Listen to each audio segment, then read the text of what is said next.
This is one of my favorite topics that I've covered in the past. New house stories in which unsuspecting people who just moved into their new homes discover something or perhaps someone that shouldn't be there. But before getting into those, I want to thank DraftKings for sponsoring this video. DraftKings is an online, real money casino that lets you play whenever and wherever legally permitted. Choose from over 300 real money games, slots, blackjack, roulette, and live dealer games. With more real money games added regularly, DraftKings Casino is changing the game with new ways to play. DraftKings is safe, secure, and reliable, and if it's not yet available in your state, check out DraftKings Daily Fantasy app, where you have a shot at winning cash prizes all season long. Head to the DraftKings Casino app right now and sign up using promo code Mr. Nightmare, and when you play just $10, you'll instantly receive $100 in casino credits.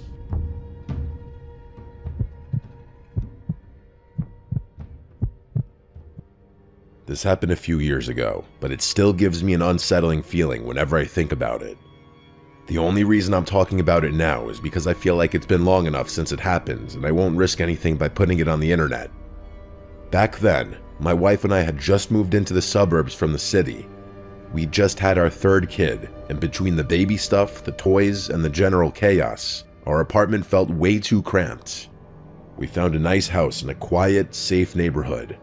The neighbors described it as the kind of place where you'd feel fine leaving the doors unlocked.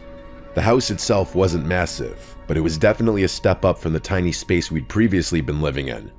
One of the features that caught my wife's eye was the backyard. It had this beautiful, slightly overgrown garden with a few old statues scattered around.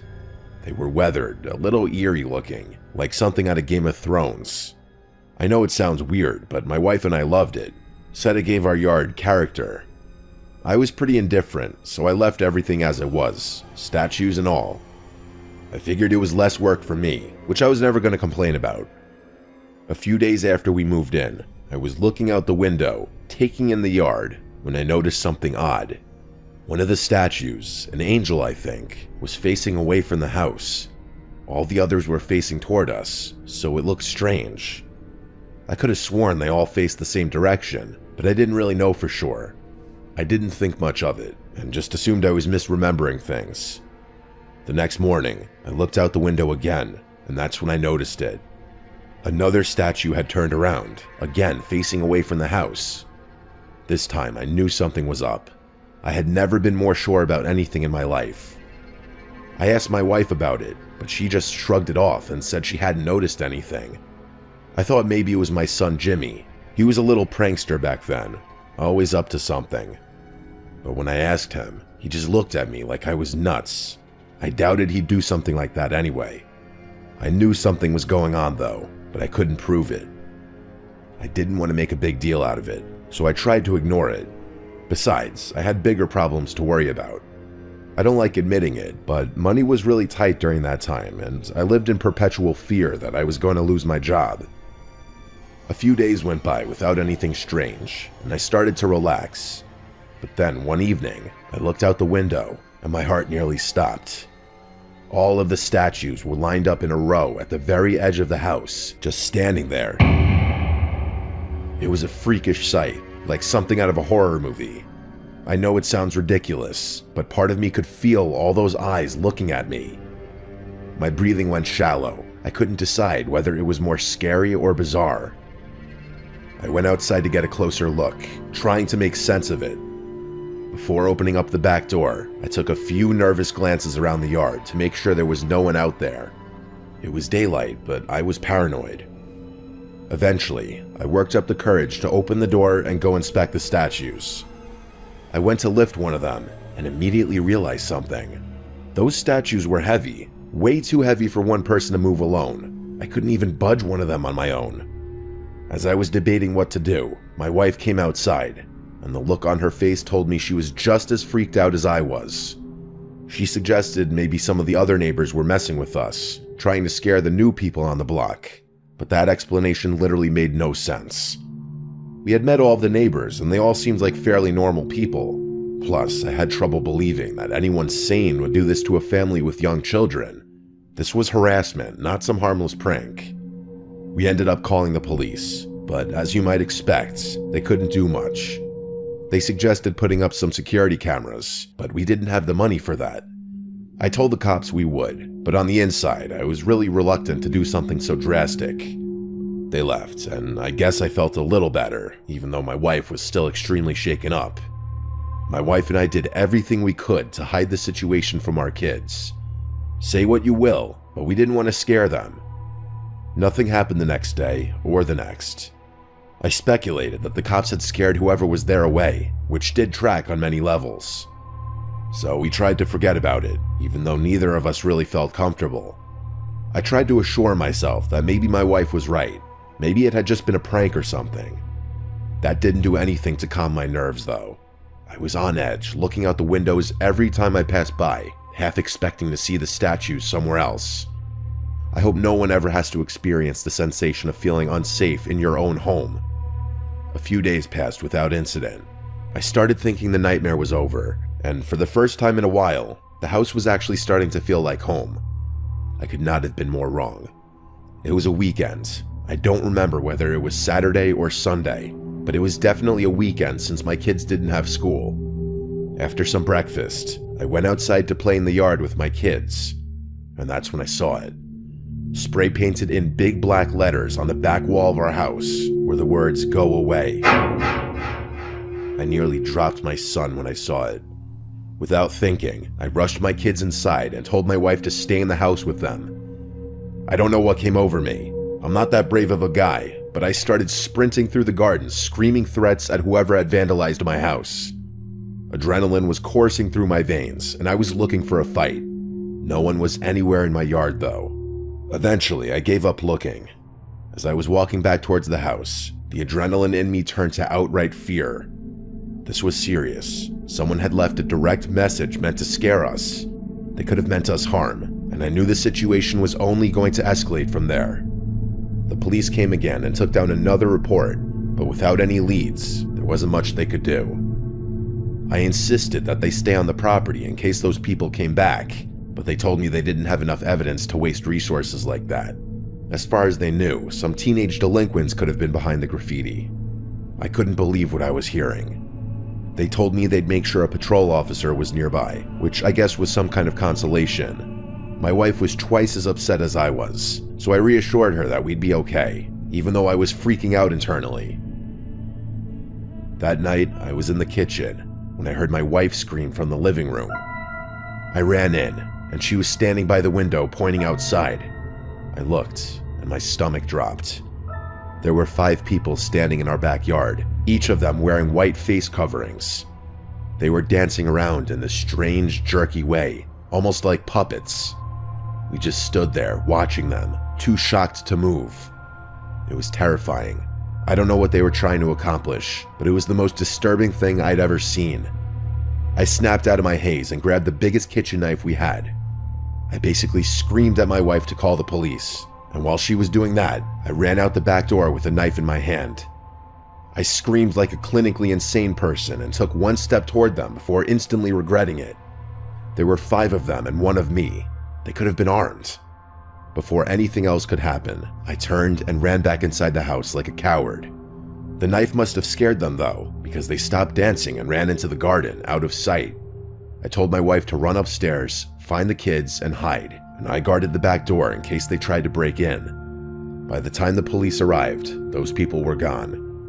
The police did a thorough search but couldn't find any trace of them. That was the last straw. I didn't care about the cost. I bought and installed security cameras the next day. My wife was hysterical for weeks after that, begging me to let us move somewhere else. I told her that if one more thing happens, that we would, but that we'd probably be screwing ourselves financially if it came to that. Luckily, the cameras must have done the trick, because those people never returned, and we never had another incident occur on the property.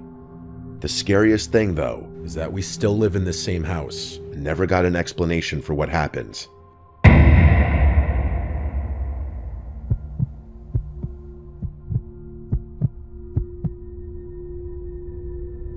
My wife Taylor and I recently moved out of our old home. She didn't like being so close to her family and wanted to put some distance between us and them, so that's what we did. We don't have kids, and she stopped working ages ago, so she was relatively amenable to my suggestions about where to move. I'm an electrician, so bouncing around isn't much of a problem for me. We eventually settled on New Mexico. We've both been rural people all our lives, so it wasn't that drastic of a lifestyle change. That was about 3 months ago, give or take. We found a fantastic deal on a place way out in the country. The house is honestly bigger than we really need, especially since it's just the two of us and our black lab Lola. But honestly, we figured we'd make use out of the extra space, maybe even host some of the friends we'd make. We'd been settled in for a few months when I started noticing something odd. The upstairs lights kept tripping circuits, but the rest of the house would still have power. After this happened once or twice, I knew exactly what the problem was. Like I said, I'm literally an electrician, so this kind of stuff is my bread and butter. I figured it would be an easy fix, just a matter of rearranging some of the load on the breaker, which in all likelihood was downstairs. Times like those make me happy that I'm the type of guy who knows how to fix things. To be honest, I hadn't spent that much time in the basement since we moved in. I didn't really have a reason to. We'd looked it over briefly when the realtor showed us the place, but I didn't pay much attention. Come to think of it, I don't think I'd been in there one time since then. Anyway, I walked down the stairs and started looking around for the main breaker. The basement was pretty cluttered and definitely not the type of space that could be easily used. It looked more like a storage room than a basement. Eventually, I figured out where the main was and started futzing around. After about 10 minutes, I realized where the load imbalance was and told myself I'd rewire it when I had more time. At that point, I was about to go upstairs when curiosity got the better of me. I figured since I was down in the basement already, it probably wouldn't be a bad idea to have a look around. After all, this is my house, and it was honestly a little strange that I didn't know every square inch of it. Like I said, most of it was filled with old furniture and a bunch of junk. There wasn't anything particularly interesting down there, and I eventually concluded that trying to transform it into a usable space would be way too much of a hassle. That's when I noticed something odd. In the far corner of the basement, behind a stack of old wooden chairs, was a large metal door. It was strange because this wasn't just any door. It looked industrial grade. It was also a lot taller than most normal doors would be, and seemed pretty thick too. I walked over to it, and my suspicions were confirmed. It looked like the type of door you'd see securing a walk-in safe or some kind of panic room. My first thought was maybe it was a tornado shelter or storm room or something, but that would be a weird surprise. You'd think the realtor would have mentioned a feature like that. I tried to open it, but the handle wouldn't budge. It was locked. I immediately went upstairs and started rummaging through the drawer of keys the previous owner had left behind in case we locked ourselves out or something, but none of them worked on the door. I must have tried like 15 keys or something, but no luck. I eventually told Taylor about it, and she was just as curious about it as I was. I'm still not sure how, but she worked her magic, and we were able to get in contact with the previous owners. It was that exact phone call that took me from curious about the situation to downright concerned. They were a little odd on the phone and would pause every so often, like they were thinking carefully about what they were saying or trying not to say too much. Part of me wishes I had recorded the conversation, but hindsight is 20/20. When I asked about the door, they got quiet. Eventually, the wife said it was just a safe room in case of a tornado. I told her that was great, but we were unable to use it since it was locked. After another pause, she claimed they'd lost the key and told us to just ignore it. I thought that was extremely unlikely, since they had literally left us keys to random doors that we'd probably never need to lock. The way she said it gave me a really bad feeling in my gut too, but there was nothing I could do. We ended up hanging up almost immediately after that, as they were definitely not trying to make small talk. Taylor tried to laugh it off, told me I was overthinking it, but I couldn't let it go. Over the course of the next few weeks, I would occasionally wander down the stairs and just stare at that door, wondering what could be inside. I tried everything I could think of to open it, even some tricks I'd picked up from work, but it was no use. The lock was solid. I ended up giving up for about a week, but the curiosity ultimately got the better of me. Fast forward to 2 days ago, when things took a wild turn. After my wife's wishes, I decided to hire a locksmith. He came over, and I let him do his thing down there. After about 30 minutes, I went downstairs to check on him. He told me that the lock was unusually complex for a simple panic room. Those were his exact words. I was worried he wouldn't be able to get it open, but to my surprise, he actually managed to crack it after another half hour. I wish he hadn't. Inside, the room was set up like some kind of shrine. There were old black and white photographs on the walls, all covered in strange symbols that I didn't recognize. In the center was a chair, just facing the wall. It looked like someone had spent a lot of time sitting there, just staring at nothing. In one corner, there was a cot with crumpled blankets, and it smelled stale and kind of gross. Then I noticed the trash. Empty chip bags, crumpled water bottles.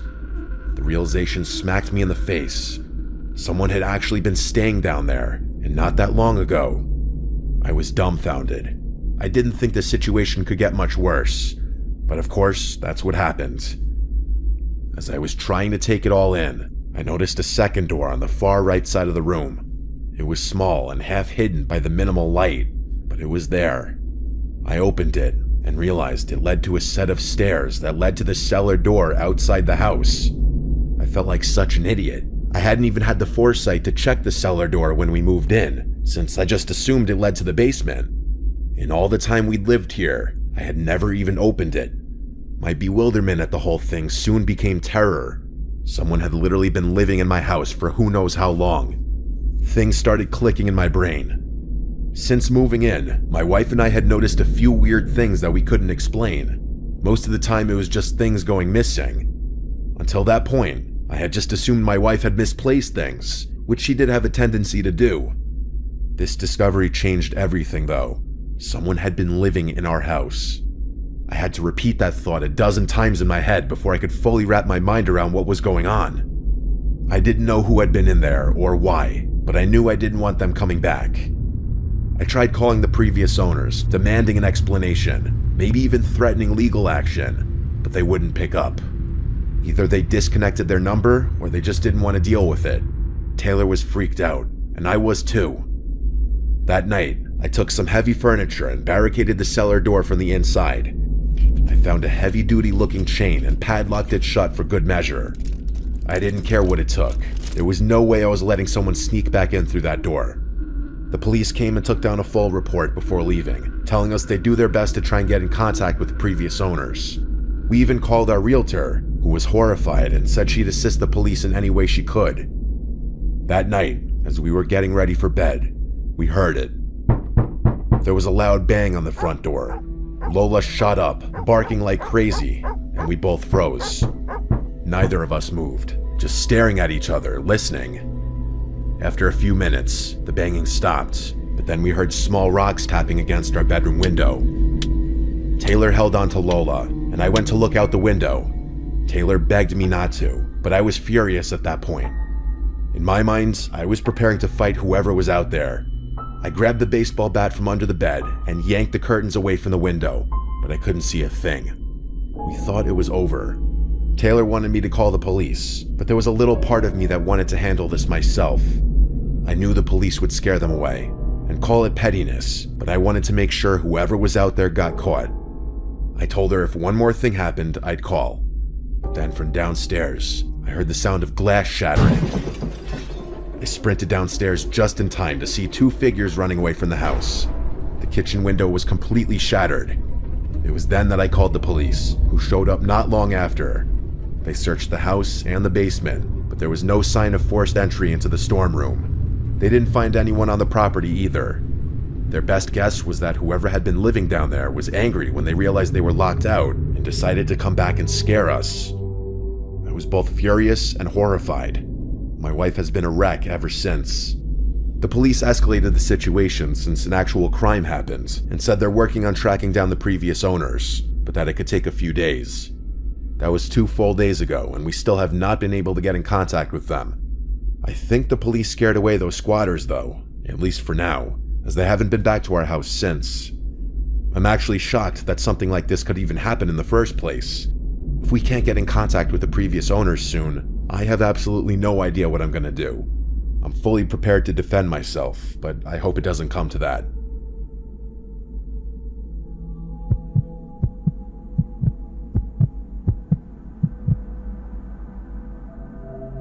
When I bought my first house, I was only 27.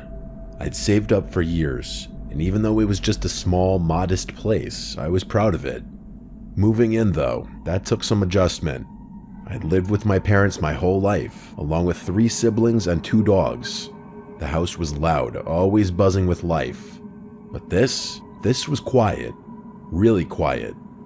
That was honestly the hardest part about the transition. The lack of noise. Living alone felt strange, and at first, I wasn't sure I'd ever get used to it. I'm sure anyone who's gone from living with family to living alone knows what I'm talking about. One thing I loved about the house was the tiny balcony on the 2nd floor.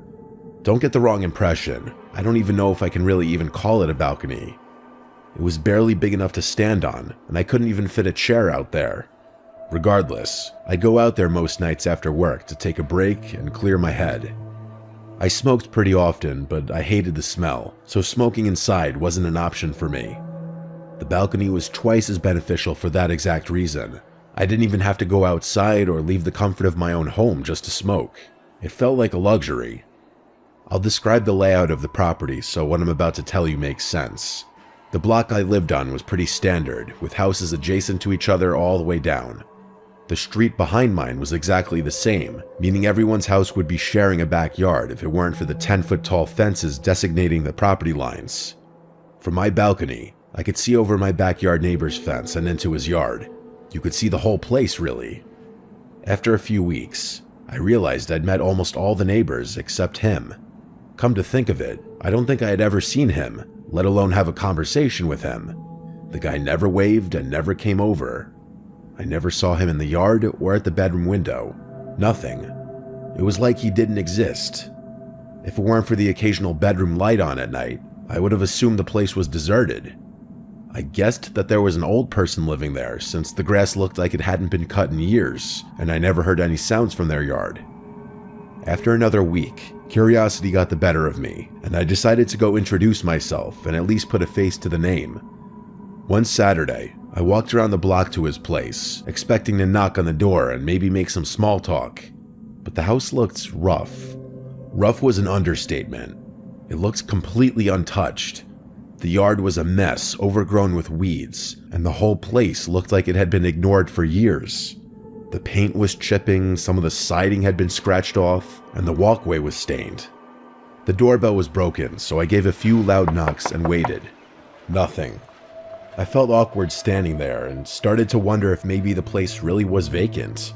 But then I saw a slight movement behind the window shade. Just a flicker, like someone was peeking out. That was enough for me. Someone was in there, spying on me, but wouldn't open the door for some reason. I turned to leave, when all of a sudden, the door flew open, slamming against the wall like someone had ripped it open in a violent rage. I jumped back, totally thrown off. I whipped around and found myself face to face with an elderly Asian woman standing in the doorway, staring at me. She was short, with gray hair pulled back in a tight bun. Her skin was wrinkled, but somehow tense, like she was flexing her face muscles, if that even makes sense. Her eyes were wide, unsettlingly wide. I can't even lie, I was pretty freaked out just looking at her. There was something off about her, like it looked like she was on something. She didn't say a word, just stared with no expression on her face.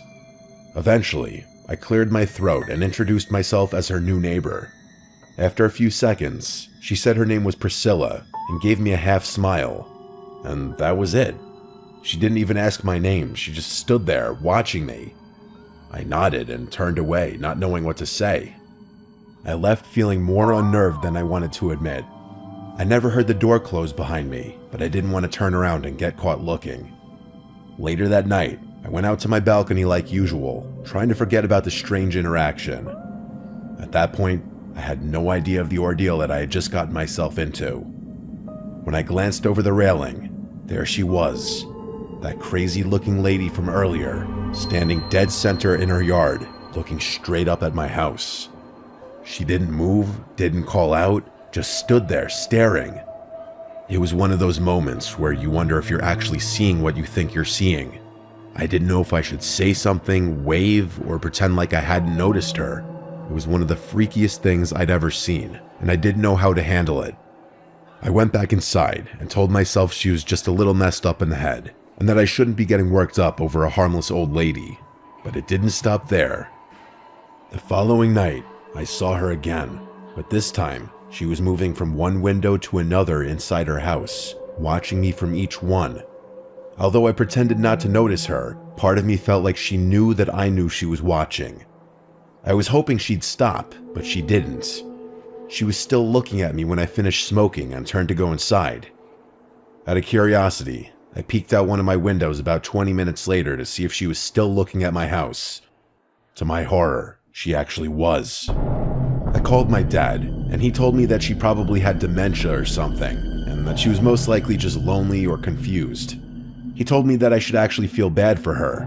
It was kind of hard to feel bad for someone who was borderline stalking me, but my dad calmed my nerves and assured me that she was harmless. A few nights passed without anything weird happening. I didn't see her in her yard or at any of her windows. I thought maybe my dad had been right, and was starting to feel glad that I hadn't done something drastic. That is, until one morning, when I found a woman's sock on my side of the fence, just sitting in my yard. I stared at it, feeling a chill run through me. This wasn't just her strange behavior anymore. She'd been on my property. I didn't know what to do. I didn't want to confront her, but I was starting to feel like I couldn't ignore it either. I should have called the police right there, but I didn't because I didn't want to create issues with a neighbor. That night, as I was laying in bed, the doorbell started ringing. Not once, not twice, at least a dozen times, one right after the other. I didn't even need to look. I knew it was her. In my tired haze, I wasn't thinking clearly. I was more annoyed than scared. I got up, threw on a shirt, and went to the door, telling myself I'd just ask her to leave me alone. I told myself that I'd been putting this off for long enough, and it was about time I dealt with it. I have no idea why I wasn't scared in that moment. I still look back and cringe at how flippantly I handled the situation. I don't even want to say I was naive, but I can't think of a better word to describe my attitude to it all. The second I opened the door, she lunged at me. She ran full speed at me with a kitchen knife in her hand, her face twisted in rage. She started screaming, yelling something about how I had taken her son from her. I barely had time to process what was happening. I grabbed her arm, managing to wrestle the knife out of her grip, and I pinned her down on the floor. She was easy to overpower, but that didn't make the situation any less terrifying. My heart was racing and my hands were shaking as I held her there and called the police. She was still screaming nonsense about her son and told me that she was going to kill me. At one point she tried to bite me, but I wasn't going to let her go until the police arrived. It was the longest 5 minutes of my life. She never stopped screaming or squirming the entire time. When the police finally arrived, they restrained her and forced her into one of their cruisers. She screamed the whole time, and I could still hear her screaming even after they shoved her in the car. I had never been more scared in my life. The police made sure I was okay and told me she'd be sent to some kind of psychiatric facility. I never saw her again after that. This incident still weighs pretty heavily on my mind and has definitely made me a more paranoid and cautious person.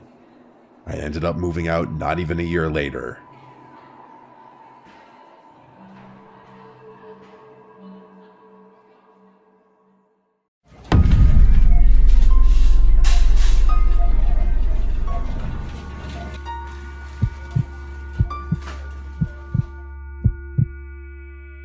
I work at a CVS open 24 hours a day.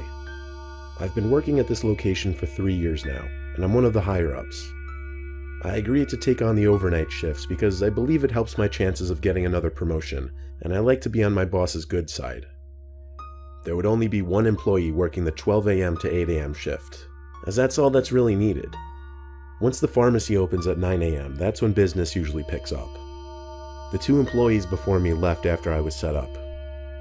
At my hours, so few customers come in that my job varies from cash register to simply stock working. The beeper at the front door that would go off would alert me when a customer would enter, so I'd know when to go back to the register and wait. A few hours into my shift, I went back to the register to check my phone, which I had charging, and I had a new voicemail from an unknown number. I pulled it up and listened. It was some weird voice on the other end that I couldn't tell belonged to a male or female, and I couldn't understand what they were saying.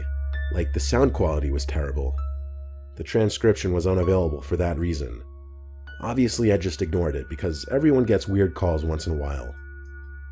As I continued doing stock work, my phone started to go off. I pulled out my phone and saw a bunch of texts from that number that just called. The first text said, "Call back when you can." The second one said, "I know you're at work, I'm coming to visit."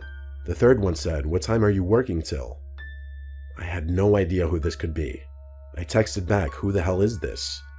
The typing bubble popped up for like 20 seconds, then it went away. They didn't respond to that.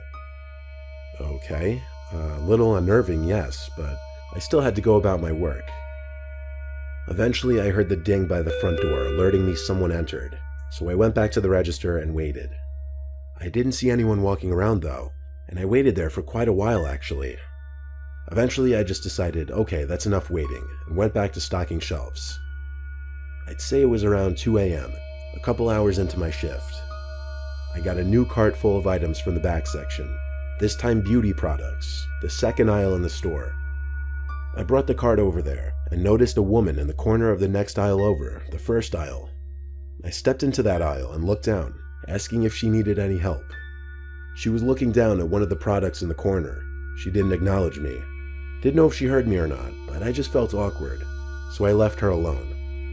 I walked back to the register just to wait there for her to finish up, and then I started getting more texts from that number. I was basically getting spammed with random messages that made no sense, except one that said, "I'm here." So I said screw it and I called the number. I heard a ringing sound coming from inside the store, and my heart started beating twice as fast. I felt a heavy feeling in my throat. I canceled the call, and the ringing stopped. I brought myself to walk over to that last aisle again, where the ringing was coming from. That woman was still there in that corner. I yelled, "Joke's over, I'm calling the cops, whoever you are." I almost knew it had to be some girl I knew playing a prank on me. I went back around the counter because for some reason I felt safer there. I really didn't want to call the police though. Instead, I called my best friend, who picked up on the first try. I asked him to think of anyone we knew with brunette hair who had my number and would be playing a prank on me like this. He guessed a few names, but based on the body shape of that woman, it was none of them. My friend told me to just stop being a pussy since it was a girl. I told him, alright, whatever, and hung up the phone. I was about to suck it up and walk over there, when I noticed her, peering half of her head from around the corner of the beauty aisle. She had to be kneeling down too because the shelf in that aisle is lower than the rest. The first thing I noticed was blood trickling down her cheeks. She was smiling and I heard her making these fucked up laughing sounds. It looked like she cut the skin on her cheeks right next to her lips, and this was when I realized she wasn't our age. She looked like she was anywhere from 30 to 40. I took one step closer and I recognized her. It was this lady with serious mental issues who had DM'd me with a fake account before, and as far as I knew, she was dangerous and was supposed to be in some psychiatric center. She must have gotten my number through my Instagram, which I have set as a public figure profile, which includes my phone number. Seeing half her bloodied face peering at me, smiling, made me want to yak. I yelled at her to get away or I'd stab her. Of course, a complete bluff.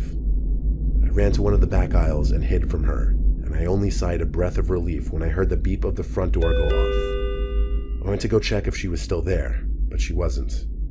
And so I called 911 and had the police take a report, showed them the CCTV footage, and warned them of her name and that she had serious mental issues. The officers were very nice and told me they'd be in the immediate area in case she returned. I blocked the number she was texting me from, and I like to think the police contacted her family.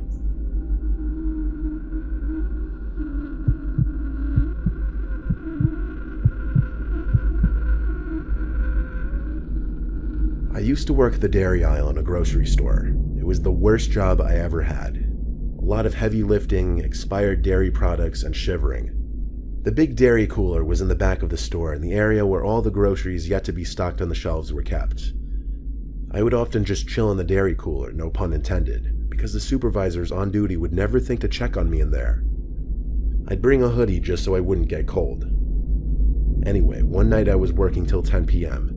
The store got quiet past 9. However, Mr. Senko, the supervisor who was a pain in the ass, was on duty. So after stocking the milk cartons one more time for the night, I brought everything to the back area again. On my way back to the dairy cooler to just hide and chill in there, I saw very briefly, for like half a second, the face of someone through the glass of the cooler door. But they either just ducked down or faded away out of my view. Who was in there? went through the doors to see, and got hit with that blast of cold air and the loud sound of the giant refrigerator blowing cold air into the room. Boxes, pallets, and crates of milk everywhere, but no immediate sight of anyone. There were many places to hide behind the giant piles of boxes, but no one was in there. So I did my usual. I sat on an empty milk crate hidden behind a big pile of boxes. Then suddenly the lights in the cooler turned off, and it went almost pitch dark, besides the light from outside the cooler coming in through the glass of the door. I had a mini freakout because I thought Mr. Senko knew I was in here and was basically signaling for me to come out.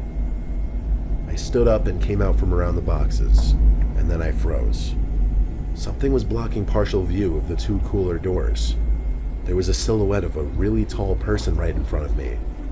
It couldn't be Mr. Senko, he was kind of short, and the figure right in front of me had to be a foot taller than me. Suddenly, the light flickered back on, and the figure I thought I saw right in front of me was no longer there. I nervously walked around where I thought I saw something standing. I even waved my hand through the air in that spot. I somehow felt like I wasn't alone in there, and so I burst through the doors and shut the dairy cooler light. I peeked inside now with the light off, but that figure I saw in there just a moment ago was still gone. I threw my apron off and clocked out early. I didn't care if Mr. Senko would be mad. I just needed to get out of there. That was the one paranormal thing to ever happen in my life.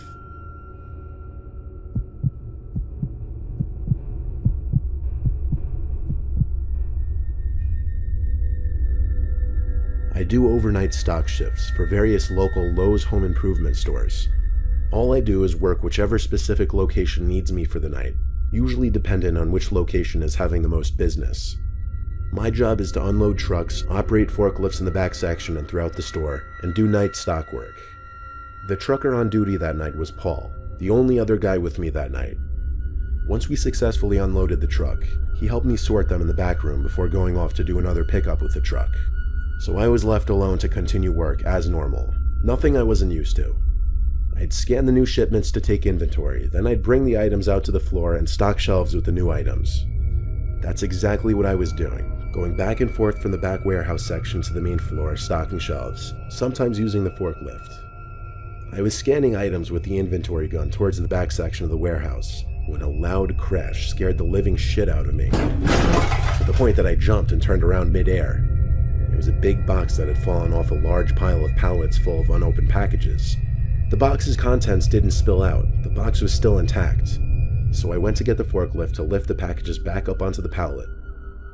It was at this point I smelt a funky odor, but it wasn't the most uncommon thing ever in the warehouse, so I continued my work. At some point later that night, I turned the corner into the paint aisle and saw someone walking all the way down at the other side. They were dressed in dark clothes. No one else was supposed to be in the store, and they weren't wearing work clothes. So I shouted, "Hey!" They turned around, and when they saw me, they took off running down an intersecting aisle. Naturally, I yelled again and started chasing after him. Of course, when I got to the intersecting aisle, he was nowhere to be seen. He could have been in any aisle by then. Still, I did one quick jog down the middle aisle to look through all the intersecting aisles, but I didn't see anyone. I called anyone who I thought could have possibly been on duty, but nobody even picked up. I was at a loss for who that could be. I had to assume it was an intruder. I returned to the warehouse, and as I walked through the doors, I heard another crash from the back section of the warehouse. I ran in that direction and discovered something had fallen from the same pile of pallets and boxes. That was it. I had to run and grab a ladder to go climb up the stack of boxes. When I got to the top, I realized there was a perimeter, or wall rather, of packages and boxes surrounding one big hole. In this hole, there was a homeless-looking man dressed in all black, the same man I had just seen. This was where the odor from earlier was coming from. He looked at me, and I looked back at him, speechless.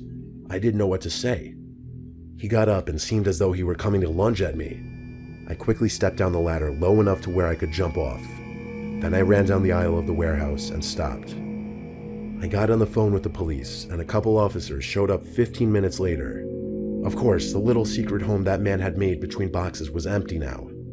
He evacuated with all of his stuff. Camera footage later revealed that man had been staying in that little secret spot he created for a whole week. No one really checks the camera footage unless there's a reason to. That's how he got away with it unnoticed for so long.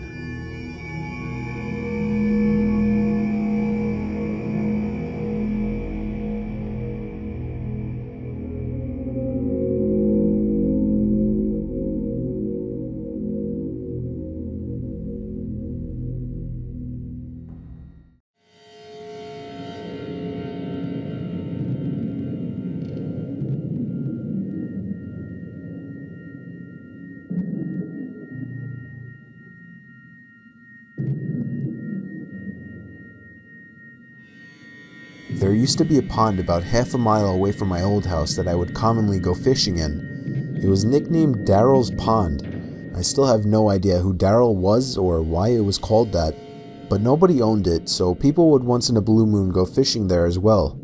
It was usually me by myself though. I had dug a pole into the ground where I would tie a noose to and from my small kayak. I'd say it was about 3 in the afternoon when I rowed out to the middle of the pond, the sweet spot for getting a decent catch. There was another person coming out from the trees. I waved at him and gave him a smile.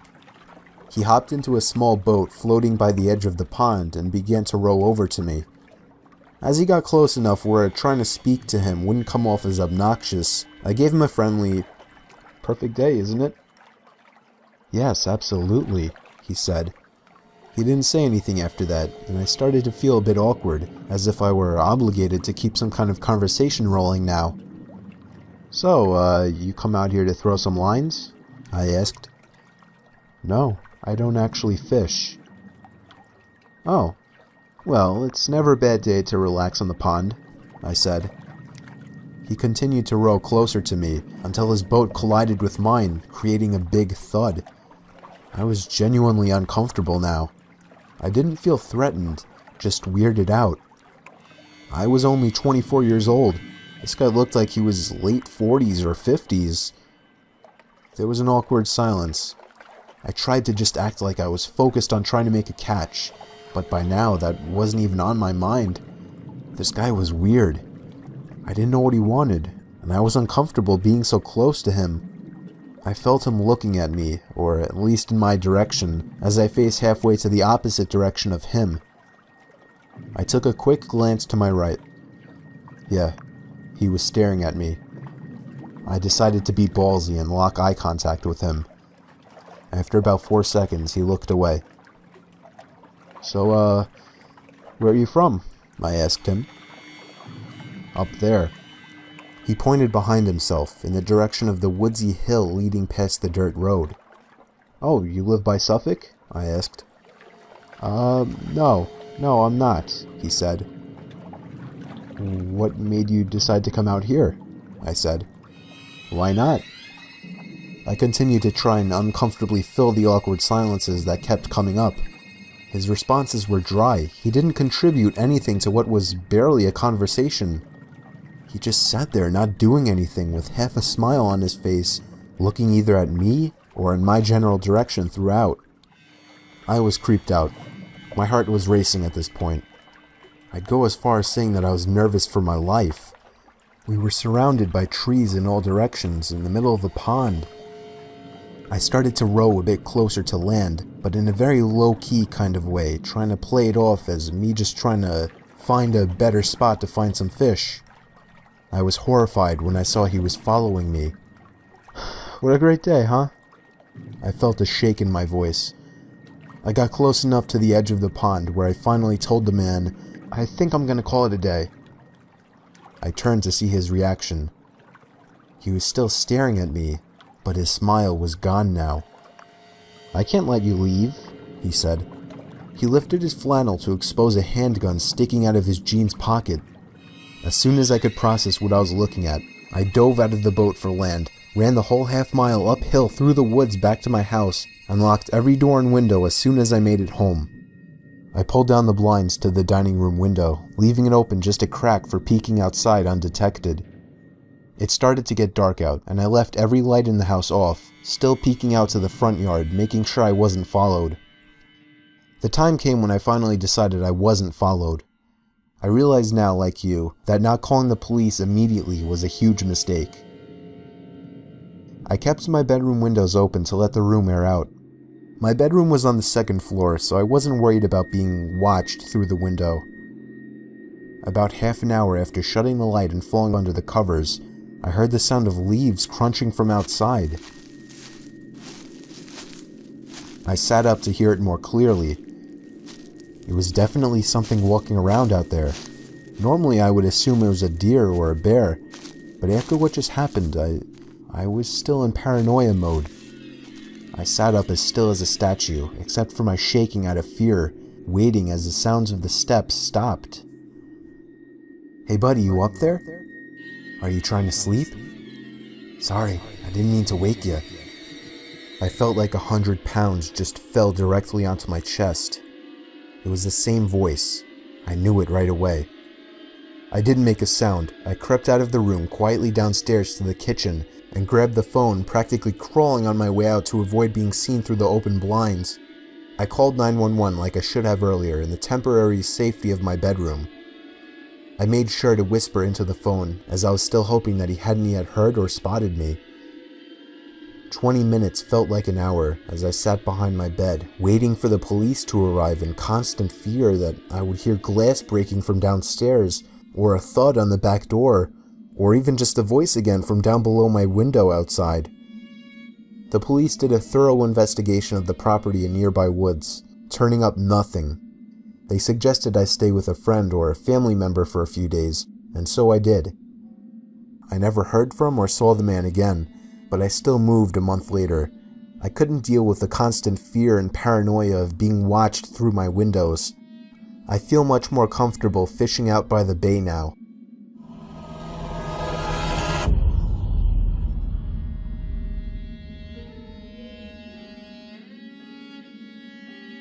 There was this one time I joined my brother-in-law Jack on a fishing trip with him, a couple of his friends, and my sister. He came from money, so he always had an easy life, and ever since my sister married him, it's been the same for her. I packed everything I would need to spend the night on his boat in a small backpack. I drove out to the wealthier side of town by his house, which was by the bay. He lived right by the water, like it was actually in his backyard. He even had a small pre-built wooden dock leading to his luxurious boat with the name Lexi painted on, which is my sister's name. He was inspired by Forrest Gump to do that. He's living the dream life, that much I'm sure. We set sail early in the morning. He had packed tons of food and snacks, lots of hamburger meat because unsurprisingly, they had installed a barbecue onto the boat. They have always had to have everything that cost money, and it's always been infuriating. To be honest, a few hours into the trip, it wasn't even as fun as I thought it would be. Only one largemouth bass had been caught, and that was of course by Jack. They were all getting really drunk. I tried to persuade my sister to let me drink, but she kept scolding me, saying no, since I was only 17 at the time. She was always a nagging buzzkill, and at that moment, I was questioning why I even agreed to go with them. The only part of the trip I was enjoying was being able to relax and tan on the back deck of his unnecessarily large boat. The sky started to turn a beautiful orange as the sun began to set. Jack put the burgers on the grill, which to me seemed odd. 3 fish had been caught by that time, which would have been a perfect, more appropriate dinner, but I would definitely prefer burgers over fish, so I didn't complain. By the time we were done eating, it was dark out. There was something so calming yet unsettling about being in the middle of the ocean at night. It's almost like being in space. Nothing around you as far as the eye can see, and without your vessel, you'd be as good as dead. They were all insanely drunk and or high by now, blasting music and screaming and laughing. They eventually invited me to play Cards Against Humanity with them inside, so I did. I didn't have anything else to do anyway. There was an extra beer sitting on the counter by the small bar, so I just grabbed it. I was long past the point of caring now, and my sister was not in a state of mind to be nagging me anymore. About 3 beers in, I was finally able to loosen up and enjoy myself with a decent buzz. I had to lower the music a good amount earlier because I couldn't even hear myself talking. Jack and his buddies were completely shit-faced now. My sister was drunker than I'd ever seen her, but she wasn't quite as bad as them. It was fine though, they were all adults trying to have a good time, safe and secluded on a boat in calm waters, far from any land where they could cause anyone any harm. But things took a horribly unexpected turn. Over the now much lower music, me and one of Jack's friends noticed a noise coming from outside. I turned off the music completely. There was the sound of two men calling for help from outside. We all rushed outside, or at least I rushed, to the side of the boat. There, over the ledge, was a much smaller boat with two Indian men looking up at us. I asked them what the problem was. One of them told us they were out of food and gas and needed help. I looked at everyone else. I didn't feel too good about this situation, but everyone else was not even close to a correct state of mind where they should be making important decisions. I felt like I had the burden of deciding what to do. Jack told them to wait there while he went to get the ladder. He tripped on his way and dropped his bottle of beer. I figured I would hate myself if I chose not to help two stranded seagoers, so I helped Jack in carrying the ladder over to the edge and hooking it to the railing. The two men climbed up on board and thanked all of us. Jack, my sister, and their friends couldn't even speak coherent sentences to the two men, so I had to apologize and told them they had a little too much to drink. The two men didn't even seem to acknowledge my statement. They looked at Jack and asked him if we had any extra food. We led them inside to the kitchen. Jack grabbed the leftover burgers from the counter and they shoveled them down. I didn't feel right about this situation. It made me uncomfortable. Jack clumsily handed them a jerry can full of gasoline, and the two men thanked us before climbing back down the ladder. I felt better now. We all went to sleep after that. Jack and my sister got the bedroom, while me and their two friends had to sleep on the pull-out cot and couches. I was rolling around the rock-hard couch for about an hour trying to get some sleep. I eventually had to get up to get a drink and use the bathroom. Jack told us to pee into the ocean to conserve the water on the boat. I opened the door expecting nothing but the sound of the calm water splashing, but instead, I heard the faint sound of a boat motor, along with the splashing of water that would come with a sailing boat. The pitch blackness surrounding the boat prohibited me from finding the source of the sound. I hopped up top by the controls and flipped on the switch for the searchlight. The beam of light provided the perfect amount to search the surrounding waters. Nothing so far. I turned it 90 degrees. Nothing. 180 degrees. Nothing. Then I reached about 3/4 of a whole spin around, and there was the boat from before. It was coming closer. And at that exact moment, I heard the gut-wrenching, blood-curdling scream of one of the guys from below.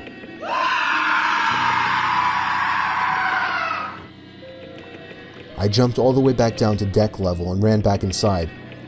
One of Jack's friends was standing in the corner of the room, while the other was sitting up in reaction to the scream. That was followed by Jack and my sister bursting out of the bedroom to see what was going on. He formed a barely audible sentence, saying he saw two figures standing over him. They apparently ran out the front door to the deck.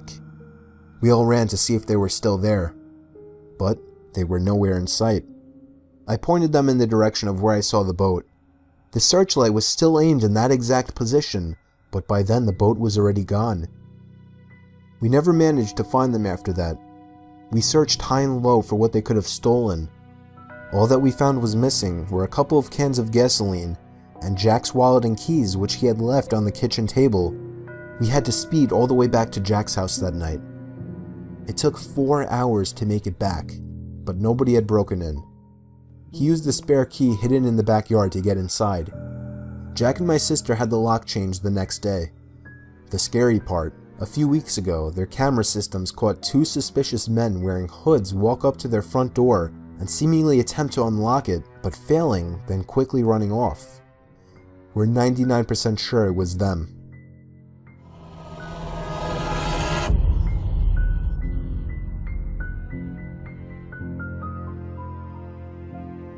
I was 21 years old and I was fishing with my 84-year-old grandfather for the first time. We took an hour-long drive from our suburban home to a more desolate part of the state. He always went fishing in this one particular lake that no one knew about, where he always managed to leave with coolers full of fish. My grandpa was a hardcore fisher, I'll say that right now. I never even knew there were different terms for the steps of fishing. He was throwing terms at me that I didn't understand left and right, even during the car ride there, which finally ended when we veered off the main quiet road and down about 2 miles of dirt trails. He parked his Jeep at the side of the trail, and from there we lugged a small boat through some dense forest. At 84 years old, my grandpa was no weakling. In fact, I was becoming exhausted from carrying the boat, but I didn't want to show him that by asking to stop for a break, because that would just be humiliating if he could lift it longer than I could.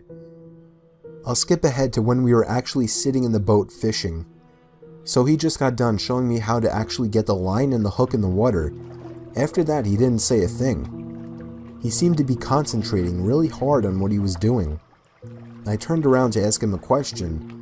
He seemed to be leaning in, focusing on something in the water. He didn't respond to my question, so I just resumed concentration on the water. I turned around like 20 seconds later out of curiosity, and he was leaning even closer now. I thought something was wrong with him. I put my hand on his shoulder, and that's when I heard splashing sounds. My grandpa seemed to push something back into the water, and then yelled at the top of his lungs for me to paddle as fast as I could back in the direction we came. My heart was racing. I didn't know what happened, but I knew it was something bad. As soon as the boat hit the dirt, my grandpa was moving as fast as he could off the boat and back to the car. We left the boat and equipment behind. When we got to the car, he stepped on it down the trails. All the while I was screaming at him to answer me, to tell me what happened. He seemed to have to gather his thoughts before finally, 10 minutes into the drive, saying, "I was looking down into the water. I knew I saw something. It kept getting closer to the surface. It became clearer as it got closer, and I could swear I saw what looked like a face. And then it got even closer, and as I was leaning in to get a better look, something reached out and grabbed a hold of me." That was the most I could get out of him until a few weeks later when he tried his best to describe what he saw, and from the description he gave, I remember it sounding almost like he was describing a human face. Almost. Perhaps I remember best his single sentence. All I know is, it wasn't no fish.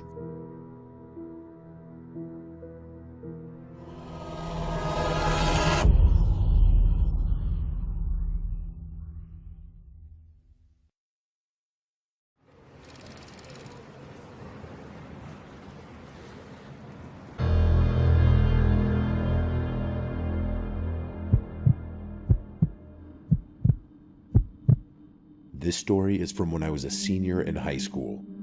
Back then, I was a rebellious teenager, but only when it came to my family. I was not a bad kid by any means, just a punk when it came to my family. I had a loving family, but I was that kid who was too cool to spend time with them. They always expected me to entertain my little brother Jake, who was only 10 years old at the time of the story. I was 8 years older than him. With that age difference, we may as well have been different species. Whenever we would take trips, my family would usually stay somewhere on or near the ocean. We only lived about 5 hours from the coast, so it was an easy trip. This specific year, they decided to take a trip to Maine. Don't get me wrong, it was beautiful, and as an adult, I would love to go back. But as an 18-year-old, I thought that this was the worst trip we could ever take. Before I continue the story, let me just acknowledge that I know how much of a piece of garbage I was back then. Even as I write this, I can't believe how much of a little punk I was. We got to the house, and it was incredible. It looked like something out of a Stephen King novel, which was fitting because we were in Maine. It was a massive white house with green shutters that was deep within the trees. My dad even made the joke, "This is how most horror movies start, isn't it?" Probably not the best thing to say in front of a 10-year-old, but my brother didn't care. He was just as mesmerized by the house as I was. Inside the house was almost like a maze. The back center of the house was a huge living room that had an awesome view of a forest behind the house. The rest of the house had all these hallways that intersected in places that strangely didn't make sense. It was like a house you would design in The Sims, and not something you'd see in real life. The weirdest part of this place was not the hallways. It was that the house connected to a small adjoining house. The house where the owner of the property we were staying at lived. His name was Hugh. He was, let's say, strange. He was tall and wore this very old, sweat-stained bucket hat. His teeth were very yellow, but it wasn't his physical characteristics that stood out. It was his personality. He was goofy and loud, a bit eccentric even. He welcomed my family and acted very friendly toward us. He kept referring to how kind folks from Maine were. My family's polite and nodded along with him while he was talking to them. He told us that he was right next door if we needed anything, and other than that, we wouldn't hear or see him for the entire week. We weren't thrilled about having this person basically in the same house as us, but there was nothing we could do now, and we just decided to make the best of it. Well, my family decided to make the best of it. I was being the worst and telling my family that I wanted to leave. I was looking for any excuse to leave and come home. The first morning there, while we were eating breakfast, my parents told us that we were going on this great hike. I told them that I didn't want to go. After a little back and forth, they decided to let me stay at the house, and the three of them were going to go on the hike. The main reason I didn't want to go was that right before vacation, I had just started dating this girl, Danny, and I wanted to talk to her. I knew if I went on the hike, I wouldn't get service, so I ditched my family to text my high school girlfriend. I was telling Danny about the house and sending her pictures of the weird layout. When I told her about the adjoining house, she didn't believe me. I told her I was going to send her a video to prove it. At the end of one of the hallways was a door. I sent her a video telling her that behind that door is Hugh's house. She still didn't believe me, so I sent her a video.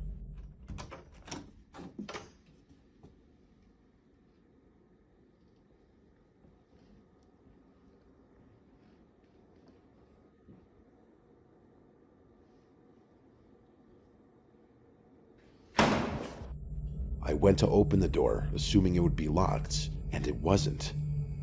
The worst part of this was that the door to Hugh's was right next to the door to my bedroom. This guy's unlocked door that was right next to where I would be sleeping. I didn't love that. I ended up walking inside Hugh's house while on FaceTime with Danny. It was just a normal little house. The room I was in had a TV and a couch, nothing spectacular. I heard a door shut from somewhere in the house, and I panicked and ran back to our side of the house. A few minutes later, Hugh was knocking at the door. He was still cheerful and goofy and asked why I was recording videos of his house. I tried lying and telling him that I was just lost, but he didn't believe me. He also didn't seem that mad. He told me that he had cameras in his house and he got alerted to one of the doors opening. When he checked it, he had me on video flashing my phone all over the room. I just told him the truth after that, and he laughed. He made some weird comment about how nobody in Maine locks their doors. I laughed awkwardly and said I had to go. He left, and you better believe I locked the door. Maybe people in Maine don't lock their doors, but where I'm from, you lock the doors and check twice. Danny told me that she didn't trust this guy and that I needed to protect myself just in case. I carried a large wooden chair over to the door and basically propped it against the door as a makeshift lock. When my family came back, I told them about the weird interaction with Hugh, but they were more angry with me that I went into his house. They were right, but I still yelled at them anyway. My parents had only been back for maybe 30 or 40 minutes and told me to get ready because we were going out for dinner. Again, I protested and said I wasn't leaving. My parents were still a little upset about the Hugh thing, so they didn't bother fighting with me. They told me that they would bring food home for me. Not long after they were gone, the sun went down. I looked out the windows and it was pitch black, like no light at all. A couple of hours later, I was sitting on the couch texting Danny when I heard a loud crash. I sprang up right away. It sounded like it came from the end of the hall where Hugh's door was locked. I started putting pieces together in my head, and I concluded that the sound very well could have been the sound of the big wooden chair being knocked over. My first thought was that Hugh was trying to get in. I snuck over to the hallway, wanting to catch this creep in the act. It was too dark to see at the end of the hall. I flipped the light switch, and the chair was knocked over, and on the ground next to the chair was a backpack that wasn't mine. I ran to the screened-in front porch, locked the door that led to the inside of the house, and made sure the screen door to the outside was locked. I know it's not exactly a fortress, but it would at least give me time to make a move if I needed to. I sat in the fetal position on the ground under a patio table. I didn't know what to do, and of course, I left my phone in the living room where I was texting Danny. I heard footsteps coming from inside the house. Not erratic movements, just normal walking. I don't know exactly how long had passed, but it was at least several minutes when I saw the headlight of my dad's van pulling in. I got up, ran outside, and told them to stay in the car. My parents were confused because I was speaking incoherently about what happened. That's when Hugh came over, and I just about fell on the ground. He leaned over to my dad and said he needed to talk to him in private. I tried pulling my dad back, but he basically just dismissed me. I could tell by Hugh's body language that something was wrong. He wasn't being gleeful and silly anymore. He looked like he had seen a ghost. My dad shook Hugh's hand, turned to me, and told me to get into the van. He said that we needed to go somewhere quickly. My little brother was confused, and I could tell my dad was freaked out. My dad drove away from the house and to the grocery store parking lot about a mile down the road. Just minutes later, we saw several police cars drive by the parking lot. We all started yelling at my dad to tell us what was going on, and he was honest with us and told us everything. Hugh also heard the loud noise. He got an alert that his camera had been set off. The chair that I was using as a lock must have had enough of an impact on the door when it was knocked over that it registered movement on Hugh's camera. He assumed I was trying to get inside his house again. He thought that maybe I was trying to pull some kind of high school prank. He checked the cameras and didn't see anything. He said he had a gut feeling that something was wrong, so he decided to invade our privacy and check the camera that he had in the hallway of the house we were staying in. It was too dark to see anything until I turned the light on. He still only saw the knocked over chair and the backpack, which he thought could be mine. Just as he was about to turn the camera off, he saw a tall, bald man come out of the bedroom I was staying in. A man he knew wasn't my dad and wasn't me. The man grabbed the backpack and went back into the room. Hugh ran outside immediately to help me and noticed that's right when I had locked the screen door and ducked down. He was smart enough to assume that I probably wouldn't have believed him, and he was right. I wouldn't have. Instead, Hugh hid in the front yard with a clear vantage point of the house, just in case this intruder tried anything. He didn't want to sneak in through the adjoining house and potentially alert the intruder, because he thought that might put me in danger. As soon as my family returned, he told my dad everything, and that's why we ran off. We were only in the parking lot for a few minutes when Hugh called and said that the police chased the man into the woods and they hadn't caught him yet. He told us to remain there and that he would grab all our things and bring them to us. We stayed at a hotel that night and drove home the next morning. If I hadn't acted like a spoiled kid and stayed at the house, all this could have played out much differently. It could have been a lot worse. A few months later, my dad reached out to Hugh and asked him if they ever caught the guy. They never did. Even with all Hugh's cameras around the property, they still didn't know how he got in or even what his intentions were. He could have just been a homeless man looking for shelter. At least that's what I told myself back then so I could sleep at night. Sometimes the scariest things that happen to us aren't always face-to-face interactions. Sometimes it's just people hiding in plain sight.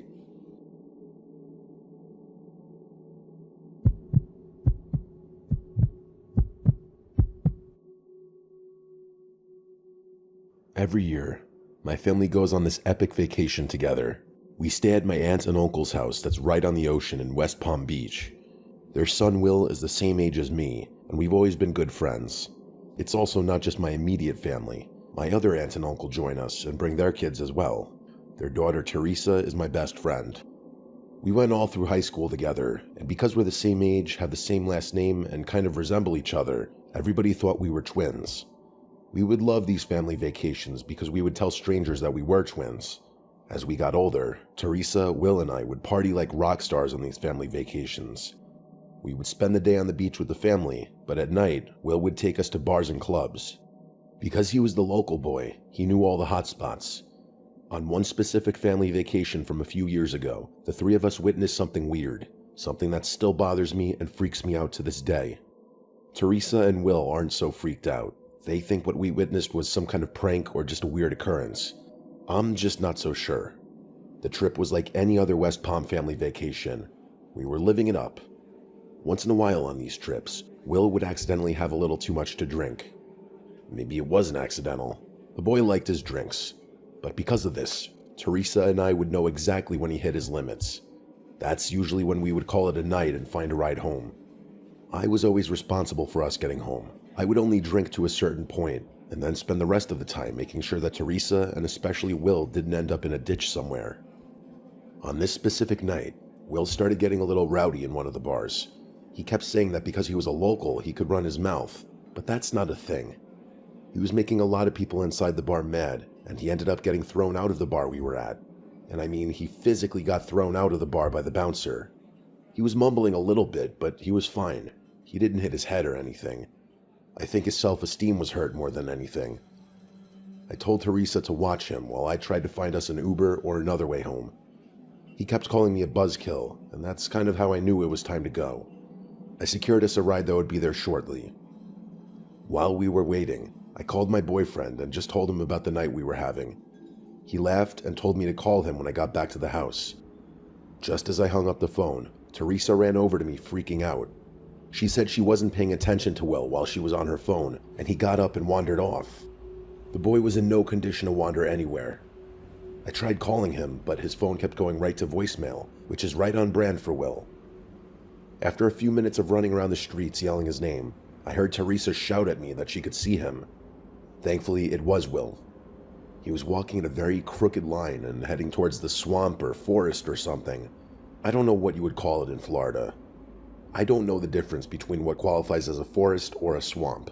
It was a heavily wooded area with a lot of mud and dirt. I'm going to refer to it in this story as a swamp because I feel like that's more on brand for Florida. Anyway, Teresa grabbed him before we entered the swamp and started giving him a verbal beatdown. Will was laughing and acting like a toddler. As soon as Teresa let go of Will, he sprinted into the swamp. I don't know if it was adrenaline or rage, but without thinking, we sprinted into the woods after him.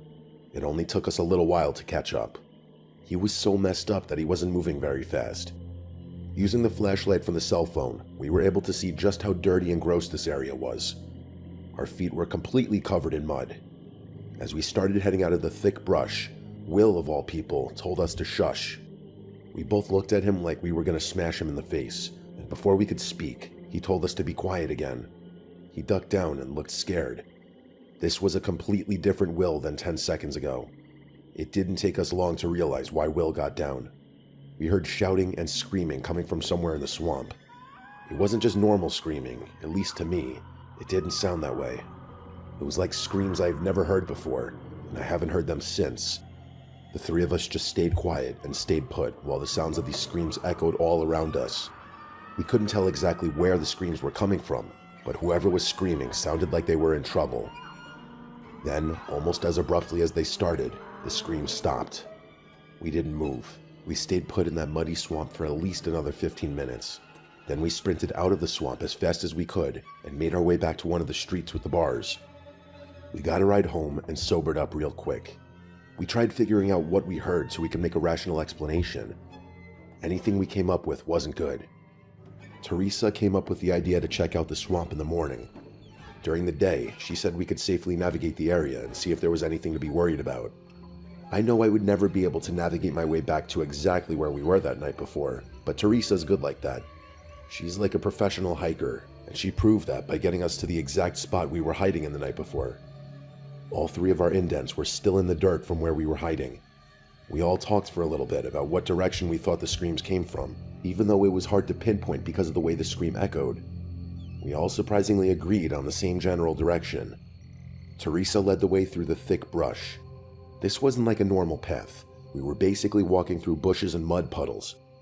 A few minutes later, Teresa gasped. On one of the tree branches was the sleeve of a denim jacket. Just the sleeve. On the ground below the torn sleeve was a bunch of different footprints in the mud, almost like it was a struggle of some kind. I was ready to go back, but Teresa pushed forward a little bit. Not far from the sleeve was a small opening surrounded by trees.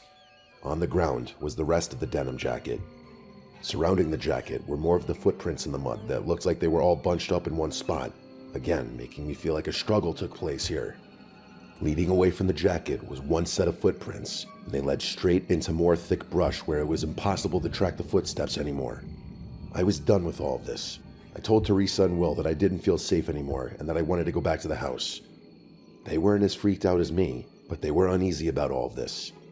We went back to the house, and I don't know why I let them talk me into this, but we agreed to just let it go.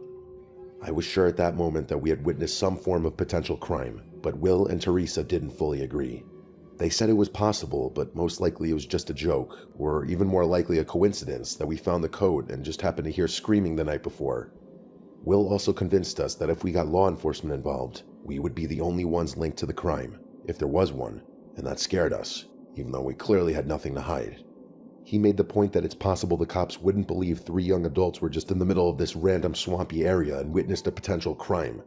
Would they really believe that our drunk cousin just wandered into the swamp? If I could do it over, I would have called the police right after I heard the screams. At the time, I just thought Will made good points, and I thought it was best to just move on and forget about it. It's been several years now, and I still think about that scream. I've always wondered if I truly witnessed a crime, or if I just witnessed some intense domestic issue. I'm happy to get this story off my chest. It's been therapeutic in a way to share this. I hope nobody has to ever hear those kinds of screams in your lifetime, because you'll never forget them.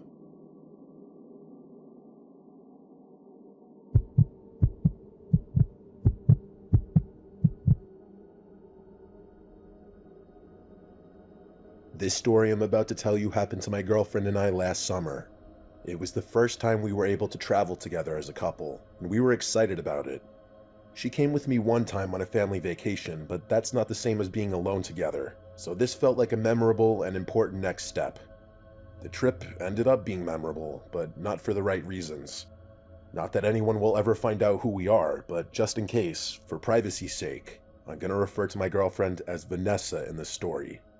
One important detail I need to point out in the very beginning is that Vanessa loves to remind me that I'm way too nice and generous when it comes to meeting people. She claims there's a difference between just being nice like a normal person and being like my version of nice, which is apparently treating every new person I meet like they're my best friend. Those are her words, not mine. I'm an overly friendly guy, and that's gotten me into trouble many times in my life, but only once did it almost cost me dearly. This story starts on the way down to Ocean City, Maryland. It's a fun little tourist town. It's basically just a large coastal town with a ton of condos, hotels, and restaurants, and it's all right on the ocean for the most part. I used to travel there with my family when I was a kid, and this was the first time I visited as an adult. When we were about 20 minutes away from the condo we would be staying at, I decided to pull over at a gas station and fill up the tank, as well as grab a few drinks. While I was inside, a guy who later introduced himself to me as Henry bumped into me. He turned around and started apologizing like crazy. I put my hands up and assured him that it was completely fine and probably my fault anyway. Henry was a good-looking guy. He was wearing a pink and black button-up shirt, and it was mostly unbuttoned. He had kind eyes, and he made direct eye contact while we were talking. He was probably in his late 20s if I had to guess, but I don't know for sure. We talked for a minute or two while we were in line, and I told him that we were headed to Ocean City. He lit up and told me that he and his girl were also heading to Ocean City. I got excited and told him the name of the condo that we were staying at, and he smiled and said he thinks he knows where that condo is, and he's pretty sure that they're located right near us. I was excited for this genuine interaction. I get excited meeting people and making friends. One of my weaknesses is not being able to see the flaws in people. I think it's a strength, but Vanessa thinks it's a weakness, even though she loves that about me. Henry asked me to exchange numbers, and I did without hesitation. I told him that I'd give him a call sometime during the week, and we could link up at the beach or maybe grab dinner one night. We gave each other a bro hug and went our separate ways. When I got back in the car, Vanessa knew right away that I must have made a new friend because of the way I was acting. I told her the story, and she just rolled her eyes. We got to the condo that afternoon and just had a relaxing evening in the room that night. Our room was on the 5th floor and it overlooked the ocean. We sat on the balcony and admired the view until we went to bed. The next day, we went down to the beach early. We're both early risers, so getting up early is no issue. We set up our chairs a little after 7 in the morning and drank our coffee on the beach. A few hours later, I heard someone shout my name from behind me.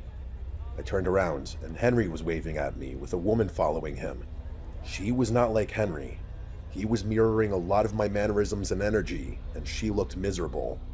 She was pale, most of her face was covered by these huge sunglasses, and the rest was shaded by a huge sun hat. She was also wearing leggings and a button-up long-sleeve shirt. She was also carrying this large tote bag that looked empty. This was a woman who did not like the sun. She didn't say much. Henry introduced her as his woman friend, Sarah, and she just waved and gave an unenthusiastic smile. She was the opposite of the Henry I met the day before. After an awkward introduction, Henry asked if they could join us, and of course, we agreed. The more the merrier was always my motto. They didn't have chairs or beach gear. Henry just plopped himself in the sand while his woman friend stood there. I got up and offered her my chair, and she was hesitant for a second, but then took the seat. While we were sitting there, Henry told us they were staying in the building that was directly next to ours. My mind was blown. I couldn't even believe the odds of that happening. That was a major red flag for Vanessa, but not for me. We hung out for another hour or so, and then went back to the room. Before we left, Henry kept asking if we could all go out tonight for a drink, but I could tell Vanessa didn't want to, so I just told him I'd call him if we decided to go out. When we got back to the room, Vanessa started to tell me about all her concerns. She said that Henry seemed fake and that he was giving her major creep vibes. She also said that Sarah was one of the rudest humans she'd ever met. She complained about the sun the entire time. She also made a great point and said that she doesn't know anyone who comes to a beach town and hates the beach, and then yet goes down to the beach without bringing a chair, a towel, an umbrella, or anything. I told her she made great points and that I wouldn't call Henry the rest of the trip. The last thing I wanted was to ruin Vanessa's vacation. That night, I was sitting on the balcony smoking a cigar, even though that wasn't allowed. It was late, but I'm not sure of the time. I was looking down on the beach, and I swore I could see Sarah down there walking alone. I mean, she had the big tote bag, the big hat, and the same outfit from earlier. I was just too far away to be sure. I went back inside and got ready to call it a night. Vanessa was already in bed. I went to make sure the door was locked, and I thought I could hear someone talking coming from outside the door. This alone wouldn't be concerning, as there are several condos on the floor, but the talking sounded like it was coming from right outside my condo. I tried to listen, but it just sounded like incoherent mumbling. I got close to the door to check it was locked, and before I could grab the doorknob, I noticed it shook, as if someone was trying to open it from the other side. Instead of running or freaking out, I just politely shouted that they had the wrong room. I heard the sound of footsteps running away after I said that. I had just assumed that maybe somebody had mistakenly tried to get into the wrong room. After all, accidents happen. I stayed awake a little longer just to make sure I didn't have another surprise guest. Nobody else came to the door, and I went to sleep. The next day, the same thing happened. Henry and Sarah seemingly came out of nowhere and joined us on the beach. They were wearing the same clothes again. Normally, that wouldn't be weird on the beach if you were wearing a bathing suit or something, but Henry and Sarah were not wearing bathing suits. He was still wearing the same outfit I saw him wearing at the gas station, and she was wearing the same outfit as the day before. We didn't spend a lot of time at the beach on this day. I could tell Vanessa was all done with these two. I politely told Henry that her and I were going to go back to the room for a while and then have a romantic dinner out. I told him that I'd text him if we were down to grab a drink later. He seemed overly excited for some reason and let us go. While we were getting ready to go out, I looked out the balcony and I saw Sarah standing on the ground where the beach meets the patio of the condo building. She wasn't facing the building, she was facing the ocean. It was weird that she was in front of our building and not where they were supposedly staying. But the weirdest thing was that Henry was nowhere to be found. She was by herself. I watched her for a little while, which made me feel like a creep. A few minutes went by, and Henry emerged from what looked like the bottom of our building. I watched him go over to Sarah. He started waving his hands around and then stormed off in the opposite direction from where they were staying. Sarah waited a few seconds and then followed him. That whole interaction felt weird, but who am I to judge? Once Vanessa was ready, we left the condo and went out to eat. While we were out, my phone kept ringing. It was Henry. I didn't answer it. After dinner, we started walking back to the condo since we were only a few blocks away. Henry called again. Vanessa told me to just text him back and tell him we're going to bed so he stops calling. So I texted him and said that we were walking back from dinner and that we were going to bed early. Immediately, my phone started ringing. It was Henry. I didn't answer. He finally sent a message that said, "Hey buddy, let's meet for a drink before you get back. It's too early to go to bed." Vanessa rolled her eyes, and even I was getting annoyed now. I responded with another text that said, "Thanks for the offer, but we're going to bed. We're already about to be at the condo."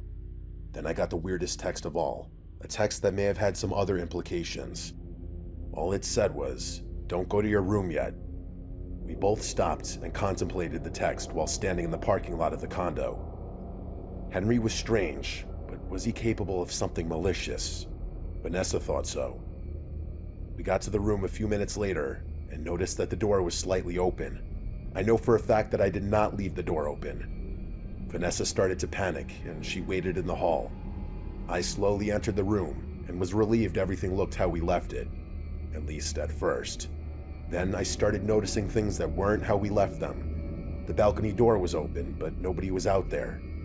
In the bedroom, both of our suitcases were completely ransacked, and the only thing missing was a pair of Jordans I brought, Vanessa's bathing suit, and a picture of us that we had printed out and left on the dresser in the bedroom. We called the police and told them that we thought it might be Henry and Sarah who broke into our room, but those were almost for sure fake names.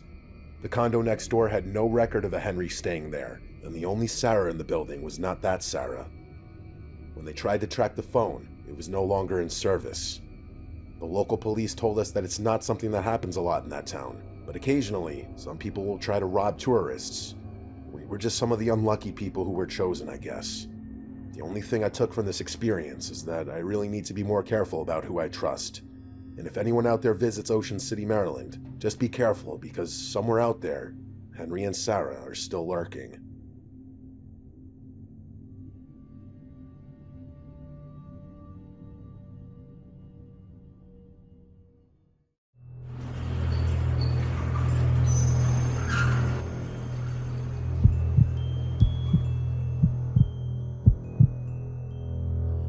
I was assigned as a security guard with the midnight shift at a very large Omaha warehouse when I was a young man. This building was mainly used for storage and it was huge. We as security personnel were tasked with hitting several stations inside this building on the night shift, and this required that we did a lot of walking. There would always be 2 personnel assigned to the warehouse at night, one patrolling the outside perimeter in a car, and one inside the warehouse on foot. Being outside, sitting in the comfort of a car was obviously the more desirable of the two. I was working a Wednesday night. I was about half an hour into my shift. I would start the shifts walking around for about an hour, just surveilling the place before sitting down in one of the security offices. This room had some low-budget, ancient camera system that at the time was impressive technology, but it only had 2 screens because there were only 2 cameras in the entire warehouse, one in the northeast corner and one in the southwest corner. That's why we couldn't just sit on our butts in the security office our entire shifts and had to actually patrol the place. This was a shared warehouse for some tech companies, and a lot of expensive equipment was held here, hence why 2 security guards would have to be there every single night. The warehouse layout was similar to that of a regular grocery store. There were like 10 to 15 aisles, and one intersecting aisle that cuts between the other 10 to 15 in the middle. I was still making my initial rounds around the place, when I saw all the way down at the end of the aisle I was in, something at the end section. It was like this white thing that kind of resembled the shape of a head, and it was poking out from behind the end section. Mind you, it was so far away that all I could make from it was this white-looking object. I elevated my slow stroll to a moderately quick speed walk, and halfway through the aisle, the white thing disappeared behind the tower of boxes. This confirmed my fear that it was a person, and that I wasn't alone in there. I now ran to the end of the aisle, hoping to see the other night guard walking around or something. As I stood in the southwest corner of this giant warehouse, I looked up at the camera in the corner, and it was pointing in the direction of the thing I just saw. I looked in that direction, and there it was again, at maybe the 7th aisle, that white thing I saw earlier. Now it was a lot closer, and I could make it out to be someone's face, as I feared. But it wasn't the other security guard. It was this extremely pale, ghoulish-looking face. They once again slowly hid their face behind the tower of boxes. I walkie-talkied the other guard on duty, and he radioed back that he was in the car by the back section of the parking lot. He said roger that, he'd be here in 5. Getting off the phone with him, I was nervous to approach the aisle that I saw the person's head. Even though this is exactly what a security guard's purpose and job is, you never actually expect or anticipate seeing any action. I took a deep breath and ran to that aisle and stopped at the end of it to look down it. The person wasn't in sight. I figured they must have ran for it. So I ran halfway down hoping to catch up to them, but I stopped when I smelt this horrible putrid odor. It smelled like a dead, rotting carcass. I followed the scent until it became overwhelming and I found the source of it. It was coming from this big wooden box that was different from the rest of the boxes. I pulled the lid off the box, and inside was a dead body laying in a pool of blood. The most shocking part of it was that it was missing a head. I walkie-talkied to the other security guard again, and yelled at him to call the police and report a dead body in the warehouse. I said this all while running as fast as I could to the back exit of the warehouse, struggling to get enough air. I threw up the second I made it out the door. I ran to the other security guard's car and sat in there with him, gasping for air. He was still on the phone with the police, so I took the phone and told them whatever the other security guy didn't. Given the nature of the situation, they sent like 5 or 6 cop cars and basically had the entire place surrounded. The body was loaded into an ambulance, and for a good chunk of the night, police were in the warehouse doing forensic work. Perhaps the weirdest part of all of this was that when trying to go back to the video footage captured from the night before, the footage cut out for about 3 hours in the middle of the night. There was no explanation for this happening. I've thought about this night for almost my entire life, basically. I don't believe in ghosts or anything, but I don't really have an explanation for this. I've thought about some far-fetched possibilities, though, like that whoever the murderer was in the warehouse that night and was holding up the severed head of that body, hence why it looked so pale and ghoulish. In fact, it gave me chills just now thinking about it again.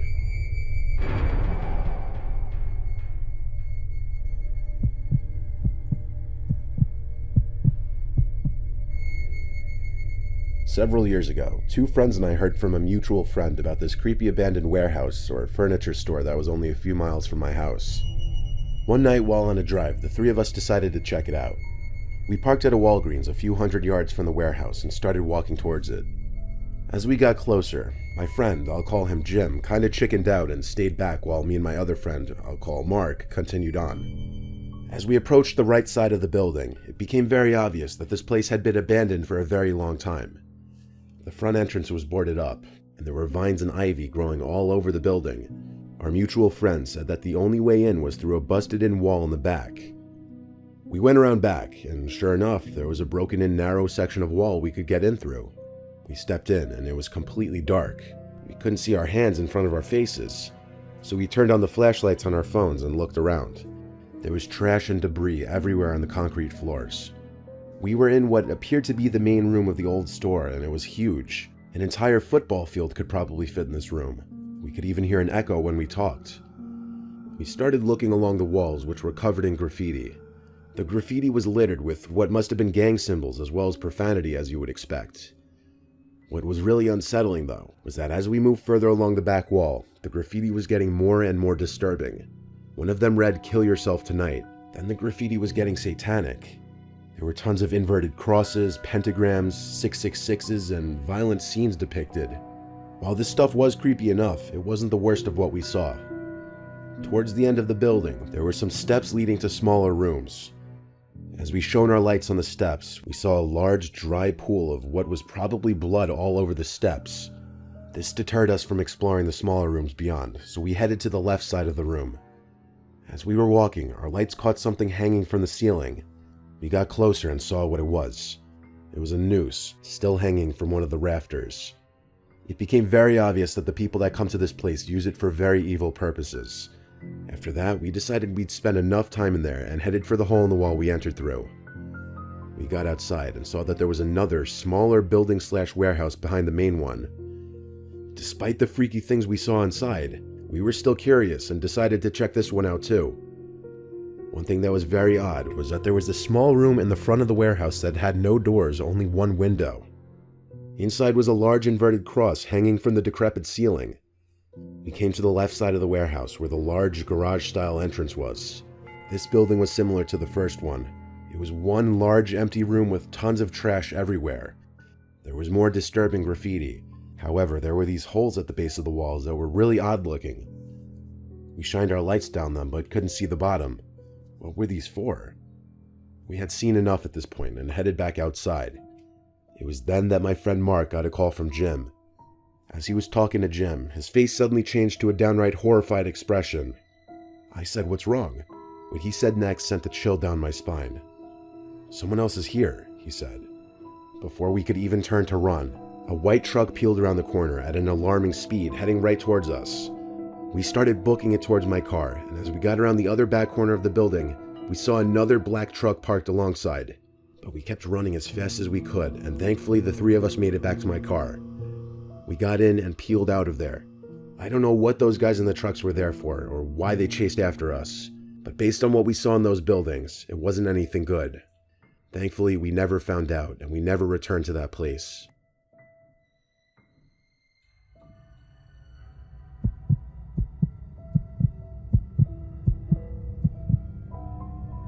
In my mid-20s, I used to be a party planner and event coordinator. I was basically in charge of throwing dope parties for this record label group. I'd have to rent out venues for a night or weekends, which would allow us to host our events in these places. Usually we wouldn't pay until after the event, and the landlord or owner of whatever property we were using would take a cut of the profits. There was this one time that my group rented this big warehouse for an entire weekend, and we would be hosting parties Friday and Saturday night. Once the place was rented out, I had to do a lot of setting up, which included setting up tables for bottle service, setting up portable bars, and a DJ stand. A lot of work would go into these kinds of pop-up venues, but they were always extremely profitable. My buddy Jack, who was also on the event planning team, was helping me on the Wednesday before the party weekend. He drove a truck full of equipment to the empty parking lot that the warehouse sat in. I was having trouble figuring out how to get the power to a certain part of the warehouse activated. I looked for any kind of electrical panel or circuit breaker box, but I was having trouble finding one. I gave the building owner I dealt with a call, and he picked up almost right away. His name's Carter. He told me exactly where to go for the electrical panel that would turn on the specific lights I was looking for. He directed me to a door that had an exit sign on top of it, but it wasn't on.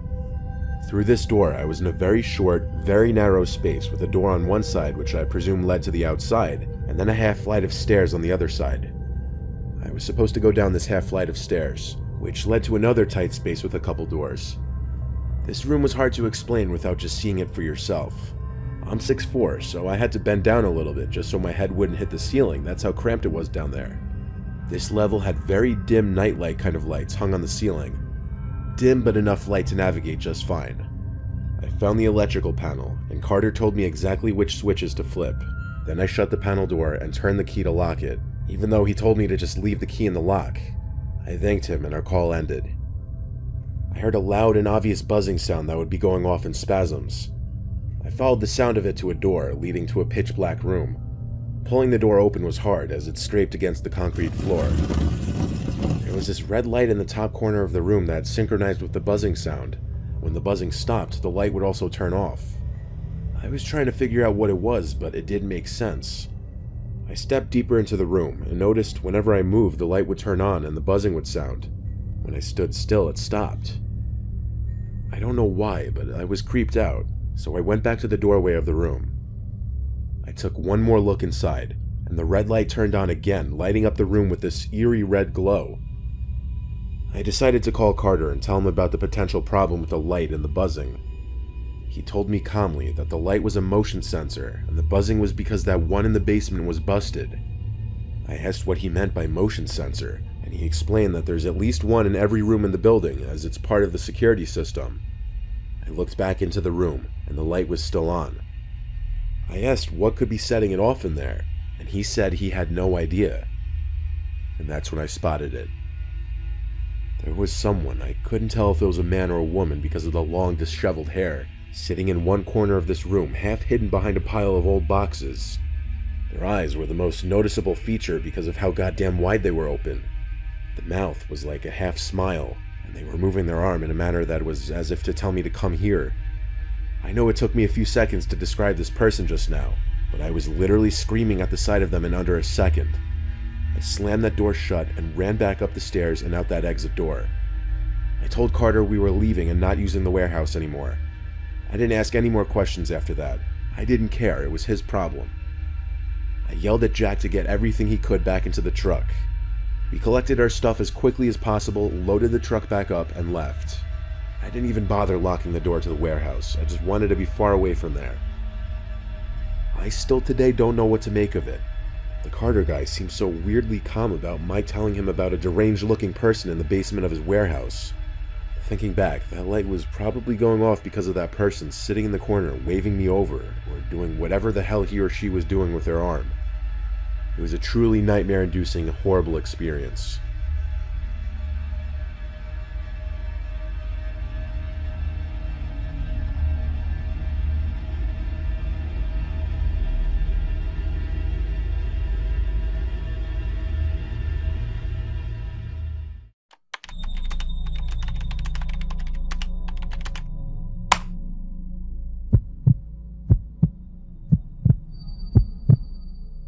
When I moved out of my parents' house and into my own apartment, I had a lot of junk and stuff that I needed to get rid of.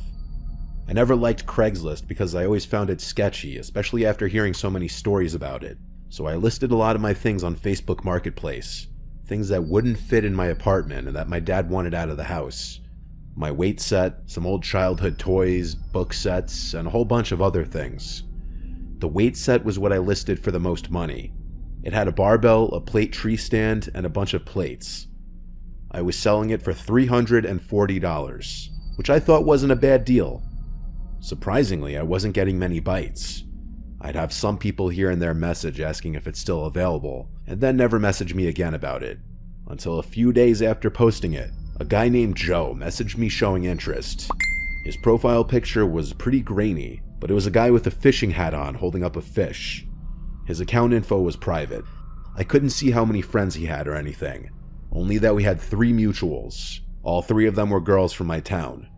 The guy's last name was also the last name of a Joe I knew from my town who used to date a girl I was somewhat friendly with, so I right away assumed it was him, especially since I knew that guy liked to fish. After telling him it's still available, he said, "Great, when can I pick it up?" I was pleasantly surprised he didn't try to haggle the price down at all. I said I'm available any night after 7. He said he could come by tonight around 11 p.m. after work. I said that's fine. A little late in my opinion, but if that's what worked for his schedule, it worked for me. I then decided to just be a little friendly and say, "Hey, you used to date Gina, right?" I saw the typing indicator in the chat for a second, but then it went away and he didn't reply. Not for a couple minutes. Then he said yes. I thought it was a little strange, the random pause, but it could have been anything. Maybe he thought it was weird I brought it up, so I just said, "I knew I recognized your name, LOL." He read the message but didn't respond for half an hour. Then I got a message back from him saying, "Yeah, LOL. Can you send me your address and I'll let you know when I'm coming?" So I sent him my address. He read it and didn't respond for many hours. By the time I got home from work, it was around 6. I went to the gym and got back around 7:30, the whole time waiting for some kind of acknowledgement from Joe. And then he finally messaged back asking for my number. I gave it to him, and seconds later, I got a text from a number with our area code. I have an iPhone, and when I texted him back, it was green. I sometimes will find that to be a red flag and possibly scams, because most people I know have iPhones. But I wasn't thinking that way with this, because I knew this guy already. He said he'd be over in a few hours, and so I continued about my business. It was now around 11 o'clock, and I was waiting patiently for his text or call. I sent a follow-up saying, "Let me know when you're coming." It was around 11:30 that he texted me, "I'm here, come out." I looked out the front window of my apartment, and I saw a dark-colored car out front in the street. I tried calling him so I could tell him that I need help bringing the weights outside. He rejected my call, and then he texted again, "Yo, come out." I texted back, "I see you. You can come in. I just need help with the weights. There's a lot of them." He texted back, "Nah, gotta see if you're straight first." I had to process what the hell that even meant for a second. All I knew was this did not seem like the way this white-as-hell fishing dude would be texting. I tried calling one more time, and he denied the call again. Now I was suspicious. I decided to text that girl Gina, along with the mutual friends I had with Joe on Facebook. The first one to text back was this girl Angela, who said, "OMG, that's a catfish, someone's pretending to be him." When I asked why she added it, she said it must have been a different name when it added her. I looked out the window again, and the car was still there. Someone was about to do something bad to me. I wasn't sure what, or who, or why. I had no way to contact the real Joe because he didn't seem to have any actual social media profiles. Not public, at least. I kept the door shut and locked and didn't respond any further.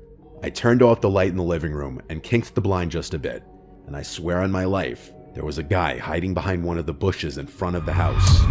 I watched until the car outside honked its horn, and then I saw the guy in the bushes run to the car, and then the car sped off. Witnessing that, I didn't feel relief. I felt gut-wrenching fear, not only of what I just narrowly avoided, but the fact that those people now had my address. The Facebook profile was deleted the next day, after a bunch of people reported it, though I think the people who made the account deleted it or deactivated it themselves. Joe himself confirmed he had nothing to do with any of that, and that someone must have been using his pictures and name to try and scam people in the area. though I'm not so sure it was someone trying to scam random people, because days later I got this threatening text.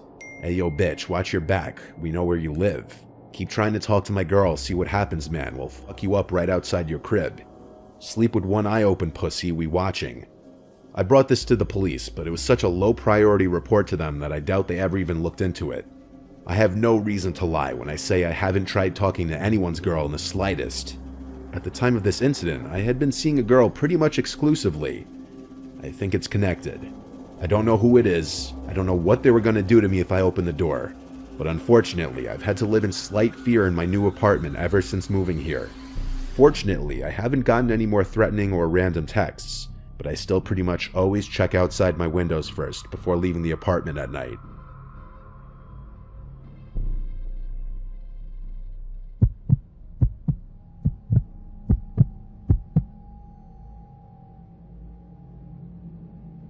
It had to be 2018. I was selling this old pinball machine that we had from our childhood. It wasn't some crazy arcade level pinball machine that would cost thousands of dollars, but it was definitely worth a few $100. It had been sitting in my parents' attic for the longest time, so I wanted to sell it before one of my sisters had the same idea. I didn't really want anyone to know about this because then I'd have to split the money, so I chose to list it when my family was away on a trip that I couldn't go on due to work. I'm a bit of a sneak, I know, but you gotta do what you gotta do. My parents' house is on the really nice side of town, but not in a gated community. I put the pinball machine up on Facebook Marketplace for $200. The next day, I got a message from some account with no profile picture with the name Jasmine, expressing interest in the pinball machine. They offered $175. I agreed to that number. We set up a time for when she would come, but when that time came, she never showed up. She messaged me saying, "I'll be there soon, I'll be there soon." It was getting late now and I had work the next day. I asked her if she would be here by 11 the latest. She said 11:30. I asked if we could do this tomorrow instead, but she said she's already on her way. So I just stayed up a little later waiting. 11:45 rolls around and she finally tells me that she's here. I went to the front door and saw there was a car out front. What I wasn't expecting was to see all 4 doors of the car opening and 4 people stepping out, 1 girl and 3 guys. I messaged her, "Are you here with people?" At this point, she wasn't answering her messages anymore. I watched as the 4 people approached my door. I kept the storm door locked. These 3 guys looked kind of big, and all 4 of these people looked like trouble. As they got close enough, I said, "Are you Jasmine?" She said through the door, "Yeah." I said, "I can't let all of you guys in my house, my parents are asleep," obviously lying. Jasmine, or so she claimed her name was, tried opening the door yelling, "What are you talking about?" As she saw it was locked, she started knocking on the glass. I decided it was best to shut the front door at this point. I heard their voices yelling outside for a while and the doorbell ringing. I heard one of the guys, or maybe even multiple of them, yelling obscenities and insults at me through the 2 doors, making me only gladder I didn't let them in. These were not the kinds of people I wanted in my parents' house, especially when I'm alone. I realized this whole thing was an awful idea when I heard their voices laughing and yelling on the front stoop for like 10 minutes after I shut the door. I looked out my little brother's bedroom window upstairs, which is directly above the driveway, and I saw one of the guys pissing in the empty driveway. No cars in the driveway was not a good look. The girl yelled something directed at me as they finally started to walk away, but I didn't hear what it was. I just thanked the Lord when they drove away, and I went upstairs to go to sleep. I was having trouble sleeping that night though, thinking of the interaction. So, fully awake, a couple of hours after climbing into bed, I heard a crash from downstairs. It was unmistakably the sound of a window being shattered. I sprang up, but right before sprinting to make sure the bedroom door was locked, I stopped myself and instead quietly got out of bed and tiptoed to the door. I had already locked it. I tiptoed back to my bed and had my phone in hand, ready to call 911. For some stupid reason, I was waiting till I heard any other kind of sounds before dialing, and eventually, I heard the sound I needed to hear. Footsteps rapidly coming upstairs. I dialed 911 as I felt like throwing up. The footsteps outside the room didn't even sound like they were trying to be quiet. I whispered the entire time I was on the line with the dispatcher. Time was moving in reverse. I hid literally under my bed as I listened to people ransacking the house. In reality, they were in and out in less than 5 minutes, way before the police actually showed up. The backyard window was shattered. Things were stolen from just about each room. Ironically, the pinball machine wasn't taken. What happened from there was I got a police report number. I made an appointment to see a couple detectives at the police station and shared with them all the details I had, including the Facebook account of the Jasmine girl. I fabricated the story a bit, saying someone in the house threatened me. My reasoning for this was I felt that this case would actually be taken seriously if I claimed I was threatened. To my surprise, they did take this seriously. The detectives apparently gathered the necessary data of the Facebook account in question to track this Jasmine girl, who lived a few towns over in a less than desirable area. And with a search warrant, they searched her house and found multiple belongings stolen from my parents' house. She ratted out the 3 men who accompanied her, and they were all charged with burglary. I think most of the stuff that was stolen was recovered. I'm sure there were some things that I wasn't aware of that were stolen that were never returned, but to this day it hasn't come up, so it's fine. I think by me claiming I was verbally threatened may have definitely helped make the detectives take this more seriously, but I could be wrong. My family was of course livid at first, but came to be understanding about it in the end.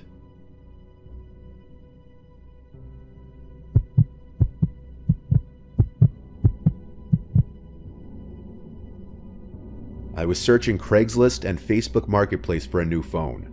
This was a long time ago, so it had to be like an iPhone 7 or something. Phones still had the home buttons back then. I found this listing for a phone. It was some generic looking post.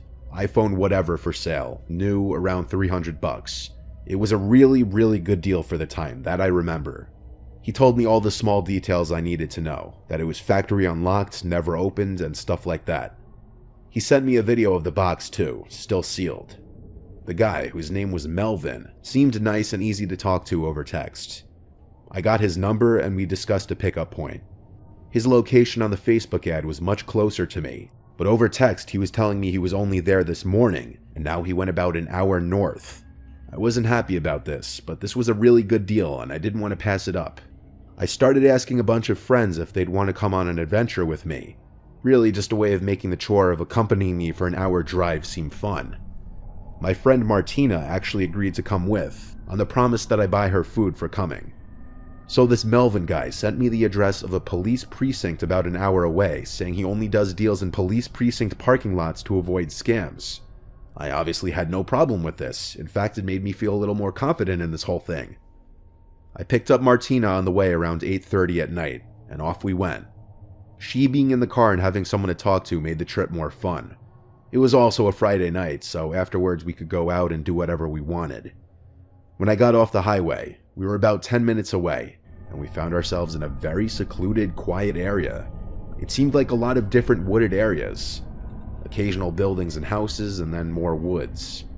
We got to the police precinct, and there was no one visibly parked in the parking lot, besides empty police cars, of course.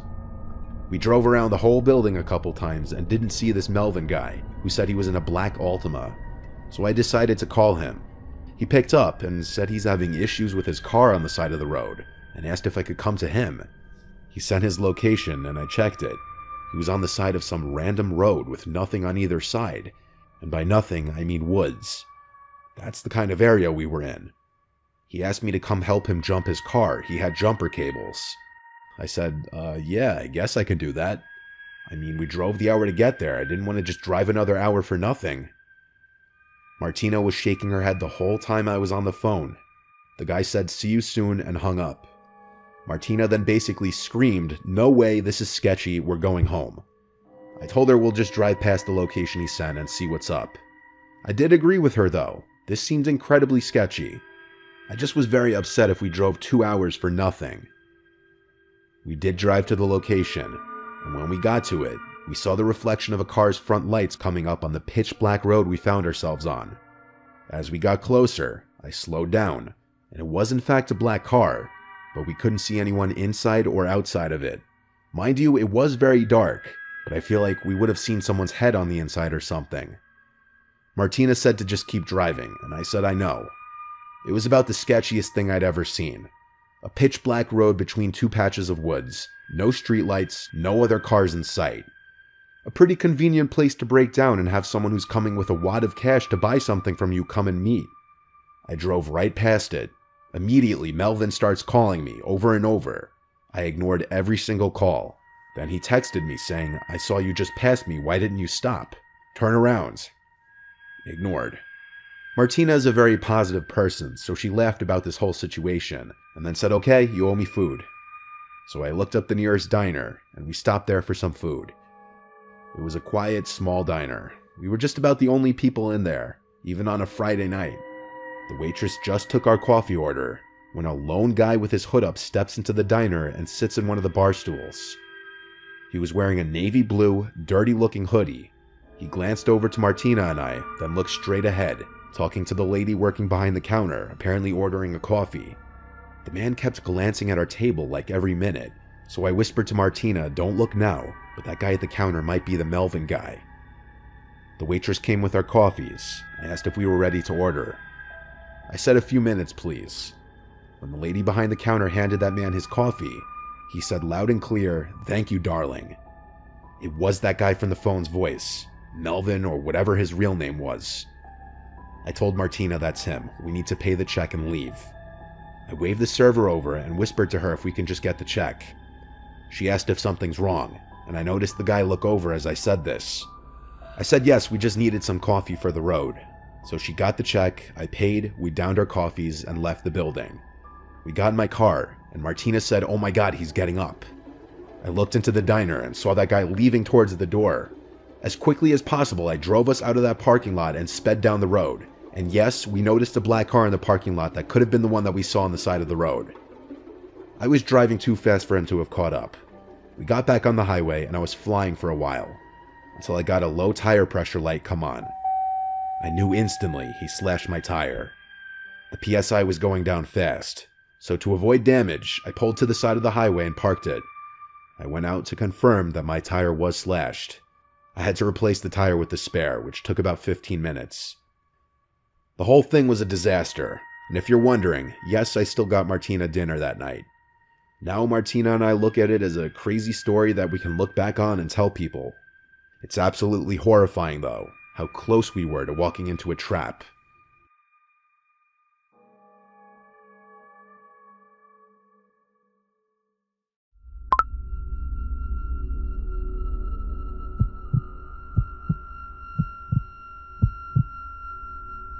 This was not even a month ago, so all the small details are still fresh in my mind. I have been using dating apps on and off for years. I think Tinder sucks along with its customer service, and I was never a fan of Hinge or OkCupid. I mainly use Bumble. In my Bumble bio, I have my height, which is 4'11", I make a joke about being short, and then I have my Instagram and Snap at the bottom. Because of that, I get a decent amount of random follow requests on Instagram. Half the time I don't follow them back. I also get a lot of random people adding me on Snap, probably more on there than on Instagram. I usually only add them back if I recognize their name from a recent conversation on Bumble, or if their Bitmoji looks pretty normal. I know, that sounds weird. I deal with a lot of stupid, disgusting boys on Bumble, but it's not as bad as Tinder. Still, I'll often have the typical douche frat boy asking if I do hookups or sending any kind of provocative messages. Usually when that happens, I'll mess with them a little bit and then unmatch them. This one time, I guess 3, almost 4 weeks ago, I matched this actually pretty attractive guy. He sent some pickup line that was kinda creative and got my attention. Pretty soon he asked for my Snap. Then seconds later he added me after noticing I had my Snap in my bio anyway. So I added him back because why not? He started messaging me on Snap. I screenshotted the first 2 pics on his Bumble profile and sent it to my girlfriends, mentioning how attractive he is. My friend Gianna replied right away saying it's a catfish. She matched it too. So I decided I'd mess with them a little bit. The things he was messaging me on Snap were slowly progressing to be more sexual. So I started saying the most unattractive things possible, and they started getting noticeably salty. I said I would be down to come over if they sent me a selfie. He didn't send a selfie, of course. He just replied with a message asking what my address is. I didn't reply at first, asking my girls what I should do next. But then I got a notification that the guy screenshotted my Snapchat profile. I immediately blocked him and remembered I had my location on the Snap map as public. The problem is the houses in my area are spaced out enough where he could easily identify which house I was in. I panicked, asking my girlfriends what to do. They tried to calm me down, assuring me there was no chance he'd come to my house. They did a good job because they made me realize how ridiculous him coming to my house sounded. I was watching New Girl on Netflix. The doorbell suddenly rang. I paused the show, and I felt my heart jump into my throat. I was home alone, not expecting my parents or siblings, and it was past 10. I turned off my bedroom light and TV screen. I wanted total darkness to give the illusion no one was home. I suddenly got a notification that someone added me on Snap. The username was "It's me, add me back." I blocked the account immediately. 2 minutes later, another account added me on Snap. This one, the username was "I'm outside your house." I screenshotted that and sent it to my friends and family, now in tears. I blocked it as well. There was a long pause now. I hoped maybe he had given up. During that time, I was texting friends and family, but ignoring all their phone calls because I was so paranoid that I'd be heard from outside. Finally, I got another dreaded notification from Snap, saying someone added me. This time the username said, "I'm looking right at you." I turned to the window naturally. I wish I hadn't. I wish I'd just ran out of the room and called 911. But I looked and saw him looking into my room, this disgusting, smiling man. I'm sure my face turned completely ghostly white as I looked at him. I ran out of the entire house, screaming at the top of my lungs down the street. 2 neighbors came outside in response, and I basically ran into one of their arms crying for help. The neighbor called the police for me, but the man was not found in or around the house. I somehow had to gather the courage to go back into that house and stay there for the night. I locked myself in my parents' room since it's the only bedroom upstairs with a lock, and I prayed I'd be able to fall asleep. I lay awake for seemingly hours though, and eventually I knew for a fact I heard something outside the door, like tiny, soft footsteps causing ever so slight cracks in the wood. I sat up and stared at the bottom of the door, dreading the lights outside turning on or someone trying to open the door. I grabbed my cell phone and dialed 911. I immediately said to the operator in a quiet whisper that someone was inside my house and I was alone. But maybe I didn't say it quietly enough, because footsteps on the other side of the door confirmed that I was right. I wasn't just hearing things. The footsteps walked away from the door quickly, and I heard them go down the stairs, and eventually I heard the front storm door slam shut. The cops arrived shortly. The same cops had returned. This time they wouldn't allow me to sleep there the rest of the night. I called my friend Gianna, who was still awake, and she said I could come sleep over for the rest of the weekend. The police escorted me there after I locked up my house. I'm grateful I didn't fall asleep that night, as I wouldn't have heard those tiny footsteps outside my room, and I might not have called the cops in time.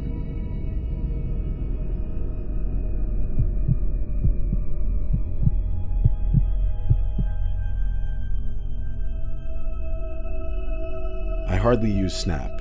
I find it to be an immature form of communication. I only have one so I can receive snaps from friends and occasionally send people snaps while I'm on vacation somewhere or doing something fun. I do not view Snapchat as a viable replacement for simply texting someone. That being said, when this girl Kate that I hadn't heard from in months, who I was kind of into, one night randomly snapped me, my face lit up a bit. She snapped me a picture in a dark room, presumably her bedroom, saying, "What are you doing?" I replied with an awkward selfie, saying watching Friends, made more awkward with the obnoxiously bright flash from my phone. Another reason I hate Snapchat, because I look terrible in selfies. Expecting her to run away after my selfie, she actually snapped back. I could barely make out part of her face. It was 90% black wherever she was, with a hint of red glow. She said in the snap to come to her place. I was done with the stupid selfies, so I just messaged her back asking where. She sent an address. It was 10 minutes away. I was bored, so why not? I got in my Chevy and started following towards the address. It wasn't that far. I was there quicker than expected, but I'm also a speedy driver. The address was of a house at the edge of the same town I live in. Since I have her number, I just texted her, but with my car idling and her not answering right away, I decided to just call her. The call was answered, but she didn't say anything on the other end. In fact, all I heard was garbled background noise, likely because the phone was answered by accident. I said hello a few times, hoping maybe she'd hear me in her back pocket or wherever her phone might have been. I listened for a little while, and eventually I started hearing a man's voice in the background. I screamed hello 2 more times into the phone, and then I distinctly heard in a girl's scream, "Help me," before the call was hung up. I didn't know what to make of all of that. I texted her one more time, "What's going on?" Minutes later, I got a text back saying, "Come in, I just opened the front door." I looked at the house, and sure enough, the front door was left open now. At the same time, I got another snap from Kate. I opened it immediately. It was a picture of her legs in a dark room. She was wearing ripped jeans, and it looked like she was sitting on the floor. Something wasn't right here. I wasn't going in that house. I called 911 and reported a possible kidnapping situation. In the meantime, while waiting for the cops, I texted back the number, saying 1 second, I'm on a phone call, then I'll come right in. But there was no answer. In fact, the next time I looked at the front door of the house, it was closed now. I was worried that what I was imagining was coming true. The cop car eventually pulled up behind my car, and I pointed them at the house. Another cop car pulled up quickly across the street, and 2 more cops got out. A total of 4 cops were knocking at the front door. A man opened the door, and they identified that they received a reported kidnapping in the house. One of the police officers actually let himself into the house past the man. The other 2 followed, while one stood with me by the front porch. Not even 30 seconds later, one of the cops yelled at the other 2 to get him in cuffs, and then a girl's cries for help soon became apparent from the basement. I was in absolute shock when the girl I recognized as Kate was being escorted out of the house in tears. She was a wreck. She looked like she had just experienced a life-changing trauma. I can't even imagine. This wasn't even her house. This was apparently the man's house. But the girl's aunt didn't live too far, so she was brought there. Obviously, the man was brought to jail, and I'm sure he's now in prison. That Kate girl really didn't seem to want to talk to me too much beyond thanking me for saving her life a bunch of times.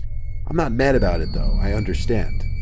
Experiencing whatever she went through in that basement is probably something no one wants to think about. Greetings. My name is Terry Carnation of the podcast Dark Air with Terry Carnation, reading a story for the aptly named Mr. Nightmare. I am an 18-year-old guy and a freshman in college. I go to school in my hometown so that, for my first year, I can live with my parents and save money on student housing. I go to Montana State University in Billings, the state's largest city. And no, we don't ride horses to school. We have cars. In school, I still knew and hung out with most of my high school friends that decided to stay in town for school as well. But in my calculus class, I didn't know anyone. I am pretty outgoing and can easily start a conversation with a stranger, but I strangely found it hard to make friends in that class. Eventually, I just gave up and went to class to learn rather than make friends. About 2 weeks into school, this guy I hadn't seen in class before started to sit near me. He would always come in around 10 minutes late and would sit as close to me as possible. It weirded me out, so I would sit as far from the door as possible to see if he was actually trying to sit near me.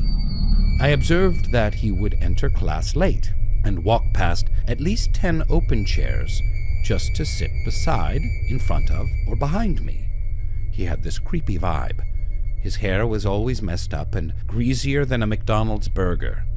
His clothes were ripped up and looked ancient, and his hands were always black with dirt. I am a neat freak, and always keep myself and my things clean and organized. So, just looking at him repulsed me a little bit. He also looked way older than the rest of the class, almost like he was 40. He started to fall behind in class since he never took notes, and he started asking me for help. Even though he looked creepy and gross, he seemed very nice and shy.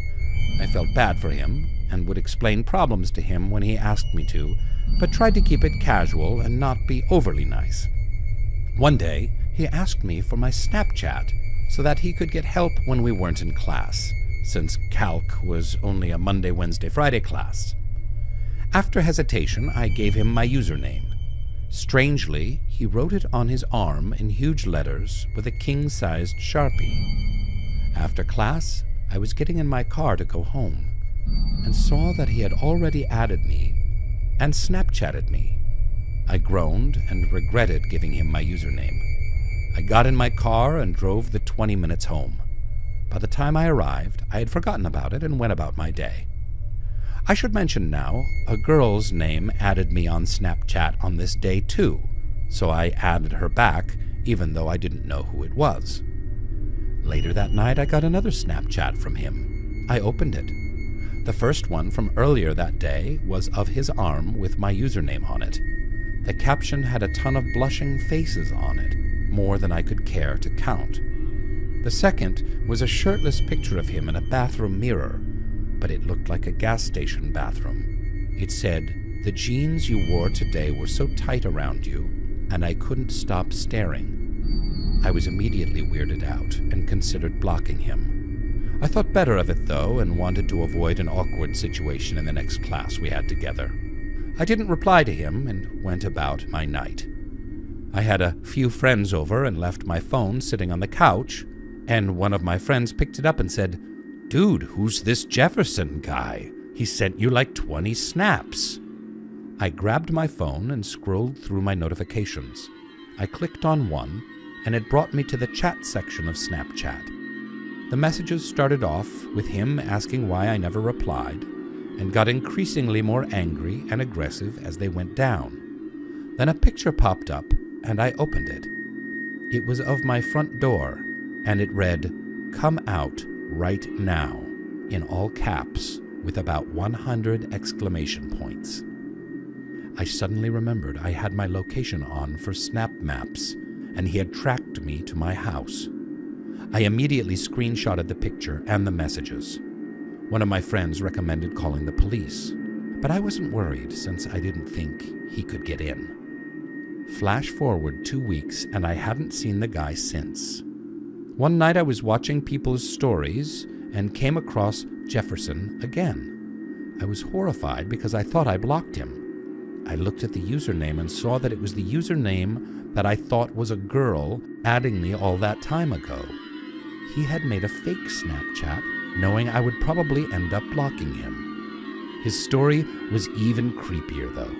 It was a picture of me walking with my friends in a parking lot earlier that day.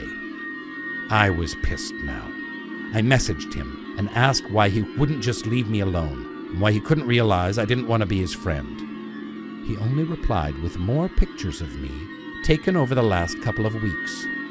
Me walking, me driving, me at the movies with my friends, me at a restaurant downtown with a girl I liked. I was so completely creeped out that I blocked him again. I wish I had saved the pictures. But after I press charges for stalking, I imagine the photos will be subpoenaed for evidence.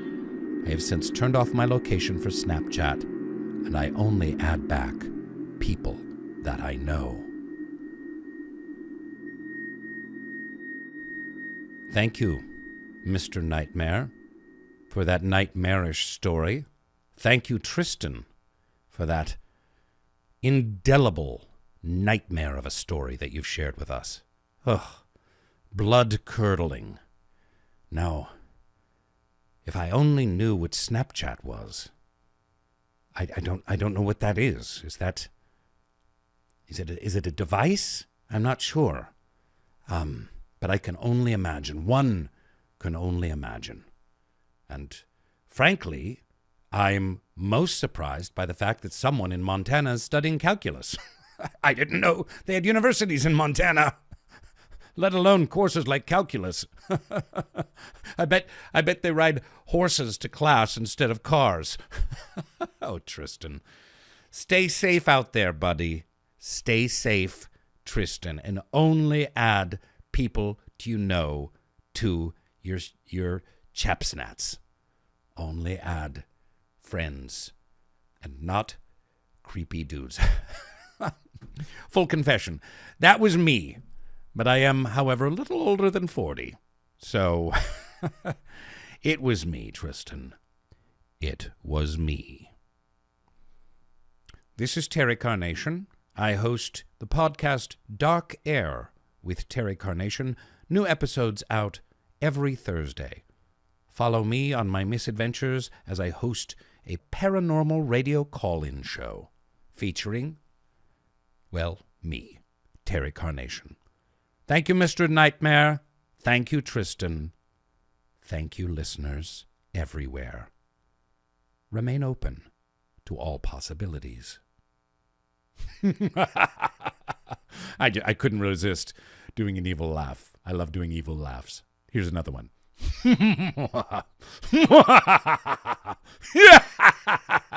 All right, that's enough.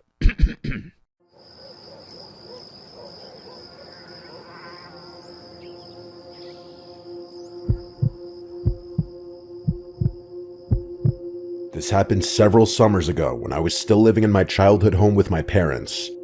I was 17. One random weekend, my parents went away for a few days without taking me with them, which was pretty much unheard of. They're the kind of people who are always at home, constantly keeping the house in order and rarely ever taking time away for themselves. In all my years living there, I couldn't remember a single time they'd ever gone away together like that. Naturally, I decided to take advantage of the rare opportunity, and I invited over MJ, my girlfriend at the time, to spend the weekend. It felt like a once-in-a-lifetime chance to have the house to myself without any interruptions. MJ had this playful, devious side to her that made every moment feel a little more exciting than it should have been. Admittedly, that's one of the reasons why we didn't work out, but I'm not going to open that can of worms right now. Knowing her, I should have been able to predict what was going to happen that night. As soon as she saw my heated pool glowing away in the backyard, her eyes lit up with a spark of mischief. She told me we should skinny dip, grinning like it was the most obvious idea in the world. I told her my neighbors would see, but she pestered me and made the very good point that we'd probably never get the chance again. We had gone swimming many times, but had never done something that devious before. At least I hadn't. I was always the well-behaved, polite kid growing up. Even now, I sometimes scold myself for being too nice. Anyway, it took a lot of convincing for me to agree, but MJ had a way about her. Her enthusiasm was contagious, and before long, we were in the pool, laughing and splashing under the night sky. It was actually a really romantic moment, as cheesy as that sounds. The water was warm against the cool summer air, and everything felt perfect, almost surreal. Let me quickly describe the house. The pool was right outside the large bay windows that overlooked the living room. Because it was so dark outside and the lights inside were still on, we had a perfect view into the house. It was like looking into a lit-up dollhouse. I'm sorry if that doesn't make sense, but if you saw a picture, you'd get what I'm talking about. For a while, that view made me feel safe, like we were still connected to the house even while we floated outside in our own little bubble. That comfort didn't last long, though. At one point, as MJ was talking about something, I don't even remember what, I glanced up at the windows and froze. I saw the last thing I expected to see. On one of the far living room walls was a shadow. It was faint but distinct, and I knew it was definitely a shadow because of how it was moving. I watched in horror as it moved out of sight, like someone was walking deeper into the house. My heart started pounding. I felt a surge of panic, but I didn't want to scare MJ. I whispered to her that we needed to get out of the pool. She didn't question me. She just quickly followed my lead as I tried to get out of the pool and dry off as discreetly as possible. I told MJ to hide in the pool house, turn off the light, and stay completely silent until I came back. Her playful demeanor was completely gone. I could tell she was freaking out, but she was doing a really good job keeping it together. She nodded and slipped into the pool house without another word. I opened the back door as quietly as I could and stepped into the kitchen. I was going to handle the situation myself. That's just how my parents had raised me. I grabbed a knife off one of the cutting boards and started moving through the house. Someone had definitely been in there. That much was obvious. I started noticing small, subtle signs that didn't make any sense to me. A chair in the dining room was slightly pulled out, like someone had been sitting there. A picture frame on the wall was crooked. A coffee mug I didn't remember using was sitting on the counter. Stuff like that. Stuff that no rational robber would ever waste time doing. As I moved through the house, I started considering the possibility that it wasn't a robber I was looking for. My heart rate must have been insane at that point. I thought I was going to be tackled every 5 seconds, but nothing ever happened. I checked every room on the ground floor, but I didn't find anyone. All the doors were locked, and all the windows were shut tight. It didn't make any sense. If someone had been inside, where were they now? The more I wandered around the house, the more my masculine bravado disappeared. At one point, I just got fed up and decided to call the police. They arrived quickly and did a thorough search of the house and yard, but they didn't find anything either. No signs of forced entry, no footprints in the backyard, nothing. They couldn't even come up with a legitimate method of entry. One of the officers suggested I might have scared off whoever it was, but I wasn't convinced. At a certain point, it was too late at night to do much else. The police left. MJ and I were too scared to stay in the house, but we didn't have another option. We locked every door, barricaded the bedroom, and tried to get some sleep. Around 4 a.m., I woke up to the sound of creaking floorboards above me. At first, I thought I was imagining it, but the noise was way too obvious. Someone was moving upstairs. I listened for a while longer and started hearing footsteps moving down the stairs, like whoever it was trying to make their way outside. Adrenaline surged through me as I grabbed the knife I'd left on the nightstand. I told MJ to stay put and bolted out of the room. I moved as quickly and as quietly as I could, but by the time I reached the front door, it was wide open. Whoever had been inside was gone. I didn't even bother calling the police again. There was nothing they'd be able to do anyway. I just made sure all the doors were locked and went back to bed. The next morning, the full extent of the intrusion hit me. All of our kitchen knives were missing, all of them, which was definitely not something a rational person would do. They'd also taken smaller items, some cash, a few watches, random electronics, but it was the knives that haunted me. It felt like whoever had been inside had left a message, though I couldn't figure out what it was. When my parents came home and I told them what happened, they were surprisingly understanding. I'm not one to scare easily, never have been, so this experience honestly didn't affect me much. But even now, I still sometimes acknowledge how strange it all was. I was never able to figure out how that person had gotten inside, or where they had been hiding while the police searched the house. This is always going to be one of those odd things that just sticks with a person forever.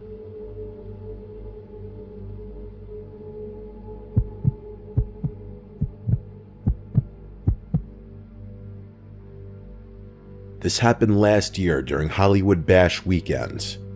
I go to Rowan University, and for anyone who doesn't know, Holly Bash is Rowan's big spring festival, kind of like our own mini Coachella. It's held every April on Hollybush Green, right near the historic Hollybush Mansion. There are carnival rides, food trucks, lawn games, and a concert with a surprise headliner. The whole campus shows up. It's supposed to be the most fun day of the year. I was a sophomore at the time, and like a lot of other students, I stayed out late that night. Rowan's in a pretty quiet suburban neighborhood. Glassboro doesn't really feel dangerous, even at 2 in the morning. That's probably why I didn't think much of it when I left my friend's dorm and started walking back to Chestnut Hall alone.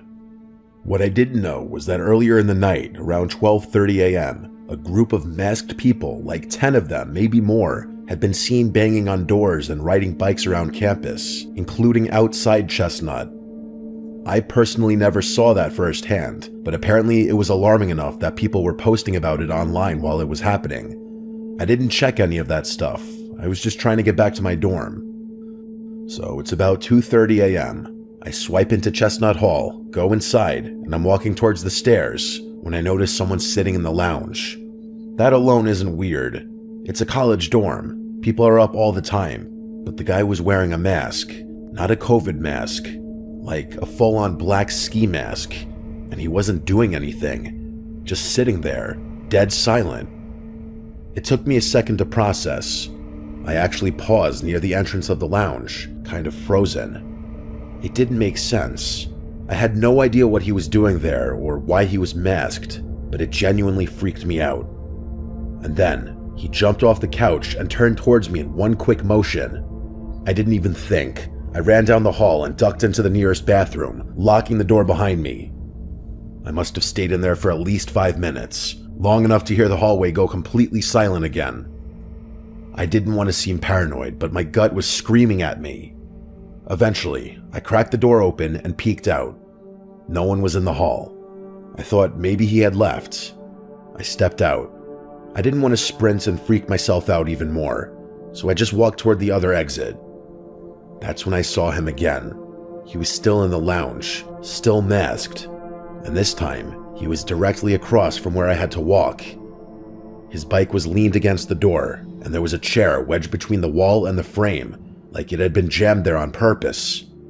I had pepper spray on my keychain. I pulled it out and held it in front of me. I didn't aim or threaten him. I just showed that I had it, hoping it would be enough. My heart was pounding so hard I could hear it in my ears.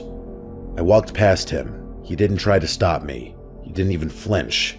It was like he wanted me to see him, like the fear was the whole point. I didn't look back. I pushed the other door open and left the building. I was halfway to Magnolia when I heard the sound of bikes behind me. 3 more masked people rode up next to me. They didn't touch me or try to grab me, but they were heckling me, laughing, saying things I couldn't make out.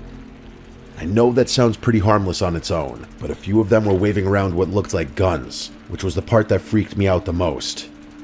I guess they could have been fake or airsoft guns even, but it was clear that they were trying to intimidate me. I tried to ignore them, but I could feel how close they were riding, just barely out of arm's reach. I made it to Magnolia and texted my friend to come meet me outside. He walked me back to Chestnut, and that made me feel a lot safer. Luckily, the bikers were gone by then. I didn't call the police that night. I wasn't hurt, but I was really scared. I can't even fully explain why. It wasn't until the next morning that I told my mom everything. She ended up reporting it, and later that night, some of my guy friends texted me that they'd also been approached by a group of masked guys, and a few of them had pulled guns. Nobody was hurt, but it was enough that campus police started taking it seriously. I've heard a lot of rumors about who those guys were. Some people think it was just a bunch of local kids trying to scare people. It's just the gun detail that freaks me out. It's likely that a group of armed, non-students had somehow made their way into my dorm that night, the place I live. I've been scared to walk home alone ever since.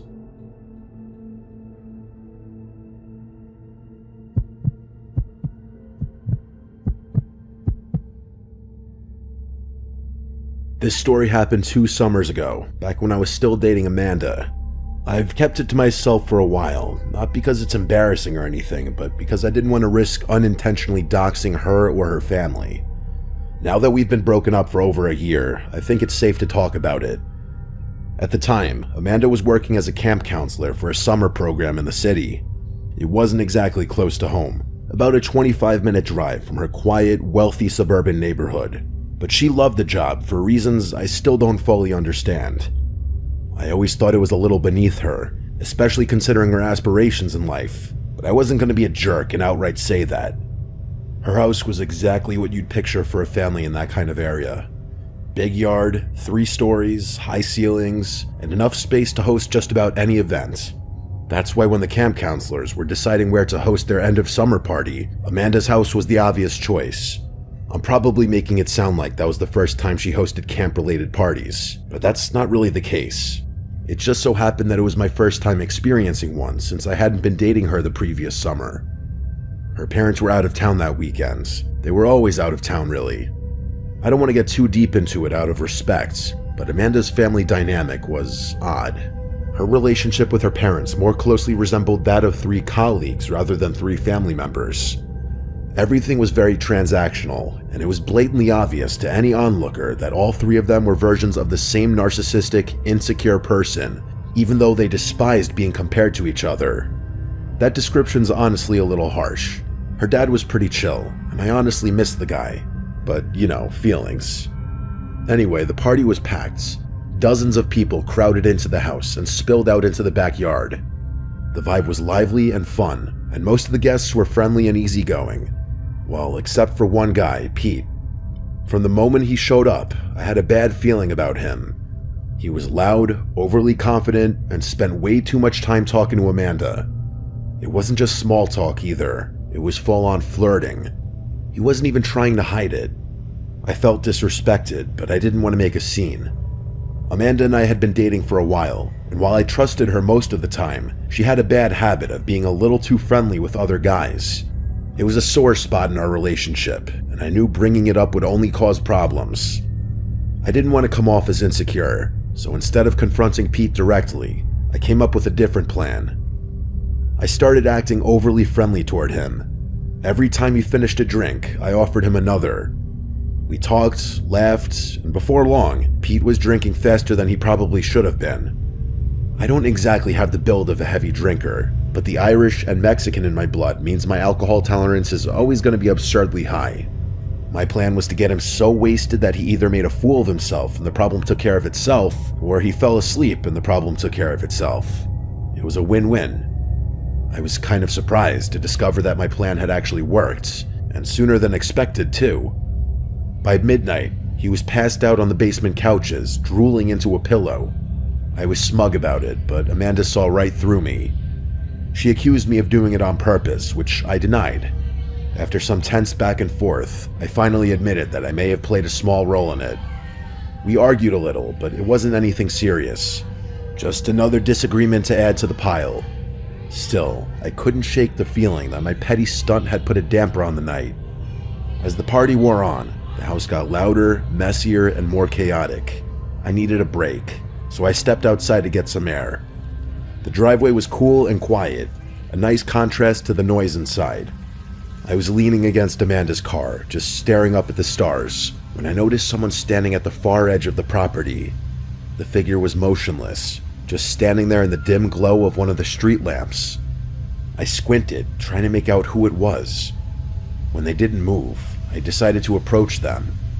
It was probably the liquid confidence that made me do it. I don't think I would have done it otherwise. I asked, "Hey, can I help you?" trying to sound friendly, but a little assertive. The figure took a few slow steps towards me before stopping.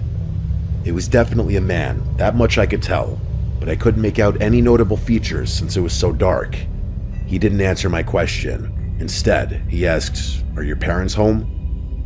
The question threw me off. It wasn't just what he asked, it was how he said it, like he already knew the answer. Before I could respond, he repeated his question, this time name-dropping Amanda's parents. He knew who they were. That was enough to turn the unease I'd been feeling into full-blown suspicion. I lied and told the guy my parents were inside, even though part of me thought he knew I didn't live there and that I was lying.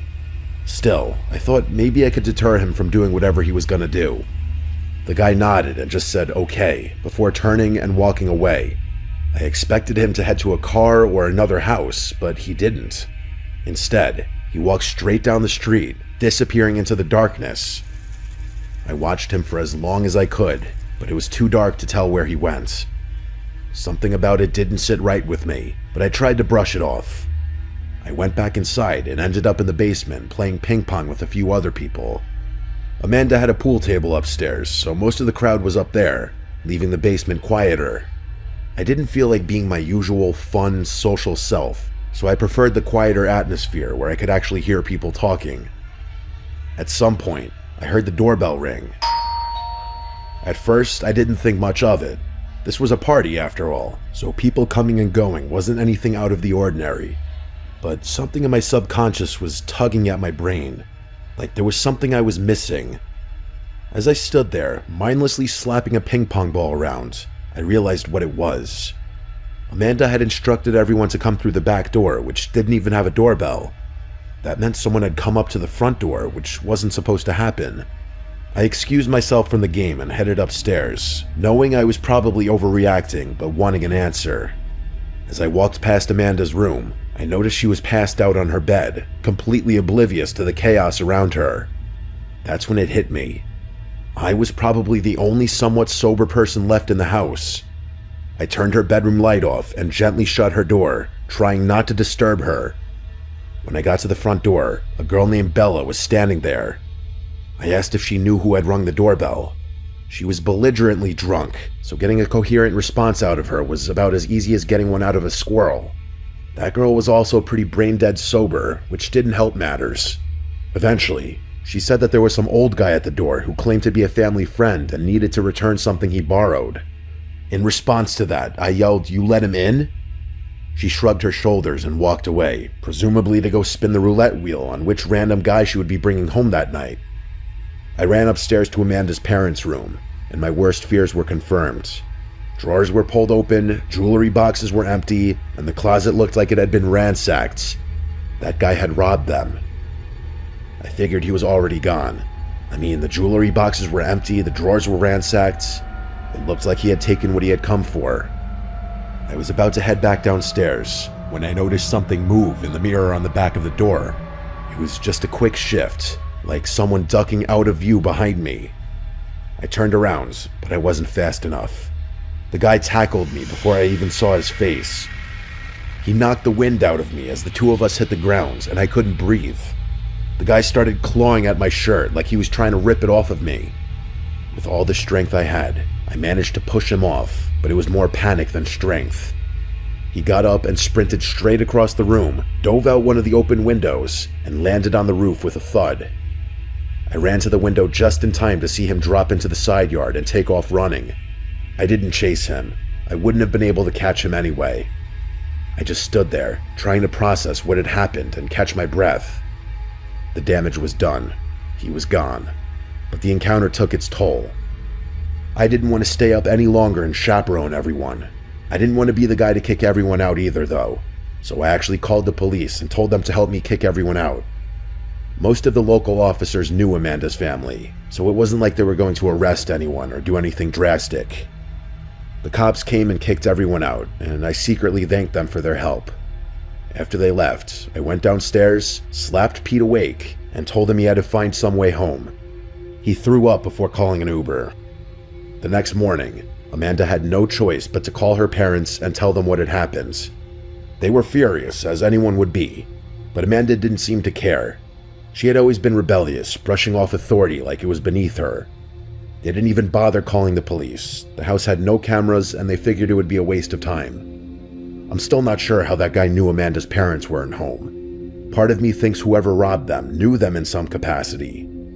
Looking back, that night revealed more about Amanda than I wanted to admit. Her indifference, her carelessness, it was all a red flag I should have taken more seriously. Hindsight, as they say, is 20/20.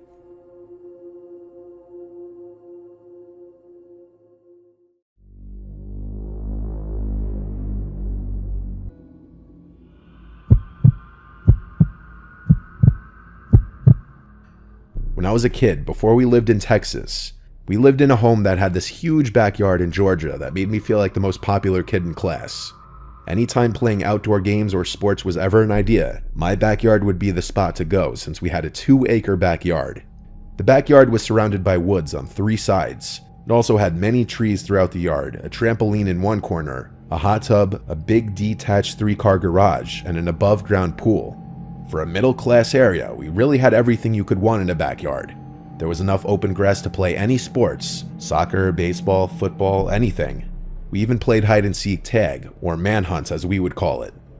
One Friday when we were in like 6th grade, my friends and I wanted to have a camp-out sleepover in my backyard. It was Mike, other Mike, who I'll call Michael, and Jason.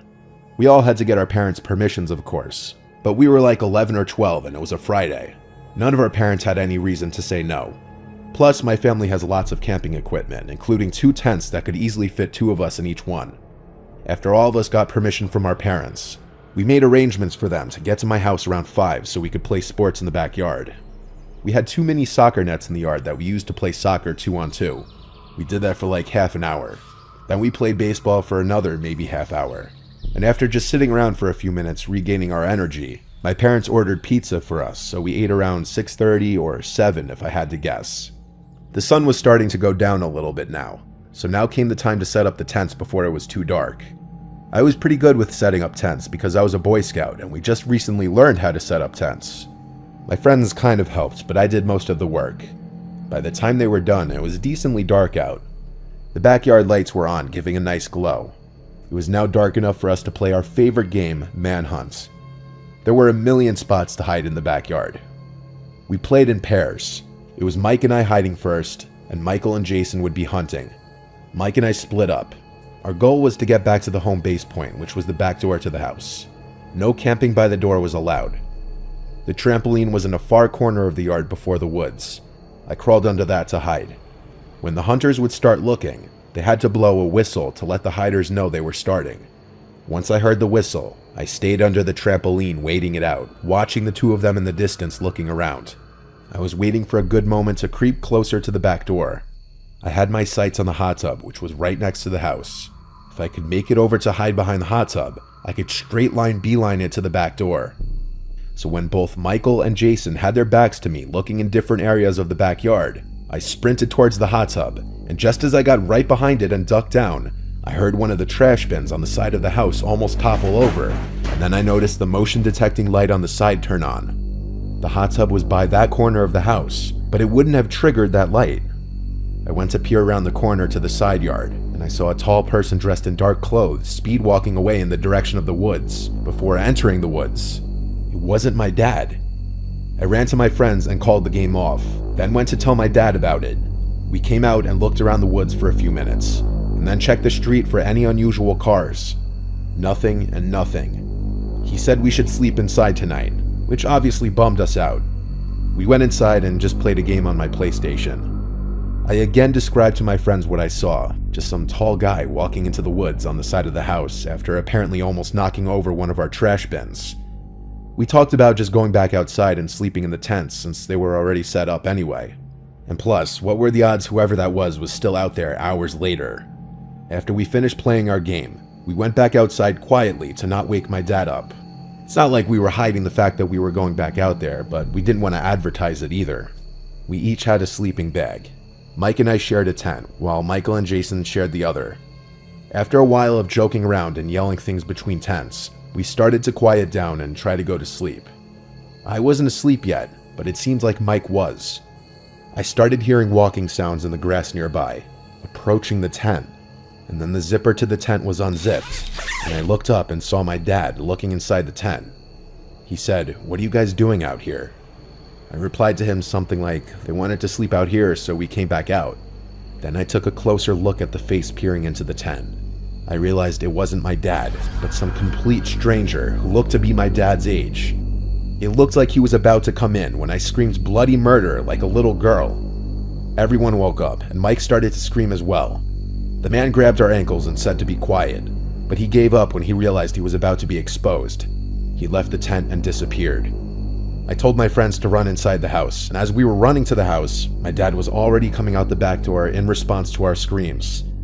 I told him I don't know which way he went, but that the man from before was back. My dad ran around the yard, screaming and taunting the creep to come back if he has any balls. We heard it from inside the living room. My mom called the police, of course, and all that really happened when the police officer showed up was he took my recount of what happened, and I'm sure he made a police report, then left. It was good to have a police report at least, so that the cops would be aware of a creep going around. I'm not sure if that man ever came back to our property or not, or if he ever got in trouble for something similar. Either way, it was pretty traumatizing, and it could have gone much worse.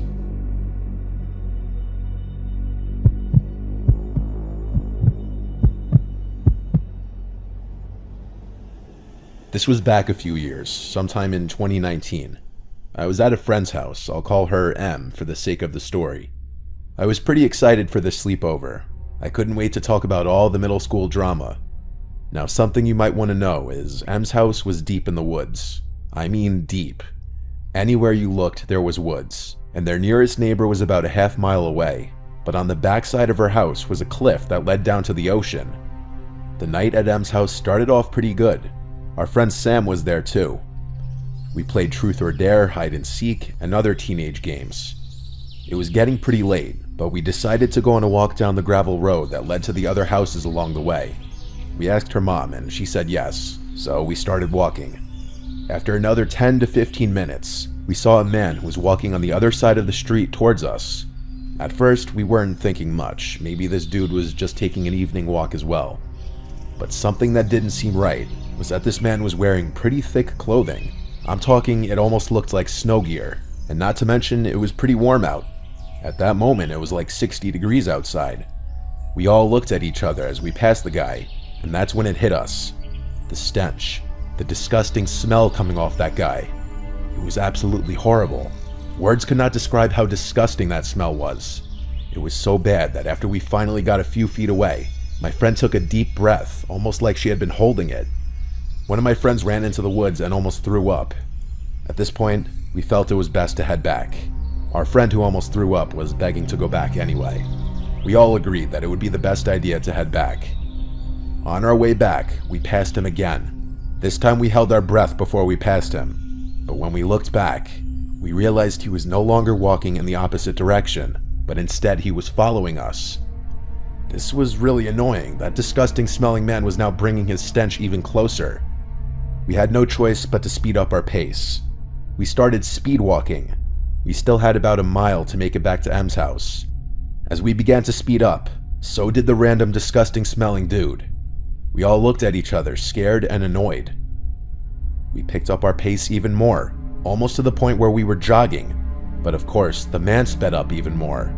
Now at this point, we were running, and my friend Sam looked back, and then we heard it. Sam let out a blood-curdling scream as she looked back, which caused Em and I to look back as well, and what we saw, still to this day, absolutely horrifies me.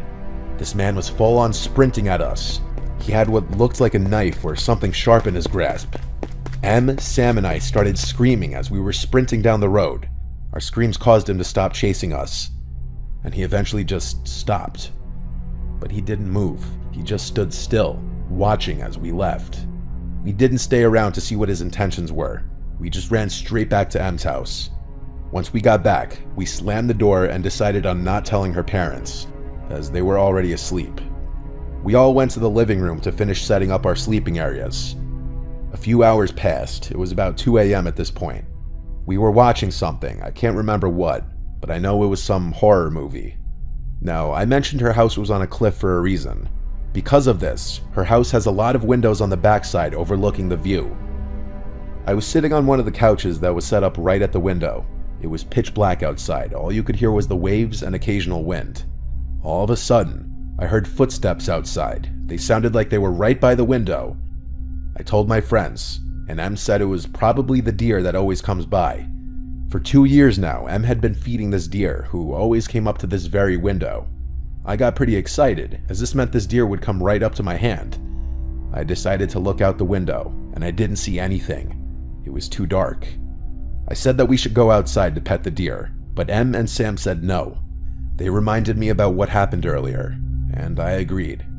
So we went back to watching the movie. Another hour passed, and we were all feeling tired. We turned off the TV and headed under our blankets. It was about 45 minutes later. Em and Sam were fast asleep, but I felt like I couldn't rest. Something was up. I had this gut feeling that told me not to go to sleep, so I decided to look outside. The moon was just bright enough that you could see the ocean, so I spent a few minutes just staring outside. As I was staring outside, my eye caught something moving in the woods over to the left. I turned my head that way, but I saw nothing. I knew I saw something moving, so I grabbed a flashlight that was on the bookshelf and I pointed it in the direction of where I saw the movement. Now this was probably the worst idea I could have ever had, because when I did so, I saw that man again, but this time he didn't have any snow gear on. Instead, he was completely shirtless, and I wasn't about to find out what else he didn't have on, so I tried to wake up Em and Sam and tell them what I saw. Sam woke up, but Em was a deep sleeper. I told Sam to look outside, but when we looked, he was gone. Sam looked at me with a pretty angry expression, like I was just messing with her. I told her I wasn't, but she didn't believe me. She went back to bed, and I was left laying there. It was now about 4:30 in the morning. It was still dark outside. I didn't sleep at all. I felt myself drifting off to sleep when I heard a knock on the door. I almost jumped off the couch when I heard it. I knew I shouldn't open it, but my curiosity got the best of me. I walked over to the door and looked out of the peephole, and again I saw nothing. My head had to be playing with me. I again went back to the couch and threw my blanket over my head. I eventually fell asleep, but woke up at around 5 a.m. in a cold sweat. Something wasn't right again. My body wouldn't stop shaking. And then it hit me. That familiar stench. That disgusting smell. I almost threw up right there. But as fast as I sat up, I heard footsteps coming towards me and I screamed. I flicked on the flashlight, and as I did, I saw him, the man from earlier, standing in the corner of the room. My scream woke up Em and Sam, and they screamed too. And as we did this, the man bolted out of the house. Em's mom and dad came running down the stairs, and after a few minutes, we told them everything that happened. Em's mom called the cops, while Em's dad walked down the road with a shotgun, seeing if he could find the man. After that, once the police arrived and got all of our stories, I went home. My parents didn't tell me much when I got home. They hugged me for what felt like hours, and from that moment, I wasn't allowed at sleepovers anymore. Only now, years later, did I finally realize just how bad everything was. The police eventually found the guy, and inside that old shed we were daring each other to go into were 5 dead bodies. And that stench that was on that man's body was the smell of decaying flesh. And if things didn't go the way they went, in the end, my friends and I would have ended up in that shed.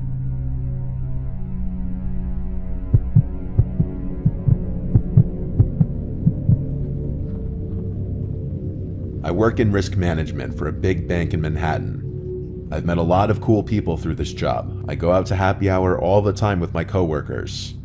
In 2019, a new guy named Sebastian was transferred to our office. I met him on his first day in the office. He seemed very sociable and talkative, and he'd always be laughing and smiling. He went out to happy hour with us that Friday, and he truly was the life of the party, always talking about all of his experiences, all the places he's been and things he's done. There was not a dull moment with him. Eventually, Sebastian and I became friendly, and we went out together once in a while on weekends. I came to realize the more I got to know him that a lot of what he said may have been fabrications. His stories about all these beautiful women he allegedly got with, all these stories of hanging with celebrities.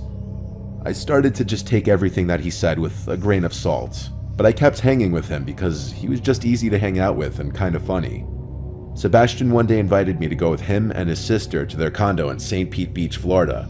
His mom is very wealthy, owning a place in Beverly Hills, Colorado, and St. Pete. She wouldn't be at the condo this particular weekend, so Sebastian said it would be fun. I invited my little brother to come along too. We all took the same flight. I met Sebastian's sister at the airport. She seemed pretty interesting. Hard to explain, but she was a bit quirky. The condo was actually decently nice. It had 3 bedrooms. I'd never been in a condo with 3 bedrooms before. Sebastian and his sister took a room each, so my brother Tyler and I shared a room. I told him if we meet any girls, he's sleeping on the couch though.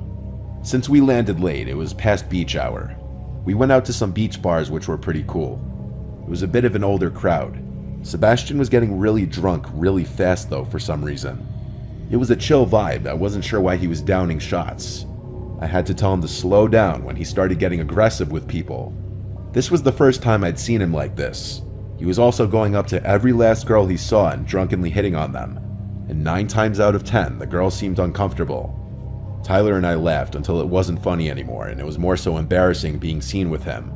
At one point, a bigger guy got in his face for talking to his girl, and I had to pull Sebastian away and apologize to the guy to de-escalate things. As we walked away, Sebastian pushed me and called me a piece of shit for not having his back. Tyler and I told him to just calm down. Even his sister was telling him to relax. Sebastian stormed off, I'm assuming back to the condo. His sister didn't say anything and just followed. This was an extremely bizarre start to the weekend. Tyler and I stayed and finished our drinks. These girls even came up to us and asked how we knew him, making a joke of it. We actually got their numbers. They were visiting too. They said they're going downtown later if we wanted to meet up, and we said we were down. So after that, I texted Sebastian asking where they went, and he texted back immediately that they went back to the condo.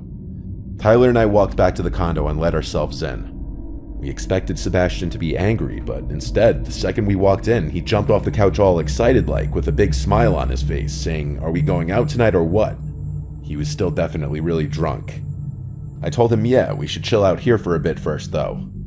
Then I told him about the girls' numbers we got. Sebastian asked how many girls, and I said 2. His smile disappeared. Then Tyler, for some reason, told him that the girls came up to us after he left, asking how we knew you. I think he was saying it as a joke, kind of trying to playfully rip on him a bit, which was a mistake. Sebastian stormed away into his room and literally slammed the door shut. I was realizing he must be extremely bipolar or something. I was getting off vibes now, from both of them. I whispered to his sister, "Is he always like this?" And she replied, "Like what?" in a very standoffish way. "Never mind," I said. This was extremely uncomfortable. I was hoping maybe Sebastian would sober up and tomorrow would be better. Tyler and I chilled in our room for a little while. Sebastian never came out. I went over and knocked on the door and asked if he wanted to come out with us. He didn't answer. So we eventually Ubered without them to meet those two girls at some big clubby bar. As I was getting drunker, Sebastian started blowing up my phone with things like, "Where are you? How could you just leave me here? Your stuff is going in the street. Don't come back. I don't know why I invited you here." I showed Tyler and the girls, and everyone was concerned.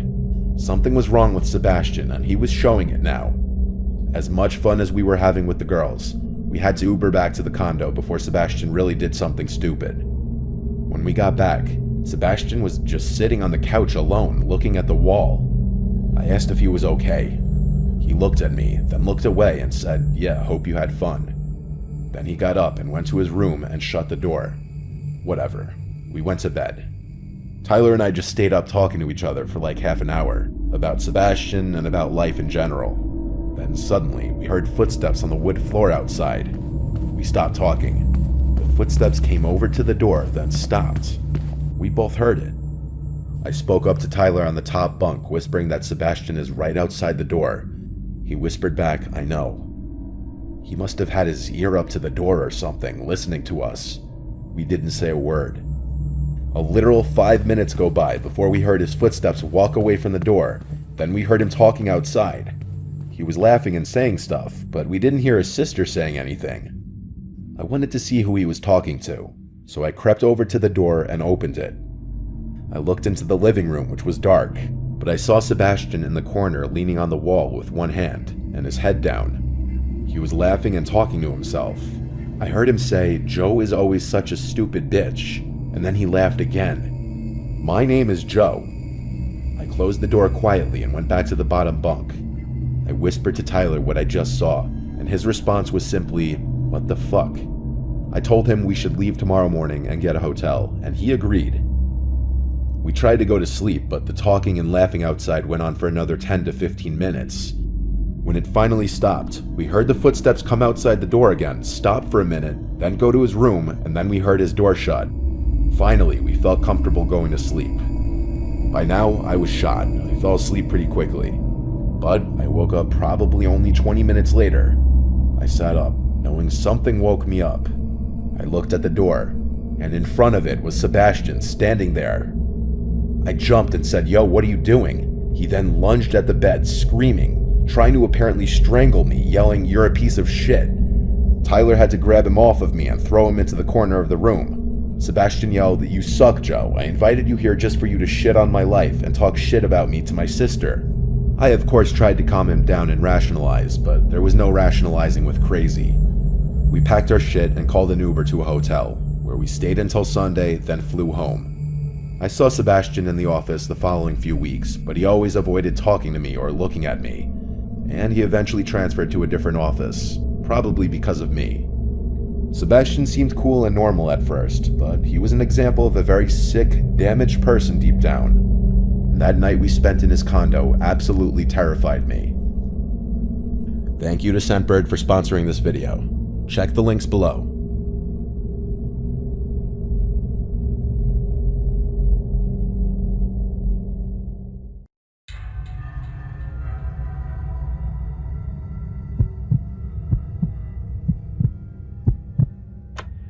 We moved into my grandparents' house in 2016 when they decided to downsize. I was 9. They had built the place in the early 90s, and it sits on 5 acres out on the outskirts of a small southern town. Woods and open fields stretch around it, and a slow, muddy river winds past our southern fence line. On 2 sides, our property touches our only neighbor's land, an odd, crooked patch of acreage with a house that felt like it was sinking into the ground. That house was old. The original farmhouse had been built in the 1920s, and over the years, it had been added onto in all the wrong ways, like someone stapled extra rooms together without a plan. The siding was discolored and soft-looking. Every time you glanced at it, it just looked wet, even on dry days. The yard was a nightmare, overgrown bushes tangled with vines, broken fountains surrounded by weeds, gnomes missing heads, and old trash that looked like it had been there for years. Grocery bags flapped in the tree branches. A rusted lawnmower sat in the middle of the grass like it had died mid-job and was never moved. It was the place that made you want to hold your breath when you walked by. At the time, the house was home to 2 elderly sisters, Violet and Agnes, and 3 kids. Violet was the quieter of the two, always sitting on the porch in a faded green rocking chair, just watching the trees. Agnes was sharper and more active, but she still moved like her bones hurt. Both women were in their 70s at least. The kids were their grandchildren. The boy, Liam, was my age and in my grade at school. The other 2 were girls named Allison and Kelsey. They were the same age as my younger sister. Liam was weird. I didn't like him, and I didn't want to hang out with him. But we were in the same class, so we got lumped together a lot. He took that as permission to just show up at my house whenever he wanted. No knocking or texting. I'd be playing a game in my room and turn around and he'd just be there. One time, I looked out my window and saw him doing cannonballs in our pool. Another time, he walked straight into the kitchen, opened our fridge, and started eating a slice of leftover pizza with his hands like it was no big deal. When we hung out, he wasn't fun. He was obsessed with anime, like really obsessed, but I didn't watch any, so I had no idea what he was talking about. He'd say weird lines in Japanese and get mad when I didn't laugh. Sometimes he'd get this look in his eyes, like he was imagining something violent. One time he chased me with a pair of sharp garden shears, swinging them around and laughing like it was a game. Another time we were on an old wooden bridge that crosses the creek near the back of our properties, and I swear he tried to push me in. He claimed it was a joke, but the way he smiled after, I knew he meant it. The twins were different, quiet and almost invisible. Their clothes were always dirty, and they had speech impediments that made it hard to understand them. It was obvious nobody at home was helping them. Their voices were garbled, like they were still toddlers, even though they were 7. They flinched easily, and they always looked hungry. Their dad was in and out of jail, so he wasn't around, and that brings us to the mom, Teresa. The first time I saw her, she was trying to hook a hose up to the spigot at the edge of their property, right near our side yard. She was tall, way taller than anyone else in her family, and heavy set, with long, thick, curly black hair and glasses that looked like they belonged in the 80s. She was different, put together in a way that the rest of the family wasn't. Her clothes were clean. Her hair was always styled, too. She smiled at me like she'd been waiting for me to come over. She asked me if I could help her with the faucet, and said it was stuck. I walked over and turned it, and it moved easily. She gasped and clapped her hands, told me I was so strong and how lucky she was I came over. I felt proud. She made me feel like I was something special. Then she said, "Did you know you have a third eye?" I blinked. What? She smiled wider and said we all have one. Not a physical eye, but a spiritual one. She said it lets you see the truth, whatever that meant. Before I could ask anything, she started walking back toward her house and told me to come with her, so I did. The inside of their house hit me like a wave of rot. It smelled like spoiled food, mildew, and something worse I couldn't place. Trash was everywhere. Garbage bags torn open, rotting food on plates, stained furniture, even dirty diapers were stuffed behind the couch. I tried to leave, but Teresa grabbed my wrist and led me upstairs. Her room was nothing like the rest of the house. It was pristine, with pink wallpaper, clean carpet, shelves full of porcelain dolls, and very ornate old furniture. The air smelled like rosewater and old perfume. It was like I stepped into a different building. She gestured for me to sit on a little cushioned stool in the corner, and then walked over to her vanity and opened a drawer. She pulled out a silver tray with a black candle, a crystal, and a thick, leather-bound book. The second I saw the pentagram on the cover, my stomach turned. My parents are Catholic. I knew what that symbol meant. And suddenly, I started seeing it everywhere. On the jewelry box, on the mirror's frame, and peeking out from under the corner of the rug on the floor, etched into the wood. I jumped up. "Sorry, my mom wants me home. Bye." I didn't wait for a response. I ran. In 2019, Agnes had a heart attack and died inside the house. I heard she collapsed in the living room in front of all of the kids. I went to the funeral. It was in this rundown Baptist church on the edge of town. The family was stone-faced, like they didn't know how to react, except for one woman who I'd never seen before. She sat in the second pew, sobbing so loud it echoed. Nobody acknowledged her. That same year, Liam disappeared. The story was that he tried to kill one of the twins and was sent to a psychiatric facility.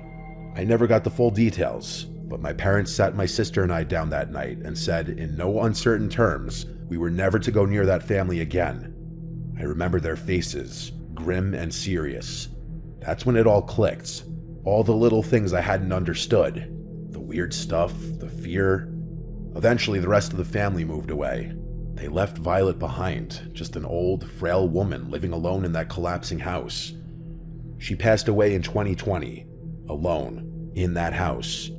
Her estate went up for auction. A few months later, one of my old elementary school teachers, Mrs. S., bought it with her husband. They tore down most of the structure, but kept the original 1920 section, the same part where Teresa's room had been. Mrs. S. invited us over to see the renovations. It was beautiful. Open floor plan, all new appliances, and fresh paint. She showed us upstairs, and that's when my skin started crawling. We were in her room, and I could feel it. Even though the floors were carpeted now, I knew the pentagram was still there, like the floor remembered. I felt nauseous, like something was watching me from the walls. I told Mrs. S. I had a headache and had to go. She was disappointed. I was supposed to stay for dinner. I avoided the house after that, until last year. Mrs. S. asked me to dog sit while they went out of town for a week. I said yes. I figured it was just a job. Easy money. Every night I'd ring the doorbell and they'd buzz me in through the smart lock. Their dogs, a Shih Tzu named Muffin and a snorting little pug named Henry, would greet me tails wagging. The first 4 nights were quiet, peaceful even. I'd feed the dogs, play with them a bit, turn on the porch light, and lock up. But on the last night, I was about to leave when Henry started barking at the staircase. He planted his little legs and just barked over and over. Muffin backed away, whimpering. There was nothing there. And then thump. It came from upstairs. Another thump, louder this time. I didn't stay to investigate. I ran to the front door, slammed it behind me, and locked it. The whole walk home, I couldn't shake the feeling something had followed me. Now it's 2025. We hadn't heard a word about the family in over 4 years. That is, until recently. A girl from school told me she saw Teresa at a farmer's market in a nearby town. Apparently, she started some kind of religious group. Calls herself a truth seer. They live in a mobile home community far out in the woods. Flyers have started popping up on bulletin boards and telephone poles. I don't trust it. I don't trust her. I think Teresa is truly evil. I mean, she neglected her kids. She left her mother in that house to rot. And I think she brought something into it. Something dark. Something that stayed behind. I still have nightmares of her and Liam. They stand at the foot of my bed, staring at me, not speaking at all. And every time I pass by that house, even now, I get chills. The good parts, such as the paint, the furniture, it's all surface level. That place remembers, and I don't think it ever let go of what happened there.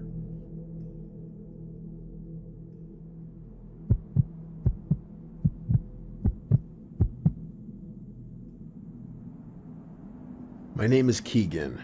I reside in Michigan with my parents. High school was a decent timeline for me, as I had gotten to meet various new people during my time there. Obviously, I also had some people I tended to hang out with outside of school. The only time I really hung out with them was at places like my local community center, where we would work out and play basketball. Back in freshman year, it was getting close to the end of the year, and I was excited for summer break to be coming. I would be starting driver's training, and even start doing a side job to at least begin making money, so I didn't have the fastest start. I had this one friend named Clayton. I would usually hang out with him at least once a week. He was a grade lower than me, his final year of junior high. We were to some extent good friends, and my dad and I even took him to a Detroit Pistons basketball game at one point. He was quite a big basketball fan, so he was more than eager to attend his first game.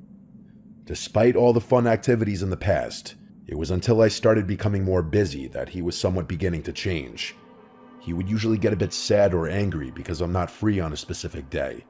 He was the kind of person to have some pretty intense anger issues when he got pissed off enough. I remember this one day when I told him I wasn't free again and that I would be home cleaning. It seemed as if he would find the right days where I'm not available to hang out. I didn't check my phone until after I finished cleaning, and I found out that he removed me on Snapchat. I messaged him on Messenger, asking why he got so mad and why he decided to remove me as a friend. He assumed I was lying to avoid hanging out with him. That thought crossed my mind for a while, and I even followed up with it at times because he was starting to become more obnoxious. On occasion, I would lie and say I'm doing something, going somewhere, or already made plans with another friend. He felt so left out that one day, when the sun had set, he showed up to my apartment I was living in at the time unannounced. I asked him why he didn't text me ahead of time. Nothing. He just stared at me for a few seconds before walking away slowly. Why was he here at this hour? Why didn't he say anything? Why did he just give me this 1,000-yard stare as if I did something to offend him? I hadn't spoken to him the next day. That's also when I turned off my Snap Map on Snapchat to hide my location from him, after he apparently added me back. Some time had gone by, about a month, and he's still the same person, angry or sad when I can't pay him a visit. That's when I got a text from my friend, Nick, who I barely saw in person. He knows Clayton and his ex-girlfriend. Nick had told me some gruesome things about him and what he's done, but my heart dropped as I heard from him and Clayton's ex that he held a knife at his ex-girlfriend's throat and sexually assaulted her. I knew that he was a psycho right then and there. I removed him as a friend on all platforms without any hesitation. He texted me on Instagram before I removed him on there too. He blew up my phone with messages asking why I'm removing him. I just told him I needed some time to myself and I would add him back when I'm better, but I used that as an excuse to get away from him. That night, while I was home alone since my parents went to the next town over for dinner with some old friends of theirs, I heard a knock at my apartment door. I looked out of the peephole and no one was there. I opened the door a crack to survey the hallway, but no one. I figured it was someone ding-dong ditching. I figured they wouldn't come back. But when I randomly looked out my bedroom window, the light was burned out by the sidewalk. I noticed a small flash in the corner of my eye, and I thought it was from inside someone's car, but I felt my stomach drop when I saw a tall figure standing in front of my window. It was him. I opened my window and told him to go away and that I don't want him here. He told me to let him in so he could tell me something. I firmly said no and told him I want him gone, but when he began to move around a bit, I noticed something was in his hand. I couldn't exactly make out what he was holding until he held it up, and when I tell you I was frightened, I felt as if I was going to pass out. Because I shit you not, Clayton was holding a knife in his hand. I told him I was calling the police, but he had already taken off by the time the police had gotten there. I gave the best description of him that I could describe to the cops. I haven't heard a word about or from him since that horrific night. I honestly wouldn't be so surprised if you were trying to kill me while I was home alone. I believe he had murderous intentions. I assumed he probably ended up in juvie after what happened. Not only was I horrified from that experience, but it may have been one of the most traumatic moments of my life. Having your parents gone along with it makes it feel undeniably more unsettling. I'm glad I disconnected all contact from him when I did, because I think if I continued to remain friends with him, I probably could have ended up as one of his endless punching bags, or even worse, dead.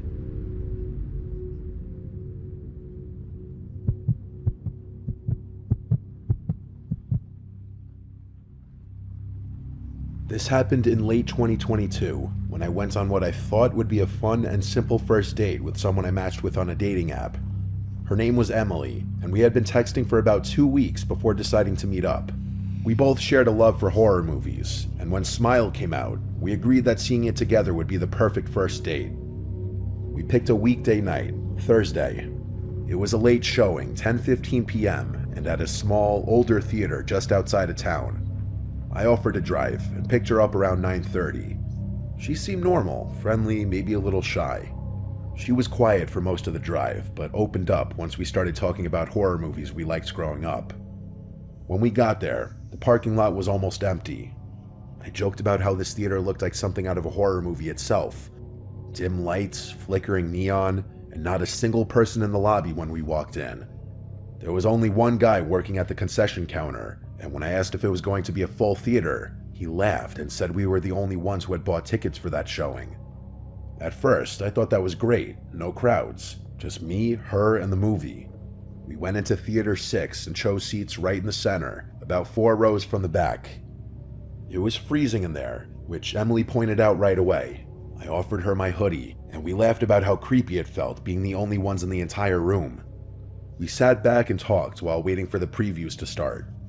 I was starting to feel a little chemistry between us, and I figured this would be one of those dates where you actually end up seeing the person again.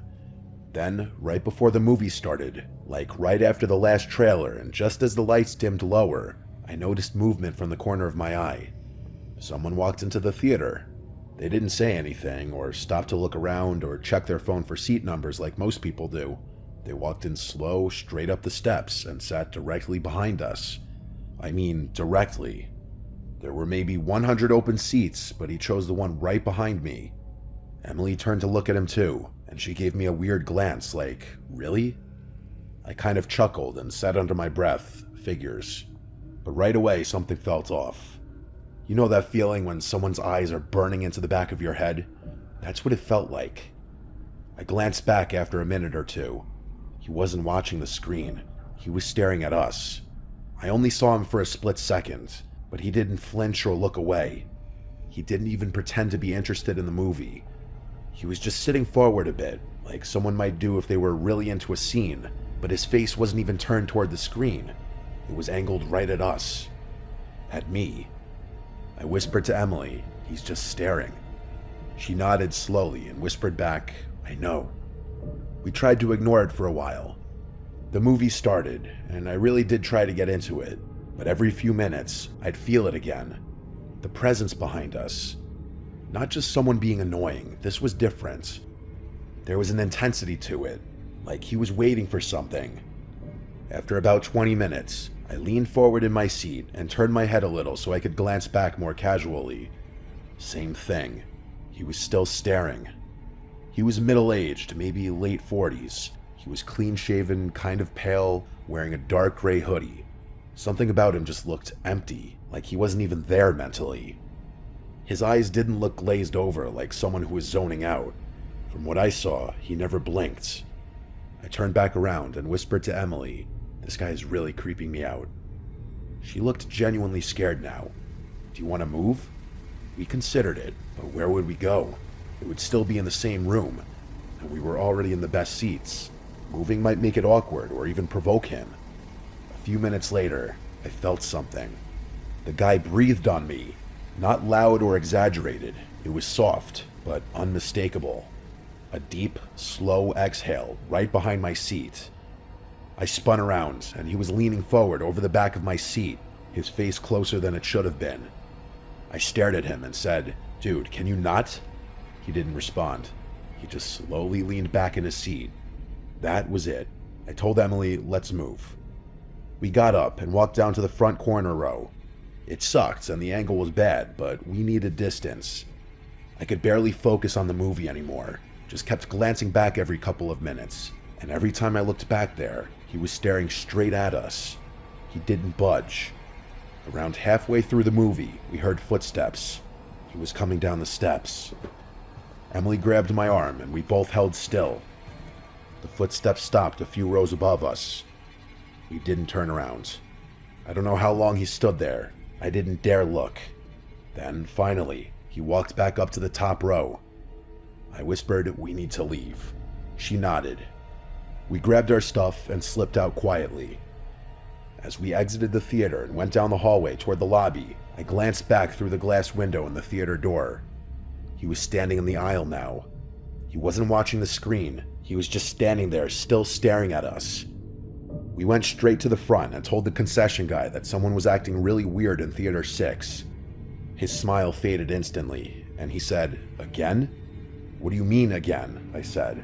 And he hesitated, then said, "He's been coming in randomly for like a month. Always late shows and never buys anything. You guys aren't the first ones to complain about him." I responded, "Why hasn't anyone kicked him out?" He looked uncomfortable. He said, "He doesn't technically do anything illegal. Management says unless he touches someone or breaks a rule, we can't really do much." Emily was almost in tears. She asked if someone could walk us to our car. He agreed, and one of the janitors walked us out.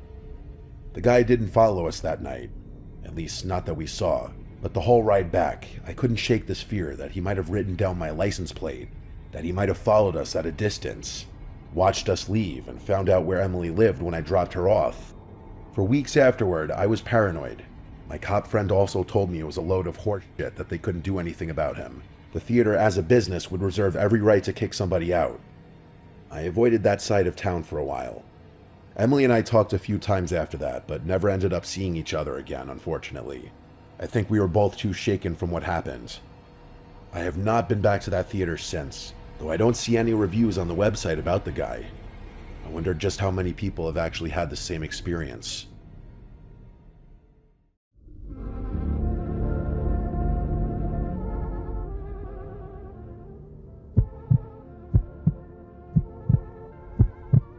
It was December 31st, New Year's Eve.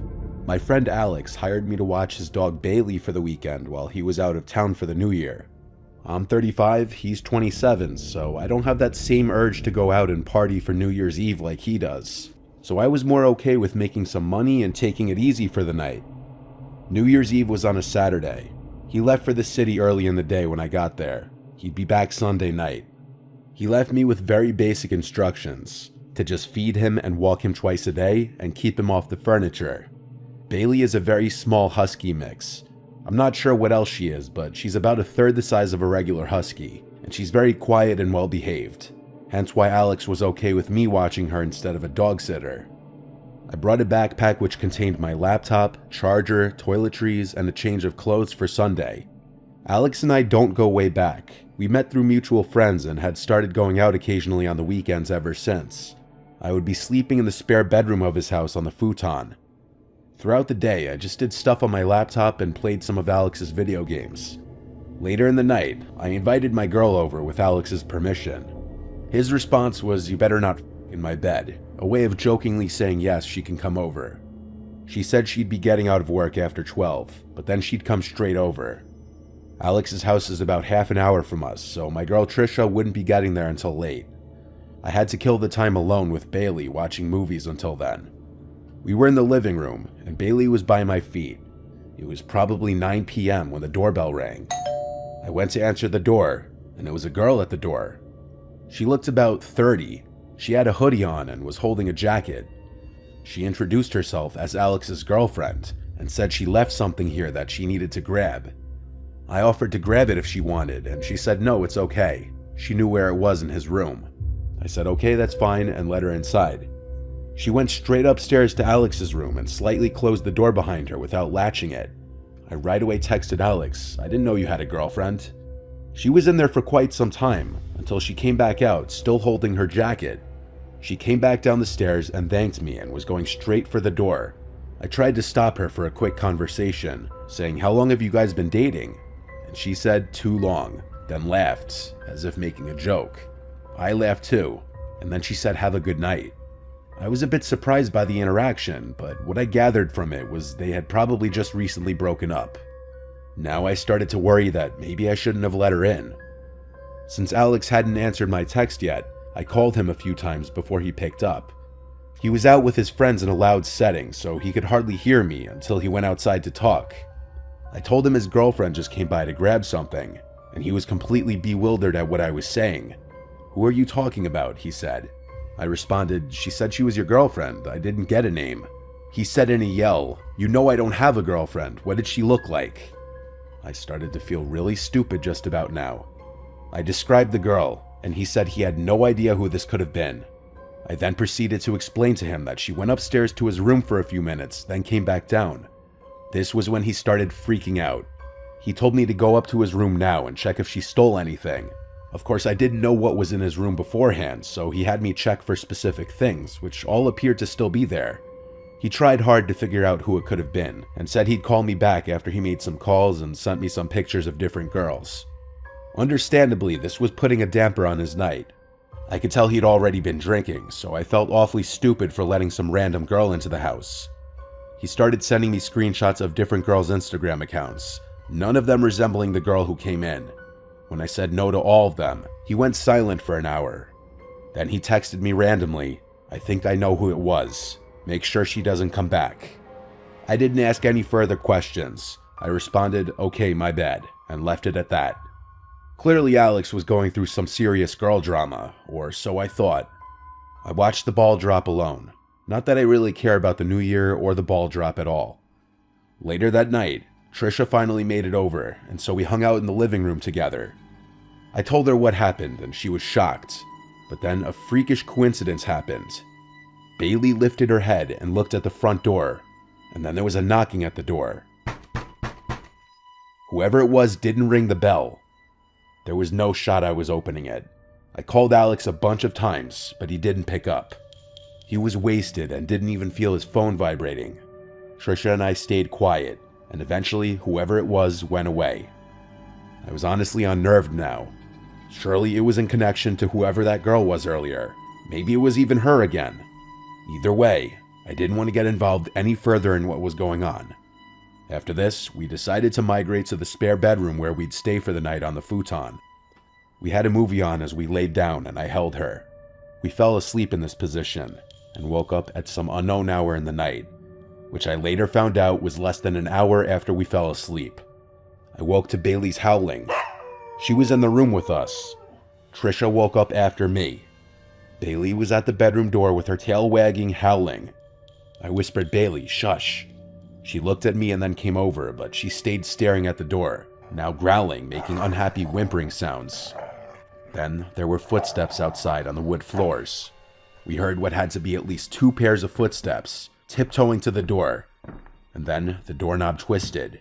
By force of habit, we had the door locked, thankfully, and a girl's voice said, "Alex?" I looked at Trisha and signaled for her to stay quiet. That girl was not alone. Another light tap at the door, and then the girl's voice said, "Who's in there? This is Alex's house." I made the decision to say in a loud voice, almost a yell, "The cops have been on their way for a few minutes now, just so you know." The girl said, "Who are you?" I didn't bite. I whispered to Trisha to actually call the police, and she did. The entire time she whispered into the phone. I said loud and clear, "I dare you to do something, because the time you do it, the cops will be running through the front door." I heard a whisper on the other side of the door. Then, multiple pairs of footsteps walking away from the door. We stayed in the room, waiting for the cops to get there. Since the front door was left wide open by those people, the cops came right in. The house was clear by this point. I gave my entire recount of the story, and then called Alex multiple times until he finally picked up, still sounding pretty drunk. One cop talked with him on the phone for a few minutes, while I sat with Trisha speaking with another cop. After all this was said and done, the accepted assumption was that there was a key in Alex's room taken by that girl from hours before. This was a pretty messy situation, since Alex couldn't just come all the way home this late. He practically begged me to stay the rest of the night. I had Trisha go home. I stayed because I felt responsible for letting that girl in the first place. I stayed locked in that room the rest of the night with Bailey. I literally wedged a chair against the front door, some half-assed attempt at keeping them out if they decided to return. By morning, though, it seemed that they didn't return. Alex came back earlier that day than originally planned. I'm not going to air out any more private information to the internet than I already have, just in case anyone who knows him can figure out this story is about him. But he did tell me who he thought the girl was, and the story behind it proves that men have to be careful too with the women they choose to interact with. That girl and whoever was with her's intention of breaking in wasn't to steal anything evidently, which is the scariest part. He changed his locks ASAP. I can't even imagine staying in that house if I were him after this. However, it's been a year, and as far as I know, nothing has happened, unless he's keeping more to the story he told me a secret.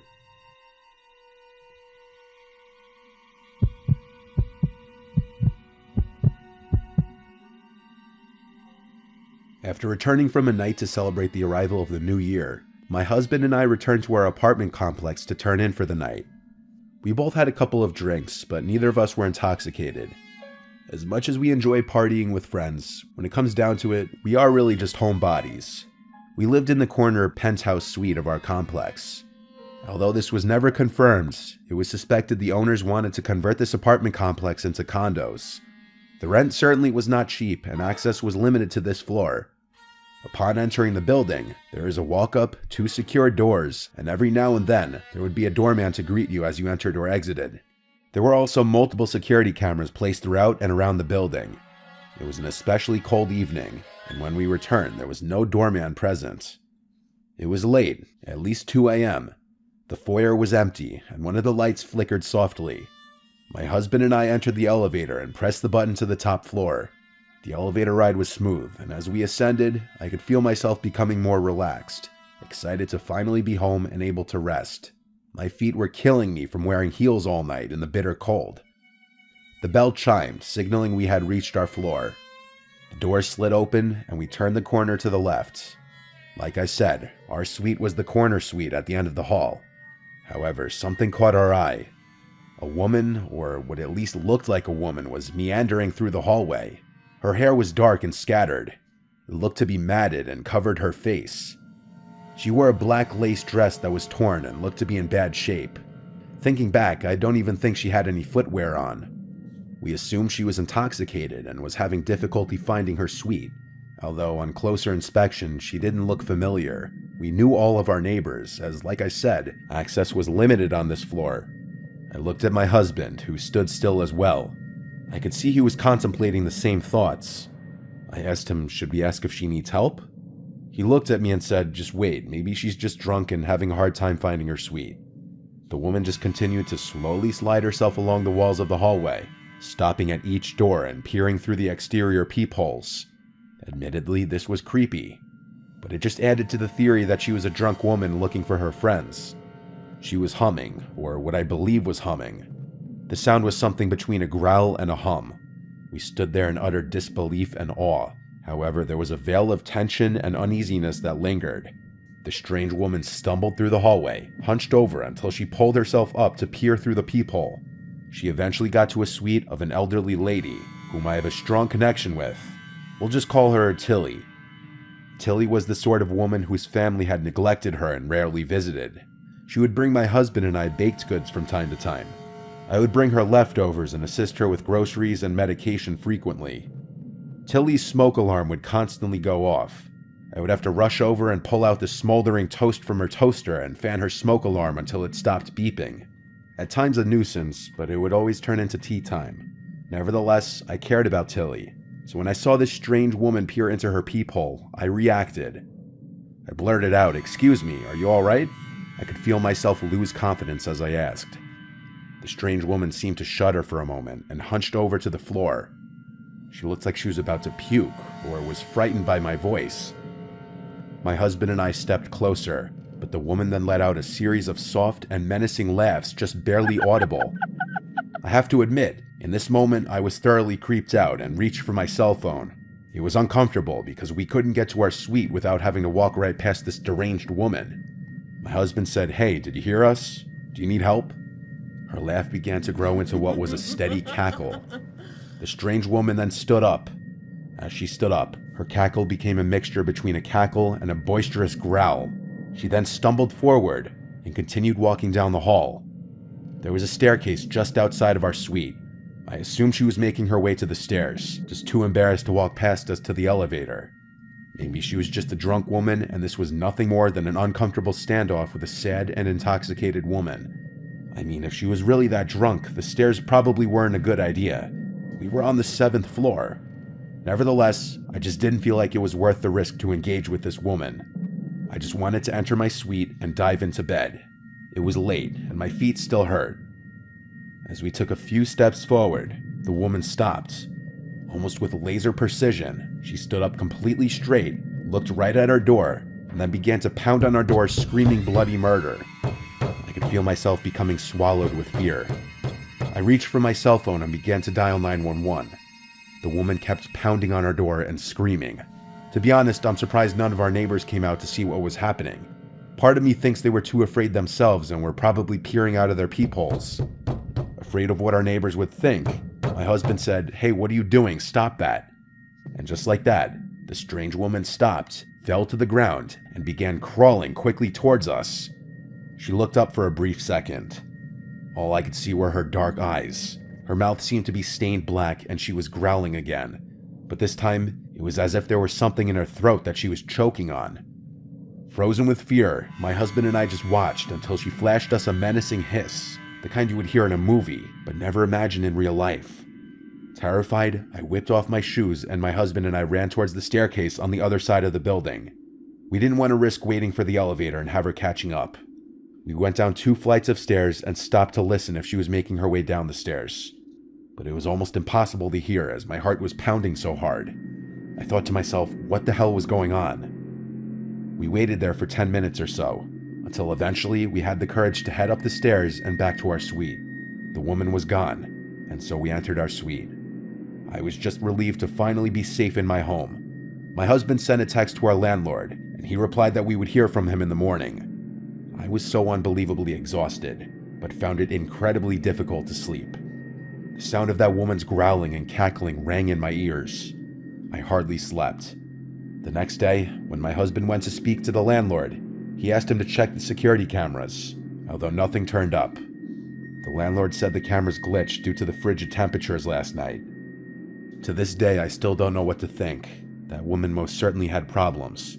The question is, was she dangerous? We moved about a year later, but every New Year's Eve, I still think about that night.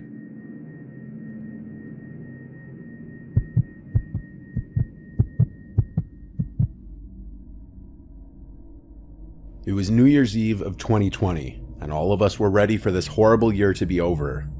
My friend Logan was throwing a house party. I arrived early to help set things up. I secured a spot to sleep in his parents' room, meaning I could drive to the party and drink without having to worry about driving home. His parents obviously weren't home for the night. Most of our close friends in our friend group came, plus a bunch of Logan's friends who I didn't know. The party was fun. At midnight, everyone screamed Happy New Year and cheers their drinks. After that, people slowly started circulating out, and the party started to quiet down, as people went to either other parties, bars, or home. The later the night got, the more it became just the closer friends staying behind until it just turned into a chill drinking session in the living room. This went on late into the night.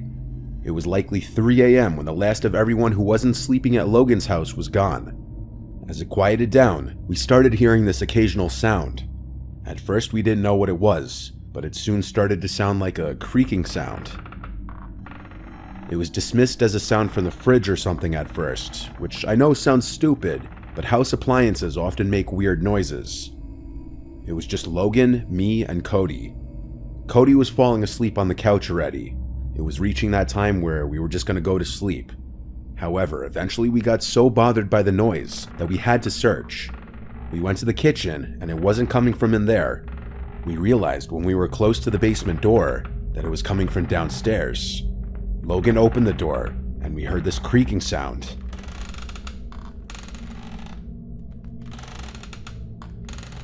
"Go check what it is," I said. He kept saying, "No way." Then he called down into the basement, "Yo, who's down there?"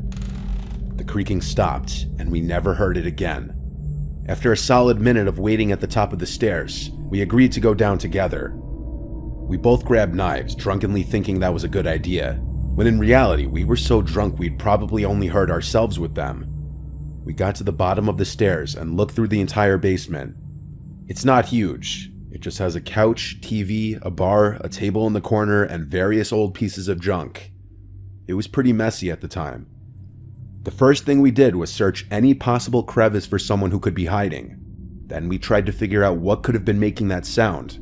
I noticed a rocking chair, and so I went up to it, sat in it, and then started rocking in it. And it made the exact same creaking sound we had been hearing. Logan and I looked at each other. I stood up, and so did every hair on my body. I don't think we ever ran faster than we did when we ran up those stairs and slammed the door shut. We tried to come up with any logical explanation, but there was none. He kept the basement door locked for days until his parents came back. There was no living soul down there, but something was moving that rocking chair. That rocking chair used to belong to his grandma who passed away forever ago, and it's just something his mom held onto for sentimental reasons. I can't say I've ever experienced anything resembling the paranormal before this, nor since then. It still sends chills down my spine.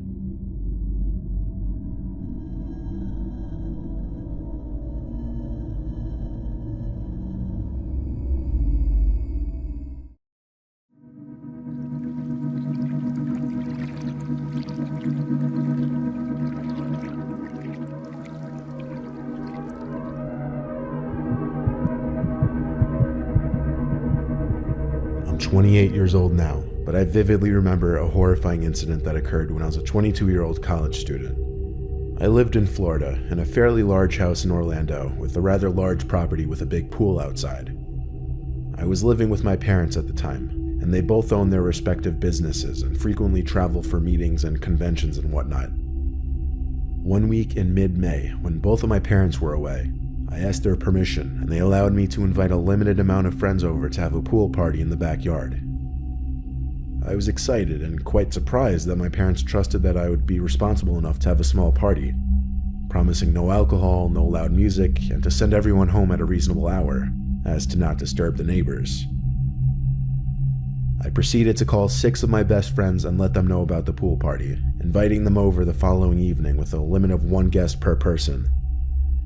Everyone replied almost instantly, totally down to come over, asking if they should bring over snacks and drinks. Remembering what my parents said, I ignored their conditions and allowed my friends to bring alcohol. The following night at around 8 p.m., almost all of my friends who I invited showed up with their bathing suits and plenty of alcohol. My friends took turns playing music on my Bluetooth speaker. They all brought their girlfriends or guy friends that were all acquaintances of mine, totaling 13 people including me. I started the backyard fire pit, and we started drinking, laughing, making idle chit-chat, and some of my friends decided to go into the pool. Most of my friends jumped in off the diving board, and I sat by the fire watching them splash, pick their girlfriends up, slam them in the pool, and have a good time in their now drunken state. Almost 2 hours passed, and I remember what my parents said about allowing guests to stay late. It was now approximately 10:30 p.m., and most of my friends were still in the pool listening to music, and occasionally coming out for snacks and more booze. Myself in a rather drunken state, I kind of lost track of time. I went inside of my house for a few moments to grab another beer, when I heard leaves rustling from the bushes on the side of my property. Now keep in mind, my house is gated and has security cameras all around, so I didn't get too suspicious and I didn't think much of the sounds, figuring some of my friends may have made their way to the front of the house to either make out with their girlfriends or get ready to go home. At that point, it was already 11:30 p.m., and I completely failed to adhere to all my parents' rules, which actually made me feel a little guilty. I went back outside with snacks and drinks and told everyone that it was almost time to end our evening. 10 out of the 12 of my guests were still in the pool screaming and horsing around, while the 2 others went missing. When I realized this, I went back inside, walked around the house, and heard laughing and moaning from upstairs in one of the guest bedrooms. Assuming that one of my friends snuck upstairs with his girlfriend to hook up and whatnot, I don't need to give an explanation. I was too drunk and lazy at the time to go upstairs and tell them it's time to leave. But before I returned to the backyard to finally close up shop, I heard blood-curdling screams come from the pool. I ran outside to find my pool filled with blood on the surface, with my friends screaming that one of their girlfriends was swimming, and felt an arm tug them down and must have had a knife cut them on their leg. All of a sudden, an unfamiliar face, a guy probably in his late 20s, with long scraggly hair, a scruffy beard, tall with a couple tattoos on his body, emerged from the pool and ran out in a pair of fatigue cargo shorts and bolted to the front of the house. A few of the guys tried to chase after him, but they couldn't find where he went. We all panicked and took my friend's girlfriend and went inside the house, with a couple from upstairs hustling downstairs to see what the commotion was. I locked the doors while calling 911 requesting an ambulance. When the police and paramedics came to my house, they took the injured girl into the ambulance, and the rest of my friends left the house, confused and shaken up by the events that just took place. The police and I went to review the security footage, and lo and behold, when I heard that rustling in my bushes, there was the guy, who somehow made it over my gate undetected, went to the side of the house and casually blended in, and went into the pool with the rest of the guests. Stupid me didn't think of checking the surveillance system. Too drunk and concerned about my friends having a good time, that I irresponsibly let an intruder enter my parents' property undetected. I gave the footage to the police, but to this day, they were never alike to identify the intruder, and of course when my parents returned, they found out what transpired, scolded me, and never allowed me to have a party in the house again.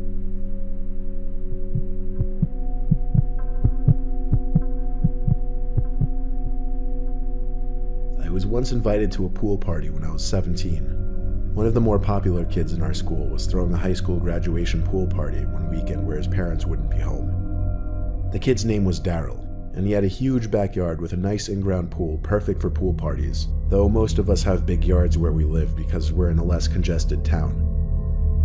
I wasn't close with Daryl, so I hitched a ride with a couple friends who knew him better. When the three of us stepped into his backyard, it was packed. It was actually impressive how many kids were there. I'd say at least a quarter of the entire grade was at this party. We wanted to say hi to Daryl because it would be the right thing to do coming into his party. We asked a couple kids we knew if they'd seen him. They said they hadn't seen him for a while now. So we asked others and got similar responses. We soon realized nobody seemed to know where Daryl was. Maybe he was in his house with a girl or something. So we just went about our own business. We played beer pong, people splashed around the pool, and the night became a daze overall. I didn't jump in the pool because I didn't bring a bathing suit and I just didn't want to get wet. Throughout the night, I would hear other kids screaming, "Where's Daryl?" It seemed others were trying to find him because it was weird he hadn't been seen for nearly 2 hours. Me and the two friends I came with joined a little circle of people talking about how Daryl hadn't been answering his text for a couple hours. Still, people were just chalking it up to maybe him being upstairs with a girl. Who knew? It was his party after all. Anyway, some more time passed and I had to go to the bathroom. There were a bunch of people inside the house, and there was actually a line for the bathroom. I opened a door in the hallway and it led to the basement. My house had a bathroom in the basement, so I figured there was a chance this one did as well.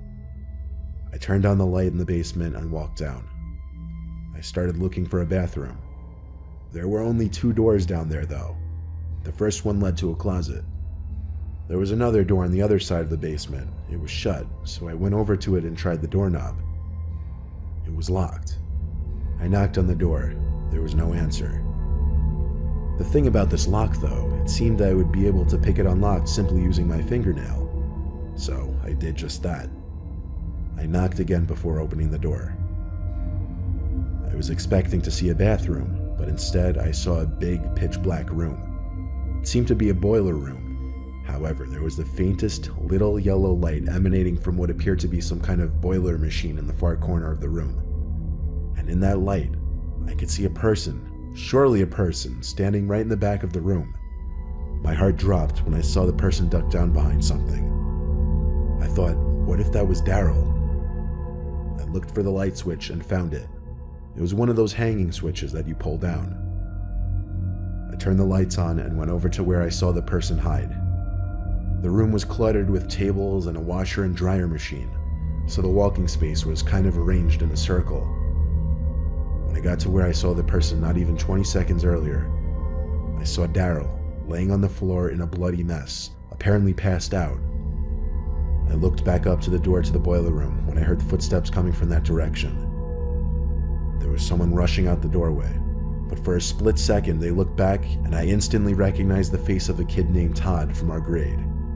He was a very quiet kid that creeped out a large amount of people in our grade.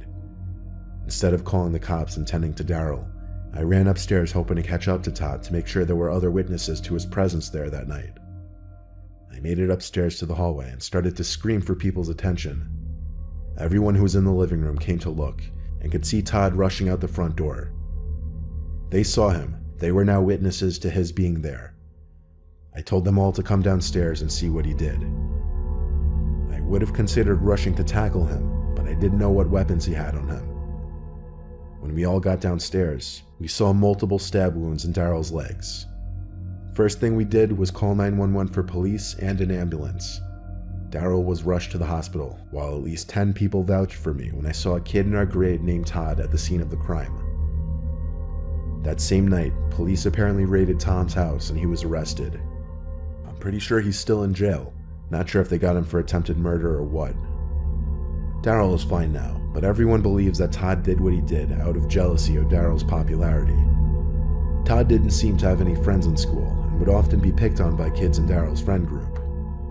I'm not saying Todd was justified at all, but it's scary what bullying can drive some people to do.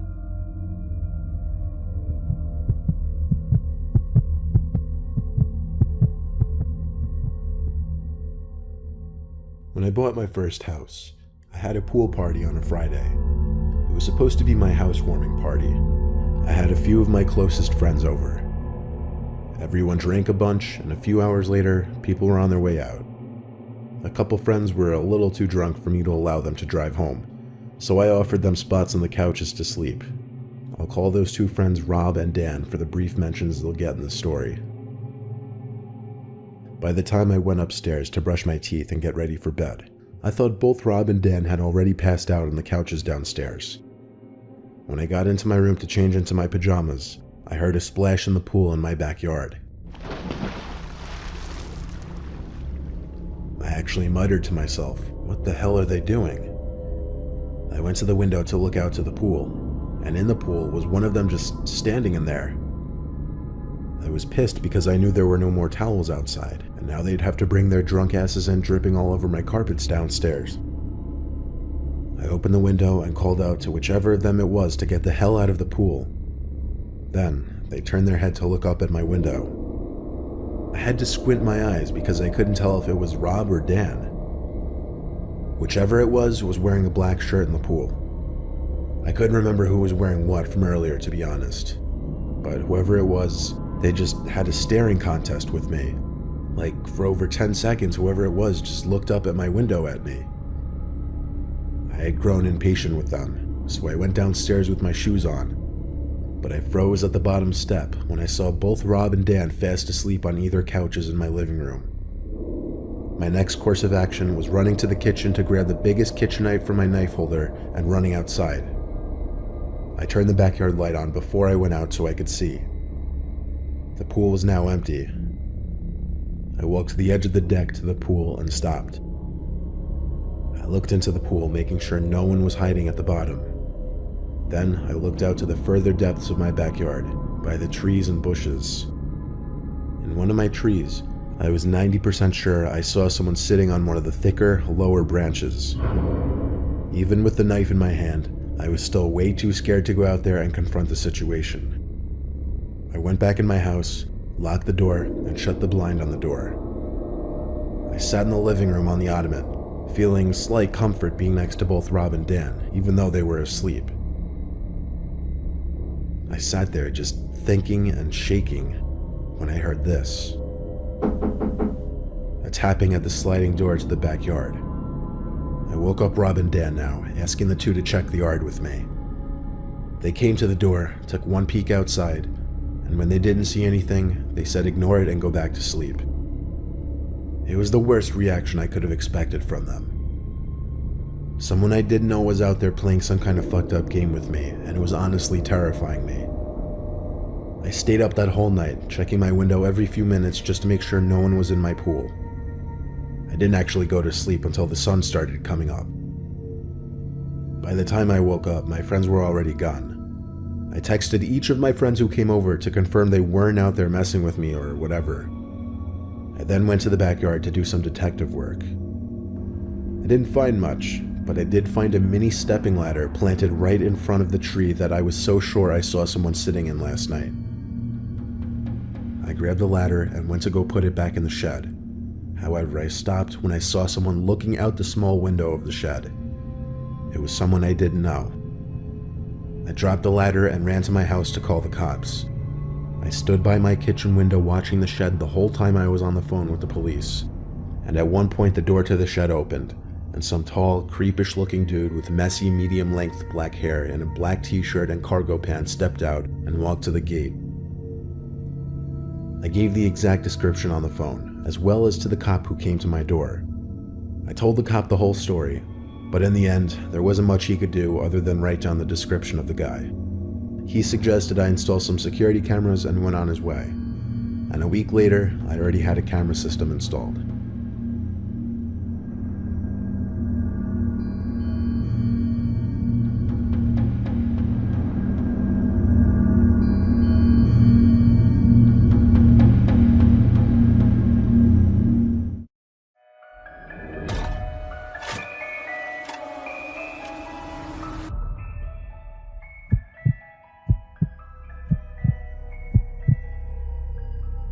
I'm a single mother of two.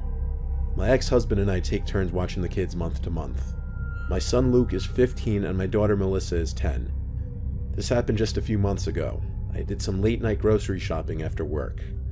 Luke had texted me earlier that he was going out with his friends. It was a Friday night.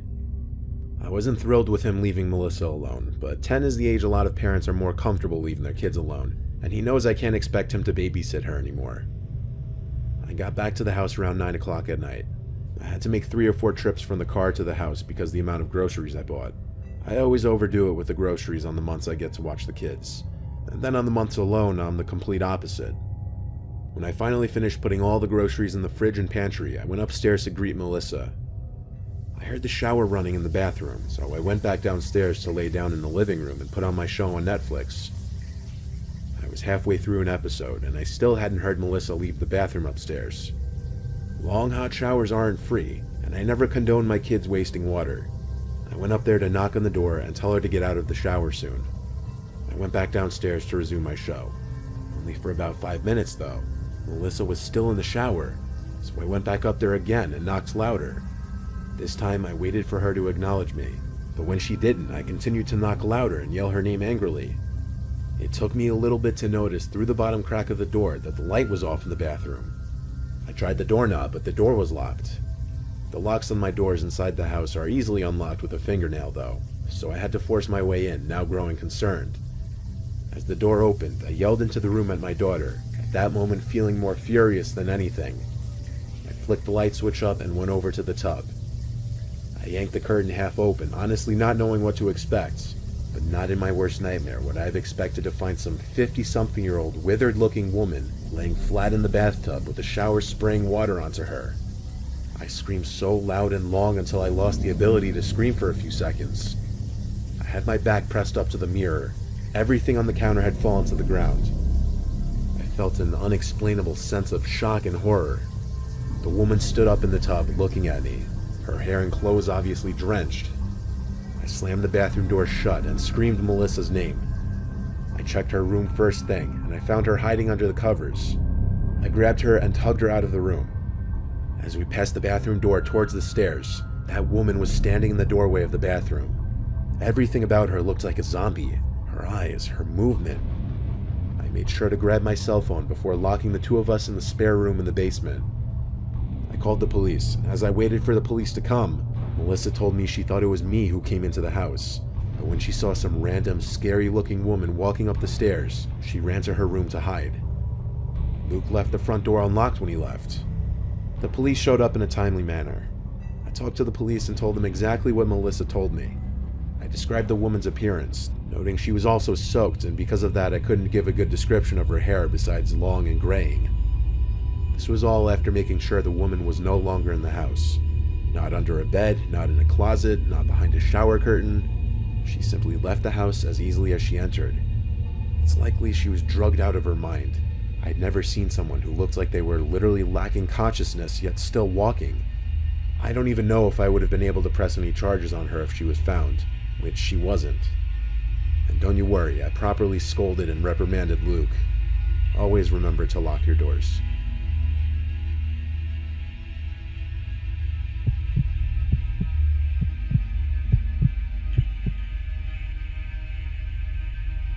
This was over 15 years ago. We once went to this family resort in New York State. We took our 2 kids who were 4 and 6 at the time. This focuses on our 6-year-old Michael Jr. We were on vacation around Easter time, so the resort had a bunch of fun little festivities set up for the kids, like Easter egg hunts, Easter decorations during bingo, and someone walking around in a big Easter bunny costume. While we were in the dining hall one evening, the Easter bunny was walking around giving kids high fives. When he came over to our table, our 4-year-old Peter hid under the table crying, but Michael Jr. gave him the high five and wasn't afraid at all. The guy in the bunny suit walked away quickly, probably to get our son to stop crying. The next day there was an Easter egg hunt, which was in one of the fields by the kids' center of the resort. I watched the kids scrambling to collect eggs while my husband Mike was elsewhere. I'm not really sure what he was doing. The Easter bunny guy was walking around the field interacting with the kids. I noticed he knew to avoid Peter. Peter came running to me when the Easter bunny got near to him. He would do the same thing with Santa around the holidays. The guy in the bunny suit was interacting with Michael a lot. I found it kind of cute.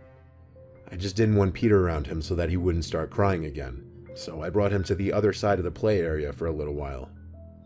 When it looked like the Easter Bunny was gone, I walked him back to where Michael Jr. was last, but I couldn't see him. I started calling his name. Then another parent came up to me and asked if I was looking for a boy wearing a red sweater. I said yes, and she told me the guy in the Easter Bunny costume walked him out of the field area in the direction of the parking lots. She told me this in a slightly concerned-sounding tone. I picked up Peter and ran in the direction that the woman pointed. I ran faster than I ever could, while holding my son on top of it. Motherly instincts clearly kicking in, giving me an adrenaline boost. I saw the man in the Easter Bunny costume holding my child's hand, approaching a black car. I screamed at the top of my lungs at him to get away from my son. Then I screamed Michael's name. They both turned to look at us, and the man let go of my son's hand. Michael ran over to me, not realizing at all the danger he was just in. The man in the costume said to me that he was trying to find his mom since he looked lost, but that was total BS. He was about to get in his car with my 6-year-old son. I tried to yank the mask off of him, but he shoved me and yelled at me to piss off. Then he got in his car and drove away. I tried to remember his plate number, but he was gone too quickly. I called my husband on my old archaic cell phone, and I brought my kids to the front desk of the resort to meet him there. They said the man in the Easter Bunny costume didn't work there. I was livid, yelling at the front desk workers the whole time, who were apparently aware of the man, yet didn't stop him or question him. We threatened to sue the entire place. They ended up refunding us for our entire stay, which we gladly accepted. But I was mere seconds away from losing my kid forever.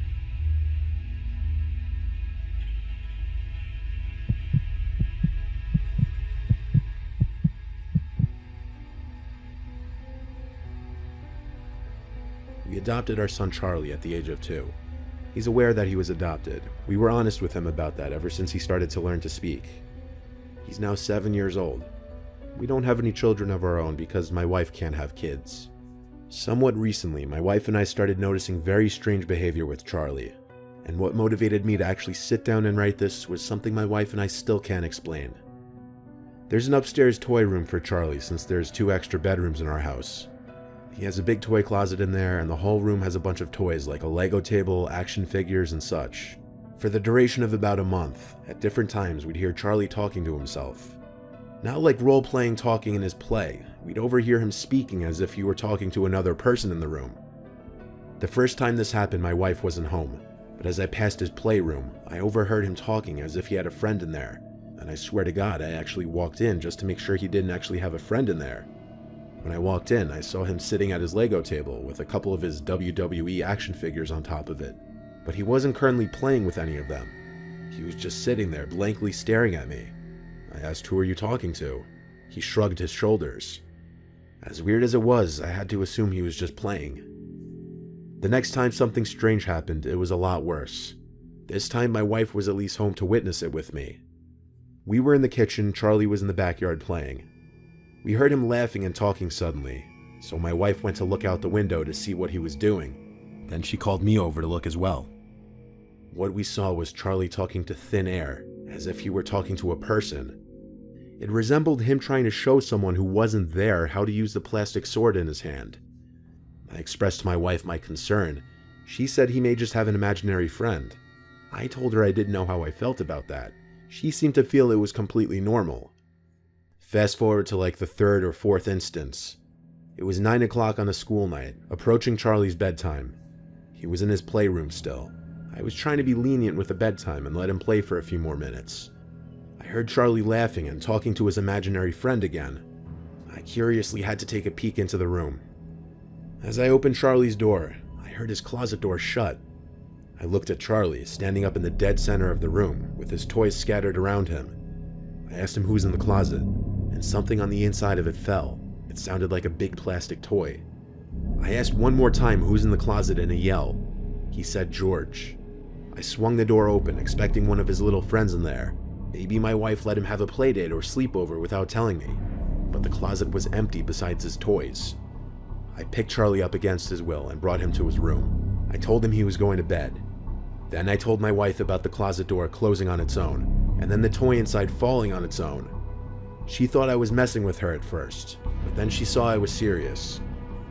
That night, I woke up to sounds from down the hall in Charlie's playroom. We sleep with the door open. I woke my wife and told her to follow me quietly.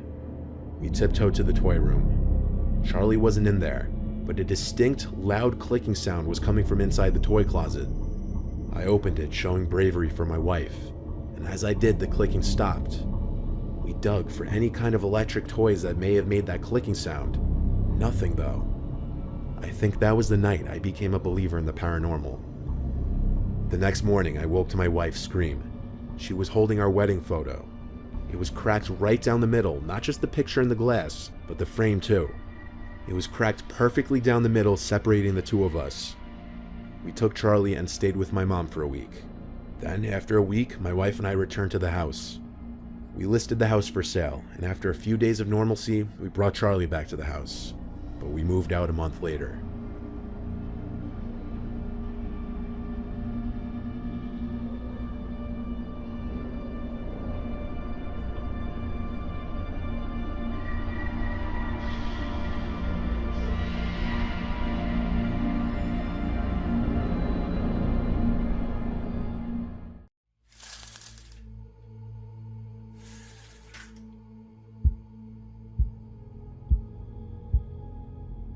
I bought a vacation mobile home almost 2 months ago.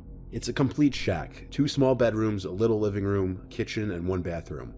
It's simply meant as a nice, peaceful place to come to escape the city, either by myself or with my girlfriend, if I ever get one. The property has 2 acres, so it's nice and roomy too. And one of the main appeals is that it's only a 10-minute drive from a mountain that I like to go snowboarding at a few times a year. My first time there, I was decorating the place with my family. We all went to one of the local furniture outlets in the area and picked out a few couches. We actually banged this all out in one weekend, and thank God for my dad's pickup truck, which made transporting all this stuff easy. During all this back and forth from store to mobile home, I guess the closest neighbor noticed all the commotion, and he came over to greet us. He introduced himself as Dale. He was, I guess, what you'd expect from a local here. He had a thick Hudson Valley accent, and his dialect and mannerisms were obviously different than, I guess, us city folk are used to. Nevertheless, he seemed nice at first. We all introduced ourselves, though I knew I'd really be the one needing to get to know him since this was my property. After chatting with him for a while, we tried to resume unloading and bringing furniture into the home. He lingered for a while, just watching us. My dad tried to converse more with him here and there. Eventually, though, Dale said goodbye and walked back up the road to his home. We left Sunday together, and the next time I went up there was 2 weeks later. I went alone this time just to bring more stuff up, like my snowboarding gear, and set up the Wi-Fi. I guess Dale saw my car pass by, because soon after I got there, he knocked on the open door and stepped inside and said hello. I gave him a smile and told him to come in, which he already was. He told me the place was looking nice already. Then after some small talk, he invited me over for a beer. I said why not, and followed him up the road to his home, which is also a mobile home, maybe a little bigger than mine. We then sat outside on his deck. He grabbed me a Heineken from inside and sat across from me at the table. So I tried to get to know him. I started by asking how long he's been there. He answered with 20 years too long. I asked a few more questions, and he had some similar, pessimistic yet somewhat joking responses. This kind of set the tone for the rest of the conversation. So he started asking me questions, like what brought me here, where exactly I was from, etc. All the questions he didn't ask us 2 weeks earlier. I told him I'm from Queens, and that I wanted a place to escape and to snowboard. I guess he didn't like my answer, I don't think. He started ranting about how us city folk are coming in and ruining shit, polluting the place and littering everywhere. This turned into somewhat of a debate, where I was trying to defend myself and other so-called city folk. I considered it a little debate, until I saw how heated he was getting, and he started to actually raise his voice in his thick accent, with his half-drank beer in his hand. This spiraled so out of control that at one point he said word for word, "I don't know why y'all can't just stay where the fuck you belong." I stood up and with a smile on my face said, "Okay, I think I'm gonna head back now, thank you for the beer." He didn't say anything, he just looked down at his beer as I walked away. As I was like 100 feet away from his home, he yelled out, "I'm sorry." I looked back at him and gave him a thumbs up. At the same time, I was horrified that that's gonna be my neighbor here. 20 years alone must have him losing his mind, and maybe he doesn't know how to deal with people anymore. That was the excuse I chalked up for him. But that night, while I was laying on the mattress I had on the floor, watching a movie on my laptop, I heard a voice from outside. It sounded like someone talking to themselves, cursing to themselves. I looked out the window, but I didn't see anyone out there. It was just simply too dark out. The property is big and it's mostly woods, so you could imagine how freaked out I was hearing a voice out there. The next day, Dale knocked on my door again around midday. I knew it was him because I heard him calling my name. I didn't want to deal with him again. I stayed in my room. He had to have kept knocking for 5 minutes, which in itself was weird. And at one point he said, "I know you're in there, your car is here." That freaked me out. The guy is clearly not normal by my standards, and he was already giving an early, weird, obsessive vibe. He finally left. Or did he? I continued on the rest of my day, almost uncomfortable to go outside in fear he was out there nearby watching to see if I was actually home and ignoring him. After dinner, I started watching another movie on the TV through my phone, and for the second night in a row, I heard a voice outside, even over the TV. I had to turn off the TV to look outside. Couldn't see anything, so I went out to the deck and flicked on the deck light. I saw Dale standing about 5 feet into the woods, arms flat at his sides for a second, before he could react to the light, and then he ran into the woods. I went back inside and considered calling 911. I called my dad, and long story short, he said hold off on doing that because once I call 911 on the neighbor here, is the day I don't want to show my face here anymore. I tried to just sleep through the night. Tomorrow I'd leave and go home for a month. Within an hour of me laying on the mattress, I heard Dale outside screaming in an angry voice, "City piece of shit, I know you're in there. Leave, no one wants you here." He sounded like he was in a drunken fit of rage, but this was officially the moment I realized my neighbor there is a complete psychopath, and he may be the reason why I got this home at such a good price. I went home the next day, taking my valuables back home with me. I haven't been back there since, but you better believe the next time I go there, it'll be with my whole family. If he keeps it up, cops will be called. At this moment, I'm not really sure what to do, but I'm considering trying to sell this place if this keeps up, because at the moment, I'm actually scared to go up there alone.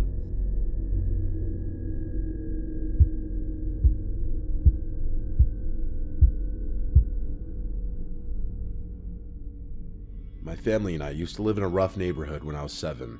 Even the neighbor on one side was a total creep and wasn't friendly at all. I don't personally remember much of the story because I was way too young, but my mom remembers it all too well. It was a regular night like any other, which makes this that much scarier. It was just my mom, my 2 siblings, and I at home. My dad was gone on a business trip as he would be often. That night, around midnight, someone started knocking on our door. My mom woke up and went to the front door and asked who it was. No one answered. She thought that maybe it was some kids playing ding-dong ditch, so she went back to bed. About 30 minutes later, again, someone starts knocking. She gets up and peers through the side window to see if she can spot anyone out there, but nobody is there. In any other neighborhood, this would just be assumed to be annoying kids doing some night ding-dong ditching, but in this area, you could never assume anything but the worst. My mom started to worry, so she went back to her room and grabbed my dad's shotgun, and then she sat in the living room in the dark, waiting. During all of this, she never woke any of us up, as we were all little kids at the time and she didn't want to panic us. Again, while she was in the living room now, there was more knocking. She gets up to peer through the window again, expecting to see someone new, but still no one. My mom begins shouting at whoever it is that she's going to call the cops, and that if anyone tries to come in, she would shoot them. This threat, a legitimate threat mind you, apparently worked because that was the last of the knocking. At some time between then and the police showing up, my mom woke us just to be safe in the case that something bad happened. At about 2 in the morning, the police finally show up and do a quick search outside of our house while we waited inside. After their search, they come in and tell my mom that they had found a piece of barbed wire about 4 feet long next to the front door and asked if it belonged to my mom. She said it wasn't hers and asked why. The cop told her it belonged to whoever was knocking on the door, and that they were likely planning on strangling my mom with the barbed wire when she opened the door to see who was knocking. They said that she was very smart to not open the door to see who was there, otherwise it could have cost her her life. The cops said they'd patrol the neighborhood until morning, and do a thorough investigation once there was daylight. That morning, as they were searching around the house, they found footprints leading around to the back of the house leading to my bedroom window. They had also found nicks in the windowsill where the person was trying to pry open the window to break in, but failed. My mom always suspected it was this one neighbor because on several occasions, she would catch him staring into our house at her through his curtains, and he was incredibly creepy and unfriendly all around. He also would be the first one to know when my dad wasn't home, since he knew what vehicle he drives. Not long after that, we moved out of that neighborhood, thank God.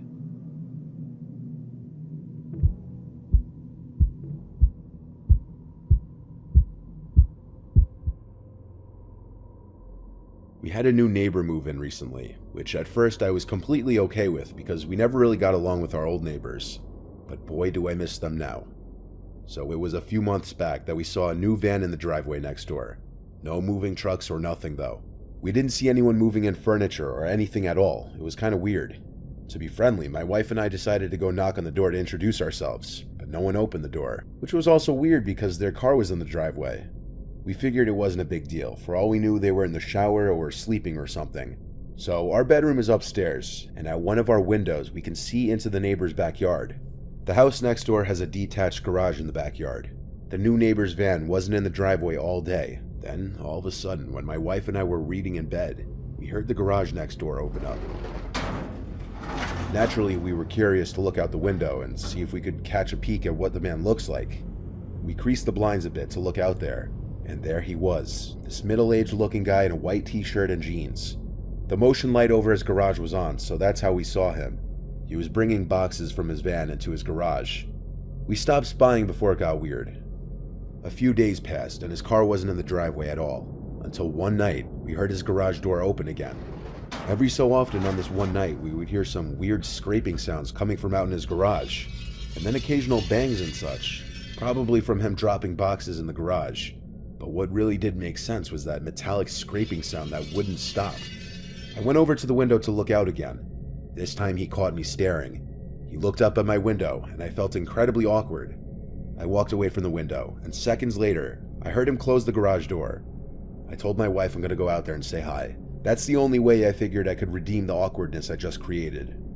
I went outside in my shorts and t-shirt, and went over next door to the driveway, but the man was in his van with the engine running already, and I think when he saw me, he backed out of the driveway really fast. Then he disappeared down the street into the night. The whole thing was incredibly weird, and I was getting the vibe he was avoiding us now. I was a bit curious now what exactly was going on with all the scraping sounds by his garage. I walked into his backyard to the garage door, and something was making noise in there. I kept hearing thumping sounds. He had to have an animal in there or something. Then I heard my wife's voice call my name from our window, and she asked what the hell I was doing. I looked at her and put my finger to my lip. I tried to open his garage, but it was locked. That was enough snooping. I walked back to our house and back to bed. Later that night, I woke up to my wife shaking me, whispering that she heard our backyard gate open. I told her to stop messing with me because she was freaking me out, but she said she swears she heard it. I had to be the man of the house and go out there and look. First, I took a look out the window. The lights in the neighbor's yard were off, and our yard was too dark to see anything. I went downstairs and took a look out the front door. The neighbor's van was in the driveway. He was home. I went to the backyard now and turned on the lights. As I did, I heard someone running away to the side of the house. Then the backyard gate slammed shut. I was horrified, but I made myself angry and chased after them. I ran to the gate and then to the front of the house, then to the street. I was the only one out there, yet I felt as though I was being watched from any possible direction. I went back inside the house, told my wife that someone was indeed in the yard, but I didn't see them, and she asked me if I thought it was the neighbor. I told her I honestly don't know, but the next day, I went to the neighbor 2 doors down, Gene, and asked him if he had met the new guy yet. He said no, but that he'd keep being awoken to sounds late at night coming from his garage. I told him about how someone snuck into our yard the night before, and he found that equally freaky and weird. We agreed to text each other and go over together the next time we'd hear weird noises to finally meet this guy. So the next day was Saturday. As I was opening all the living room blinds in the morning, I saw that it was like the first or second time that the neighbor's car was in the driveway during the day. Then I looked at his house, at one of the windows. There he was, standing stiff as a statue, looking at me as if he were waiting for me to open the blinds. I expected him to look away, but we just locked eyes. Unbroken eye contact for a solid 20 seconds. I waved because I didn't know what else to do. When he didn't wave back or even crack half a smile, I started calling for my wife, and when I got her, I told her to look out the window, but by then he was no longer standing at the window. I said to hell with it at this point, and went next door again with my wife and knocked on the door and rang the bell. I felt knocking is a bit more assertive. I heard one loud slam from inside the house, but he never came to the door. This was the last straw. I went over to Gene's house again, and when he opened the door, he asked me if I saw his texts yet. I said no, and I also didn't have my phone on me. So he told me that last night he heard a muffled crying sound from outside, in the new guy's direction, and he texted me about it. Gene came out with me to knock on the neighbor's door one more time, and once again, no answer. We all by this point, including Gene's wife and my wife, knew something is seriously off here. The next day, the van was gone again, and it's been almost 2 weeks and the van hasn't returned. We don't know where he went. We don't know if or when he's coming back. These past few nights, either my wife or I wake up in the middle of the night thinking we hear noises outside, and when we go to the window to see if the van's in the driveway next door, it's not. It's crazy none of us even know the guy's name, and we're still trying to put the pieces together, because one night I heard something definitely alive in that garage making noises, and then another night, Gene heard what he thought to be a muffled crying. Obviously he'll most likely be back, but I don't think any of us are looking forward to it, and maybe for peace of mind, we should anonymously report him.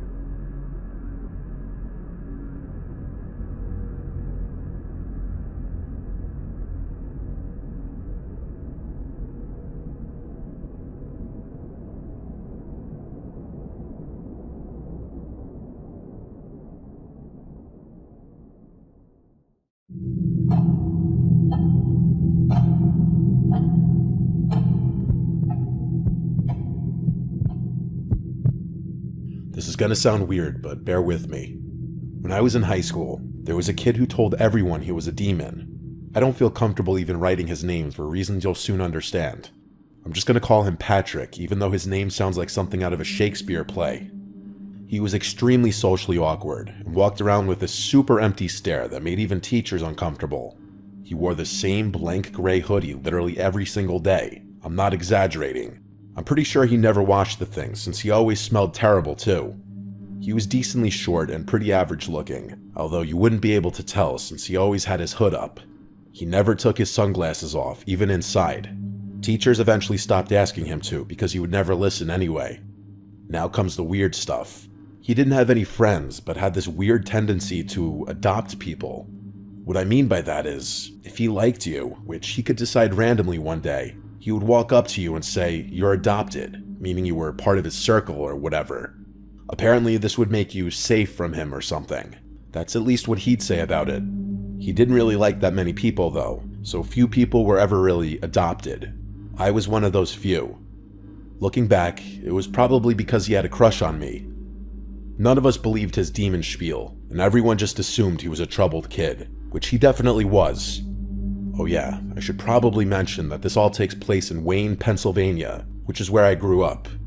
Another girl I used to be friends with, Gabby, had also been adopted by him. Patrick's crush on her was a little more obvious, and all my friends knew it. One day, my friends and I were chilling on the dugouts behind our high school, killing time and doing God knows what. It was me, Gabby, Laura, and Luke.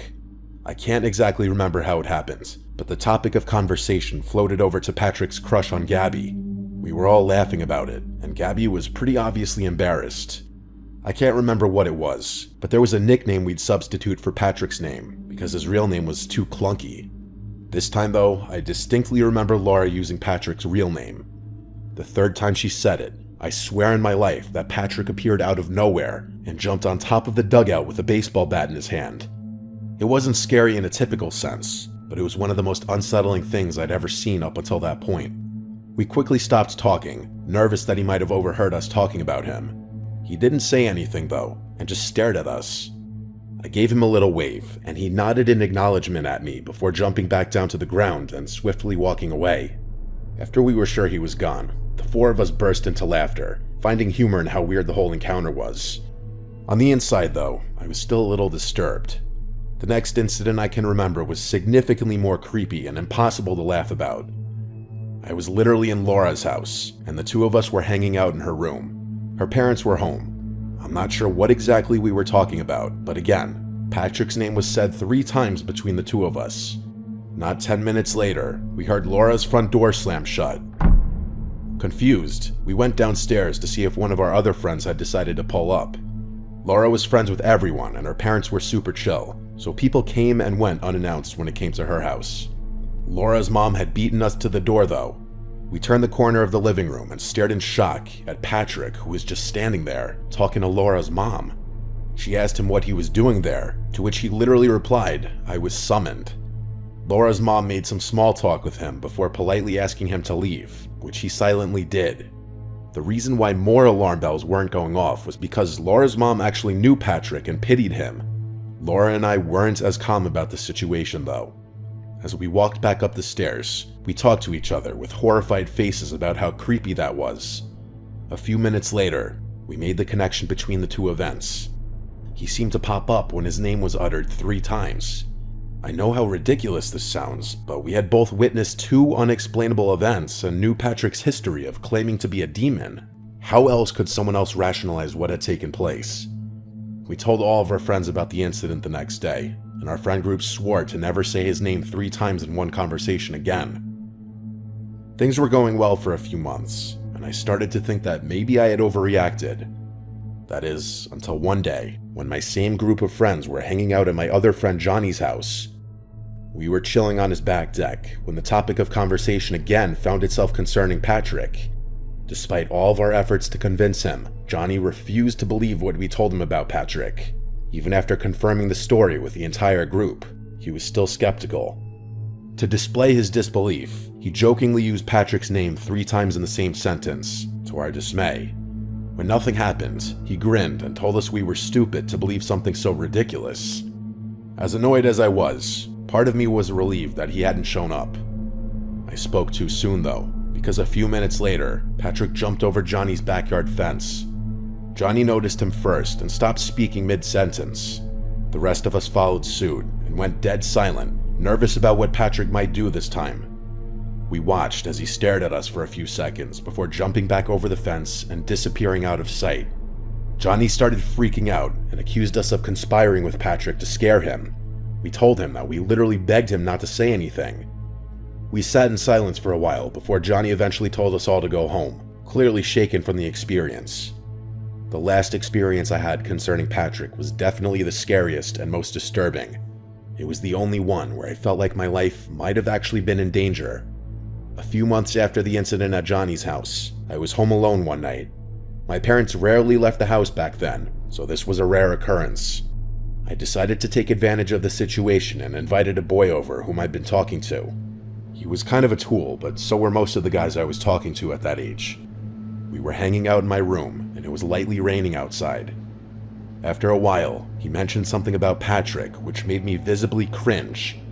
He got confused, so I explained the situation to him.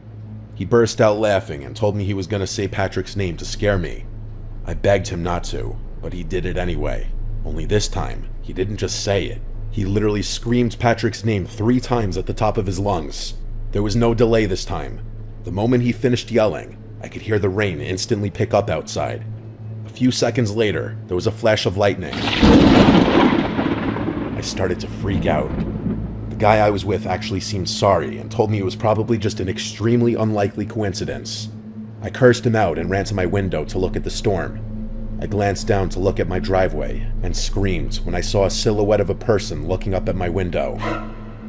It was too dark and stormy to know for sure, but I was 99% certain that it was Patrick. I shut the blinds and rushed downstairs to make sure all the doors were locked. After locking the back door, I saw that person again. Only this time, he was standing motionlessly in my front yard. I felt a panic attack coming on, and I knew Patrick was going to find a way inside my house. I started screaming, "But I'm adopted," over and over again, hoping that would do something. I know there was no way he'd have been able to hear me, but my brain was all over the place at that point. The guy I was with ran down the stairs a few seconds later and picked me up off the kitchen floor in an attempt to comfort me. I looked out the window again, and he was gone. The storm was still coming down like crazy though, but it's not like I was going to search the property anyway.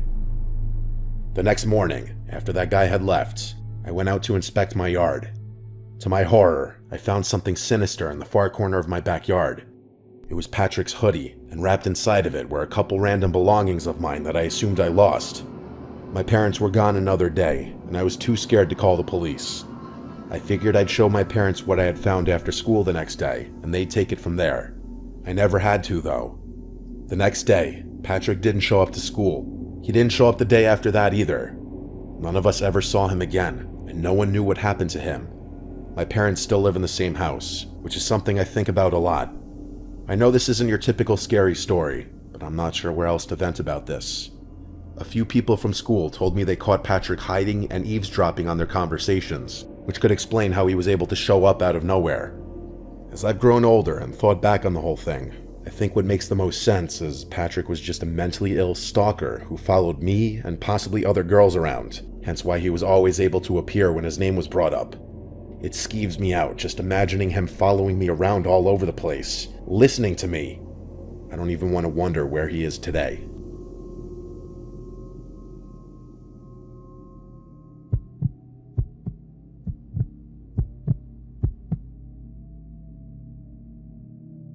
I'm from Denver.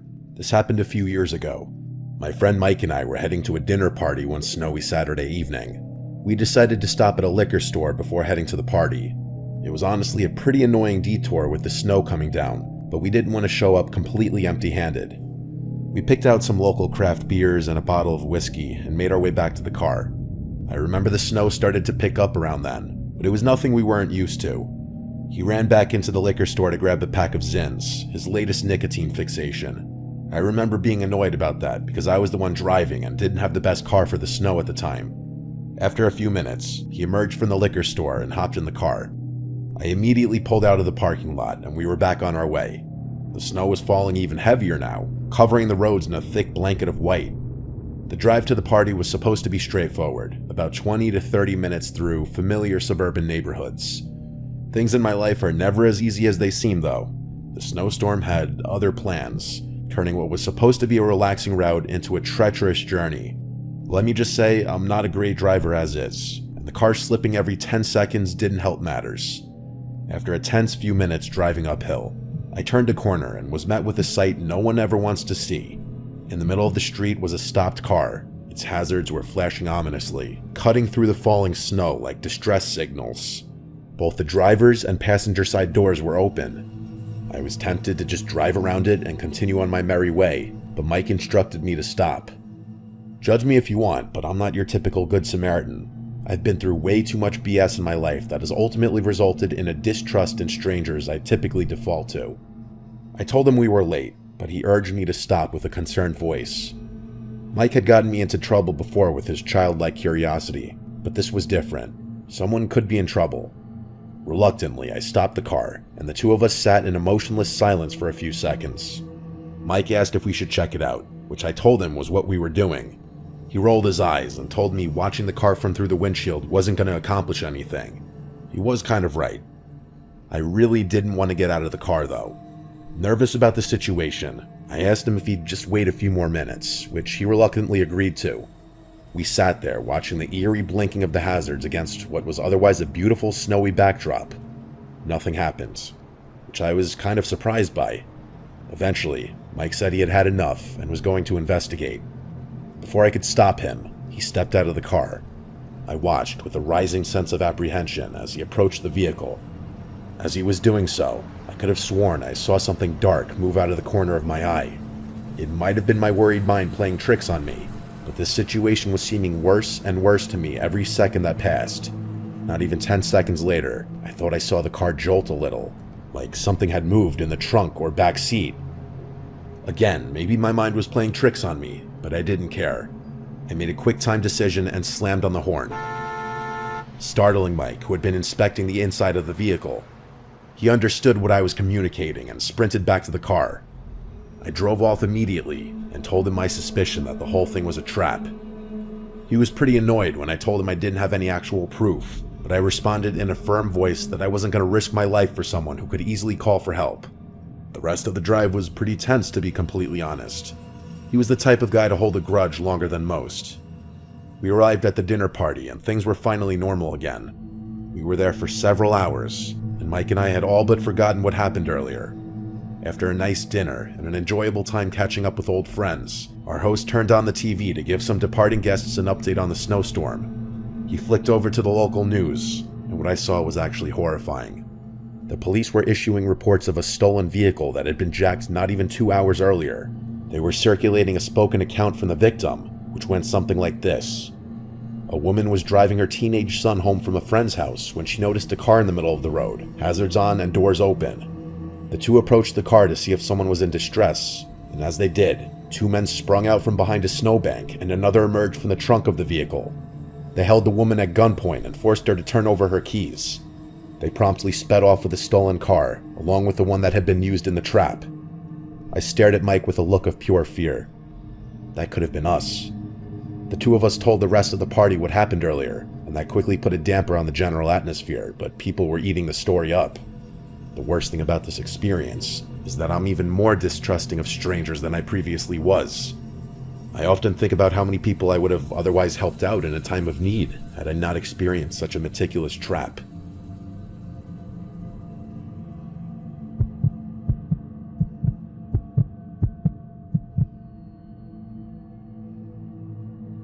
The series of events I'm about to recount happened over 30 years ago, during my early childhood. Forgive me if some details are shaky, but I'll try to remember as much as possible. I was around 10 years old. My extended family was massive. At that age, it was hard for me to remember the faces of all my relatives, let alone their names. At every family gathering, I was introduced to someone whose face I didn't recognize, even though they all seemed to recognize me. My dad was one of 9 children, so I had 8 sets of aunts and uncles on his side alone. My grandparents on my dad's side were extremely well off and had a massive beachfront property, which was communal along my dad and his siblings.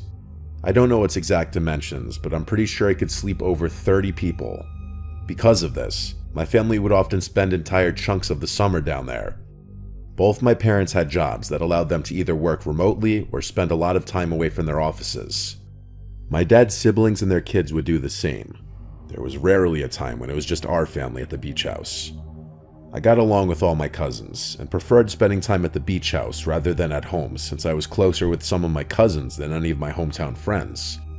I liked a lot of my aunts and uncles too. My favorite by far was Uncle Joseph, who was the father of my cousin Brandon. Brandon was honestly kind of antisocial, and we didn't really play that much together. Uncle Joseph was awesome though, and he'd never fail to brighten my mood or make me laugh. In addition to being great with kids, he was a licensed therapist and psychiatrist, and was often who I'd turn to in times of need. There's a decent chance he knew more about me than my parents did. I confided in him regularly, and there was nothing I was uncomfortable divulging. Anyway, that summer, I began having tremendously graphic and disturbing nightmares. As far as I can recall, there weren't any common themes between them. They'd all just be about something psychologically taxing, like a family member dying or being alone forever, or something along those lines.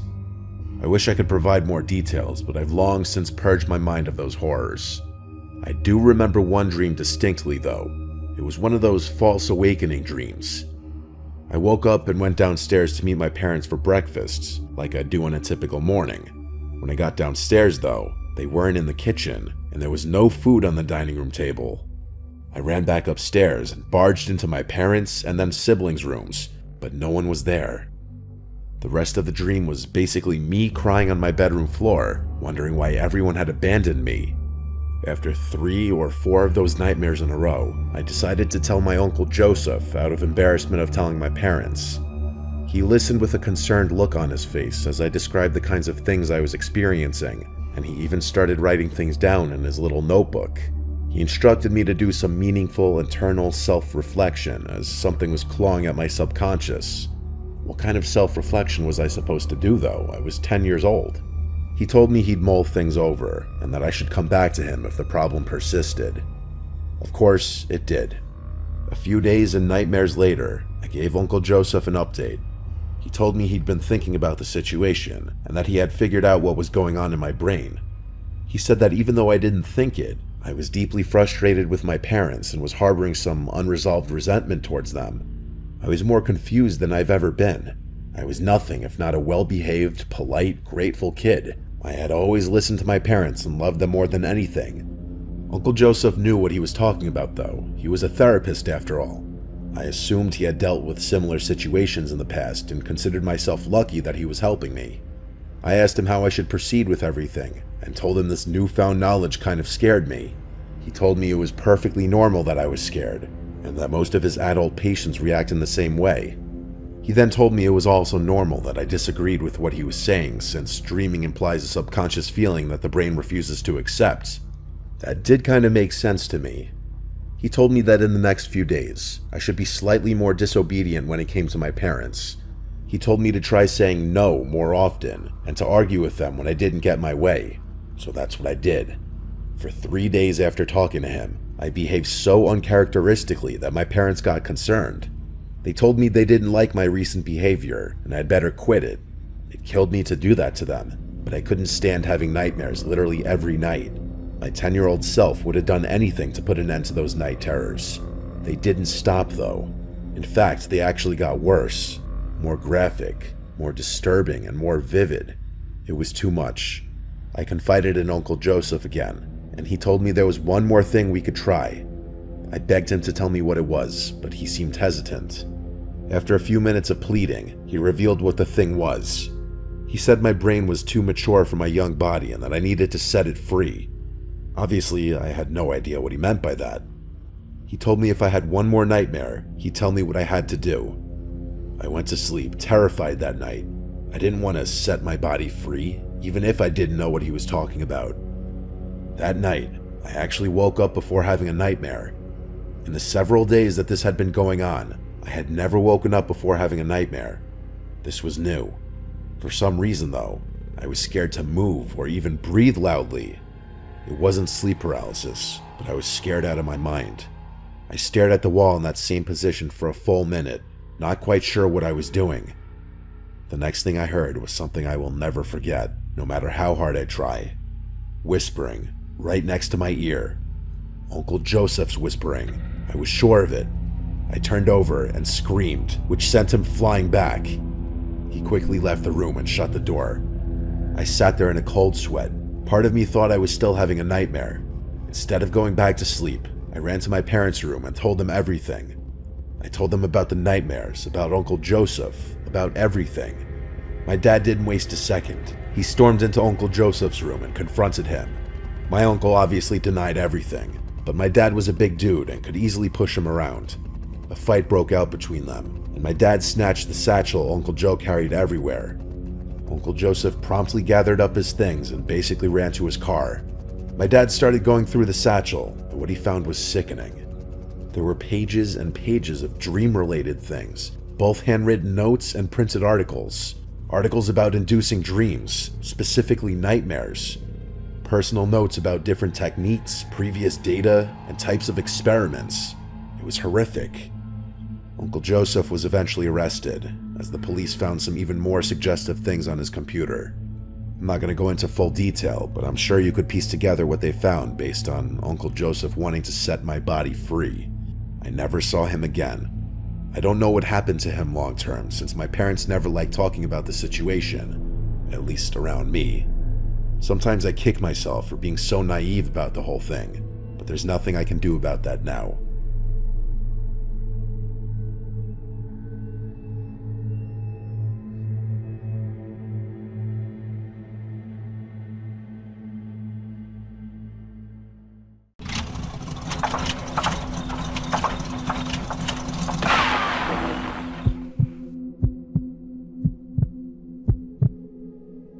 This happened way back in 2005. I was 18. I was living in Uvalde, Texas, a very low-income neighborhood, the kind you'll find sprawled out all over the place in rural Texas when you're not right outside of a city. The closest city to me was San Antonio. I was going to some local community college, because that's all my parents could afford for me. One of my best friends from high school, Andrew, moved to San Antonio to go to San Antonio College. He was living in some small apartment a little outside of the city with a roommate. His girlfriend would also often stay with him. Since the city's only really an hour and a half away, I would visit him all the time. He invited me this one weekend to come crash for the night, so I took my trusty old 1995 Toyota pickup truck. Nah, just kidding, the thing was a piece of crap. The gas gauge didn't even work on it. I'd have to always just keep track of when the last time I filled the tank up was, then reset the trip mileage. I took Route 90, which was a straight shot from Uvalde to San Antonio. I was on the road at like 3 p.m. on a Friday, and there was no traffic at all. I got to Andrew at a reasonable time.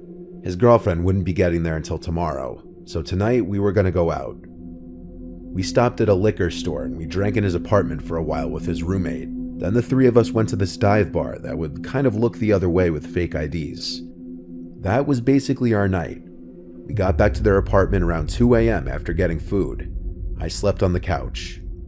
The next day would have almost been the same thing, but Andrew and his girlfriend were having issues all day, and as the two of them got drunker as the night progressed, she started yelling at him in front of me, and it got really awkward and uncomfortable. I didn't really have much to drink that day because I was already iffy about staying the night with her there. I eventually decided I would just head back home. I said goodbye to everyone and started my journey home. It was very late at night. I want to guess midnight, maybe a little earlier. Route 90 was deserted at this time, so I would fly for my pickup standards. But suddenly the engine started sputtering. I felt my heart completely drop as I realized I forgot to fill up the tank. I slowed down, but it was too late. The engine cut. I pulled to the side of the road and tried starting it a few times, but it did no good. I took out my cell phone, which was equally as shitty as my truck, and I tried to get a signal. No shot. I couldn't even call for help. I had to just put my hazards on and hope a good Samaritan would pass. You wouldn't believe how long I sat on the side of the road before seeing headlights. I waved my arms as the car approached, but it zoomed past me, ignoring me. This happened again after another 10 minutes or so. I was starting to feel hopeless, like maybe I should just sleep in my car and wait till sunrise to get help. So that's what I was gonna do. I got inside my car, took the key out of the ignition to cut the battery, and just angled my seat back to go to sleep. I would hear the occasional car zooming past like once every 10 minutes, but it didn't feel worth waving people down in the dark. It seemed sketchy for myself and to the people in the cars, but when I was starting to actually drift away to sleep, a car door closing from behind me woke me up. I looked in the rearview mirror and saw a car pulled up behind me with its headlights off. I turned around now to get a better look. There was some big pickup truck, but I couldn't see anyone inside of it, nor did I see anyone outside of it. Maybe someone pulled over to help. I got out of the car and said "excuse me" to no response. I walked closer to the truck just to confirm no one was inside. Then I walked back to my car. This was weird. I looked towards the trees on the side of the road. Maybe someone was pissing in the woods. I went back inside of my car and locked the door. This was just too weird. Suddenly there was a tap at my window. I jumped. I looked to see a man looking down at me into the car, smiling. I didn't do anything yet. He said, "Hey buddy, need a hand?" I lowered the window a crack and said, "Hey, I ran out of gas." The man said, "That's quite the predicament. Step out and give me a hand with this real quick." When he said this, I thought he meant help him with a gas jug to fill up my tank or something, honestly. And so I stepped out of the truck and shut the door, expecting him to lead me to his truck. But he stood there, looked down at me because he was much taller, still smiling, and said, "I need you to empty your pockets, please." It took me a second to process what he meant. I was literally a broke college student driving a piece of shit pickup truck. I wasn't about to get robbed of the only cash I had and my phone. I ran for it in the direction of the trees. I'm small but fast. I turned around and saw he was chasing after me. Once I made it into the trees, I zigzagged all over the place until I seemed to lose him. Then I crouched behind a big tree to catch my breath. When I heard him approaching closer, I quieted my breath. I heard him say out loud, "I'll kill you, you piece of shit." I don't know if he was just saying it out loud out of anger, or if he wanted me to hear it, but I was too scared to move. Even after I heard his footsteps move away, I didn't move. In fact, I stayed in this position the rest of the night, eventually laying behind this big tree up until dawn. I went back over to the highway to my truck, and the truck behind me was gone, but my truck's doors were both open. I found that my glove box had been gone through and completely emptied of anything somewhat valuable. My flannel hoodie was also taken, which had something in the pocket, I'm sure. I finally managed to wave down a good Samaritan, and he gave me a ride to the closest gas station. I bought a fuel can, filled it with gas, and the man brought me back to my car, where I filled my tank just enough to drive the truck to a gas station to fill up completely. Then I went straight home. This was a real-life learning experience for me that there are bad people out there who will try to take advantage of you when you're in a vulnerable spot. but there are also good people, like the man who helped me.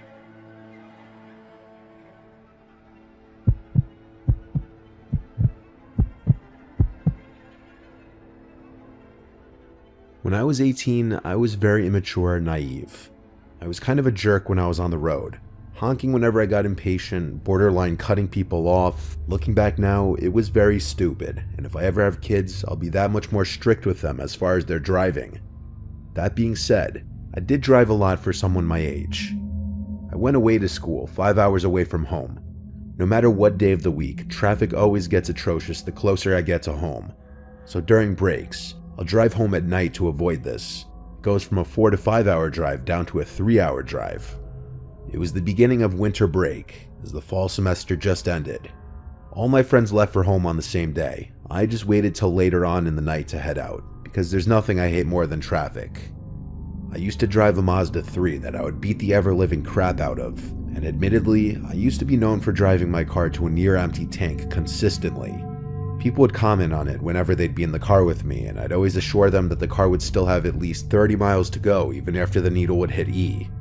I found out the night I was driving home from school that I was wrong. I was only like an hour into my drive on the interstate. The needle was on E, and I was pushing my luck, waiting for a gas station sign instead of looking up the nearest one on the map. The car started making these weird sounds suddenly and jolting, and that's when I realized I may have actually run the tank empty this time. I got off the first exit ramp and hoped it would lead right to a gas station. This exit was dark though, with no street lights, and there was just woods on either side. I was scared to slow down and lose my speed because I didn't know if I'd have enough gas to find a gas station. I blew through the stop sign at the end of the ramp and made a sharp, fast turn on the intersecting road, which was another dark road surrounded by woods. I was screwed. The car eventually came to a stop and the engine died. Things only got worse when I took out my phone and saw I had no bars. I have T-Mobile, which is the worst possible reception anywhere far from a major city. I tried calling 911 because I was stupid and thought that 911 works even without reception. Of course, it didn't. I was terrified because I didn't know what to do. I turned on my hazard lights and just waited for someone to pass by. It was a long time before I saw headlights approaching. When I did, I flashed my headlights at them, and they passed me, made a U-turn, then pulled up on the grass behind me. I didn't know who was getting out of that car though, and I was an 18-year-old defenseless girl. I just cracked the window down a little bit as this man approached my car. I told him I need help, I ran out of gas. He offered to give me a ride to the nearest gas station. He was this balding guy with glasses on. He kind of looked trustworthy. I had no other apparent options but to accept his offer. I got out of the car and followed him to his car, making sure to lock my doors first. His car was a black Honda, year probably a 2010. It smelled funky in his car. I couldn't pin what the smell could be though. He banged another U-turn and started driving in the direction he was driving before. He made conversation with me, asking where I was from and basic questions. I was honest with him that I was driving home from school. He said he lived in the area, and that they don't get too many out-of-towners getting off the interstate for this quiet little town. The route we were taking lacked any buildings anywhere. It was just woods everywhere. I asked if he knew of any gas stations, and he said yeah, just a ways up the road. I started hearing bumping and thumping coming from the back of the vehicle. It sounded like the trunk. At first I thought it was maybe just bumps in the road or a loose object in the trunk. He seemed to keep talking and talking, like he wouldn't stop. Finally, we got to a sort of town-looking area. There were some lights and buildings at last. A diner and a few small houses. There was a red light at the first intersection since I got in his car. We came to a stop, and for the first time there was silence. And then, I heard the unmistakable sound of someone screaming in the trunk, followed by thumps and bangs. I looked at the man who looked at me. In a split second, I unbuckled my seatbelt, opened the door, and ran, while at the same time he tried grabbing me and pulling me back into the car. I heard him get out as well, but instead of chasing me, he ran to close his passenger side door, and then I heard him floor it down the street. I ran into the diner and asked for help, making a scene. I used their phone to call 911. I waited there, and it became this whole huge thing, with multiple police showing up to the diner to take a report. Given the gravity of the report that I was making, that I heard someone in the trunk of the car, they had to get every last detail for me about the man's car, his appearance, and where he picked me up. I was also given a ride back to my car so that they could also include the pickup location in the report. They also helped me get a hold of AAA, which eventually would come to my location to fill my car with gas. This was overall the scariest experience of my life. I was shaken to the core the whole rest of the ride home. I hope they found that man, and I hope whoever was in that trunk is still alive today. For all I know, that man could have been bringing me to his house or somewhere else, and I was just lucky I had a chance to get out at that red light.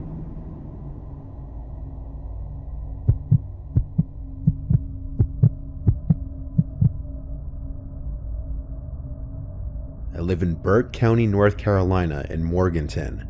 I'm used to the quiet lifestyle that comes with living in a rural place. You get some weird characters here and there, but it's usually nothing too bad. I own a nice plot of land with my husband. My work schedule fluctuates. Sometimes I work days, sometimes I work nights. This happened on a night that I was on my way home after a night shift, so it had to be like 3 a.m. My phone was almost dead, I was hungry, I was tired, and I just wanted to get some food and head home. I stopped at a gas station to get $10 worth of gas and also a packaged sandwich, which I proceeded to eat inside the gas station cafe. Some sketchy guy was eyeing me for a little until he left the building without buying anything. After eating, I went outside to fill up the gas, and then got back in the car. The smell of gasoline was extra pungent for some reason. These roads are very dark and twisty at night, so I was driving slow, especially since I was tired after a long day of work. Then something unexpected happened. The needle on the gas gauge suddenly dropped to E, and the low gas light came on and beeped. I had no idea what was going on. I'm not a car person, and I'd never run out of gas before this. Plus, the needle just suddenly dropped. I thought at first that the computer was glitching, so I pulled over and restarted the car, but the needle was still on E. I tried to continue driving, but the engine died. I started having a panic attack. I called my husband first thing, and thank God he picked up. I asked him how did my car run out of gas after I just filled up, and as I got out of the car, I smelled gasoline. I told him this, and he said it sounds like I have a leak. He told me he'd head right over, and he'd call our roadside assistance company. But then I heard a car coming with no headlights, and suddenly it stopped, not far behind my car. I suddenly thought to bring up that sketchy guy who was watching me at the gas station, and asked my husband if there was a chance he did something to my car. My husband's tone suddenly changed to sounding more concerned and worried. He said, yes, there's a chance that he may have cut my fuel line. I didn't know what that meant. All I knew was I needed to run. I took my keys out of the ignition and shut the door and locked it so that the headlights would turn off. My phone was on like 2%, so I told him to text me when he's close. I ran off the road and towards the first house I could find. I ran down the long driveway and up the property to the front door. All the lights in the house were off. I still rang the bell multiple times anyway. Eventually, a light turned on, and then the door opened. A man in his 60s opened the door. He looked like he was just woken up. I asked him to let me in to hide and charge my phone. After a bit of explaining, he opened the door fully and let me in. I asked him for an iPhone charger, and he said he'd go look for one, then asked me to take a seat in the living room. I sat down, still in my nurse scrubs, feeling a mix of emotions. The man called out from the kitchen asking me if I wanted some water. I said yes, please. Little did he know, I saw his reflection in a mirror in the living room that gave visibility into the kitchen. I saw him fill a cup with water. Then I know for a fact I saw him drop something into the water. He walked out of view of the mirror, but the faucet was still running. It ran for a solid 30 more seconds before he turned it off. He came back into the living room with a glass of water and handed it to me. I thanked him, and he sat down and just looked at me, then asked me to explain the situation again. I replied to him I just really needed chargers so that I could contact my husband. He said, "Oh right," and went upstairs. I checked my phone, and it was on 1%. I used that remaining battery to send my current location to my husband just in case. I then smelled the glass of water, and although it didn't smell like anything, I knew he put something in it. Now I had to make the decision of whether I should leave or not. On one hand, I needed to charge my phone badly. On the other, I was 99% sure he did something to this water. I heard him walking back down the stairs, and he said he doesn't have any iPhone chargers since he has an Android. After he said this, I got up and walked straight for the door. I'm not an idiot. Once outside, I ran back down the driveway to the road. I felt like throwing up. I couldn't believe 2 separate potential incidents from 2 different men happened in one night. I crept along the side of the road behind the trees. I took out my phone and sent my updated location, and right around now was when my battery died. I waited for until I saw familiar headlights of my husband's truck. I went out waving my arms, and thank God it was him. I got inside the truck and let all my emotions out, crying to him about what I just went through. He brought us to my car, and there was no longer a car behind mine. My back window was shattered though, and it appeared someone had gotten into the back seat, but nothing of high value was left in my car to steal anyway.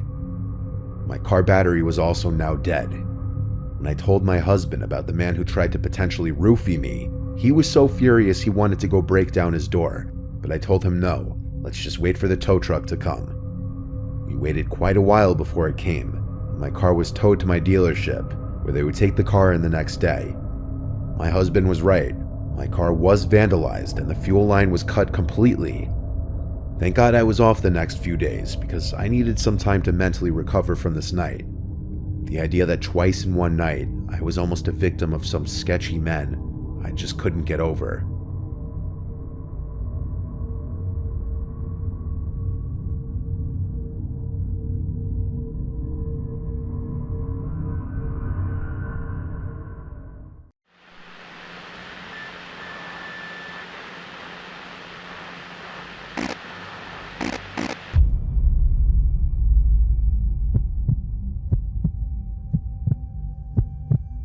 I'll be the first to admit that I'm one of the most skeptical people I know. I don't believe in ghosts or any other paranormal stuff. I'm quick to dismiss stories that seem fake or at the very least fabricated. That's why I'm completely at a loss for words at what happened to me just weeks ago. I wanted to write all of this while it was fresh in my mind. I can't explain what happened to me, and to be honest, I'm still terrified. I thought to myself, maybe if I write what happened to me and share it with the internet, maybe someone out there can explain what happened. Well, hopefully somebody out there can explain. My friend Steve and his wife were going out of town for the weekend for their anniversary. The two of them don't travel alone a lot because they have 2 children and a dog. I know for some people that's a first world problem, and you're correct, but Steve isn't struggling financially. He built this massive home in the middle of nowhere because he likes privacy, and if you're fortunate enough to do that, I can't blame you. Well, for Steve and his wife, the stars were about to align perfectly. The 2 kids were going out of town for some type of school trip, so they were going to be alone with just the dog. When Steve told me all of this, I insisted on going over and watching the dog for the weekend so he and his wife could go on a romantic weekend getaway. He agreed, and the plan was set in stone. I would be watching his beautiful golden retriever for the weekend. I made my way to the house on Friday afternoon. I didn't work weekends, so I planned on just staying there Friday through Sunday. Steve stocked the house full of food and snacks for me and made sure I had everything I needed. It was a bit overkill for a weekend pet sitting job, but I wasn't complaining. I love dogs, and I love quiet weekends, so win-win for me. Now for the scary part.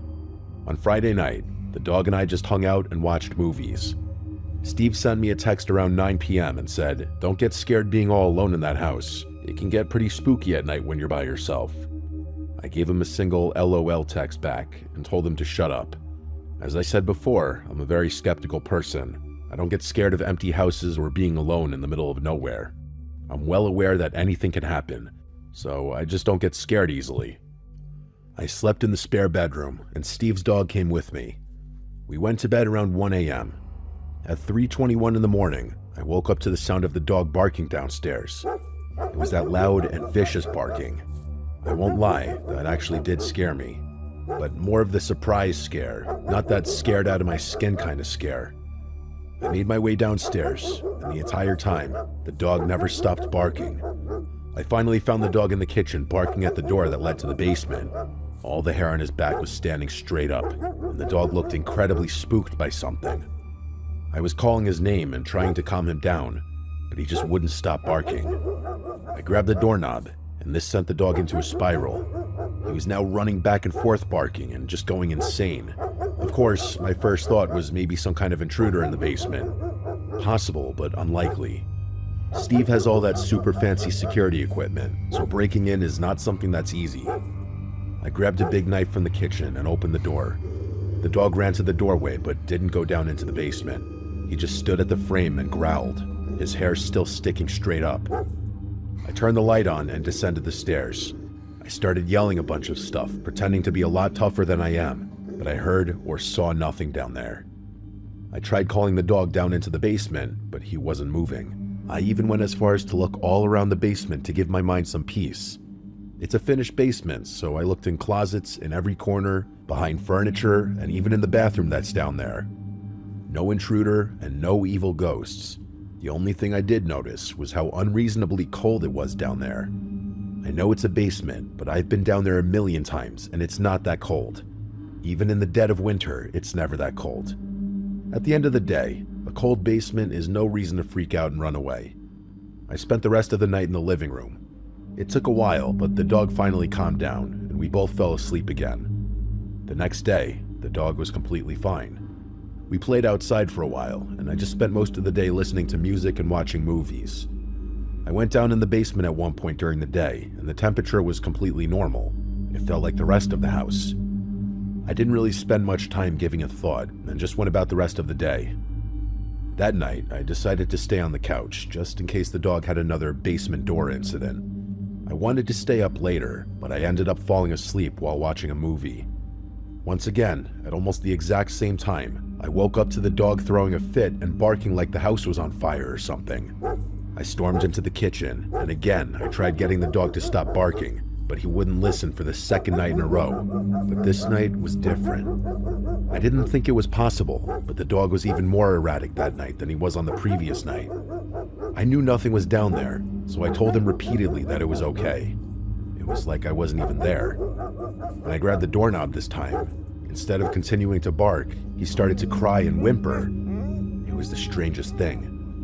I let go of the knob, and when I tried to console the dog, he started barking again. I was annoyed and confused. One last time, I grabbed the knob and went downstairs. Again, the dog started to cry and still wouldn't follow me into the basement. This time was different. It was still cold down there, just like the previous night, but this time it stunk so badly.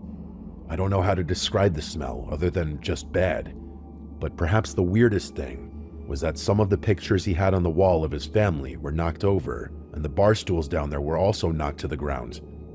Other than that, nothing else was misplaced or destroyed. I picked up the bar stools and also the pictures and just set them on the bar. The smell was so overbearing that I didn't even want to be down there anymore.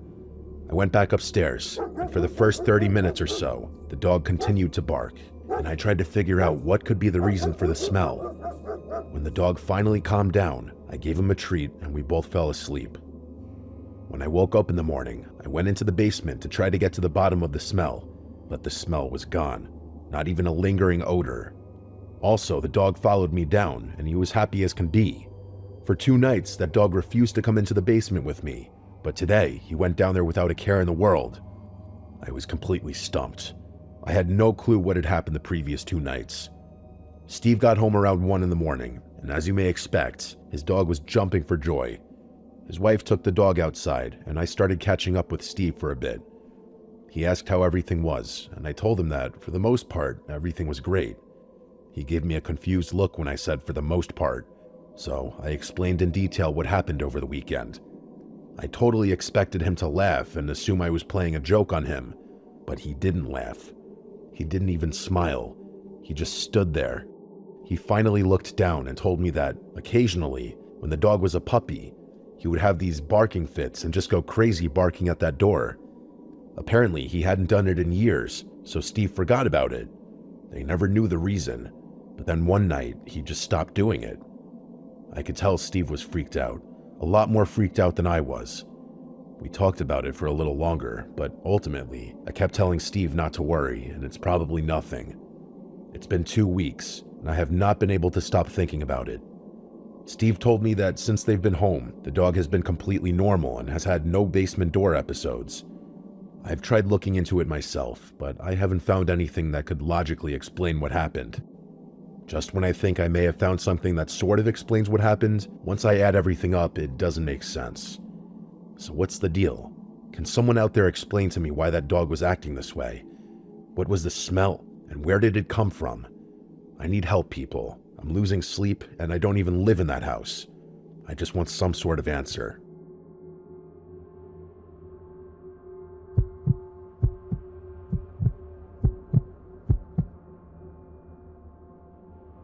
I don't know if this is considered your typical scary story, but it's definitely freaky and very unnerving. The more time that's gone by, the scarier it becomes for me. I'd love to share it and see what people think. It was a few years ago now. I had just broken up with my boyfriend and moved into this cute little apartment. It was an entire apartment complex. The complex itself was beautiful, quiet, and elegant. I quickly made friends with neighbors and several of the other tenants. It was just a nice and friendly little community. A few months into my lease, I thought I heard the sound of running coming from the hallway one night when I was getting ready for bed. I looked out the peephole of the door, but didn't see anything. There weren't any kids in my building, so I couldn't imagine who would be running at that hour.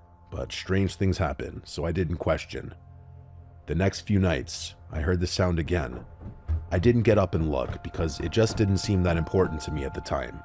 It's worth noting that my apartment is on the ground level, and my windows face a beautiful courtyard. The door to the apartment is still inside the building, and you need a key to get into the building. It took a little while to get used to the windows being at ground level at first, because if you wanted to, you could come right up to my bedroom window. I will say that I wasn't worried about anybody in this community doing that. I'm just stating that it was something on my mind when I first moved in. However, that information is about to become relevant, because one night, I woke up to what sounded like giggling outside my bedroom window. It was weird for sure, but I just figured some kids were acting stupid and hanging out too close to my window. I tapped the window glass and made a loud shushing noise. The giggling stopped for just a second, and then a faint tapping sound could be heard on the other side of the glass. It freaked me out, but I wasn't about to let some kids have that satisfaction over me. Once I composed myself, I grabbed the curtain and whipped it open. There was nobody there. I was looking at the quiet night courtyard and nothing more. Even if some kids were out there, I have no idea where they would have gone that fast. I closed the curtain and shrugged it off. I wasn't about to let some kids ruin my sleep. This weird giggling outside my window continued for a few nights. I just learned to ignore it. I have young nieces and nephews, and usually when I ignore their stupid pranks, they stop doing whatever they're doing. That was my plan with these giggling kids. I assumed that if I just stopped acknowledging them, they would stop trying to mess with me, and unless they gave me a reason to report them, I wasn't going to bother the apartment complex manager with this. I think it was 2 days later while I was at work that I received an email from the complex manager. She seemed short in the email. She asked if I could stop at the main office when I got home from work. She had to show me something, and she claimed it was urgent. I told her I could stop by after work. I remember all day long being stressed about it. I was worried my rent money didn't clear or something like that. When I showed up, she told me to lock the door. She started talking quietly, almost in a whisper. This one guy who works in the security office came in and sat next to me. The manager told me that while the security guard was monitoring some footage, he came across this. She showed me security camera footage of the hallway where my apartment is located. Around 2 in the morning, 2 small hooded figures approached my door. They looked about the size of children who were maybe around 10 or 12. They were just standing there in the grainy footage. It looked like they were standing about an inch away from the door. The scariest part of this was that when she fast-forwarded the footage, they didn't move at all. It was nearly 10 minutes of them just standing extremely close to my apartment door. Before they finally walked away, one of the small figures reached for the doorknob and tried opening the door. You can clearly see them jostling the door a few times, but it doesn't open. After the 10 minutes in the video, they skip away from the sight of the camera. I was finally freaked out. Whoever these kids were, they were targeting me for some reason. I told the security officer and the manager about the window incident, but when they looked back at the footage, they found nothing. We still called the police and gave them a statement. They said if anything else happens, give them a call, but at that point, there really was nothing they could do. The security officer attempted to see if they could find out where the kids skipped off to when they left my apartment door, but it's almost like they vanished. They couldn't find them on any other camera on the entire complex. The next night, I decided to stay awake. I was going to catch these kids one way or another. But that night, there was nothing.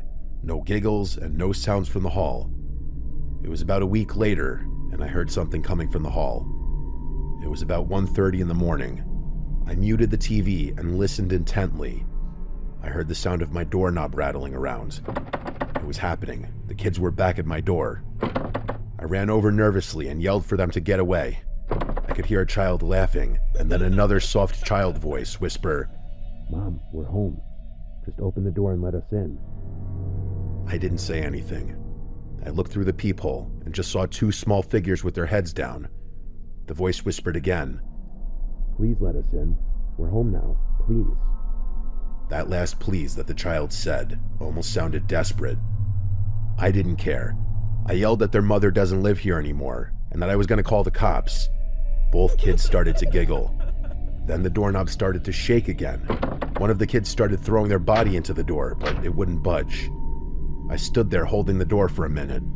I didn't hear laughing anymore, and the doorknob wasn't shaking. When I looked one last time, nobody was out there. I was still too afraid to open the door, just in case they were just outside of my view. I called the police, and the cops were quick to assume it was just local kids playing a prank on me. I didn't argue with that because it seemed like the most logical explanation. I finished with my statement, and that was that. A few days later, I ran into the apartment manager in the parking lot. She pulled me aside and asked if I had experienced anything since that last time. I told her no, and that I was sure it was just some local kids. She made a weird face and told me she wasn't so sure. She told me that the woman who lived in the apartment before me was strange. She didn't give me a whole bunch of information for privacy reasons, but she was fairly confident that something horrible happened with that woman's children. She didn't elaborate or give any details. She didn't even give me the name. She just implied that something horrible happened and left it at that. She said that she had already said too much and she didn't want to get into trouble for sharing personal information. She told me to be careful and just keep locking my doors. I'll never forget her walking away saying, "This wasn't a prank." To my knowledge, I don't think those kids ever visited my apartment again while I was there. I've spent some time trying to figure out exactly what happened, like who these kids were and what the apartment manager meant. Was she implying that these kids were like ghosts or something? I know that seems insane, and I'm sure that's not what it is, but you have to admit, it is strange. It's weird to me that the police and the security officer couldn't find where these kids went after they left my apartment. Something that dawned on me after I had already moved out was something I had overlooked. There should have been no way for the kids to get inside the apartment building without a key. As I said before, there were no kids that lived in my specific building. So how did they get in? Where did they go? As time goes on and I reflect on this story, I get more freaked out. It's amazing to me that I wasn't more scared in the moment. I'm years removed and don't even live there anymore, and I'm more scared today writing this than I was when I experienced it. I still don't believe in ghosts or anything paranormal, but I can't explain exactly what it was. Neighborhood kids are the easy solution, but the more I replay the memories in my head, the more impossible that seems. I know how this story sounds, but I think it's worth sharing. Maybe I really did have an experience with something not from this world.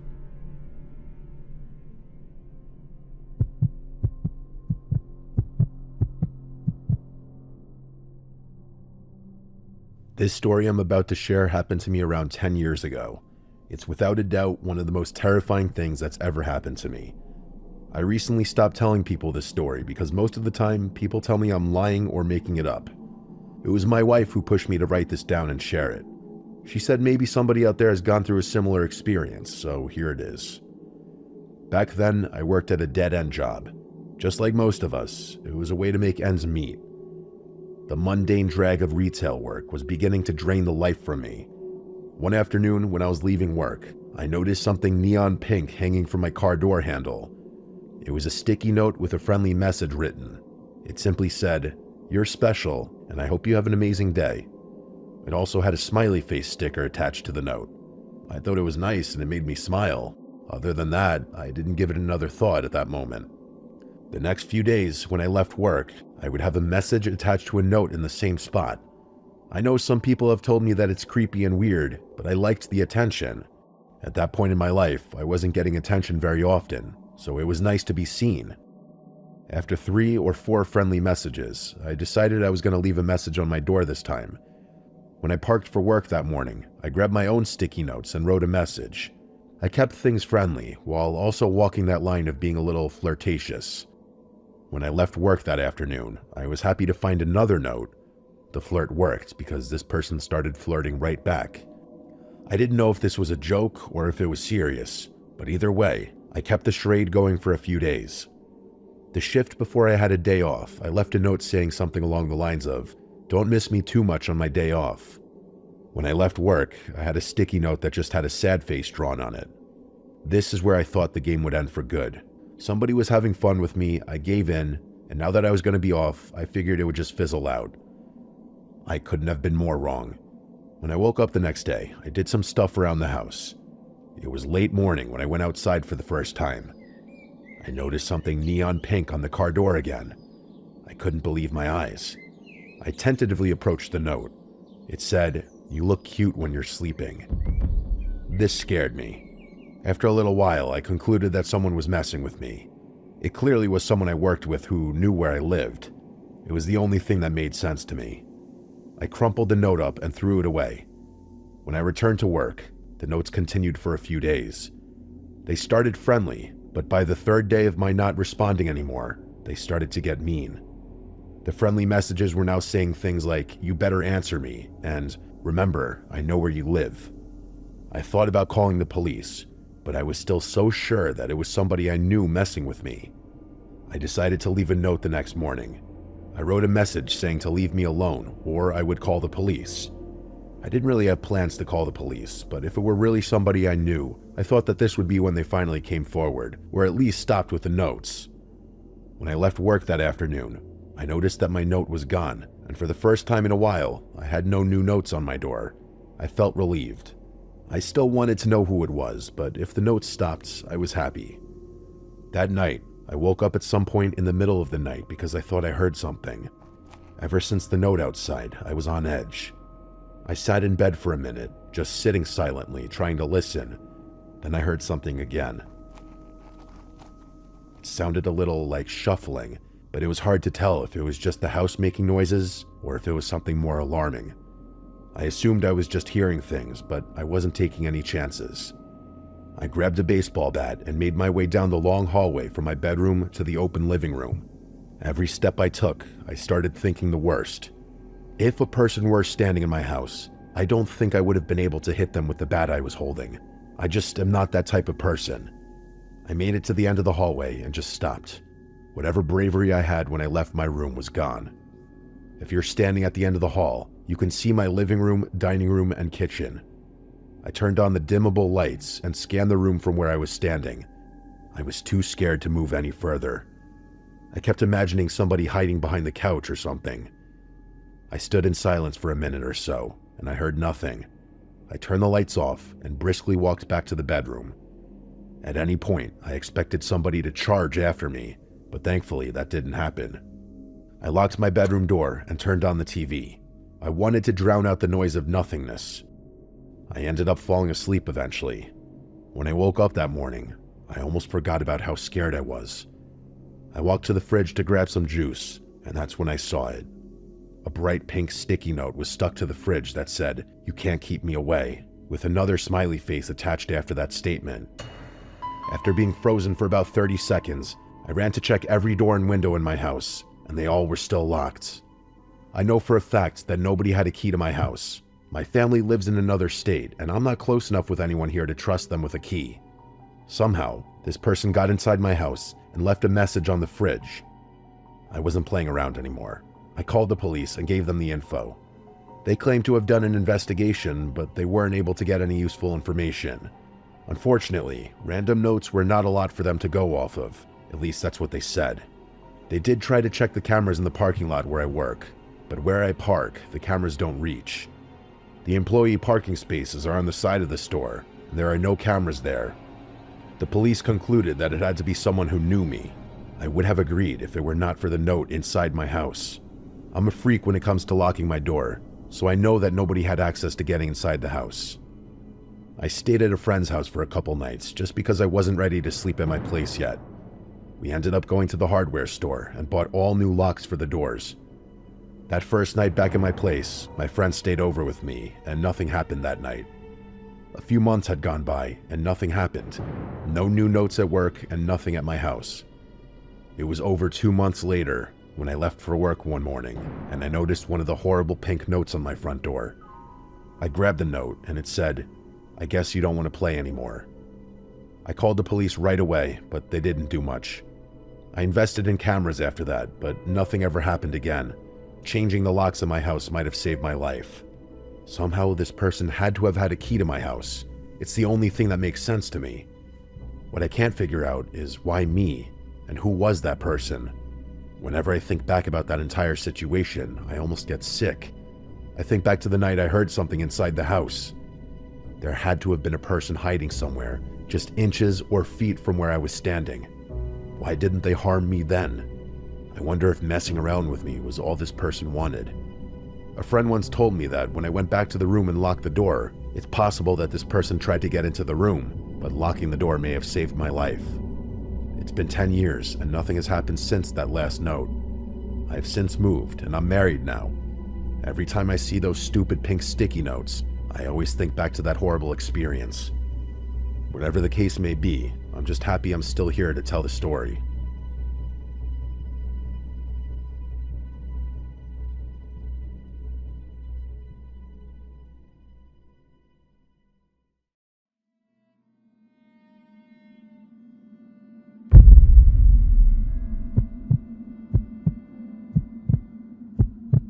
"3 years ago, my partner and I bought our first home. It was a modest place, and our neighbors were wonderful. Life was good. So good, in fact, that 18 months later, when those neighbors decided to sell their house, which was larger and had more luxuries like a driveway, a garage, and a bathtub, we jumped at the chance. We bought their house and put our old one right next door up for sale. After reading several motivation letters from potential buyers, we chose a Polish couple. They only spoke in English to us and not in Dutch like we did, but everything seemed normal. They asked for some tips about the house, and we had some pleasant, small-scale small talk. But looking back, that was the calm before the storm. Even before the big incidents, things felt off. We started experiencing bizarre disturbances at the strangest hours. Sometimes at midnight, we'd hear heavy banging or incredibly loud music blasting through the walls without warning. It wasn't constant, but it was enough to make us feel like we didn't truly know who was living a few feet away. The first red flag appeared when the neighbor came home with severe damage to both sides of his car. It looked like he had scraped against a guardrail at high speed on both sides. When we asked what happened, he gave a clumsy excuse: a concrete pole on one side and a trailer taking a turn too wide on the other. We chose to believe him, even though the math didn't add up. One evening around 6 p.m., the neighbor called us in a total panic. He claimed people were outside his house, turning his security cameras away. He begged us to check it out and call the police. We looked, and sure enough, 2 men were breaking in. We called the cops immediately. It took the cops 20 minutes to arrive, so the burglars were already gone. The neighbor's wife came racing into the street, parked her car, and frantically ran inside to her sweet little French bulldog, and the police, who were at the time already there. When I was walking my dog curiously, I saw the husband park his car 3 streets away and walk to the scene, as if he was hiding the vehicle from the police. But that thought didn't occur to me at the moment. Later, when we checked the doorbell footage, we saw the burglars standing there before the break-in, calmly discussing which house to target in Polish. Nothing was stolen, no one was caught. I told the police it felt like a setup, but I never heard back. A week later, I was at a housewarming party when my partner texted me, "The music next door is insanely loud again." A few minutes later, he called me, and his tone changed to pure terror. The neighbor's car had just come tearing through our front garden and slammed into the neighbor's own front door. 2 men were frantically loading the car with high-end electronics, like flat-screen TVs, professional speakers, and other expensive gear. They looked like the same men from the week before. This time, the police were a lot quicker. They arrived in exactly 7 minutes. The officers intercepted the men while they were still loading the car. When asked for ID, the men claimed they didn't have any. Then things got surreal. The man behind the wheel looked the officer in the eye and claimed to be my neighbor using my neighbor's actual name. But there was a catch. In the 9 months that they lived next to us, my neighbor had never spoken a single word of Dutch. This man, however, spoke fluent Dutch with a thick Polish accent. Realizing the game was up, the men slammed the car into gear, and a violent pursuit followed through our quiet streets until the police managed to box them in and arrest them. But my partner could still hear movement inside our neighbor's house. The police went back in and dragged out a third suspect. As we were inside our own home with an officer to report the damage to our property, the doorbell rang. We turned around, and there he was, the actual neighbor. He was unrecognizable. His face was a swollen, bloody mess. One eye was swollen shut, his mouth was torn, and his arm hung at a useless angle, covered in what looked like defensive stab wounds. He looked feral, aggressive, and broken. The police officer tried to intervene, but the neighbor flat out refused to file a report or cooperate. Since the victim wouldn't speak, the officer had no choice but to send him back to his house. Later that night, the neighbor rang our bell again. He was trembling. He confessed that he cheated on his wife, and he claimed that she had sent people to take him out.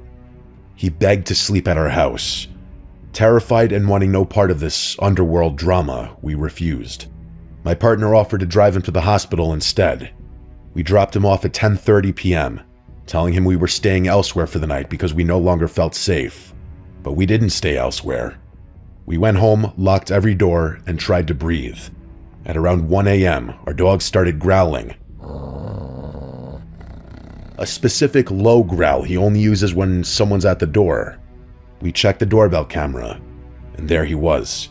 The neighbor was back from the hospital, standing on our porch, ringing the doorbell multiple times. We sat in the dark, watching the screen in silence. Then, after what felt like an eternity, a car turned onto the street. The neighbor panicked. He scrambled off the porch and hid behind our cars in the driveway, crouching in the shadows. Watching this bloodied, broken man lurking in the dark behind our own cars was one of the most unsettling things I've ever seen. The car stopped, and a woman got out. It was his wife. She walked toward her front door, paused, and glanced at our driveway. She saw him. We held our breath, waiting for a confrontation, or worse. She walked toward him, and as she stepped into the pale yellow glow of the street lamp, she began to wail, a haunting, guttural crying. He didn't say a word, and she kept asking questions, her sobbing getting louder and louder, echoing through the empty street. Eventually, they both got into the car and drove away. We didn't see them for 3 days. We didn't even know where their dog was. The wife eventually returned alone. She found the dog inside, and she told us she doesn't think she'll ever see her husband again. Whatever the real story is, drugs, debt, or a marriage turned lethal, I've realized one thing. I don't think I want to know.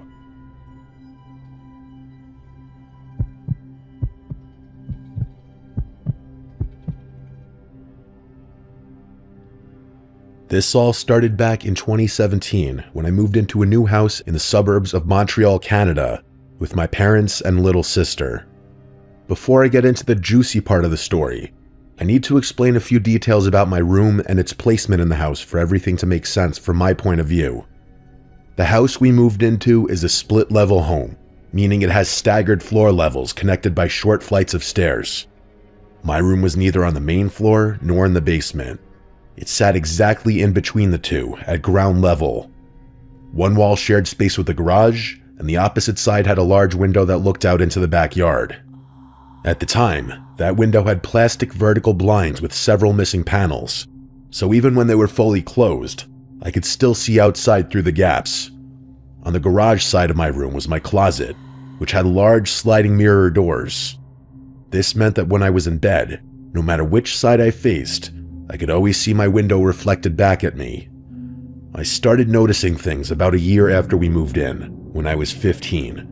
I remember watching YouTube videos on my tablet late at night since I had trouble falling asleep. One night, I heard something outside my window. I had left it open because it was really hot and we hadn't invested in an AC unit yet, so I relied on whatever breeze I could get. After hearing what sounded like footsteps or shuffling, I quickly paused my video and put the tablet down. The noise stopped along with the video, which made me think it had just been part of what I was watching, or maybe my imagination. I resumed the video and heard it again. I looked to my left toward the window, but didn't see anything. So I eventually fell asleep. For a few nights, nothing happened. But then one night, a couple nights later, during my usual late-night YouTube and show watching routine, I heard the shuffling again. I paused what I was watching and listened, this time longer than before. I swear I could hear breathing now, too. I glanced at my window, but again, there was nothing. I convinced myself it was just my mind playing tricks on me, and turned to face my closet instead. As I picked my tablet back up to resume the video, I saw something move at my window through one of the gaps in the blinds, reflected in the mirror. A chill ran down my spine. I got up immediately and went to wake up my parents, deciding it was better to be safe than sorry. I told them what I had seen and heard, and even though my dad clearly doubted me, he went outside to check the backyard. A few minutes later, he came back saying he had checked every corner and didn't see anything. He told me that if someone had been there, he would have heard them come in through the squeaky gate, or he at least would have heard them leave. He also checked the Ring camera, which showed no one walking around the house toward the backyard. I suggested that the person could have jumped the fence into the neighbor's yard, but he quickly shut that down, saying we lived in a safe neighborhood and that I should stop watching scary movies. Unfortunately, I believed him and went back to bed. Every couple of weeks or months after that, I'd hear things again. Each time, I convinced myself it was all in my head and tried to focus on my videos or fall asleep. When winter came and everything was covered in snow, it stopped, and I eventually forgot about it. But the following year, it started again. It didn't happen often, once or twice a month at most, and always past 11 p.m. I tried not to pay attention to it, even when the noises sounded like clear footsteps or deep breathing. I watched a lot of scary movies and videos, so I kept telling myself that had to be the reason. I avoided looking at the window altogether, even though I tried to believe it was all in my head. Part of me was terrified of being proven wrong. One night, against my better judgment, I looked. Not directly at the window, that was too scary. I looked at the mirror instead. This time, I swear I saw the silhouette of a person. I ran upstairs again, and once again, after checking the entire backyard, my dad told me the same thing he had the year before. And once again, I believed him. This went on for a while. I started going to bed earlier, watching videos louder or with headphones, and completely avoiding my mirror, or worse, looking directly at my window. It always stopped when the weather got colder and started again in mid-spring. One night in early December of 2021, there was a huge windstorm. I was watching a stream with my boyfriend over Discord when I decided to grab a glass of water around 11:30 p.m. On my way, I noticed my parents sitting in the living room. It caught me off guard since they rarely stayed up that late, let alone outside their bedroom. Their faces looked tense and preoccupied. I asked if everything was okay, but they brushed it off, assuring me it was nothing. I assumed I had walked in on a conversation not meant for my ears and headed back toward my room. As I turned toward the stairs, flashes of red and blue light caught my attention through the front window. A police car was pulling into our driveway. My parents immediately stood up as if they'd been expecting it, and they rushed me to my room, telling me they'd call me if needed. I wanted answers, but I knew it wasn't time to push, so I went back to my room, curiosity eating away at me. Not even 2 minutes later, I was called back upstairs. This time, they didn't keep me in the dark. My dad explained that about 15 to 20 minutes earlier, during the windstorm, he had stepped into the backyard to make sure nothing had been blown over before going to bed. While scanning the yard, he noticed the light from my bedroom window illuminating something near it. As his eye adjusted, he realized it was a man standing motionless just outside my window, staring in. My dad yelled at him and started moving toward him, but the man immediately turned and ran. He jumped the back fence effortlessly, as if he'd done it 100 times before, and he disappeared into the neighboring yards. In that moment, everything I had feared for years stopped being a possibility and became a fact. I hadn't imagined it. Someone really had been there. Terrified, my parents called the police right away, and then went to knock on the neighbor's door to warn her. The older woman who lived there didn't open the door. Instead, she yelled at them to leave or she would call the cops herself. The police eventually arrived, but since my dad hadn't gotten a clear look at the man, there wasn't much they could do beyond increasing patrols in the area and recommending we install more cameras, which we did. In retrospect, my back neighbor's reaction still feels deeply suspicious to me. Why was her first response to threaten my parents when all they did was knock on her door to warn her? It raises a couple questions, such as, was she living with that man my dad saw? Or had she seen him too and genuinely thought it was him knocking? Did I know the person who stood outside my window for years, or was it just some creepy neighbor who noticed a teenage girl's room with poorly covered blinds and took advantage of it? Did he only want to watch, or was he working up to something else? Even now, those questions haunt me. Knowing that someone was really there the entire time makes every sound I brushed off, every breath I thought I imagined, and every silhouette I forced myself not to look at feel so much more terrifying. I've since switched rooms and can't look at windows facing our backyard the same way anymore. Thank God mine now faces the street. What scares me the most isn't that it happened, it's how long it went on for, without anyone knowing, and how easily it could have continued.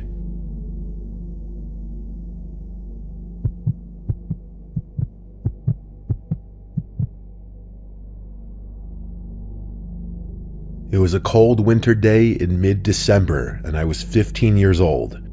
I originally lived in a suburban area of Alberta with my parents in our apartment.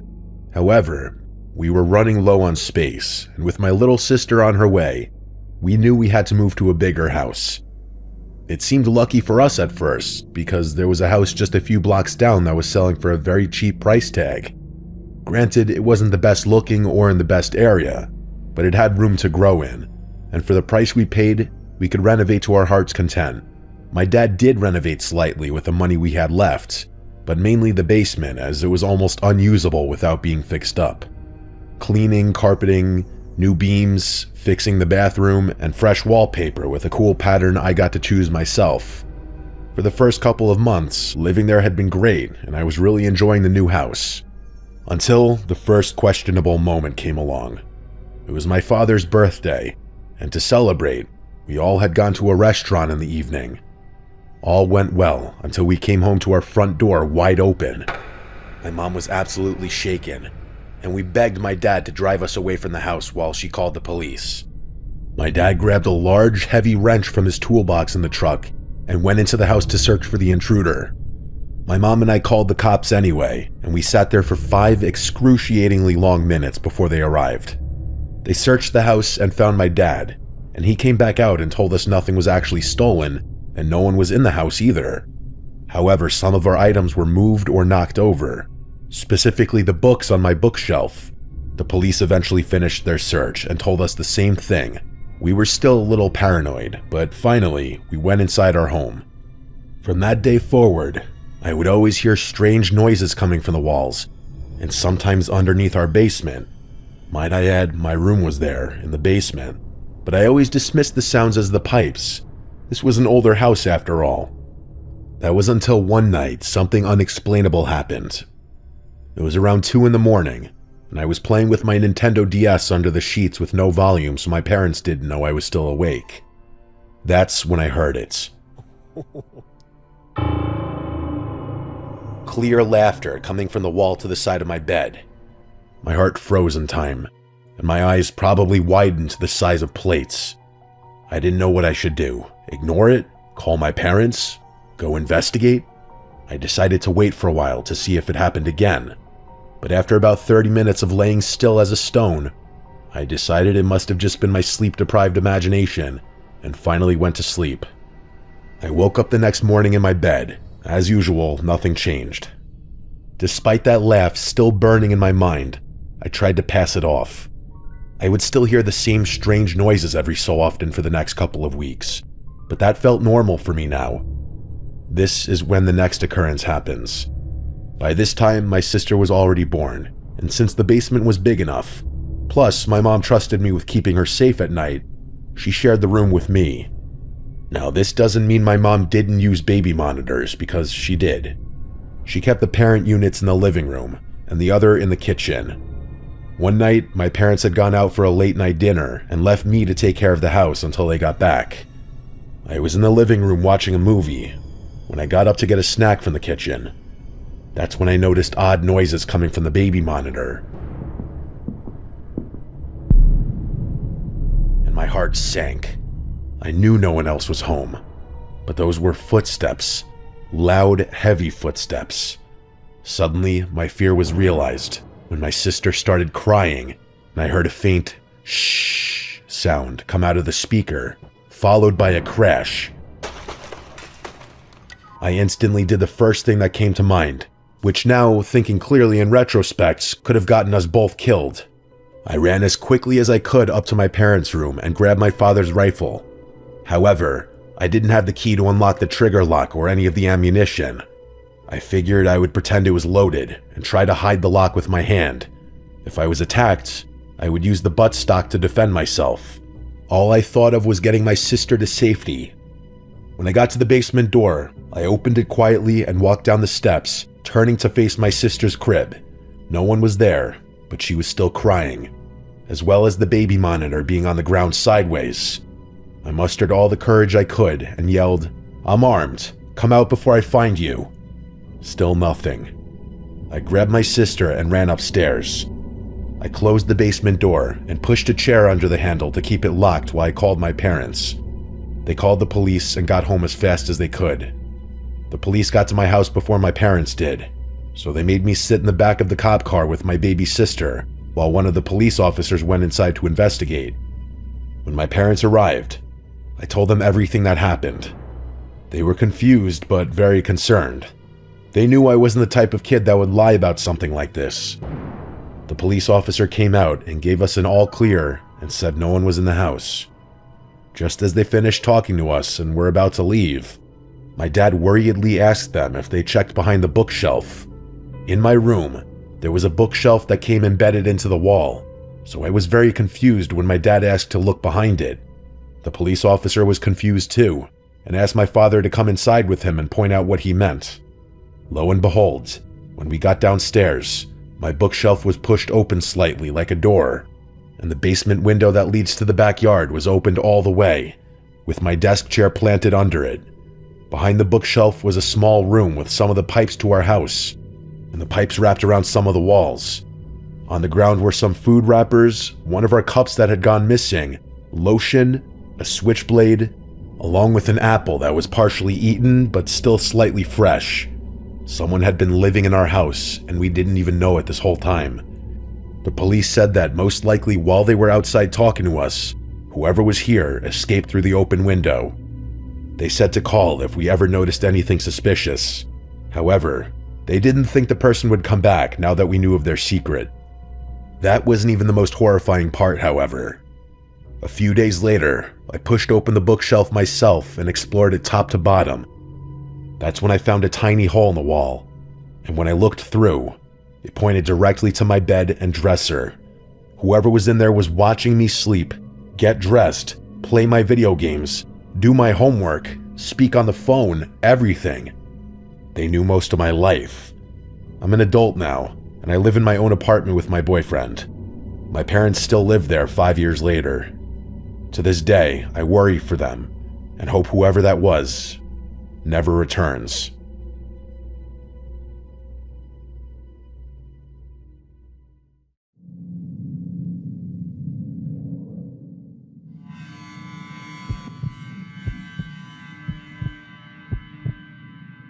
When shit hit the fan with my parents, I had to move out. I was down on my luck living situation-wise, and I could only crash on the couches of my friends for so long. I was looking on all the roommate and apartment apps and websites, and I found something that caught my eye on this app. A man named Luke had listed a room for rent in his 3-bedroom, 1-story house. The rent price was $1,200 a month. He'd basically be my landlord and roommate, as he would also be living in the house. He made sure to note on the ad that he'd be out of the house most of the time, and that the renter would have the place to themselves often. He did put in all capital letters a few ground rules though, including no parties, no large gatherings, no drinking in the living room, and no use of the basement. They seemed like pretty standard rules. I went to view the house in person and meet Luke. The second he opened the door, I got a bit of a read on him, that he was a little reclusive. His demeanor was quiet and a little awkward. He showed me the house. I could tell he was nervous because his voice would shake and he would stutter. The bedroom was a good size, and the actual floor plan of the house was good. It was an open layout, meaning the kitchen, living room, and dining room were all one big open space. For $1,000 a month in my area, it was a steal. He laid out some more ground rules in person, and he emphasized again how I can't go in the attic or the basement, as I use them for storage only. Sounded fair enough. On the spot, I told him I'm interested. We shook hands, I left, and 2 days later, I was moving in. We didn't draft any sort of lease or contract. I was just going to be paying him off the books month to month, the first day of every month. I had settled in pretty quickly. The bedroom I was renting was already furnished with a bed and basic furniture, so all I did really was hang some of my wall decor and fill the dresser and closet with clothes. The bedroom had a lock on it, thankfully, and he gave me the key to it so I could lock it when he wasn't home, which seemed like a nice gesture, at first. Luke never told me what he did for work. He just told me he usually wouldn't be home, but I quickly learned that wasn't true. Anytime I'd come home from work, his car was always in the driveway. Quickly, I started to pick up on loud sounds outside of my bedroom at night, from footsteps to doors opening and closing constantly. One night, I went out in the middle of the night just to go to the bathroom, and I noticed the basement door was opened. I walked over to the top of the stairs and looked down. There was a dim light from down there, seemingly from a far corner out of view. I heard banging sounds coming from down there. It was like 2 a.m. What could he be doing down there? Then the bangs stopped, and Luke appeared at the bottom of the stairs and looked up at me. It was so creepy that describing it in words doesn't do it justice. He looked visibly annoyed as he looked up at me. I apologized and said I'm just going to the bathroom. He almost angrily responded, "Shut the basement door." I listened to him, insanely weirded out. I went to the bathroom and then back to bed. I laid awake for a while after that, now with my mind racing, wondering what he's doing. About a week later, I returned home and noticed my bedroom door was unlocked. I always locked it before leaving every day. I looked around my room to see if anything was missing, and while nothing seemed to be missing, I noticed some things had been moved. For starters, my clothes in the dressers were not neatly stacked anymore. They had been looked through, I could tell. The closet door was also cracked open. It was dawning on me that he had his own key, and he likely came into my room and went through my stuff. This felt like a clear invasion of privacy and a violation of my tenant rights. I had to figure out how to confront him about it. I went to knock on his bedroom door, but he didn't answer. His car was in the driveway once again, so he had to be home. I was getting such weird vibes from all of this. I gave up and went back to my room after microwaving my dinner. While I was in my room relaxing and watching TV, I heard the door to Luke's room open. I took this opportunity to get up and confront him, so I went out to the living room and caught him in a hurry about to leave the house. I stopped him and asked if he went into my room. He looked at me with a blank expression and straight up said no. I delicately responded without being hostile, saying that the door was unlocked and some of my stuff appeared to have been gone through. He then claimed that I had the only key to my bedroom, and then he said he's in a hurry, he has to go, and he left. I was flabbergasted by all of this. I wanted to ask my parents for advice, but at that time I hated them and wanted nothing to do with them. I was already back on the apps and websites looking up other listings. I knew I didn't want to stay here. Then I realized this was the first apparent time that Luke wasn't home while I was. Curiosity got the better of me, and I had to check out the basement. I checked out the windows first to make sure his car was gone, and it was. I then went over to open the basement door. Oddly enough, I couldn't find any light switches, so I just used the flashlight on my phone to navigate around. The steps were so creaky I felt like I was in an abandoned house. I got to the bottom, and there was a tan carpet that was curling upwards at the walls as if it were poorly fitted to the floor. It was a very small basement, at least the main room.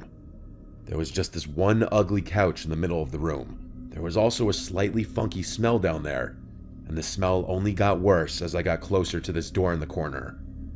I attempted to open the door, but unfortunately it was locked. Or maybe I should say fortunately, because I'm not sure I fully wanted to know what was in there, emitting that smell. It almost smelled like raw sewage, but worse. I did one little quick sweep around the main room of the basement though, and I found nothing, just some taped up cardboard boxes which I was not going to open. I went back upstairs and shut the door. The rest of that night, I stayed in my room. I never heard Luke come back. He must have gotten back after I had fallen asleep. I woke up. The room was still dark. My alarm was not going off. Something else had woken me up. I heard the floor next to my bed crack, and I turned and saw Luke leaning over my bed, looking at me. I screamed, and he replied to me to shush, and then asked me if I went into the basement. I screamed, "No, how did you get in here? I locked the door." He then asked me, "Are you sure?" I flipped the cards on him and yelled, "Did you come into this room when I wasn't home?" He replied no. Then he turned around and walked toward the door. I asked, "How did you get in here then?" I saw him hold up his hand in the dark. He wasn't holding anything. At the time, I didn't know what it meant. He said to me before leaving the room, "I think you should find other living arrangements." And then he closed the door. I started packing my shit right then and there. I wasn't staying another minute in that house. I knocked on his door and yelled at him to give me half of the rent money back since I'd only been there like 2 weeks. Moments later, he opened the door, and just his arm stuck out from the door, holding a small stack of $100 bills. He managed to make even handing me the money insanely creepy. I grabbed it. It was only $400. Whatever, it was close enough. I just wanted to get out of there. I was fully packed and out of there within an hour. I slept in my car that night. I ended up back at my parents' house the next day, and after explaining the ludicrous shit I just went through, something changed where they were more welcoming to have me back. I still moved out a month later, but my parents and I are fine now. If you're choosing to have a random roommate from online, just be careful and use your best judgment after meeting them.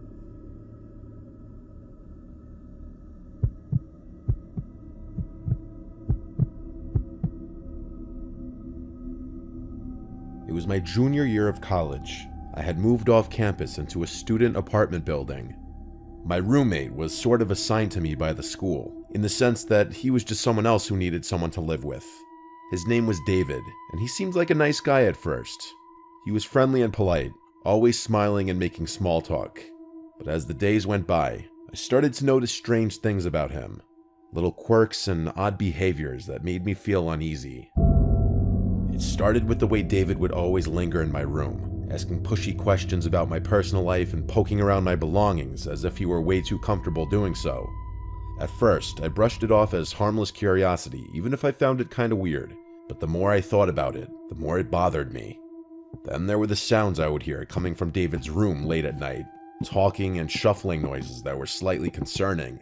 I tried to ignore them, telling myself it was just David watching TV or talking on the phone. But deep down, I knew something wasn't right.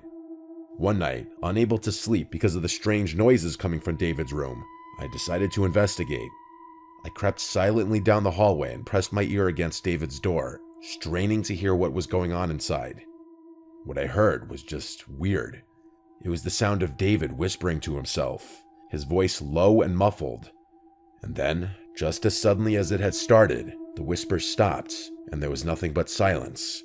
Then I heard, "Jeff?" David said my name. Did he somehow know I was outside his door?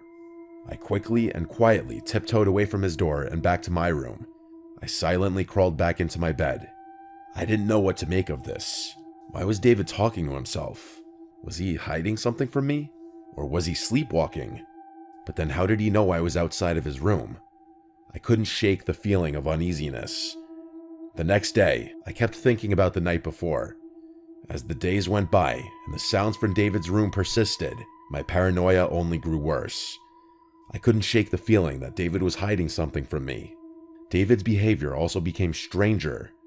I started to notice little subtle changes in his behavior, like he would make strange glances at me, and his movements seemed a little furtive. One night, I woke up at some off hour in the night and heard David's whispering voice from outside in the hallway, like right outside my door. It was genuinely freaking me out, and I was wondering if he was sleepwalking. I went to the door and put my ear up against it, And like last time, the whispering stopped. And then David once again said, "Jeff?" This time I replied and said, "Yeah, you good?" He didn't respond. I just heard his footsteps walk away to his room. The following night, I woke up to the sound of my bedroom door closing. I heard David's footsteps walking away in the hallway. This was getting out of hand. The next day, I decided to confront him about his potential sleepwalking. I told him I'd been hearing him walking around late at night and heard him close my door last night. I then asked him if he has ever been known to sleepwalk or have any kind of sleeping disorders. He seemed to not know how to answer at first, but then he said, yes, he does tend to sleepwalk sometimes. I wasn't buying it though. Something was up. I decided to search David's room for answers. I knew it was risky, but I couldn't ignore the nagging feeling that something was wrong. I waited until David was out of the apartment, then I crept into his room. I knew that I might not have much time, so I searched quickly, tearing through drawers and closets in search of anything that might explain David's nightly strange behavior. And then, just as I was about to give up, I found it. A small, nondescript drawer hidden at the back of David's closet. I pulled it open, and my blood ran cold at what I found inside. It was a collection of photographs, dozens of them, mostly featuring me asleep and one other guy who looked to be our age, all mixed together.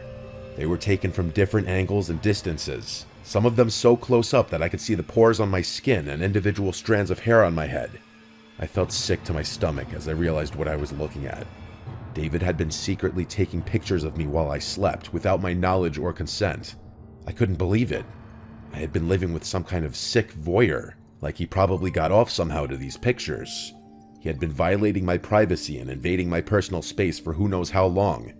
I wanted to confront David, to demand answers, but I was afraid of what he might do, afraid of what he might say, afraid of what might happen if I confronted him alone. So I took a picture of the contents of the drawer, and then took a handful of the photos as evidence to use against David. I packed my things, and the next day, I showed the photos to the department in charge of student housing accommodations, and they told me to let them take the appropriate action. I was lucky and got assigned to a different apartment with a normal person who needed a roommate. I never spoke to David again. Even now, years later, I still can't shake the memory of those chilling photographs, and David's whispering and creeping around at night. I never found out who the other guy in the photos was. It was definitely his old roommate, but I was never able to find his name. But who knows? Maybe he also found out.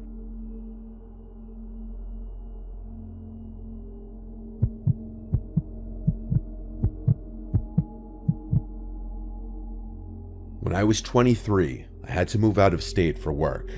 I still work with the company, but I've been able to move back to my hometown and work at the local office here. But at the time, I needed somewhere to live that wouldn't be bank-breaking. I made a posting on basically all the websites for a roommate: Facebook, Craigslist, Twitter, and even on my neighborhood subreddit. I had a guy named Rob reach out to me on Facebook, stating he has a room available in his place. I looked at his pictures to see if he looked like a somewhat normal guy, and he did. I was open to the idea of having a male roommate, as long as they seemed normal, even though my parents were very against it. Rob and I FaceTimed, during which he gave me a virtual tour of the place. Apparently he owned the place outright. It was a modest house in the middle of town, only a 10-minute drive from where my office would be. He also seemed pretty nice. I didn't get any bad vibes at all. His price was fair, and his rules were pretty fair too. He said it was available to move in right away, which was perfect. So it was settled.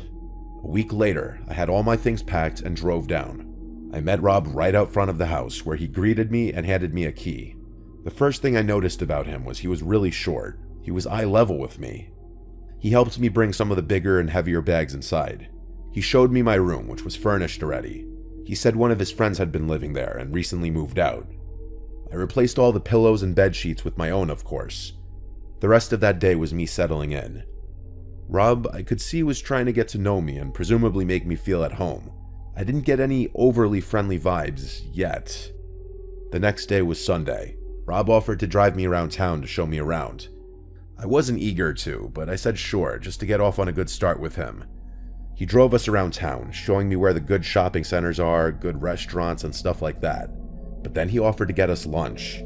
I really wasn't hungry, and he was suggesting a sit-down lunch, almost like a date.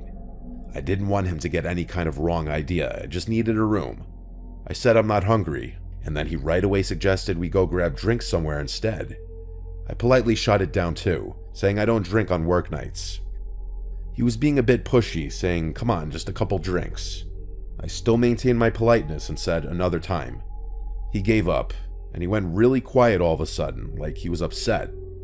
I'll admit, I was slightly uncomfortable, but nothing I couldn't handle yet. That week was my first week at work, and so my attention was focused mostly on adjusting to the work week. It wasn't until a few days into the week that I got home and did my laundry and noticed my hamper full of clothes seemed moved. Like the clothes weren't how I remembered they were left, and it wasn't until I was loading the washing machine that I noticed a pair of my underwear was missing. I checked my room top to bottom like 5 times. It was gone. I had a disturbing thought. What if Rob... No, I refused to believe that just yet, and there was no chance in hell I would confront him and ask him that. Still, I was now starting to wish there was a lock on the bedroom door. That weekend, I bought a lockable doorknob from Ace Hardware, and while Rob wasn't home, I swapped out the current doorknob with the new one. Now I could leave the place in peace. I figured I'd tell Rob the next time I saw him. He didn't come home that night, though. He must have been working. His schedule seemed pretty random. That night, I woke to banging on my bedroom door. It was Rob. He was saying my name, and he didn't sound happy. I checked the time, and it was like 1:30 in the morning. I decided I would pretend I'm asleep. I was honestly kind of scared to open the door. I had a feeling it had to do with the doorknob, and I was right. The next morning, I woke up to a bunch of texts from Rob, saying, "We need to talk. Be home after work." I simply responded, "Is this about the doorknob?" And he responded back, "Yes." I apologized to him and said I was planning on telling him. He replied back, "It comes off today." I was getting incredibly nasty and weird vibes from his tone. My next response I thought out a little longer, and basically said how I hope he can sympathize and understand that I'm a girl and I just feel safer being able to have privacy in my room. He responded a little nicer this time, but he still basically said no to my request and that the old doorknob needs to go back on. I was confused, I was upset, but I had to respect his rules. I did also install it without telling him, so I felt like he had a right to be kind of mad. But how did he know I changed it? It's not like I had the old doorknob sitting out in the open. The idea that he tried coming into my room that night kind of scared me. I changed the doorknob back the next day and returned to Ace. This is where things went really downhill though. There was a knock at the door one day when Rob wasn't home. It was a girl around my age. She asked me if I was living here with Rob, and I said yes. She warned me to get out of there immediately, that Rob has multiple restraining orders against him from different girls, and he's known to be a very dangerous, creepy stalker. I was at a loss for words. I asked her how she knew I was here. She said she knew that he was trying to rent his room, and that it's not surprising he opted to have a girl move in. She said she saw me moving in and wanted to wait till he wasn't home to come warn me.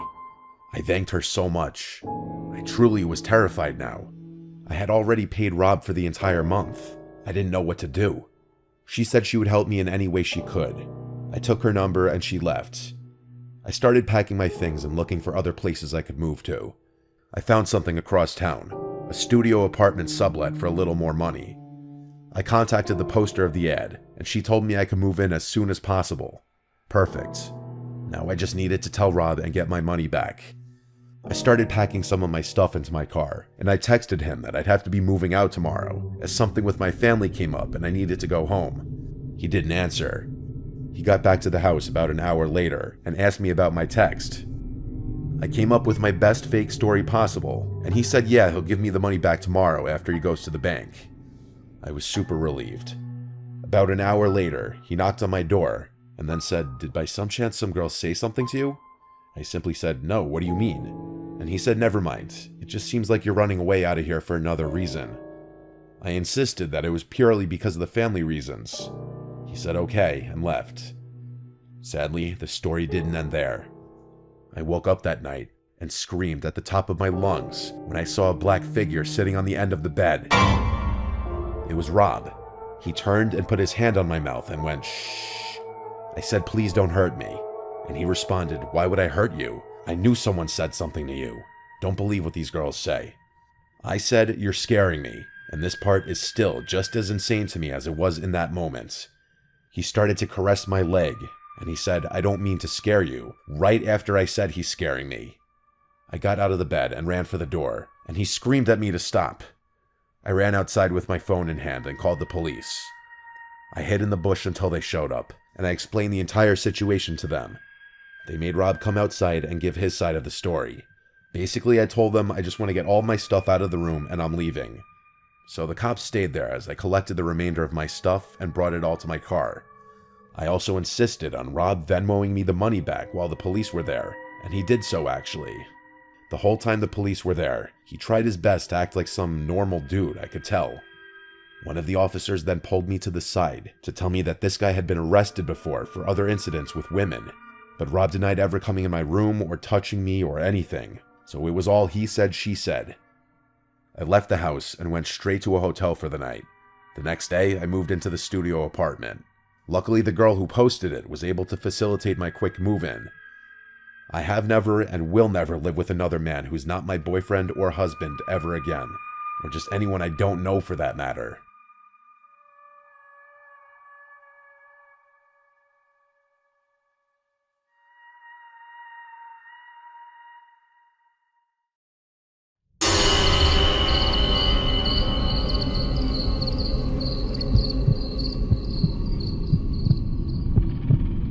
This happened a few months ago.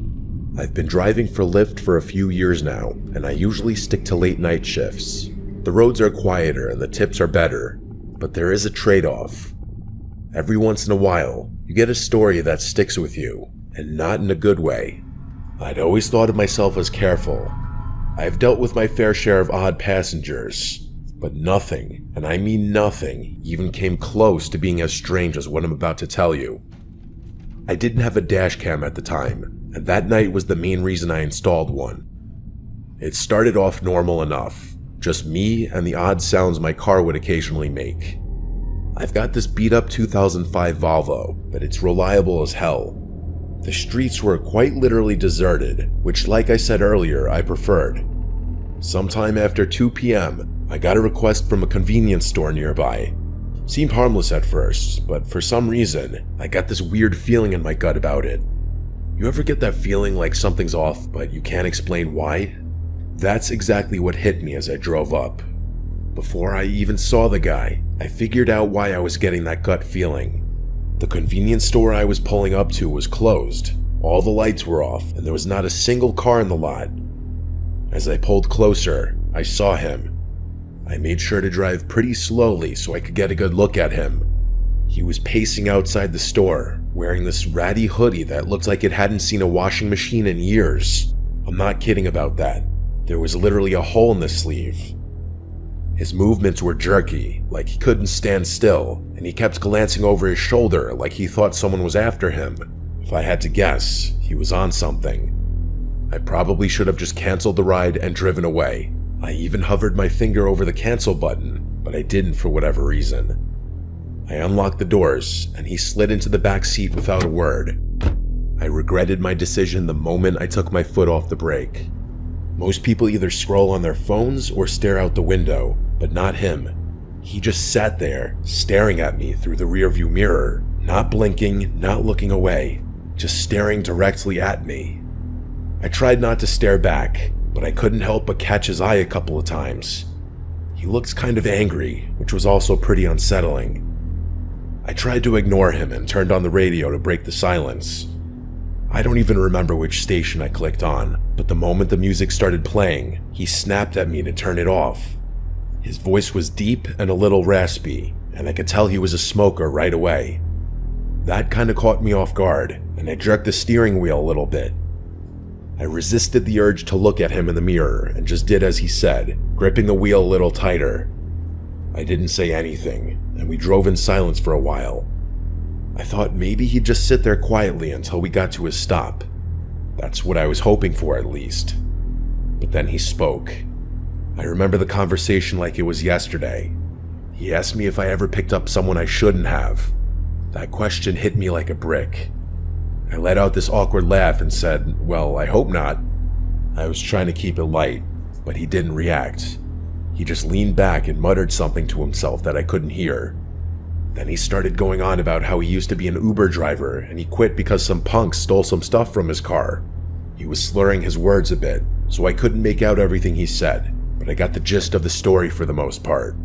I looked in the mirror once or twice while he was telling me the story, and I realized he was smiling the whole time, which was incredibly unsettling. A normal person wouldn't smile talking about something like that. He concluded his story by saying, "It's funny how much trust you put in someone sitting right behind you." That comment was what did it for me. I started thinking about him as more of a threat than just a crazy drug addict. Unfortunately, there wasn't much I could do about it. I felt my pulse speed up. I kept my eyes on the road, but my mind was spinning. I glanced at the GPS, focusing on the destination like it was some kind of lifeline, but the guy did not know when to stop talking. He kept babbling about nonsense, some of it concerning and some of it just gibberish. I honestly couldn't keep up. Eventually, he started apologizing to someone, although I don't think it was me. He began insinuating that he had just done something awful and that he was a bad person.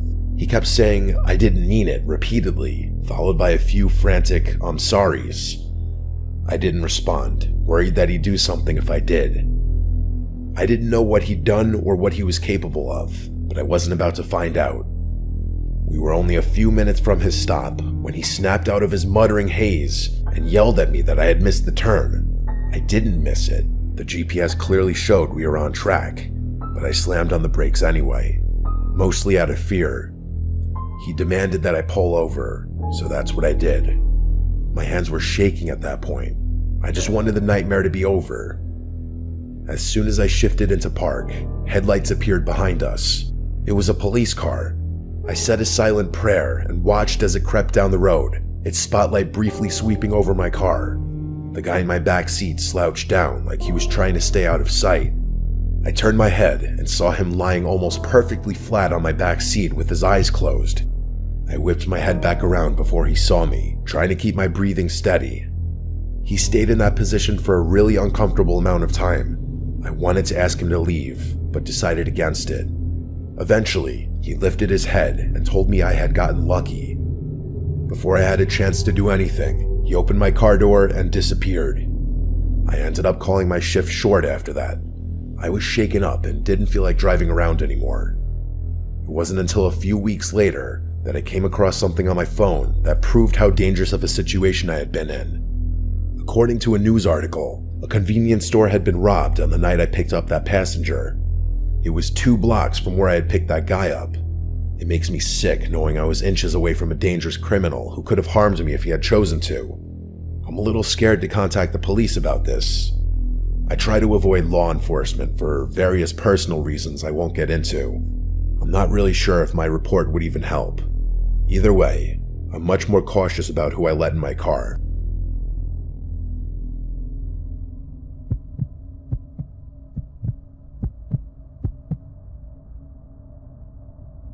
I used to live in the city. The urban lifestyle is honestly what I always envisioned for myself. I'm not going to get into it, but after an extremely traumatic experience, I couldn't bear even the smallest noises. I began to hate noise in general. My psychiatrist told me I had developed a rare case of phonophobia, so that pins and needles feeling you get when your foot falls asleep. It's kind of like that, but in my chest, always there, like my body was bracing for something that wasn't coming. Every car horn or slamming door felt like a jolt straight to my nerves. I couldn't keep living like that. About 3 years ago, I found a cabin buried deep in the Pacific Northwest. I don't want to say exactly where it was for reasons you'll soon understand, but all I'll say is that it was somewhere in Oregon. It seemed perfect. Very few neighbors, no traffic, barely any cell service. What really sold me on it, though, was the lack of noise. It was just me and the peace and quiet. For the first time in months, I thought I might actually feel safe. The cabin itself was small but cozy. To be fair, it was exactly what the listing had promised. You could tell it had been built to last, with thick wooden beams and a sturdy stone fireplace. It smelled like pine and old books when I first walked in. You know, that kind of earthy scent that's almost comforting. Think like one of those old cabin-style bed and breakfasts, for any of you who have gone skiing before. The nearest neighbor lived about a 10-minute walk down a narrow dirt path.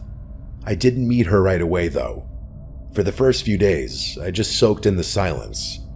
I'd wake up to the sound of birds instead of sirens, and at night, the only thing I heard was the wind brushing through the trees. It was like the whole world had pressed pause, and I could finally breathe again. I did all my work from my laptop, so there really was no need for me to connect with the outside world beyond that. About a week after I moved in, there was a knock at the door. The cabin obviously had no doorbell, so those knocks were something I'd have to get used to. I opened the door, expecting it to be my neighbor, and it was. It was a moderately old woman carrying a basket of preserves like she just stepped out of a Hallmark movie. She introduced herself as Michelle and told me she lived about 10 minutes down the trail, which didn't sound far at all until you factored in how dense the woods were. I mean, you could get turned around in there just looking for firewood. She was in her late 60s with oddly long gray hair and these piercing blue eyes that made you feel like she could see right through you. She wasn't rude exactly, more like blunt. She welcomed me to the woods and extended the basket toward me like she was expecting me to take it. I didn't really have much of a choice. She was practically shoving it in my face. I know it sounds hospitable, but her vibe seemed a little off, if that makes any sense. I grabbed it impulsively, but I admit I had never been treated that way by a neighbor before. It wasn't anything crazy, but it wasn't something I was used to. I thanked her as I took the basket, and she looked at me like she was expecting me to say something else. I honestly didn't know what else to say, so I just smiled. She kept staring at me awkwardly, which confirmed my suspicion that this woman didn't interact with a lot of people. Eventually, she spoke. She said, and these were her exact words, which I'll never forget, "Always keep your lanterns full, your windows shut tight, and your wits sharper than your axe." It wasn't something a normal person would say to someone else. It was like she was reciting from a rule book. It honestly sounded more like a warning than advice. I nodded, smiled, and turned to go back inside. After shutting the door, I stood there in silence, waiting to hear her footsteps walk away. She didn't walk away for a good 45 seconds, which was probably the strangest part about the whole interaction. Despite the weird vibe, I did appreciate her kindness. She seemed reclusive, but not unfriendly. The kind of person who'd help you if you asked, but wouldn't go out of her way to pry. I told myself it was nice to know someone was close by, even if I didn't plan on needing her. I didn't even bother looking in the basket. I just set it down in the living room and forgot about it. There was a thunderstorm that night, which is extremely rare for Oregon, but it does happen. I lit a few candles and curled up on the couch with a book, trying to ignore the fact that the power was flickering every few minutes. Some of you might find that kind of isolation scary, but I actually loved it. For some reason, my brain wasn't freaked out by the natural sounds of the thunderstorm. It was actually that specific storm which gave me that realization. I listened intently to everything outside, and it was, dare I say, soothing. But of course, that peaceful feeling didn't last. A few hours after the storm started, there was a knock at the door that nearly made me jump out of my skin. I say knock, but it was really more of a banging.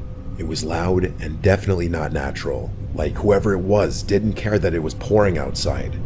My heart started pounding, and I began to feel that god-awful tingly sensation in my chest. After hesitating for a few seconds, I grabbed a flashlight and got up to check who it was. I looked through the little glass window pane next to the door. It was Michelle, soaked to the bone and clutching a flashlight. I opened the door, and she spoke before I even had a chance to greet her. She blurted out that she saw someone near my woodpile and that I should know about it. I was beyond confused, but her words were incredibly concerning, and that took precedence. I stepped out onto the porch, shining my flashlight into the rain, but I couldn't see anything but trees. I asked her if she was sure, and she nodded. Her eyes kept darting to the woods like she was expecting someone to emerge from it any second. The whole thing was pretty freaky. I kept looking around, but there wasn't much I could make out between the darkness and the chaos of the storm. Before I could say anything else, she told me to be careful and began walking away without waiting for a response. I watched her head back down the path toward her cabin, clearly unfazed by the pouring rain. I stood there until the glow of the flashlight disappeared out of sight, and then I went back inside, The literal second I shut the door, I realized her story was riddled with holes. How could she have seen someone near my woodpile if her house was 10 minutes away? She must have been on my property to begin with. Why the hell would she be snooping around my cabin during a thunderstorm? Was she lying? It didn't sit right with me, but marching over to her house in the middle of a thunderstorm was the last thing I was going to do. Still, I had to do something. I locked up the cabin as securely as I could and sat in my room, listening.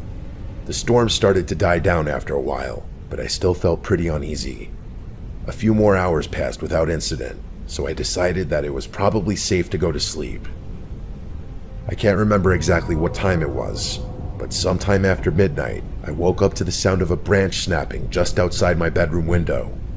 I'm a really light sleeper, so I was 100% positive it was a branch snapping and not something else. I froze in place for a few tense seconds, listening. Eventually, I crept to the window, half hoping I wouldn't see anything. At first, I didn't, but then I spotted her. Michelle. She was standing at the edge of the woods, her body angled away from my house. I could tell it was her because her hair was so long and disheveled. I strained to make out more, but being as there was only moonlight to help me see, it was no use. I saw her beginning to turn around, so I ducked beneath the window before she could catch me looking at her. I stayed crouched there for what felt like forever. When I finally mustered the courage to peek again, she was gone. I genuinely didn't know what to do. I hadn't exactly pegged her as dangerous, just weird. But at that point, I was having second thoughts. It didn't make sense. Why would she try and warn me earlier if she was the one poking around? I didn't sleep for hours. I was pretty dead set on just staying up until sunrise. A few hours passed, and I was starting to get tired. As I finally began letting my guard down, there was a knock at the door. It wasn't like the banging from earlier. It was actually kind of quiet. Still, I wasn't going to get up under any circumstances. The pins and needles started up again as I quietly made my way over to the door. I took an inconspicuous glance through the pane and froze in horror. It wasn't Michelle. It was a burly-looking bald guy with a thick beard. I had to fight every bone in my body not to yell out in fear. The situation instantly went from a 6 to a 10. As quietly as I could, I retreated to my bathroom, locked the door, and called the police. As I was on the phone with them, I started to hear banging on the front door, like someone was repeatedly smashing it with a heavy object. The operator told me help was on the way and instructed me not to hang up. I sat there more terrified than I'd ever been in my entire life. Eventually, the front door gave way, and I heard it crash open. I genuinely thought I was going to die.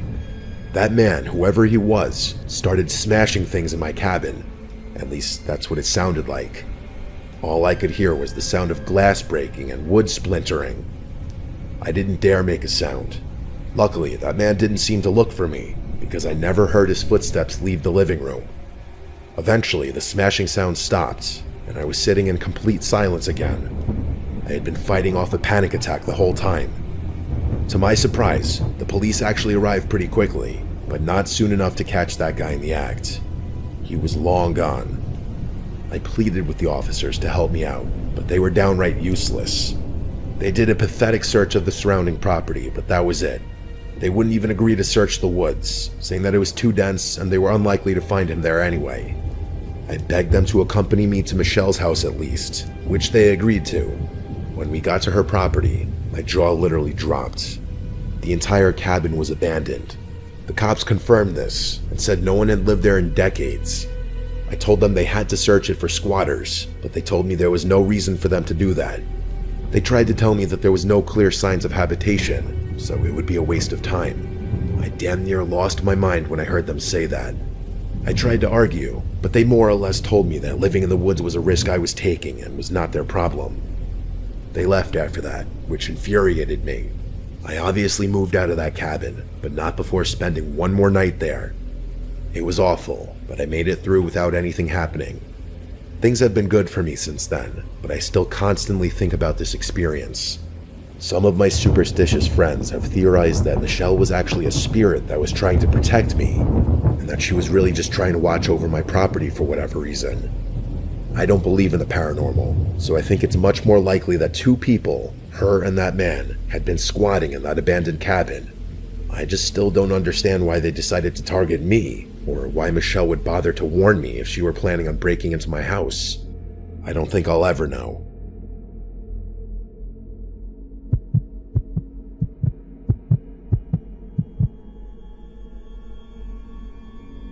My name is Luke. My girlfriend Catherine and I met 3 years ago as freshmen in college. We go to Stanford, which has been my dream school since I was like 8. Neither of us are from California. Pretty far from it, actually. We're both from Ohio. Her from Cincinnati, and me just outside Columbus. I think that's a big reason we were so attracted to each other. I think people from similar areas are naturally drawn to each other for whatever reason. Stanford's not a huge school, but most of the student body is originally from California, so us being from the Midwest definitely differentiates us. One of the traditions we've created is how we split Christmas between our families. Catherine's popular amongst my relatives, so her presence is always appreciated and welcomed, damn near expected at this point. Since her house is just a 2-hour drive from mine, we decided early on to spend Christmas Eve with my family, who celebrates Christmas Eve night, and then drive through the night to her house for Christmas Day. Until I met her, I didn't realize that most families celebrate Christmas the day of, not the night before. Oddly enough, my favorite part of the holiday isn't Christmas Eve or Christmas Day though. It's that late night drive. It's become its own little tradition, something we both look forward to every year. The first time we did it still remains one of my favorite memories with her. Because of where I live, the quickest route from my house to hers doesn't take us on a major highway. Most of the route is quiet back roads, just fields, trees, and the occasional distant farmhouse. It's always really late at night when we do it, so in combination with the secluded route, we rarely encounter any other cars. It feels like the world is asleep, and we have it all to ourselves. Don't laugh, but we always blast Juice WRLD during the drive. His music has been a shared obsession since we met. I know his music is a little cringy, but something about singing the lyrics together is really special. It's like we're in sync. This past Christmas Eve started like any other. After a wholesome night with my entire extended family, we packed up my car around midnight and hit the road. The snow was falling lightly, and the roads were deserted as expected. With the music and heat cranked up, everything felt perfect. That all changed in an instant though. What I'm about to describe to you is still one of the most unsettling things I've ever experienced. Probably the most unsettling thing. I was driving along when the music was interrupted by my phone ringing. I glanced down, a little irritated that I'd be getting a call this late. It was an unknown number. I ignored it without thinking. Probably a scam call. Those things are constant these days. Catherine made a joke about how committed those call center guys must be making calls on Christmas. I laughed in agreement, and that was that. But then, a few minutes later, my phone rang a second time. I again looked down and saw that it was another unknown number, probably the same one as before. I sighed, irritated, but let it go to voicemail. Catherine glanced at me and raised her eyebrow, but didn't say anything. I tilted my phone towards her to show her that it was an unknown number, and she said, "That's so weird," with a confused look. I didn't respond. Instead, just shrugged my shoulders. The music eventually resumed, and I tried to take my mind off the phone calls. But of course, not 2 minutes later, my phone rang again.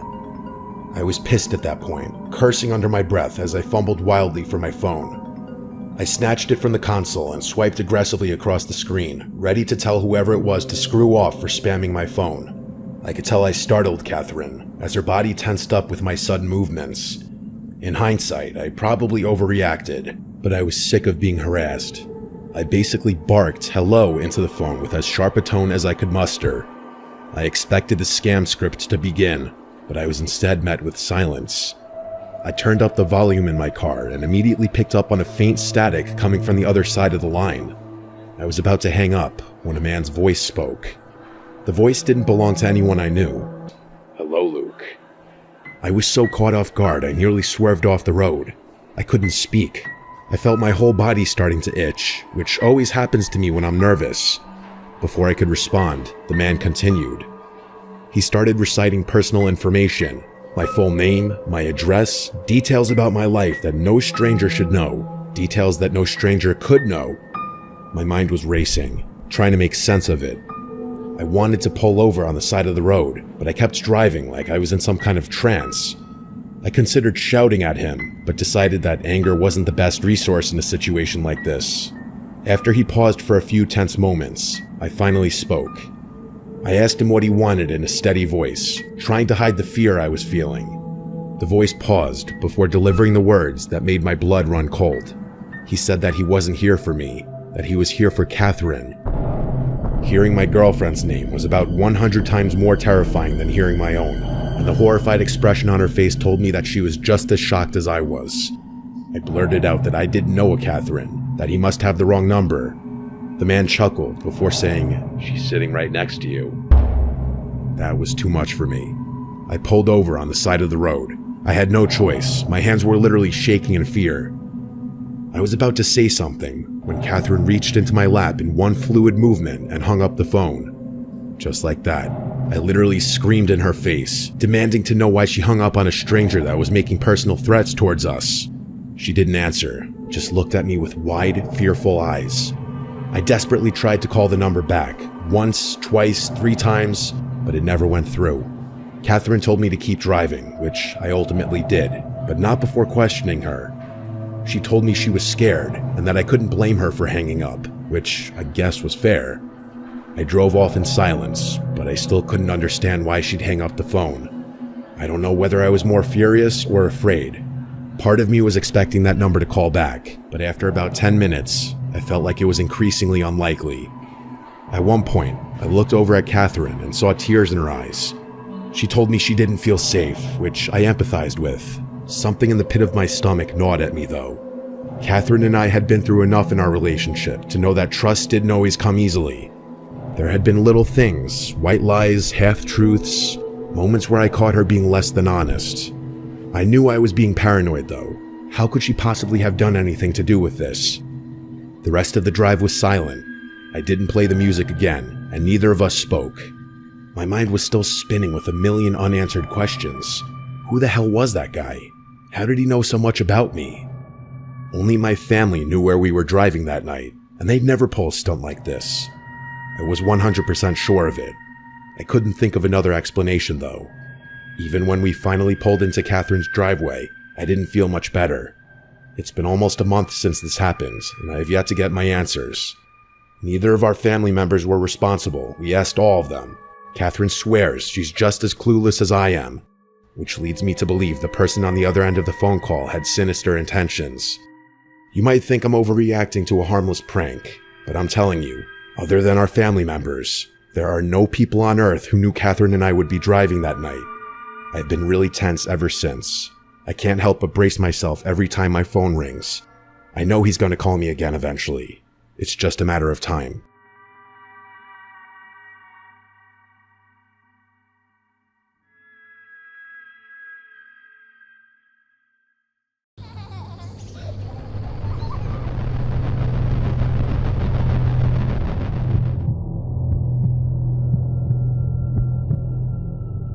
My son George has always had the strangest friends. I'm not sure why, but in his earlier years, he always attracted what would be considered the weird kids. I've got a ton of stories about this, but there's one that kind of sticks out like a thorn. He was in the 4th grade, and we had just moved due to my husband's reassignment, so George was new to his school. He had always been an outgoing and friendly kid, so my husband and I weren't particularly worried about his ability to make new friends. We were transitioning well as a family, and everything was going well with him at school. I was beyond pleased the first time I met all of George's classmates' parents, as they all seemed like upstanding, honest people. A few months after the move, I got a call from George's school in the middle of the day requesting one of his parents come in to discuss an incident involving him and another student. My husband was at work, so I assumed the responsibility and agreed to meet with the principal after picking up my son. I remember feeling a mixture of anger and confusion. Anger, obviously. I mean, my son had probably been in a fight, which I'd need to punish him for should I find out he was the antagonizer. But confusion as well. Physical altercations were very uncharacteristic of George, which made this more concerning to me. As I was walking him to the principal's office, he refused to answer any of my questions about the situation, which was also very unlike him. Usually, he was extremely talkative and what you'd call an oversharer, so his silence was somewhat unsettling. I figured he was either embarrassed or scared, so I didn't think much of it. The principal asked that George sit in the waiting room outside his office, so that's where I left him. After closing the door, the principal directed me to a chair in front of his desk, which is where I sat down. He began asking me questions about George, the kinds of questions you'd expect. How is his behavior at home? Does he listen? Does he talk back? Is he respectful? You know, things like that. I had nothing but positive things to say. George was an extremely well-behaved and respectful boy, and that's not the mother in me. I was just telling the objective truth. Eventually, the principal told me why I had been called in. Apparently, George had gotten into a brief altercation with a classmate after recess, a boy named Sebastian. I asked about the circumstances of the fight, and this is what I was told. They had been the last two students outside, and they were walking up the stairs together. Seemingly out of nowhere, George pulled an eraser out of his pocket and struck Sebastian over the head with it, causing him to fall to the ground and start screaming. I was baffled. It was totally unlike George to do something like that without being provoked. Plus, I had heard about the Sebastian boy before. George spoke fondly of him, like they were close friends. I asked the principal more questions, but he didn't seem to have the answers, and ultimately admitted that no one had seen the incident, but both boys had independently confirmed details of the story. He then said that George wasn't in trouble, as a little fight wasn't too uncommon. He told me that he just wanted to inform me, and that no further action would be taken, which definitely calmed me down. After that, he excused me, so I left. George was still silent about the whole thing as I drove him home, and only opened up to me right before bedtime. Admittedly, I had grown frustrated with him for not talking to me, which was probably why he quit the silent act. He told me that Sebastian had tricked him. I asked him to elaborate, and he told me that they had been playing make-believe Street Fighter. As per Sebastian's instruction, George had pulled out an eraser for a KO move of some sort. Out of nowhere, Sebastian fell to the ground and pretended to be really hurt. He then whispered in George's ear that he'd seriously hurt him if George didn't pretend like he'd attacked him. So that's what George did, and all the teachers assumed it had been a real fight. Rightfully so, I was pretty pissed. My little boy had been taken advantage of and falsely accused. Instead of going to the school, I decided to handle things myself. That night, I went through the school's directory and found Sebastian's mother's phone number. She introduced herself as Maggie. I was kind of taken aback by how sweet and genuine she sounded on the phone. She told me she had heard about the incident, gotten the real story from Sebastian, and already reprimanded him. I thought it was kind of odd that Sebastian would have told the truth to his mother so soon, but I was happy I didn't have to do any convincing. She then went on to say that Sebastian had always had some minor behavioral problems growing up, and he'd sometimes think and act like another person entirely. I actually started to feel bad the more she told me. It seemed as if he wasn't fully in control of some of his actions. Maggie suggested that the boys schedule a sleepover to make up for the whole thing and become better friends, which I thought was a great idea. She offered to host, and I was appreciative of that.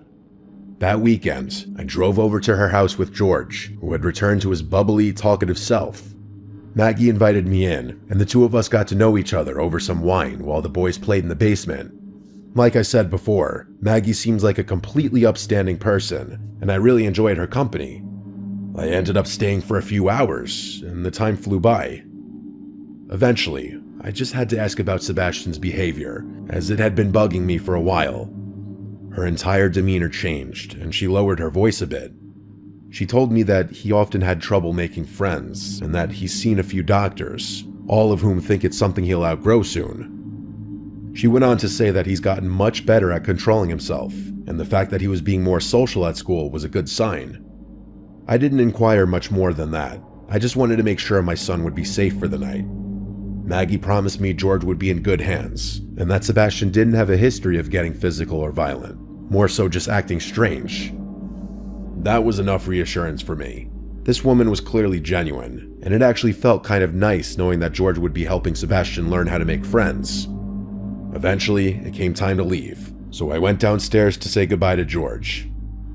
The two boys were laughing and playing Battleship. It looked like they were really getting along. I kissed my son goodbye and drove home. The next morning, I went to go pick him up. When I got to the house, he was waiting near the door with all his stuff and a smile on his face. I assumed the night went well. I said good morning to Maggie and packed George's stuff in the car. As we were driving away, though, he started bawling out of nowhere. I asked him what was wrong in a concerned voice, and what he told me was quite literally jaw-dropping. George said that everything was going well until it came time to go to sleep. The boys had set up their sleeping arrangements in the basement, 2 air mattresses side by side. Everything seemed normal when they went to bed. But at some point in the night, George woke up. He wasn't sure why at first. Then he heard something. Whispering. It was coming from the bathroom. The door was slightly open, and there was a strange flickering light inside, not like a regular bathroom light. As George described it, it seemed more like a candle light. He listened closer and realized it was Sebastian talking. But he wasn't just talking, he was having a full conversation. George thought maybe he was on the phone or something, but the more he listened, the weirder it got. Sebastian wasn't calling himself Sebastian, he was calling himself Mr. Jim. George felt frozen. It was like Sebastian thought he was someone else, and he wasn't talking to anyone, just the mirror. Then the candle went out. Everything was dark again. George squeezed his eyes shut, pretending to be asleep. A long time passed, and then he heard the bathroom door creak open. His stomach dropped when he heard whispering again, this time right above him. It went on for a while. George didn't understand the words. It didn't even sound like English. He just lay there, too scared to move. Eventually, Sebastian went back to bed like nothing happened. In the morning, he was totally normal again. George didn't dare ask him about it. When George told me what happened, I was horrified. My gut told me this wasn't just a case of childhood imagination. Something was wrong. I didn't know what to do, but I knew I had to tell someone. I called Maggie first. At first, she laughed it off, saying Sebastian has always been a creative kid, but as I pressed her, her voice faltered. Eventually, she admitted that his so-called behavioral problems were more serious than she let on. One psychiatrist had even suggested he was showing signs of multiple personality disorder. They had already moved twice before, she told me in a hushed tone, because Sebastian had been kicked out of school. I was stunned. Furious even. Why the hell hadn't she told me this before? Why would she put my son in danger like that? Then she did something unexpected. She begged me not to notify the school. I didn't know what to say. Part of me wanted to respect her wishes, but another part of me knew that something was very wrong. I blurted out, "Okay," and hung up the phone before she could respond. I told myself I'd make my decision by the end of the week, but I never got the chance. That Monday, Sebastian full-on attacked another student at recess. It was serious enough that the school sent out a statement to all the parents, though they kept the details vague. By the end of the day, I found out that he had been expelled. I tried calling Maggie, but her phone had seemingly been disconnected. The situation was incredibly unsettling. Just days ago we had spoken, and now, suddenly, she was unreachable. I didn't even know what I wanted to say to her, just that I wanted to say something. There were no other numbers or emails in the school directory, just that one number that was now disconnected. A few days later, the curiosity got too overwhelming, so I bit the bullet and drove to her house. When I arrived, it was completely vacated. No moving trucks, no sign of a rushed departure, just gone. It didn't make sense. How could they have left so quickly? I tried looking them up, searching for any trace of them online. I found nothing. No forwarding address, no mention of them anywhere. It was like they had never existed at all. That was a long time ago, and George wasn't too badly affected by it. In all honesty, I think he's mostly forgotten about it. I haven't, though. I often think about what could have happened to my son that night in that basement, or what kind of things that kid Sebastian has been doing since.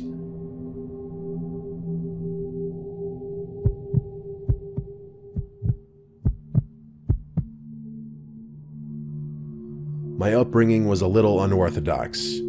I grew up in a Southern Baptist household, the kind where we didn't believe in ghosts, but were absolutely certain about demons. Let me explain. If something strange happened, it wasn't a spirit or wandering soul. It was something darker, something biblical.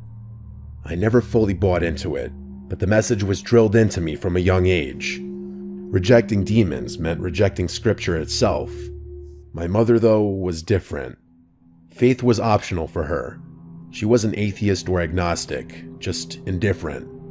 She'd say things like, "God and I have an understanding," whenever I pressed her about church.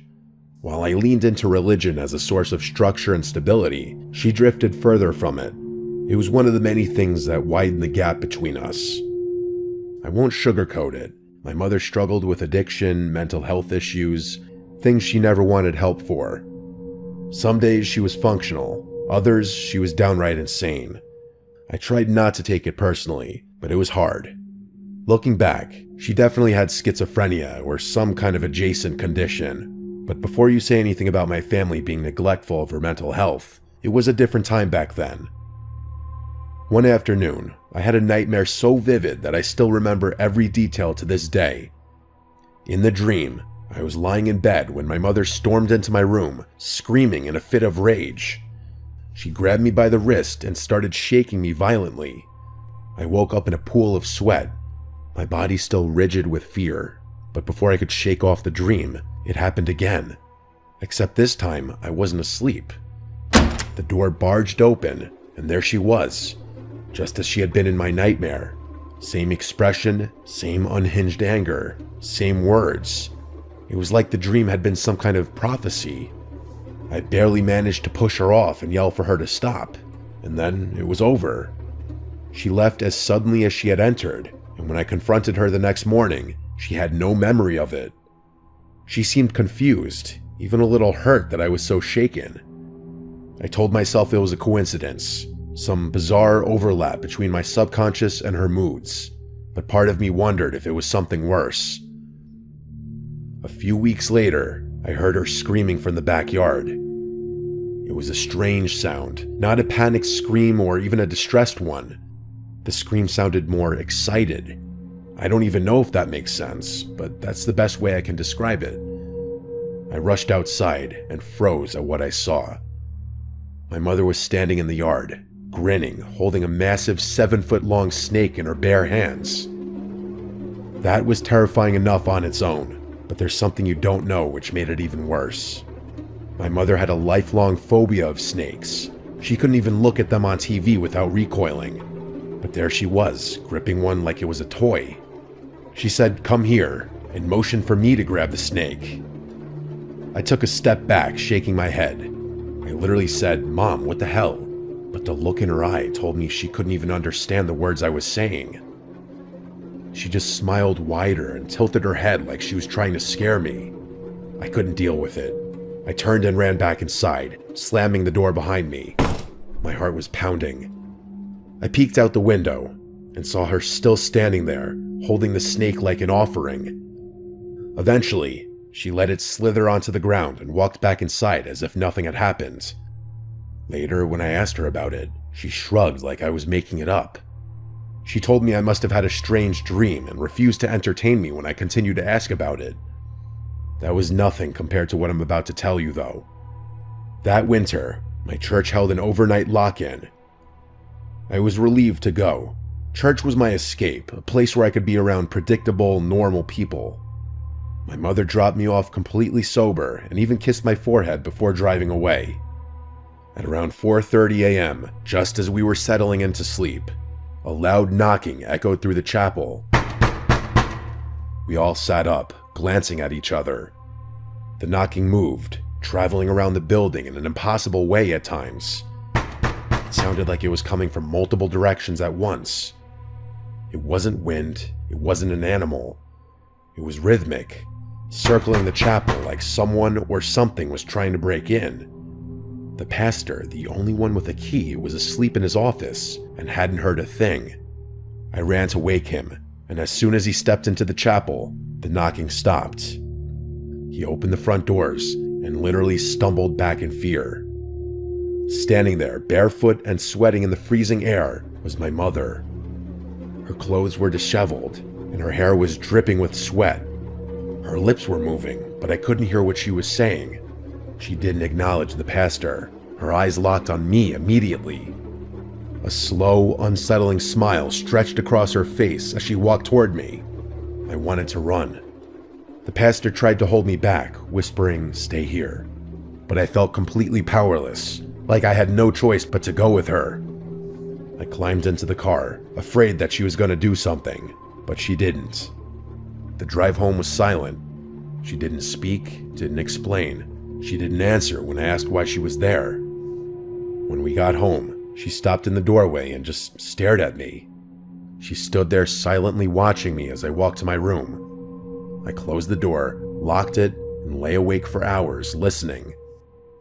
In the morning, she was in the kitchen cooking breakfast.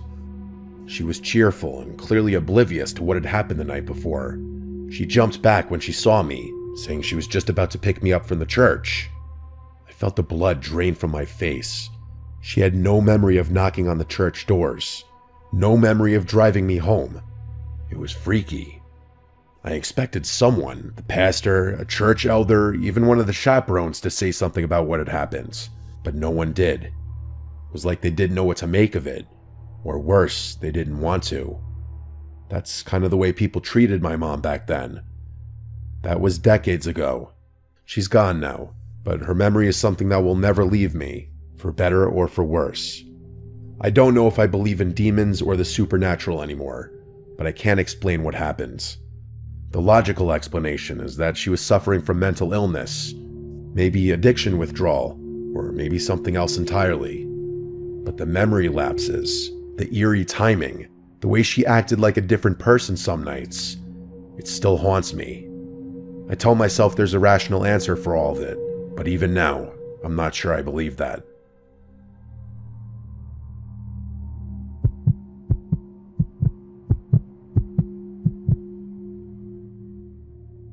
My eldest son started sleepwalking when he was about 8 or 9. I had heard of kids going through phases like that, so I wasn't too concerned at first. It was just one of those things. A little unsettling, sure, but nothing I thought much about. I'm a pretty light sleeper, so none of my kids have ever been able to sneak around the house at night without me knowing. That's actually how I first figured out about my son's habit. Most nights, I'd wake up and find him standing in the hallway outside my bedroom, rocking slightly on his heels, shifting his weight from foot to foot. His eyes would be open, but they weren't seeing anything. That was the one part that always got me. For any of you who have lived with a sleepwalker, you know exactly what I'm talking about.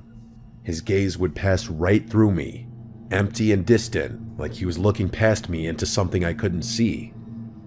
It was always extremely strange, and I never fully acclimated to finding him like that. Sometimes he'd mumble something under his breath, words too soft and slurred to understand. Other times, he wouldn't make a sound, just standing there, breathing in that slow, steady way that somehow made it even worse. I'd gently guide him to bed, whispering his name, telling him everything was fine. He never seemed to remember any of it in the morning. Things escalated a few months after I made the realization that he was a sleepwalker. One night, I woke up to a rhythmic tapping sound. It sounded like water droplets repeatedly dripping onto a window pane, only it wasn't raining outside. It was soft, barely loud enough to wake me. At first, I thought it was part of a dream, some far-off noise that my half-asleep brain had misinterpreted. But as I lay there, the sound continued, steady and deliberate. It wasn't sporadic like rainfall would be. It occurred at regular intervals, and always at the same volume. I kept listening, trying to figure out what it could be. It wasn't the house settling, and it wasn't the wind outside. It was too precise. Once I realized the tapping wasn't going to stop, I begrudgingly accepted that I'd have to deal with it. I sat up and looked towards the door, which is where the sound was coming from. My husband was fast asleep, and I didn't want to disturb him. I should mention that I wasn't scared, just curious. Otherwise, I probably would have woken him up. Anyway, I got out of bed to investigate. When I stepped into the hallway, I saw him, my son, facing the wall, his forehead lightly knocking against it in slow, measured taps. His fingertips gently grazed the wall in rhythm with his forehead taps, as if he was trying to walk through it. I remember calling his name, my voice barely above a whisper. He didn't react, just kept pressing his head forward, knocking it in that eerie rhythmic way, like he was testing something, like he was trying to push through. I stepped closer, but right before I was about to intervene, I hesitated. Something about the way he was moving genuinely sent a chill right through me. I gently reached out and placed my hand on his shoulder, shaking him just enough to pull him out of whatever trance he was in. He blinked, took a step back, and then, as if nothing had happened, let me lead him back to bed. He never mentioned it in the morning. It happened a few more times, but it was pretty infrequent if I'm being honest. I figured it was just another strange habit of sleepwalkers. Maybe some kind of subconscious response to the wall being there. Some internal sense of space that his dreaming mind hadn't accounted for. And eventually, he outgrew it. The sleepwalking stopped, and the strange, vacant staring in the hallway became a weird little memory that I mostly forgot about. That is, until my younger son started doing the same thing years later. The sleepwalking, I mean. At first, I brushed it off. Kids go through phases. Some behaviors repeat themselves. It was just so uncanny that both of them started sleepwalking around the same age. Again though, nothing too unusual. Genetics are a fascinating thing. But eventually, I started noticing the little details. The things that gave me a growing sense of concern. It wasn't just that he sleepwalked. It was how he sleepwalked. He stood in the hallway, shifting from foot to foot, his eyes open but unfocused. He moved the same way as my older son had, with that slow, eerie rhythm, like his movements weren't completely random. It was unsettling. It felt like I was living the memory of watching my older son do the same thing years earlier. But it got worse than that. One night, I woke up to that tapping noise again. I already knew what I'd see before I stepped into the hallway, and I was right. There he was, forehead pressed to the exact same spot, knocking against the wall like he was trying to step into something that wasn't there. It was the exact same behavior my older son had exhibited all those years ago, from the forehead taps all the way down to the way his fingers brushed against the wall. I called his name. Nothing. I touched his shoulder. Nothing. He just kept knocking, his small body swaying slightly, lost in some deep, unreachable place. And that's when it hit me. He had never seen his older brother sleepwalk. At least not that I know of. His brother hadn't done this in years. There was no reason for him to exhibit the same exact behavior. Not just the wandering, but the standing, the tapping, the eerie, misplaced urgency of it. I don't know why, but that thought made me feel sick. After some badgering, I eventually snapped him out of his trance. I guided him back to bed and tucked him in like I had done so many times before, trying to tell myself that it was just one of those things. And then, just like his brother, he outgrew it. Just like that, no more sleepwalking, no more tapping. He had no recollection of it either. For years, I didn't think about it. In all honesty, I had forgotten about the whole thing, but there's a reason I'm writing this now. My sons are away at college now, and the house is a lot quieter than what I'm used to. Because of that, my husband and I have to find new things to occupy some of that downtime with. A few weeks ago, we decided to renovate the house. The house is pretty old, and we've lived in it long enough that we've decided to change things up. New floors, new paint, some fresh updates to make the place feel new again. It was all minor work, nothing too intensive. We were stripping the old wallpaper when we noticed something underneath. At first, I thought it was just some old backing or maybe a weird stain, but as we peeled more away, my breath caught. It was an old, antique-style mirror, a mirror that had been covered for some reason. My first thought was, why the hell would someone cover a mirror instead of removing it?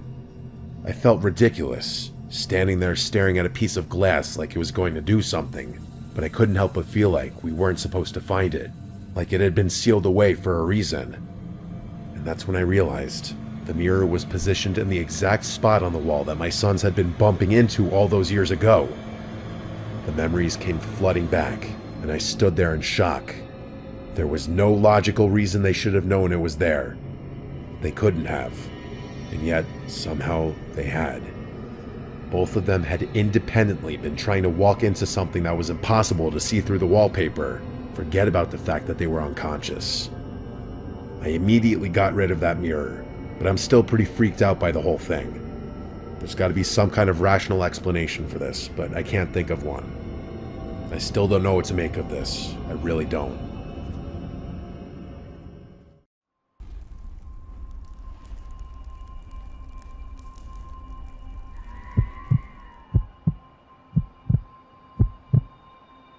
A surprising amount of people have Ouija boards just sitting in their closets somewhere collecting dust, and most people probably have never even used them. I found out what Ouija boards are when I was 16, and when I asked my parents if we had one in our house, my mom told me yes, she did have one buried somewhere in the closet with all the board games. That closet was in the basement by the laundry room, the small closet with a bunch of my parents' old stuff. I was intrigued to try using a Ouija board because I was slightly superstitious. I had my mom help me dig through this closet without disrupting the integrity and neatness of how she sorted everything in there. And lo and behold, eventually she finds this old dusty box that simply said Ouija and had two hands holding the piece that moves around the board called the planchette. The box was kind of falling apart on the edges, even though my mom said they'd only used it a couple times ever. The first thing I did was text a few of my friends to come use the Ouija board with me that weekend when I'd be home alone, to make it scarier. My friend Liam, who was 17, had a car, so he picked up my friend Jack and they came right over. It was like 9 p.m. It was dark out, obviously, and my parents were gone for a couple nights. My younger brother of 2 years, Adam, was also home, so I asked him to join as well. We were going to play on the floor in the loft, which was converted into my bedroom. We turned off the lights and then turned on a flashlight and put it on the floor in the corner of the room, pointed towards the board. All four of us sat on one side of the board and we held the planchette and started asking questions. None of us had ever done this before, so we asked basic questions. I said, if there's someone there, move the planchette. Then, for the first time, it started to move to the word yes. Adam asked, how old are you? And the planchette moved from the number 6 to 7, 67. We looked at each other, and while I suspected one of them were moving it, and I'm sure the others did too, we all played along and didn't break immersion. We took turns asking questions. Eventually, I asked the board, are you a demon? And the planchette went to the word yes. At this point, we all laughed and broke immersion, knowing one of us was messing around. At that moment, the flashlight turned off, and all of us stopped laughing and got really scared. Who did that? Someone asked. But it was clearly none of us. The flashlight was all the way in the corner. I crawled to get it and kept pressing the button. It wouldn't turn back on. I turned on my bedside lamp, and I saw the freaked out expressions on my friend's and brother's face. I said that was the most terrifying moment for the battery to die, but also part of me believed it wasn't a coincidence.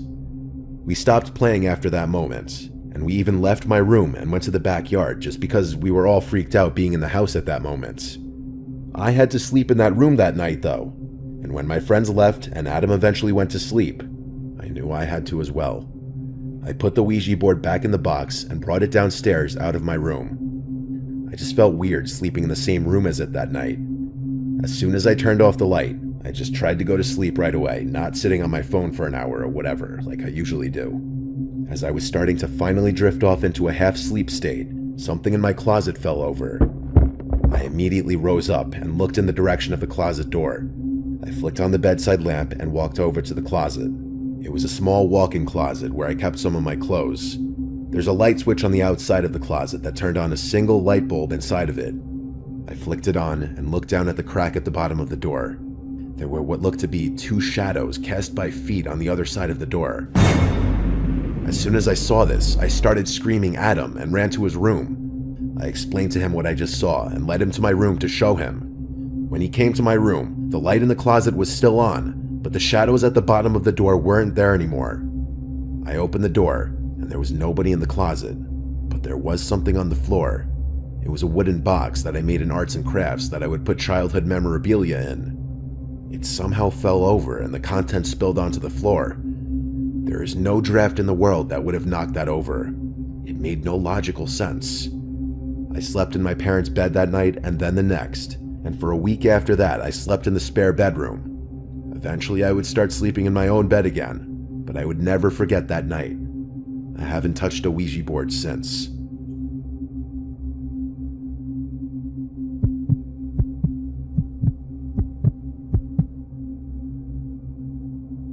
I had never used a Ouija board until I was in my mid-20s. It was never something that interested me, but my friend George was very briefly talking to this girl who was into that sort of thing. Her name was Mandy. She was into exploring abandoned and allegedly haunted places. One day he invited me to go with them and her friend to this apparently haunted abandoned house about a half-hour drive away. He guaranteed me the friend was cute in order to entice me to go. I didn't have anything going on that night, so I said, why not? We would be doing this late at night.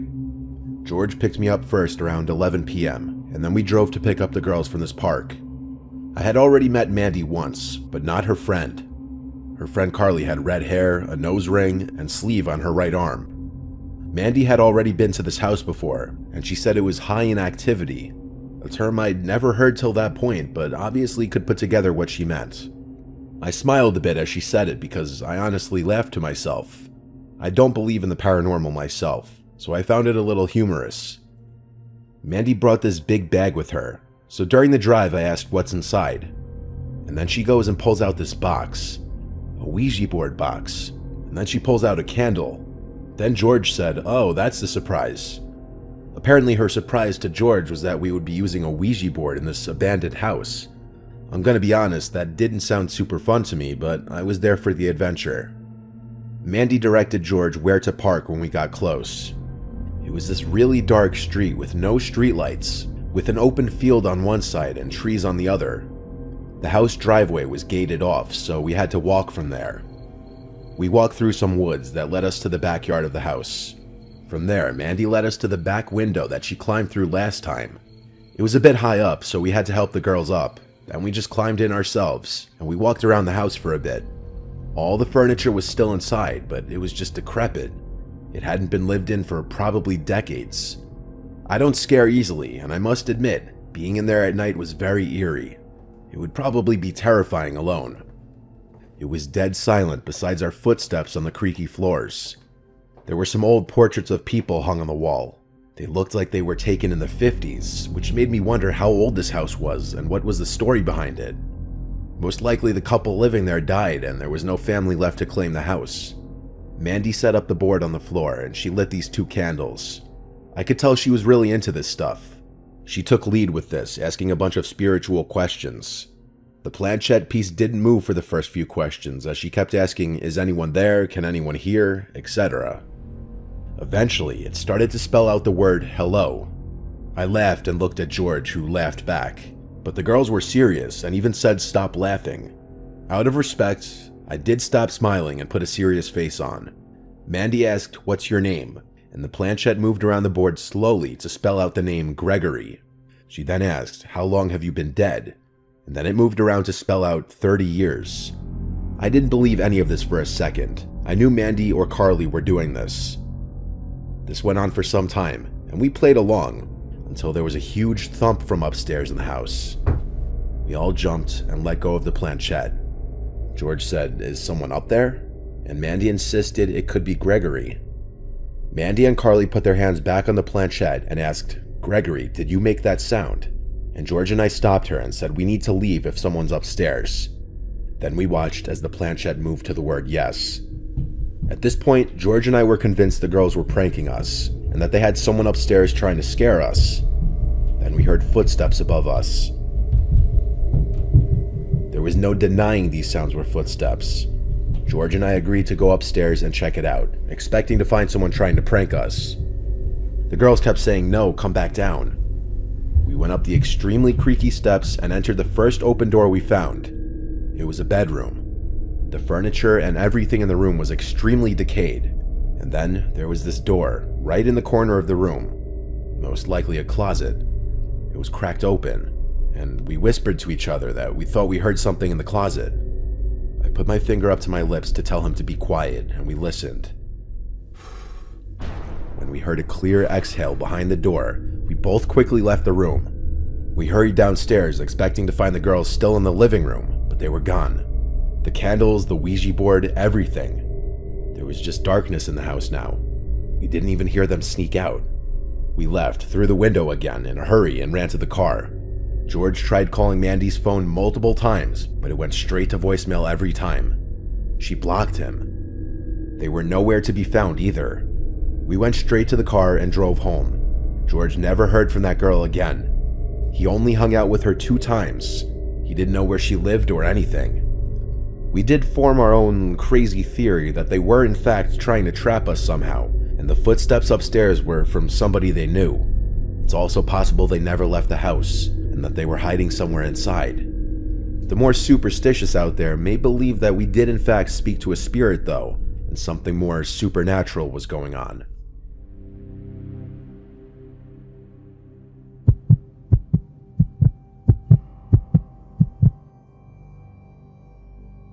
In October of 2015, when I was a junior in high school, I was in my horror phase where I was obsessed with everything scary and supernatural.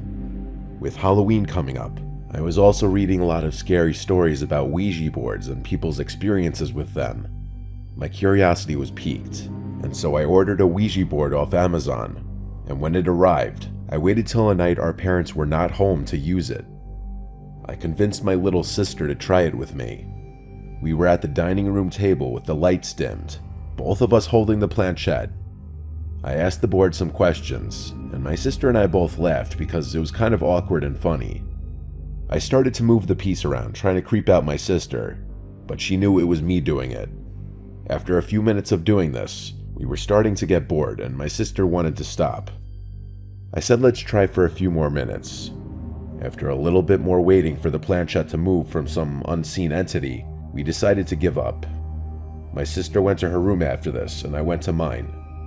I looked up more Ouija board stories online and kept reading people's experiences with them, and then I looked up why it didn't work for us.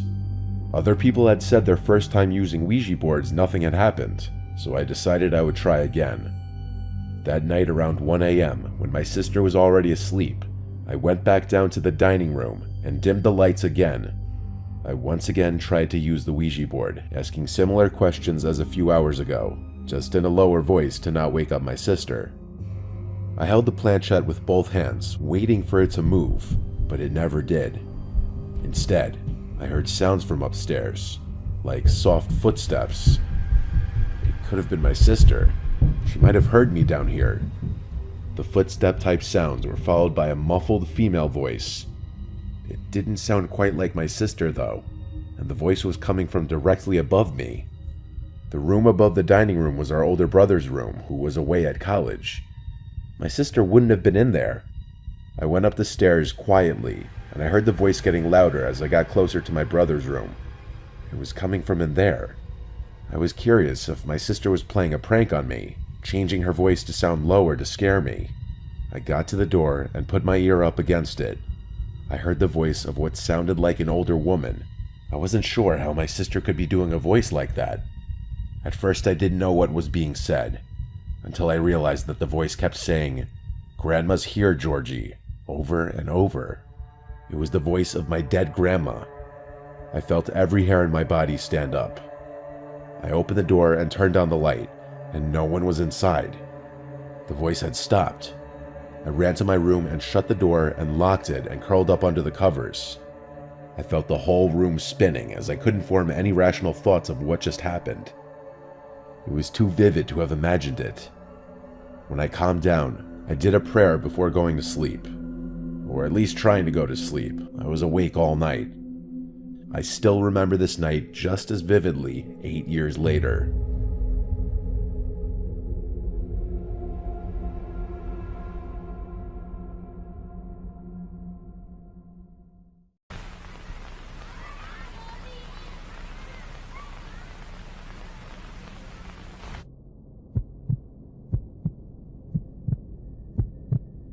This happened when I was a young child, maybe like 8 years old. My parents had me late. My 2 older siblings are both at least 10 years older than me. I was woken up in the middle of the night to a commotion from downstairs one night. It was my parents. I cracked my door open and heard my parents freaking out about something. I wasn't sure what it was. I went to the stairway and stood at the top, calling down, "Mom, Dad?" My mom came to the bottom of the stairs and said to me, "Go back to bed." I listened without asking any questions. I could tell they were stressed about something, though. I was trying to go back to sleep when I heard the front door downstairs slam shut, and then it was dead silent. I presumed they left the house, but I wasn't sure why. Either way, I listened to my mom and went back to sleep. I woke up again to sounds downstairs once more. It was the sound of the front door closing, and then footsteps, but no talking. Naturally, I assumed they were back home and just being quiet so that they wouldn't wake me up. I heard occasional steps and thuds from downstairs. I heard drawers and cabinets being opened and closed, and I thought for sure I heard the fridge opening too. I thought it was my older brother Chris, who's 10 years older than me, and at the time he was already driving, so he was going out and coming home late. So him getting home at like 2 a.m. and rummaging the fridge wasn't abnormal at all. These are all things I was telling myself, logical explanations as to what I was hearing. Eventually, I heard footsteps coming up the stairs, getting louder and closer until they reached the top and then made their way first thing to my door. My door quietly and slowly opened. I didn't sit up or move. I just had my eyes open facing the door as I was still laying down. There weren't any lights on outside of my room. Whoever was walking around was doing so in the dark, so all I saw was this black mass at my doorway, resembling the shape of someone's head. I said every name starting from Chris to Mom to Dad. Then I just said, "Who's there?" They didn't reply. They just closed the door, and I was left there confused but mildly creeped out. I heard footsteps going downstairs. I was convinced it was my dad now, just coming to check on me after getting home, though I wasn't sure why he was ignoring me. I didn't hear anything from downstairs for a while now. I allowed curiosity to get the better of me, and I went downstairs in the dark. I kept all the lights off as I was approaching the kitchen, and I froze at the doorway, noticing a tall figure standing right in the middle of the kitchen. I said, "Dad?" assuming it was him just based off the size of this person. A deep voice said, "Go back upstairs." I ran back up the stairs to my room and closed the door and jumped under the covers. All I was thinking was, why did my dad's voice sound like that? The reality of a stranger being in the house didn't dawn on my innocent little mind. Not until a little later, when I heard the front door opening and a commotion from downstairs again. The voices of my parents. I went to the top of the stairway again, and they were shocked to see I was still awake. I asked what happened. They told me that Chris had a little accident, but that he was going to be fine. I found out months later that he had gotten into a car accident driving in a condition that he shouldn't have been driving in. My parents got a call from the hospital, and so they rushed to see him first thing, leaving me to sleep. I asked my dad if he had come in my room before, and that was when I learned that they had been gone for hours. My mom started freaking out, yelling at my dad because he had neglected to lock the door when they rushed out of the house. Me telling my parents about the person at my bedroom door and in the kitchen caused my dad to search the house with his gun, and my mom to call the police. The last thing I really remember was being asked by a police officer to give my story. My parents tell me that they felt like morons having to explain to the cops that they left me alone and left the door unlocked. I don't think anything of value was stolen, even though whoever broke into the house clearly didn't have intentions of harming me. Having a complete stranger in your house is already a terrifying ordeal. Now imagine going through that at 8 years old.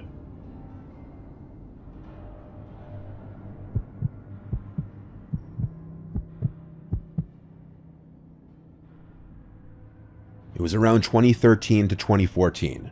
My brother was about 7 or 8 at the time, and we had just moved into a new house to be closer to school and for cheaper rents.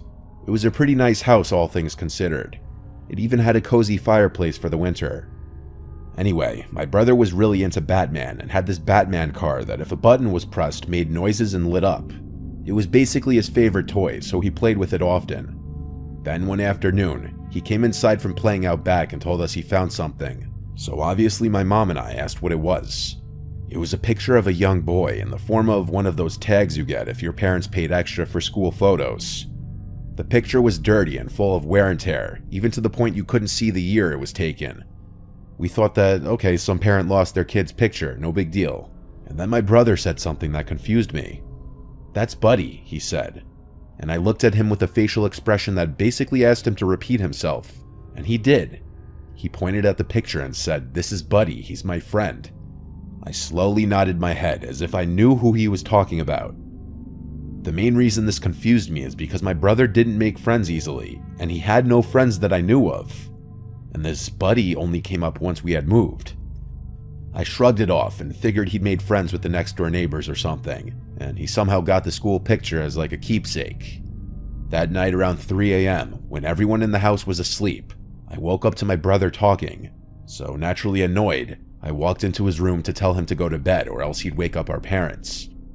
It was weird because when I walked into his room, he was sitting up straight in his bed as if he was actually talking to someone and not just to himself or his toys. I told him to go to bed and I went to bed myself. A couple days later, my mom was talking to me about my brother and asked if I'd seen him get up at night, and I said no, I woke up to him talking a few nights ago, but that was it. Why? And she said he had been acting weird, but as usual, we both shrugged it off as him being a kid. Now in my room, my bed was right across from my door, meaning if I turned over, I could see into the hallway right in front of me. One night, I woke up to use the bathroom, and since I myself was and still am very afraid of the dark, I left the hallway light on, knowing my dad would turn it off once he got up and I'd probably be asleep by then. I was laying in my bed facing my door when a sudden noise made me jump. It was my brother's damn Batman car. It was making noises. So I got up to tell my brother that he shouldn't be up this late playing, but when I got into his room, he was asleep in his bed with the toy across the room on the floor still making noise. I walked over to it to turn it off. I was finally able to go back to sleep, but the following days, my brother would not shut up about Buddy. It was honestly starting to freak me out, so I went over to the neighbors' houses to the right and left of us. One house didn't even have kids, and the other was vacant. This started to worry me, but my dad said it was probably just an imaginary friend he came up with. I went along with it since I couldn't think of any other solution, but almost every night, one of us, my mom, dad, or sister, would say we heard my brother's toy making noise and had to go into the room and turn it off. I explained that I had to do it as well, and once again brought up my brother talking to someone one night. My dad swore up and down that the toy was probably motion activated, but when we bought it, there was no advertisement for motion activation. My sister and I were so unnerved by it that we started to sleep in my room together, which I'm glad we did, or else I'd probably write this off as a bad dream. My sister and I were talking, trying to keep each other calm and in good spirits, until we heard the dreaded noise of my brother's toy. We both looked toward my open door and into my brother's room, which was right across mine into his room. Our expressions turned into those of horror as we saw our brother's toy rolling past the door all on its own. We screamed and ran to our parents' room, and they got mad at our brother, saying it was a cruel joke to play on us. As we were already freaked out, what he said sent chills down my spine. It wasn't me, Buddy wanted to play. That night, the toy went into the trash, batteries taken out and all. My sister and I were relieved until the next day, my brother had the toy again, and my parents accused him of getting it out of the trash, to which he responded, "Buddy got it for me." The toy was broken into small pieces and thrown away for the final time. My brother was obviously upset, but our parents got him a new Batman figurine and everything was fine.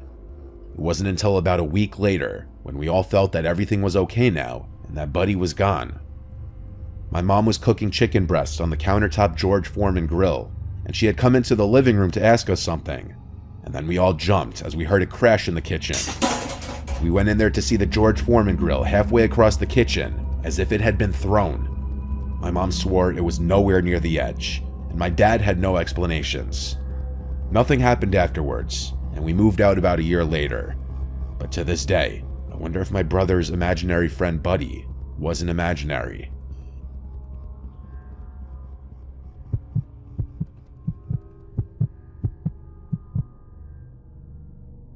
When I was just 10, we moved to a new house in a different town. I was entering a new elementary school as a 5th grader, which is always tough. Starting out, it was a bit awkward, as all the kids already knew each other, as I was just some random kid entering the scene. In my elementary school, you were made to sit with the kids from your class during lunch, and I remember it being really awkward the first few days at school. Kids are extremely judgmental around that age, and I was judged as the new kid, so it made making new friends more difficult. But those initial days of being the new kid on the block, I actually met a few of the kids on the block. One of the kids was Dan, who went to a private school, so we went to different schools. We met while I was biking down the street, and he asked if I had just moved into the house on the corner. We started hanging out from there. Then, a few days later, I met Alex.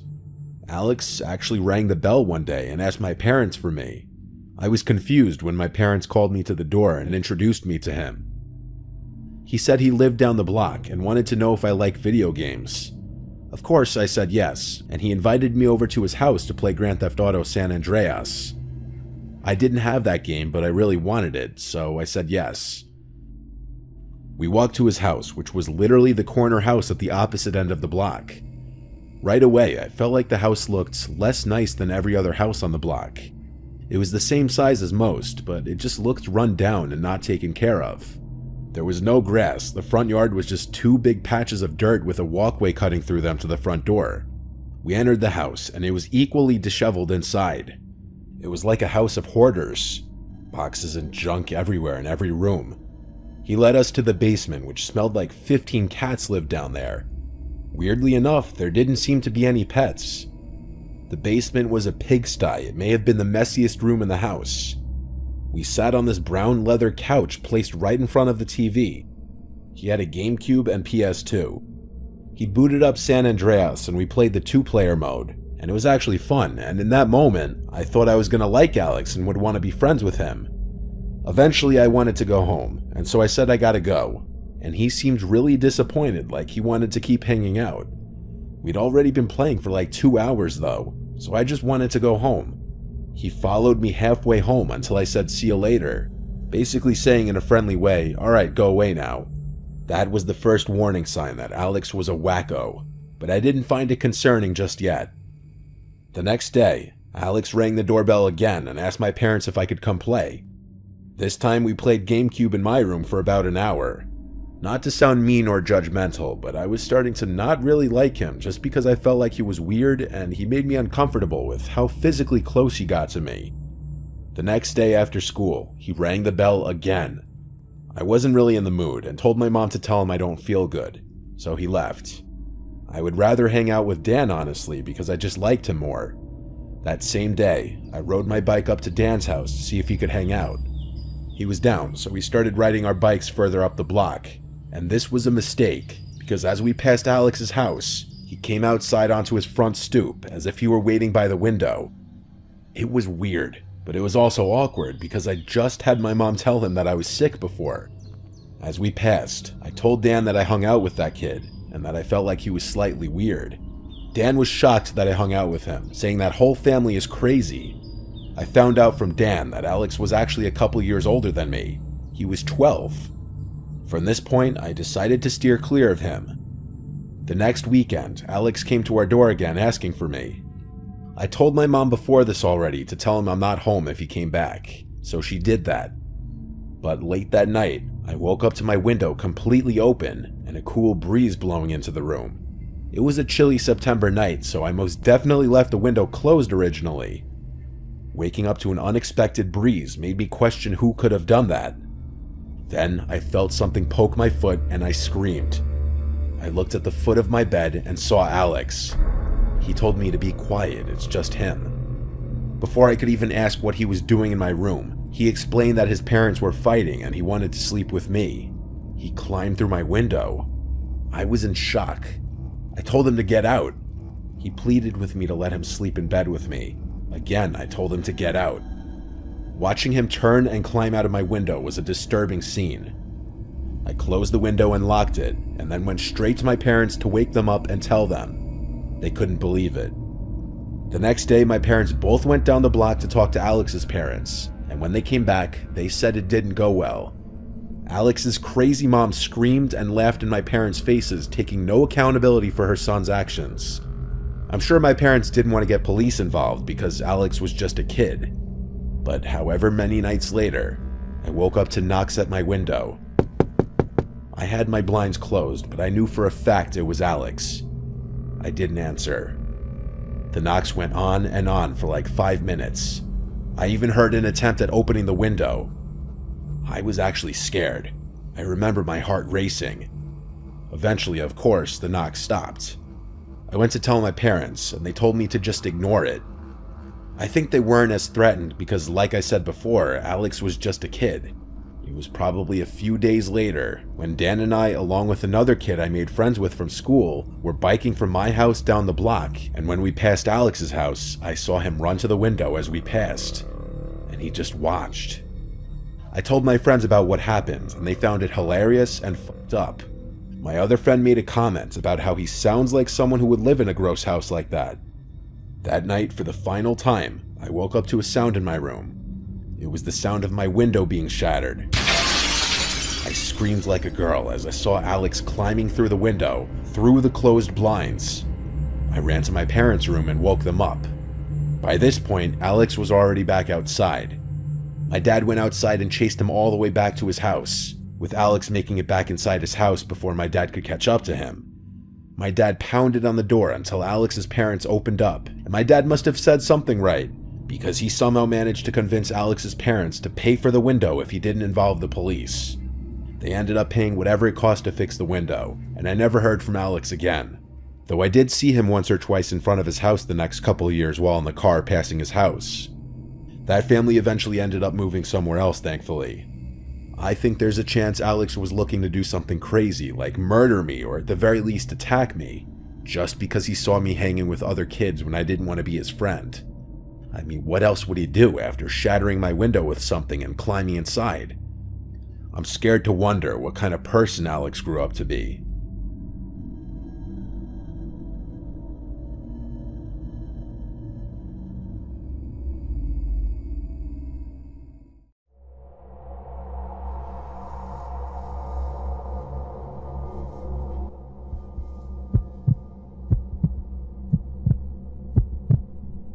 I'm a big solo traveler. My friends are usually too busy or can't afford to constantly fly to a million different places, so I do a lot of it myself. I flew to San Diego for my first time alone. I'd been to most of the major cities in California except for San Diego, so I wanted to check it off my bucket list. I stayed in a decent hotel very close to downtown. As I checked in, I met a guy a little older than me in the lobby. He struck up a conversation with me about where I was from, how long I'd be here for, and if I'd ever been here. It was apparently his second time here, and he was also alone. He offered to take my bags to my room for me, since he was going upstairs anyway. I accepted his offer, appreciating his kind gesture. He carried my bags to the elevator, and we went to the second floor to my room. He set my bags down outside my door and said it was great meeting me and to enjoy my stay here. I thanked him again, and he left down the hall. I let myself into the room, set my bags on the bed, and laid down for a bit just to get a quick nap in. When I felt refreshed, I went back down to the lobby and was about to head outside when the lady working the front desk called me over. She asked what that man did when we went upstairs, and I told her he just helped me with my bags to my room.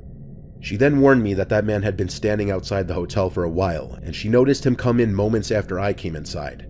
She told me that she was fairly certain he wasn't staying in the hotel, and if I see him again, I should stay away from him. This was of course very unsettling. I hoped she was wrong and he was actually just a nice person, but to be safe, I would listen to her. I went out and explored and had myself a day. I came back a few hours later to change into different clothes for dinner. There was a different person working the front desk now. In the hotel room, I showered quickly, then changed into different clothes and laid down for another quick power nap.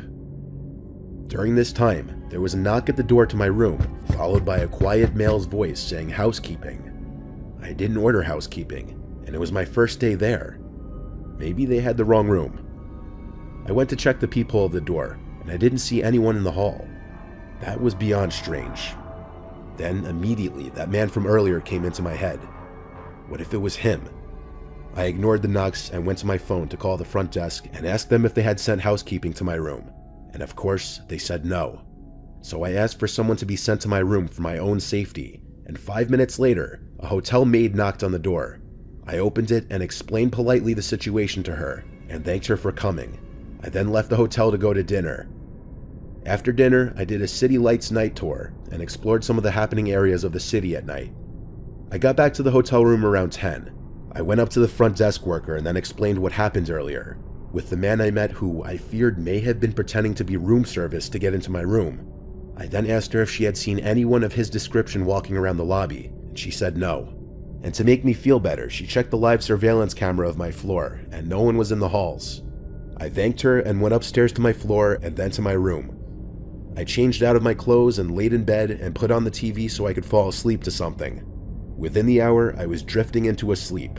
What I was hearing from the TV was kind of turning into a dream in my half-asleep state. So when I heard a door closing, it became part of my dream. I didn't actually wake up until I felt the mattress start shifting as something was putting weight on the other side. I looked over my shoulder to the other side of the bed, and I saw a man in a black COVID mask and baseball hat getting onto the bed, reaching for me. He grabbed me, trying to cover my mouth so I couldn't scream, but I managed to fight him off for long enough to scream bloody murder. He continued to try to cover my mouth, but I kept struggling and resisting just long enough for someone to start knocking on the door. I screamed help, and by this point, surely the man knew this wasn't going to go his way anymore. He let go of me and opened the door and shoved the woman who was knocking to the floor, and she saw him run down the hall to the stairs. The woman came in to make sure I was okay, as I was in complete shock, followed by tears. Others from neighboring rooms came to see what the commotion was about. Hotel staff came as well, and the police were called. Based on the hotel video footage, the man somehow acquired a master key which allowed him to access my room. The mask and hat hid his identity, but I strongly believe it to be the man who helped me with my bags the first day. I believe he wanted to find out what room I was in to later come back to. It's scary to think he may have done this successfully to somebody else.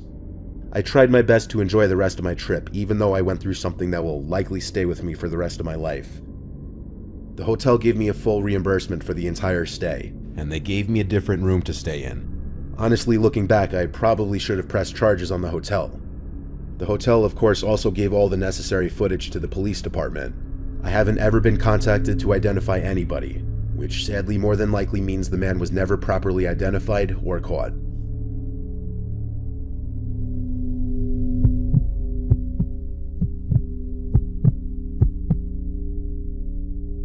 The events of this story take place a few years ago, maybe in 2013 or 2014. Honestly, I don't remember because the story is such a blur and I've eventually just blocked it out over the years.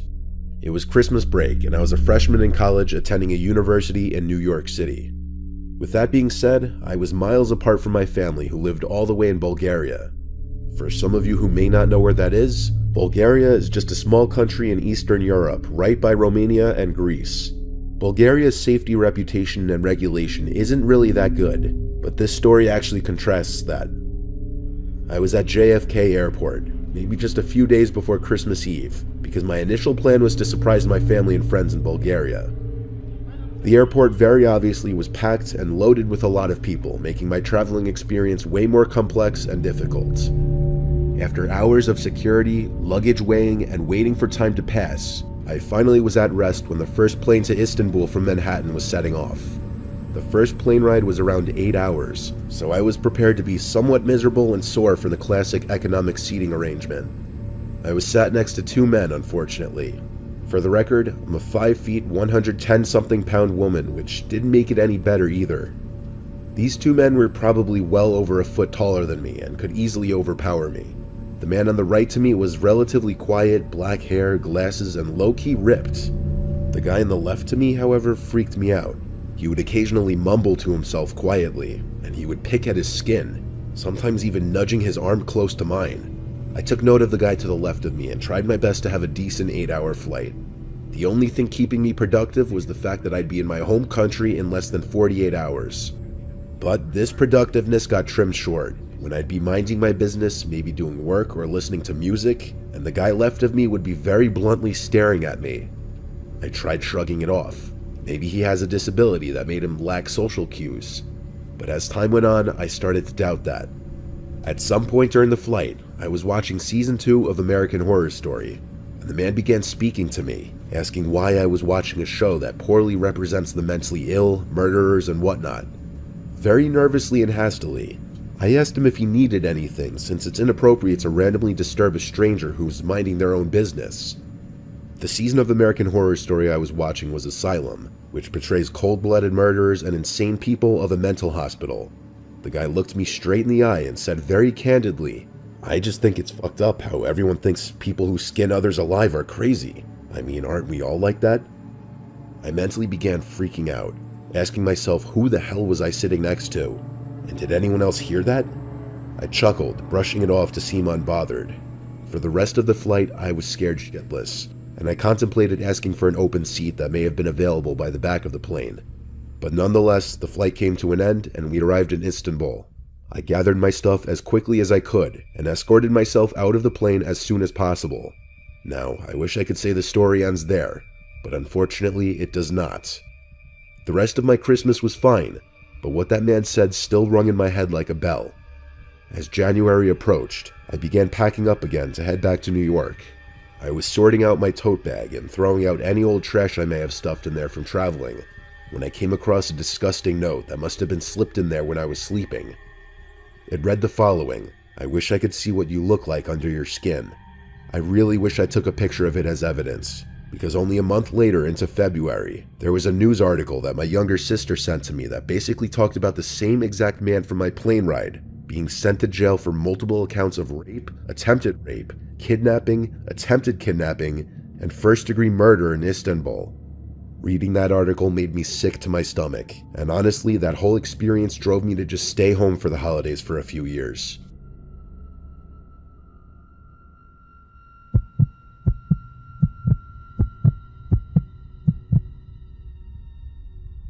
In the winter of 2018, to escape the cold weather, my girlfriend Claire and I took a week off from our jobs to go away to a nice beach resort in Mexico, where the water was crystal blue and the weather was perfect. The resort was extremely affordable for a 7-day all-inclusive package. It had a buffet, 3 pools, was on the beach, had 1,000,000 bars, an entertainment hall, and tons of group excursions. We were going to be there for a whole week, so we had a lot planned. The first couple days we relaxed around the resort, getting use out of the unlimited drinks package. The surrounding area of the resort was a lot of jungle and scenic looking roads, so we took a private shuttle on the 3rd day to the nearest car rental place. The shuttle driver warned us not to stray too far from the coast, as there are a lot of unsafe areas. We rented a Ford Fiesta. There weren't exactly any Mustangs or Camaros at this rental place. The car rental place was in a small city about 5 miles up the road from the resort. There was basically this one long road that ran along a bunch of resorts, and next to this road was miles of jungle and occasional small towns. We drove south on the road until we ended up in Tulum. The actual city of Tulum was less appealing than I had imagined, considering a lot of my friends were always talking about wanting to go there. We drove through the Tulum area and then back up north. We found a dirt road into a jungle area, and decided to just drive through it and see where it goes. On either side of us was just jungle, probably for miles. We drove down this wide dirt road, enjoying the scenery and little off-roading experience, though Claire seemed to think we shouldn't be on a dirt road like this in a rental in fear of dirtying it up, and I agreed. So we did a 3-point turn and started heading back in the direction of the main road. Eventually, we were stopped by these 3 men walking out from the jungle onto the road. We both simultaneously said, "Oh no," knowing this could be trouble. I brought the car to a halt and lowered the window a little bit as one of the men came up to it and started speaking in Spanish. I said no hablo español, and things started to get a little heated. One of the other men came to Claire's window and knocked on it. I told her not to lower it. The guy at my window started saying money, money, and I saw the one man still in front of the car making his way to my window as well, and he pulled a knife out of his right pocket. I stepped on the gas and the car jumped forward. The 3 men were yelling and running after us, but obviously they couldn't run faster than a car. Our hearts were in our throats from that encounter. I didn't let up on the gas until we made it off the dirt road. After that, we didn't really want to drive around anymore. We brought the car to the resort parking lot and left it there. We didn't want to return it yet, especially since the rentals there were so cheap anyway. The next day, after talking with some of the workers at the resort, who recommended a beautiful nearby cenote to check out, we drove the car to another similar-looking dirt path very close to the resort. We followed the workers' directions and drove all the way to the end of the dirt road, then parked when we saw a sign for the cenote. We found it without issue, and we were the only ones here surprisingly. We didn't see any other cars. We followed the signs down this beautiful scenic pathway. It was a truly peaceful experience that unfortunately had to be ruined. when we started feeling like we were being watched. I don't mean we have some sixth sense. I mean we literally heard rustling and footsteps from all around us in the jungle. I told her, let's just keep walking. We continued to follow the signs, and out from nowhere, a man came up to us, once again speaking Spanish. When I again responded no hablo español, he started to attempt to speak in English, and I understood him to be trying to tell us to come with him, that he'd lead us to the cenote. Claire and I looked at each other nervously, and we followed the man. He was leading us a different way than we were originally going. It seemed like we weren't following the signs anymore. Claire tapped me on the shoulder and then pointed at the man's back pocket. There was the handle of a large knife in his back pocket. I whispered to her to run, and then pushed her to start running, and I followed close behind. The man noticed and started running after us, but thank the Lord he was slow. We were easily outrunning him. We made it back to the car, and at first I thought he'd stop chasing us, but as soon as we got in the car, 3 people emerged from the path we just came from and tried opening the car doors. They then started hitting the glass trying to break the windows open. Before any of them could actually break the windows, we were already moving. Claire was crying. Hell, I wanted to cry too. 2 days in a row of this. We officially hated this place. We brought the car back to the rental shop, and luckily there weren't any dents or anything from being pounded on, just some dirt stains. We shuttled back to the resort from there, and we didn't leave the resort again until we left days later for the airport. We warned the resort staff about the attack so they could warn the guests. We haven't returned to Mexico since, but I'm honestly not sure if we ever will. Even in what was supposed to be a safer area by the resorts, 2 days in a row we barely escaped being robbed and attacked.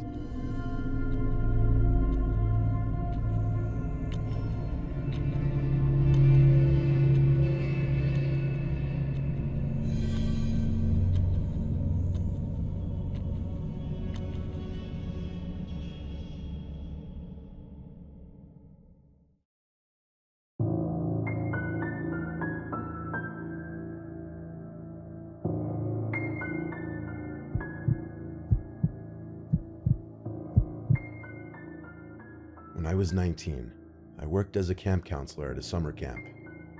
The job would be to entertain and chaperone a large group of kids with a bunch of other counselors for 3 sessions for the summer. That meant 3 different groups of kids would come at different points in the summer. Each group would come for 2 weeks, which meant I was away from home for this job for a total of 6 weeks. By the time the last group came, summer was more than half over, and I was ready to finish this job and get home. At some point during the second week of the 3rd session, and the final week of the job for the season, one of the kids in my group, named Todd, wasn't feeling good, so he wanted to go back to the cabin to go to sleep while everyone else was around the campfire. When we got back to the cabin for 10 to 12-year-old boys, I left Todd to brush up and go to bed. Upon exiting the cabin, a little girl, probably 8 years old, was waiting in front. She wasn't supposed to be in the section, especially not alone at this hour at her age. I asked her where her group was. She didn't answer me. I asked her what her name was. She said Willa. I asked her what her counselors' names were. She didn't answer.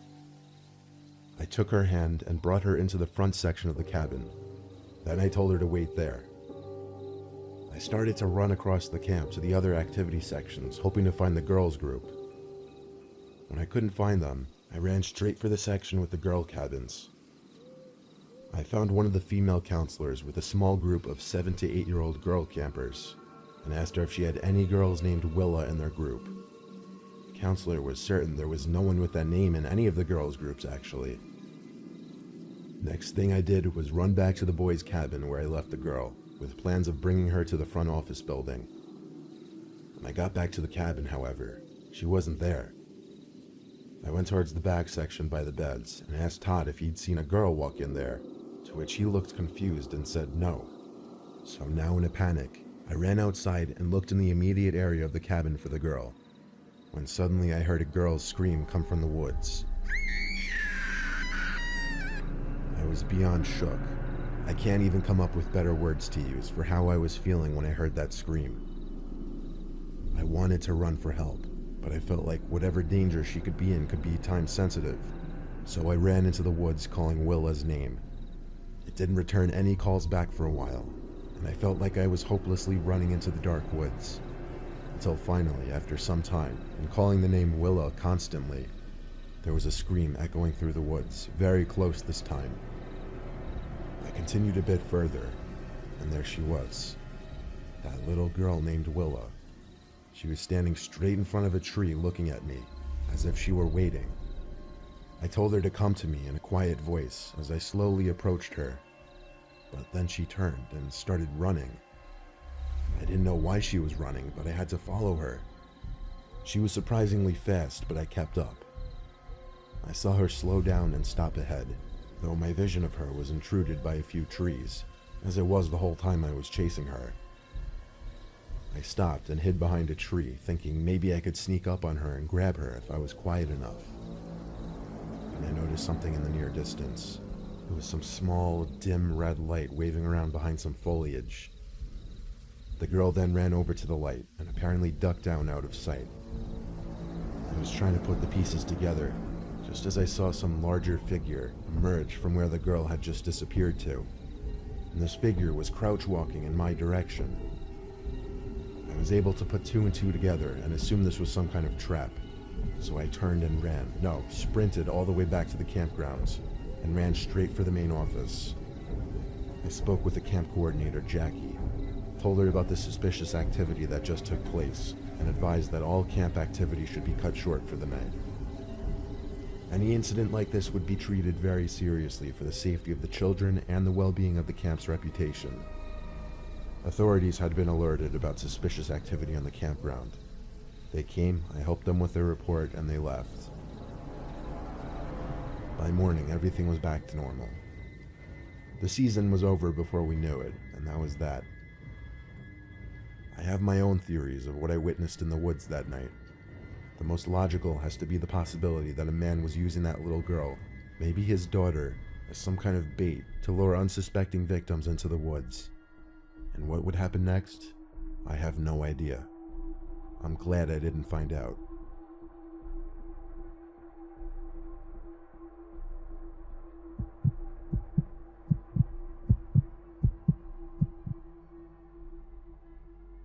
I've been through a lot of hellish experiences in my life, but this one takes the cake. It was about 20 years ago, so I was, I believe, around 20 years old. This was way before cell phones and navigation garments. I was working off the books for a media company at the time, who were paying me for my photography and videography skills. I had all of the top quality video equipment for the time, which held to today's standards would be like comparing a Nokia to an iPhone. I was being paid to go out into the wilderness and record hours worth of background footage of lakes, trees, etc. They would use this as stock footage for various documentaries and such. I drove about half an hour to find a good place in rural Maryland to do the shoot. Then I parked my car on a dirt road and hiked for a while, finding a few good shooting locations. It was good for me to get sunset and nighttime shots as well, as different times of day created different lighting for the videos. When I figured I had enough, I started packing up my copious amounts of equipment and threw my 2 bags over my shoulders and began walking. And walking. And walking. I started to realize I should have reached the dirt road where my car was by now. There came a time when I had to accept it. I was lost. I had absolutely no way of knowing which way was which. I'd done wilderness shoots before, and never had I run into that problem before, but usually I'd have a compass with me. Not this time. I kept walking for so long it got to the point that I was letting out little cries to myself in stress, wanting nothing more than to just find my car and go home, feeling absolutely helpless. Eventually, after many hours, I came across a small building. It was an old house that appeared to be abandoned in the middle of the woods, indicated by the vines crawling up the sides of the home, plus the broken glass. Continuing to walk around in the woods in the night was the last thing I wanted to do, and seeking refuge for the night made more sense. I walked up the wooden stairs to the front door, which seemed to have already been broken in. All I had to do was push it with a bit of force and I was inside. It was next to pitch black in there, and every step I took, I felt like I was stepping on rubble or trash. I did, however, manage to find the bedroom of the house, which still had a bed in it, mind you, probably a filthy bed at that. but it beat sleeping in the woods or hiking around any longer in the dark. I shut the door and plopped my stuff on the floor and arranged one of my bags to act as a cushion between me and the actual bed itself. Then I tried my best to fall asleep in this dark, abandoned, foreign location in the middle of the woods. It was surreal, and it was scary. The window in the room was broken, so I could hear the wind and bugs outside. But over that, there was the slightest, and I mean slightest little creak from a few feet away from the bed across this tiny bedroom. I looked up, and even though it was dark, I could vaguely see a closet door in the corner. It was moving. It had to be the draft. It had to be. I was letting my paranoia get the better of me in this freakish situation. But then, over the sound of the bugs and wind, I heard something from inside the room now. It was a gurgling type sound, like a throat noise. I looked at the closet again. Something was coming out from the darkness of the closet. I got up to grab my stuff off the ground, and within arm's reach now, I was staring at someone else in this room in this abandoned house in the middle of the forest. Here's my description of what I saw in the brief moments I was staring at this person. I saw a man wearing a woman's wig with some kind of makeup on his face. As for what he was wearing, I didn't really notice that, but I think it was something dark since I couldn't really see it. I grabbed my bags and started saying I'm sorry as I ran out of the house. I didn't know if this was their house or not at the time, but either way I didn't want any trouble. As I ran away from the house, I heard footsteps tailing behind me at first. I think this is when the adrenaline really kicked in, and I suddenly had this insane amount of energy to keep running until I felt I had escaped. And even after that, I kept running, hopping over logs and rocks and twigs, trying to find a road, any road, with the logic that there's only so much forest left in this state, I'd have to run into a road eventually. And finally, I did. I walked down the road, and within 10 minutes, a car passed, and I hitchhiked my way back to my truck. On my way home, I had time to reflect. That house was absolutely abandoned. The door and all the windows were smashed open, there was trash all over the place. I can't use logic to explain it, because it's not explainable. I am grateful I was unharmed, though.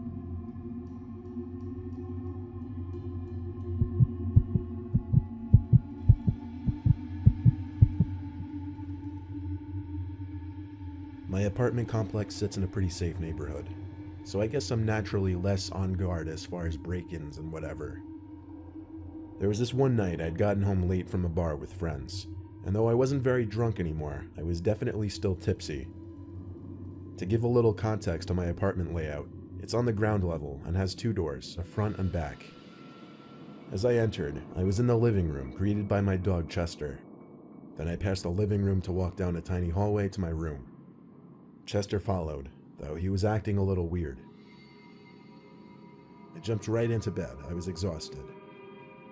I fell asleep in minutes, and the next thing I remember is waking up to growling. I looked at Chester, who was standing up on my bed, looking at the far corner of the room. I sat up to see what he was looking at, but it was too dark. I had to flip on the lamp. That's when I noticed that he was looking at the closet door, which was cracked open just barely. Right away, I felt a pain in my stomach as I feared the worst. I lightly tapped him to get him to shut up for a second, and he looked at me and went silent. I got out from the bed as he watched me tiptoe closer to the closet. If someone was in there, I had to be ready to defend myself. So instead of opening that door right then and there, I hurried to the kitchen to get a knife. Chester followed me.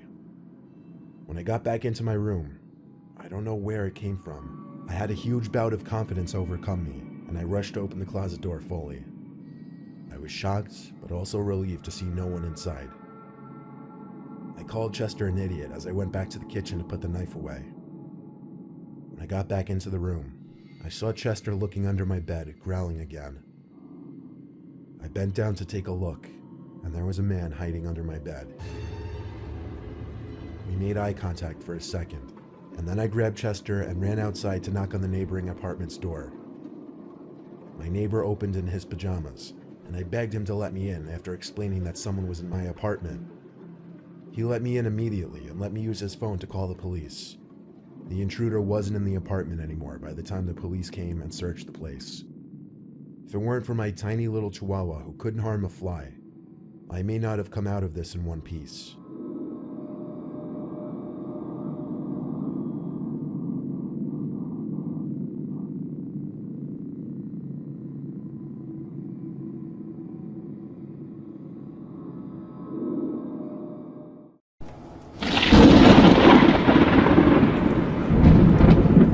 The month of August is full of thunderstorms where I live, which inspired this video topic. Thunderstorms evoke a certain emotion for me, as I used to love watching thunderstorms with my grandfather.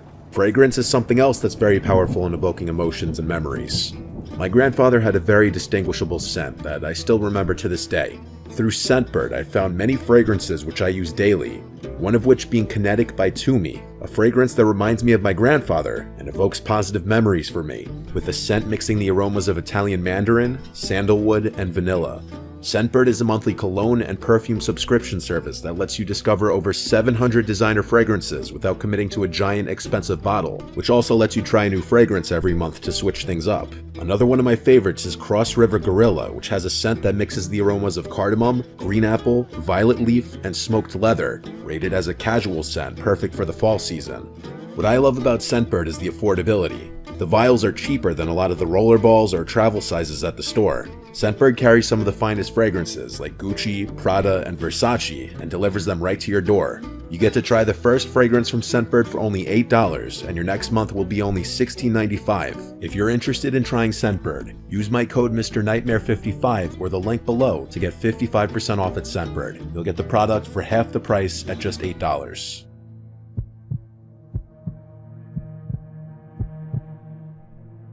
I was at a ripe young age where being left home alone was exciting. I was like 13 and my parents had just recently started entrusting me to be home alone overnight. The only condition was I couldn't leave the house or have anyone over, but I was fine with that. Something about being able to blast my music or video games without my dad yelling at me was just exhilarating. To make things even better, it was a rainy night which turned into a thunderstorm.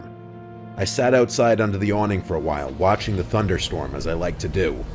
I've always loved thunderstorms, as they just make staying in so much more cozy. After a while of watching the storm, I moved my Xbox from my room to the downstairs den TV, my dad's huge flat-screen TV with the Bose sound system. The only time I'd get to game on there was when I was home alone, and I loved it. The den was a half flight of stairs down from the living room level, and it was level with the backyard, so the backyard door was in the den. I'm describing the house in past tense because I moved out, but my parents do still live there. So I was playing Black Ops down in the den with the volume blasting. I was playing online multiplayer in a party with my friend Cody. I had some crappy old headset, which the only audio you could hear was other people in the lobby and game talking. For a 13-year-old standards, it was the perfect night, until something interrupted my peace. The sound of the doorbell. It was past 9 o'clock by then. I told Cody the doorbell rang, and he said I should go check and see who it was. I wondered if maybe it was my parents back home early, but they had the keys, so they wouldn't ring the doorbell. I hid in a spot in the game where I wouldn't get killed. Then I went upstairs to the front door, asking who's there. I didn't realize how much of a mistake that would be. A male's voice on the other side said, "I need to use a phone." I didn't know what to do, so I didn't answer and went back downstairs. But it was too late. The damage was done, and I let whoever was out there know I was home. I told Cody about it, and his reaction was simply, "Yo, what the fuck?" He agreed with me that I shouldn't open the door, but the doorbell rang again. Cody said to ignore it. That was the last time I heard the doorbell, and after a while, I relaxed again, as it seemed whoever was out there had left. I can't explain the roller coaster of emotions I felt that night. One moment I'm on edge, the next I'm relaxed and back into the fantasy world of my game. And then, as I was most at ease, I heard something to my right, and when I looked, I saw the back door closing and some tall man stepping inside. It was not my dad, it was a stranger. I dropped the controller and ran for the office door, and the cord to the headset quickly ripped out of the controller. I made it to the office and slammed the door shut, and I'm by no means exaggerating when I say the second after I locked the door handle aggressively shook as the man on the other side tried opening the door. The office had 2 doors in it, one that led to the den and one that led to the garage. My only chance to escape the house was to go through the garage. But before even moving, I just stood still, waiting for something to happen on the other side of the door. Seconds felt like minutes. The man knocked on the door and said, "Little boy, I just need to use your phone. I was stranded out in the rain." His knocks turned to pounds as his voice got louder and angrier sounding. It gradually turned to yelling and pounding. He yelled, "Open the fucking door, you little shit," as it sounded like he was literally trying to break down the door. I had no choice but to go through the garage. I pressed the button to open the garage door, and it was so loud and slow to open that I prayed the man couldn't hear it. As soon as it was up about halfway, I crawled under and ran through the storm a few doors down to our neighbor Julian's house, who I knew well because I used to play with his dog Copper when I was little. I heard Copper barking as I rang the bell, looking back in my house, hoping not to see someone coming down the block. Julian opened the door, and I ran into his arms, begging him for help, as his wife came out of the kitchen in confusion. When I told them of the break-in, their demeanors instantly changed. Julian got the police on the phone and handled getting them to my parents' house. It was a long, long wait before the police were outside, and Steve and I went out to them. I told them the same thing I told Steve, and after they asked which door was unlocked, I said the garage. A couple of them went through the garage into the house, and after maybe 5 minutes, they came outside with a man in handcuffs. They made sure he didn't see my face. After he was in a police car, they asked me if I knew that man, and I said no, of course I don't know that man. He had been telling the officers that this was his house and that I was his son. I could tell he was drunk or high or just generally crazy based on the things he was yelling and the way he was acting. He was brought to jail, and my parents had to be contacted regarding how they wished to proceed, and they pressed charges.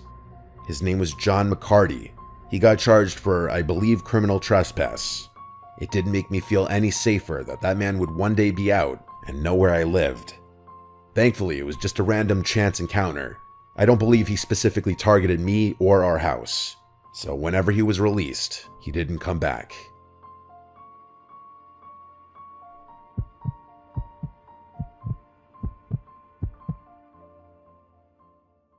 I never thought in a million years that anything truly horrific would ever happen to me.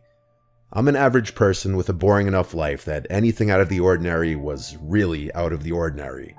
This is why I was always okay with watching or listening to those creepypasta and true horror stories on YouTube. I still do watch them often, but after my own experience, these stories scared me in a whole new way. It was late at night, I'd say around 4 a.m., but I don't really know for sure, and everyone else in my house was asleep, my mother and both of my grandparents. For the past 2 months or so, we get at least one major thunderstorm per week, and it just so happened that this one decided to start earlier that night. Now, I always enjoy a good thunderstorm, especially at night when you can go sit by a window and just watch the lightning, but something about the wind of them always creeped me out. Maybe the fact that it could be soft or deafening and switch between the two almost instantly, but for some reason, wind has always given me huge creeps. Now, this night's thunderstorm was one of the worst we'd had in a long time.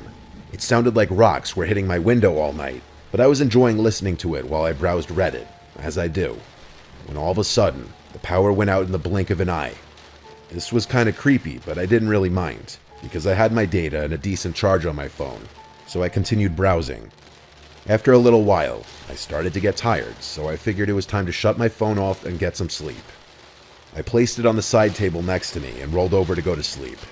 I guess I passed out shortly after because I don't remember anything in between the rain hammering at my window and the eerie silence of a soft wind outside. I assumed the rain stopped while I was asleep. I rolled over to get more comfortable because my side was hurting, and then I realized just how parched for water I was. I took a few minutes to try and fall back asleep again, but it didn't happen. My mouth was just too dry. I sat up, grabbed my phone, and turned on the flashlight so I could have a source of light to the kitchen to grab a glass of water and go back to bed. As I opened my bedroom door, I was smacked in the face with a blast of cold air. It was freezing in the living room. I quickly threw on a sweater and continued to the kitchen. As I was nearing it, I could hear the wind becoming louder and the temperature become colder. I reached the kitchen and walked in, grabbed a glass from the cupboard, and started to fill it with water from the tap. I took a quick glance around the kitchen and noticed something weird. The door to the patio was left open. Naturally, I was weirded out by this and a little scared, thinking of how that could happen. I ended up rationalizing to myself that my grandfather must have left it open earlier that night and just forgot about it. I walked over to the sliding door, glanced over my shoulder out of paranoia, and slid it shut and locked it. I fast walked back to my room just in case. I opened my door and closed it behind me, and then laid back down in bed, my glass of water on my side table and flashlight still in hand.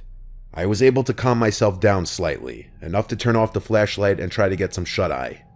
Something inside of me wasn't letting me forget the possibility that there might be someone in my house. I got back out of bed again and slid my chair from my desk to my door in an attempt to keep someone out. I then checked the closet again, just in case. I laid back down again and kept my flashlight on as a sort of nightlight this time. Then, the most disturbing thing that's ever happened to me occurred. I felt a slight bump come from under my bed, accompanied by a creak of the bed springs. I then realized I hadn't checked under my bed like an idiot.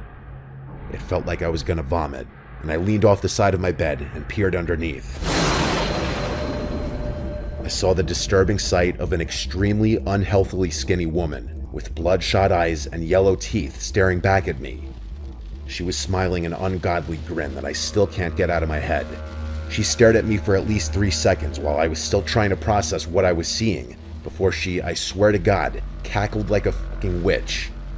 At this point, my whole brain was screaming nope, and I leapt out of my bed towards my door, moved the chair as fast as possible, and sprinted down the hall to my grandparents' room. I banged on the door as loud as I could while calling for my grandfather. He was out within seconds and he had a gun in his hand, something he had never even mentioned having in the house. We ran to my room, him in front of my grandmother and we just barely caught a glimpse of a white figure running away from the bedroom window. My grandfather took a shot, presuming as a warning to tell them to never come back. We didn't end up calling the police because we figured they wouldn't be able to do anything since we don't have security cameras or have any idea who she even was. All I can guess was that this woman was dangerously ill and saw my bedroom light on before the power went out. I have no idea what her intentions were or if she even knew what she was doing. We're getting the windows and doors in the house installed with locks sometime the next week just for safety.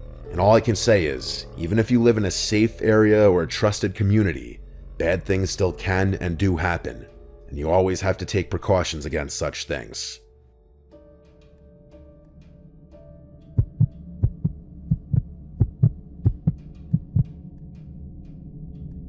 It was August. My girl Cass and I went upstate for a little weekend getaway at my family's rustic mobile home. It has running water, electricity, and a toilet, so we call it luxury camping. The home is very small, about 600 square feet. 1 bedroom, 1 pull-out couch in the living room, 1 bathroom, and a very small kitchen. Despite its remote location, there's lots to do, including archery, shooting, dirt biking, and off-roading. We had a whole little itinerary planned for the weekend. Friday, we mostly just unpacked and went out to eat, went grocery shopping, then relaxed. Saturday, we did most of the stuff I just mentioned before, until it started getting really cloudy out, like storm clouds. We also could feel it in the air that a big storm was brewing, so we put all the stuff we took out back into the outbuilding. We put a movie into the DVD player as we cooked dinner. At some point while we were eating, we heard the sudden torrential downpour of rain on the roof of the home. Pretty soon, there were loud, thunderous crashes of lightning almost directly overhead. We both wanted to go sit outside and enjoy it as we ate. We relaxed on the deck outside under the canopy, with an amazing view of the sky. Long bolts of lightning constantly lit up the dark night sky, the thunder booming almost instantly after the lightning strikes. We were right in the heart of the storm. And then, we heard something out in the woods. It was a voice. A loud voice, seemingly calling out something, but it was nowhere near discernible. So the place is really remote, like I said. Hearing any other voices nearby would already set off alarms in normal conditions, but during a storm like this, it was extremely concerning. We had to assume that it was a lost hiker or something. I stepped over to the edge of the deck, getting a little wet as the rain blew in under the edge of the canopy. With the constant crashing of thunder and lightning, there were moments of light in the vicinity that allowed me to see just far enough away to the tree line where the woods began. There was a person out there, clear as day. I told Cass, and she instantly freaked out, thinking I was joking and telling me to stop. I considered calling out, asking if they needed help, but decided against it on the grounds that I was kind of scared. This weekend was my idea though, and I did kind of drag Cass up here. I didn't want to ruin the experience freaking her out. I went back to her and said I think it's a hiker. She asked if we should offer some help, and I said not unless they come knocking on the door. I told her we should go inside, and I nudged her in. I went back over to the edge of the deck just out of curiosity. I got even wetter as I looked around until I spotted something. It looked like a person again, much closer to the deck, like a lot closer, only about 20 feet away now. I continued to look until a quick flash of lightning briefly exposed a man standing there, confirming my suspicion. He was wearing bright colors and almost looked white. He was just standing still. That was the scariest part. He wasn't even approaching the deck or anything. I went inside and quickly locked the door. Cassidy saw the worry in my face. I felt my heart racing and I almost felt nauseous. I'm sure I almost stuttered as I said, "I don't know who that is." And then I saw the worry in Cass's eyes worsen. I did my best to keep her calm, telling her to expect someone knocking on the door asking for help. I said they probably just need shelter from the storm. I tell you, it was the longest 5 minutes ever, just sitting and listening to the pouring rain and lightning outside, before we felt and heard the footsteps outside on the deck, even over the sound of the storm. The home doesn't have a doorbell, so we expected a knock on the door, but instead, there was this weird shuffling sound on the other side of the lone wooden door. It sounded like attempts at opening it. It was at this point that the worry I had been feeling had peaked. I think I felt an adrenaline rush at this point. Cass was already in the bedroom hiding at this point, and she was quietly calling for me to come. The noises at the door stopped, but there was never a single knock. I went to the bedroom and told Cass to just remain quiet. I'll be back in the room in a second. I wanted to look out the window. I went back to the living room and turned off the lamp. I took a second to just breathe before yanking the curtain open. I looked out the window and I saw the white figure of the man running away from the window and quickly disappearing. I didn't know what was going on. I hoped that they ran away for good. To be safe, I went to the kitchen window and looked out. This one didn't have a curtain or blinds. I realized about halfway to the window that there was a face on the other side. I could see it even through the blur created by the rain on the window. I yelled at the top of my lungs, "Yo, go away," trying to sound scary. They didn't move. Now when I say this, I know it sounds incredibly cliche, but we don't have Wi-Fi in the home and the cell reception is very on and off. During a storm like this, there was no reception at all for either of us. There was my dad's rifle under the bed in the bedroom though. I left the kitchen and hurried to the bedroom where Cass was sitting in the bed biting her nails on edge. I grabbed the rifle under the bed from its case since we hadn't yet taken it out. There was a magazine already loaded with rounds thankfully, so I popped the mag in the rifle. Doing this in front of Cass obviously meant I was no longer sugarcoating what was going on, but it didn't matter because there was suddenly a bang at the bedroom window. Something was either thrown or someone straight up banged their hand on it. And then a second later, there was a bang from another window out in the living room or kitchen. It was more than one person. This had gone far enough at this point. I told Cassidy to wait in the bedroom. I went to the front door and positioned myself to be ready to potentially fire at anyone on the other side of the door should they rush me. I quietly unlocked the door, and when I was close enough to mentally ready, I yanked the door open and drew my rifle up, pointing at the door. No one was there, and so I hurried outside with adrenaline controlling my actions and spun around quickly to ensure no one was on the deck. Then I went to the stairway and looked down, and there was that guy in bright-colored clothes standing where he was before outside the window, apparently trying to look scary. He looked up at me. He already knew I was outside, but I doubt he knew I had a gun. I shot the rifle into the air, and I heard the guy yell in a deep voice, "Oh shit," as he ran away into the darkness. I heard at least two fading yelling voices likely communicating to each other, and then it was just the sound of the storm again. I don't know how many people were out there. At least two, maybe even three. It could have been teenagers playing some fucked up prank, or it could have been some really messed up people trying to scare us and break in. I don't play around like that though. If anyone came up that deck while I was outside, I would have shot them dead. They were not there seeking help, and that is a 100% certainty. The next day was Sunday, and so we packed up and left. There were no signs of anything having been done to my car or the home or anything from the night before. I made sure to lock everything up and take anything of particular value home this time. Out of all the years of my family owning the place, that was the only encounter like this any of us had ever had. It really put a bad taste in my mouth about the place and being in an isolated place. I've been up there a few times since with my family, but I would never, ever go alone.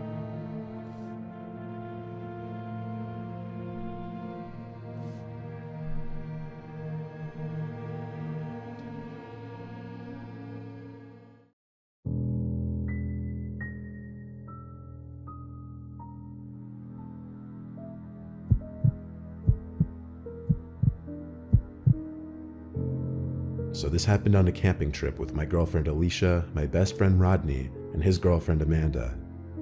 My dad told me about a perfect place to go camping right by a big lake surrounded by dense forest.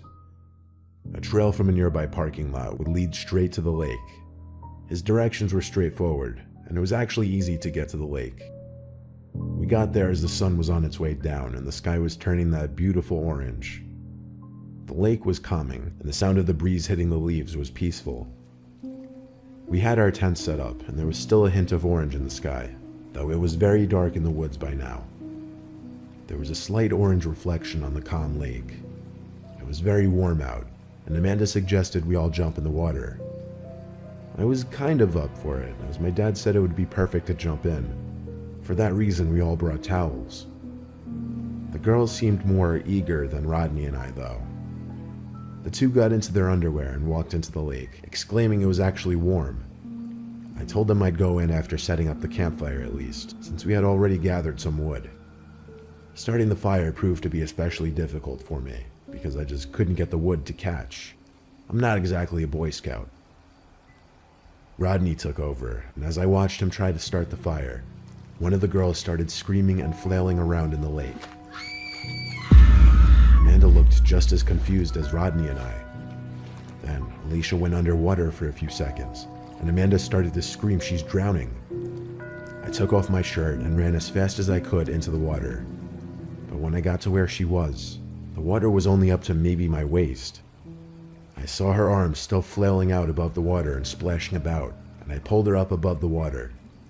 I yelled, "What the hell happened?" She didn't answer right away and ran straight for the campsite, seemingly out of breath. Halfway there, she turned and yelled, "Get out of the water." Amanda and I looked at each other and listened. As I began moving out of the lake, I felt something strong grab around my ankle and try pulling me down. There was a sharp, piercing feeling cutting into my ankle as well.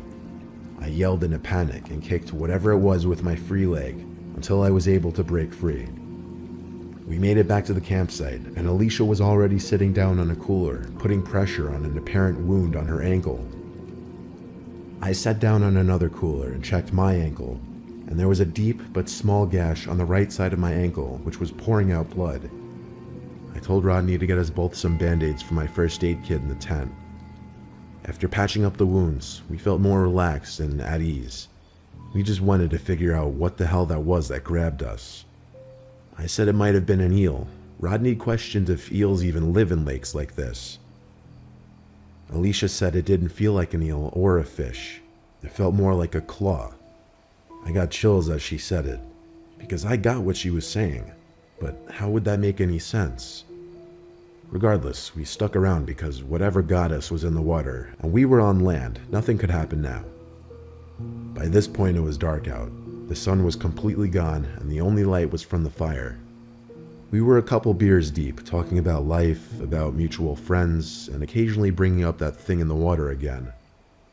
All was well, until a splash came from out in the water. We all looked over our shoulders at the same time out to the pitch-black lake.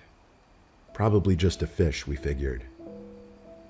We resumed conversation for a few seconds, but then there was another splash. It didn't sound like a little fish jumping out of the water. It sounded like the kind of splashes you'd hear when a person is walking through waist-deep water. The girls wanted us to go check the lake, so Rodney and I took a couple flashlights and went to the edge of the lake, where we were still hearing noises. With the two lights pointed at the water, we scanned the calm surface of the lake, until Rodney stopped me and said, "What is that?" I looked at where his light was pointed. There was this object in the water. Well, at first I thought it was an object, but then I realized it resembled the head of some creature. Definitely not any kind of creature that would live in a lake. It seemed like it was just sticking its head out of the water, and we could see the reflection of its eyes. It was looking at us. Then it moved, as it rised up slightly out of the lake, making another splashing noise. That's when Rodney and I screamed "go" to the girls. I remember Rodney saying take all your important stuff and go, which was a smart idea. I took all my valuables and left the tent and bigger things. We ran back down the trail to the parking lot, packed the car, and took off down the parkway. The next day, I returned with my dad to collect the tents, but everything that we left in the campsite was destroyed. The tents were shredded, the coolers were scratched and thrown across the site. I told my dad about the creature in the lake. I showed him the gash in my ankle and I asked him what could have done this.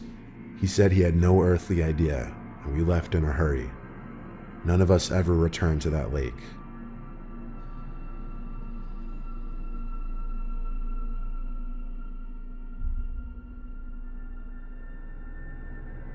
My house sits next to a nature preserve on Long Island, New York. I live alone most of the time, besides when my girlfriend who lives out of state comes to visit. Well, I can't say I live completely alone. I have 2 German shepherds, Tate and Moose. They sleep downstairs by the back door of the house. Last week, for 3 nights in a row, I would wake up to the 2 of them barking in the middle of the night at the back door. The first night, I just peeked from the door window into the yard, which was empty. The second night, I actually went outside to the patio to look around, but there wasn't anyone there. On the 3rd night in a row of waking up to barking, I told myself that was it. Someone was creeping around my property every night, causing my dogs to go crazy.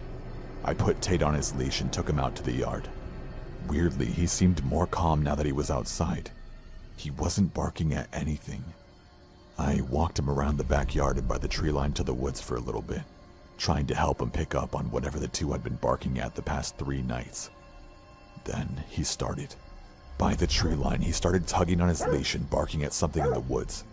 Obviously, I couldn't see too far into the woods as it was nighttime, so I let him lead the way into the woods. If someone were to be trespassing on my property every night, I figured the best way to scare them off would be having my dog chase after them. Tate kept pulling and barking as we got deeper into the woods. I was starting to lose my breath just trying to keep up with him. He seemed to be really locked into something specific in front of us. But eventually Tate stopped pulling and barking, and just stood there with his ears bent back, as if he were in a defensive position. He suddenly looked scared, as if he was looking straight ahead at something. I tried looking ahead into the dark woods, but I could only see so much. There was this cracking of a stick or small branch a little ahead that confirmed there was a presence with us in the woods. I took this as a time to call out, "Whoever's out there, you need to stop trespassing on my property. If you don't, I'll either unleash my dogs on you or call the police. Whichever I feel necessary to do." There was no kind of response or signs of acknowledgement, just another crunch of a twig or stick being pressed into the ground by something, once again confirming there was someone or something standing maybe 10 yards away. I whistled to Tate to follow as I turned us around and headed back to the house. Tate kept looking back every 3 seconds. I'd have to pull him forward just to keep us moving. But then I heard a footstep close behind us, and Tate started to growl and bark again. It was now that I truly started to feel threatened. I didn't have my phone on me, I didn't have my flashlight, my only sense of protection was Tate. Then there was this sound, this unexplainable sound. It was this clicking type noise mixed with this humming sound, almost like a giant bug. Tate started going crazy again. He was barking and pulling, but I held him back. I kept looking at what he was trying to lunge towards, and I finally saw something. There was a set of glowing eyes, only the eyes were set very high off the ground, not down low like from a cat or raccoon. I started to run back towards my house now. I could see the light from my back patio shining through the trees now. I made it through the tree line back to my backyard. I ran Tate to the back door and let him inside. I turned back to the trees at the opposite end of my yard and I just stood there, listening and waiting for anything. A rustle in the bush made me turn my head about 20 degrees to the right. I saw a figure standing in the woods near the tree line. My patio light lit up the outline of the body somewhat. It looked like it had the shape of a humanoid-like figure, but it was crouched down, kind of hiding behind a little bush. It had extremely long-looking arms in comparison to the rest of its body, and on the lower half of its face, all I saw was black, almost resembling a big gaping mouth.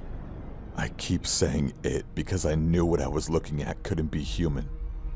I went inside, shut all the blinds, and took my dogs upstairs to my room. I reported an unidentified creature in the preserve to the police. I gave my best description on the phone, and the woman on the other end asked me to call back if the person or creature were to actually enter my private property. Basically, calling the police was for my own peace of mind, but they didn't send anyone. I've been having my dog sleep in my room with me since last week, and there have been no further sightings since. I'll update everyone if anything changes.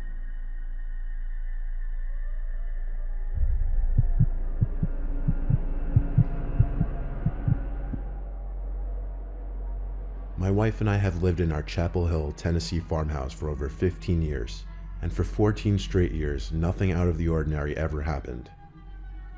Our kids have all moved out. It's just me and the wife in the house now. February of 2019, bizarre things started happening. I woke up in the night to my wife shaking me. She said she heard a noise outside the window. She wanted me to go check. I simply walked over to the window, lifted it up, and had myself a look outside. It was chilly out there, so I didn't want to be looking outside for long, but the coast was clear. I shut the window and assured my wife it was okay, then crawled back into bed. Before we could even fall asleep again, there was a noise that made both of us sit up, a sharp but quick click at the window. My wife is no scaredy cat, but she grabbed my arm, clearly worried. She asked me to take the shotgun out there and see who it was. I told her to relax, and I checked the window one more time. I was shocked to find a small scratch in the glass from the other side. I said, "Honey, look at this," and she came over. She put her hands over her mouth and said, "Oh my." What did it? We didn't have a clue. Must have been some big animal, I figured. The next morning, I went outside to inspect the outside by the window. There were no footprints in the dirt by the side of the house. Nothing strange at all outside, actually. So we move on to the next night. It was a rainy, warmer night for February. My wife and I tucked in under the sheets again, and once again there was a sound that could be heard over the rain outside. It was this scraping type sound, muffled of course because it was coming from outside. The sound seemed to be moving closer to the window, then it stopped. My wife and I, sitting up again, looked at each other, and she didn't even have to tell me to go outside this time. I took the shotgun from under the bed again, put on my raincoat, and ran outside as fast as my old bones would allow. My wife turned on the light in the bedroom, which gave me enough light to see these huge scrapes in the vinyl siding. They looked exactly like claw marks. Then I looked down into the mud that I was standing in, and noticed these big feet marks that stopped right before the window, and then turned back in the direction of the woods. I analyzed the marks the best I could, even though they were quickly washing away from the rain. These didn't look like marks from boots, shoes, or any animal that I knew of. It looked like these huge footmarks with claws on the ends. We don't have black bears where we live. 15 years here and we've never seen one, so this just made no sense. I suddenly felt unsafe being out there, even with the shotgun, so I hurried back inside. I told my wife there's some big animal out there, and that as long as we stayed inside, we were safe. We don't have blinds on our bedroom windows, as we don't need privacy from anyone. No one comes out on the property anyway. All I could do was tell my wife to go to sleep. The next night was where things really took the turn for the worst. I woke up around 3 a.m. My wife was still asleep. I sat up, thinking I might have heard something. I realized it was chilly in the room. I looked at the window, and it was open, but that wasn't the first thing I noticed. The first thing I noticed was the head, leaning through the open window into our bedroom. My best description of the head? Inhuman. from the size and shape. It was bigger, and this had a more conish shape. As for facial features, it was just too dark to see any, and it all happened too quickly. I let out one big scream, the type of scream I hadn't heard leave my own body in decades. I went under the bed for the shotgun, but by then, the thing at the window was already gone. My wife was screaming in reaction to my scream. I ran to the window to slam it shut and twist the lock. I told my wife we're sleeping in our son's old room that night. Believe it or not, this was almost a year ago now, and that creature, whatever it was, has never returned. But for 3 straight days, that thing kept coming back to our window, and on the 3rd night, it was halfway into our bedroom.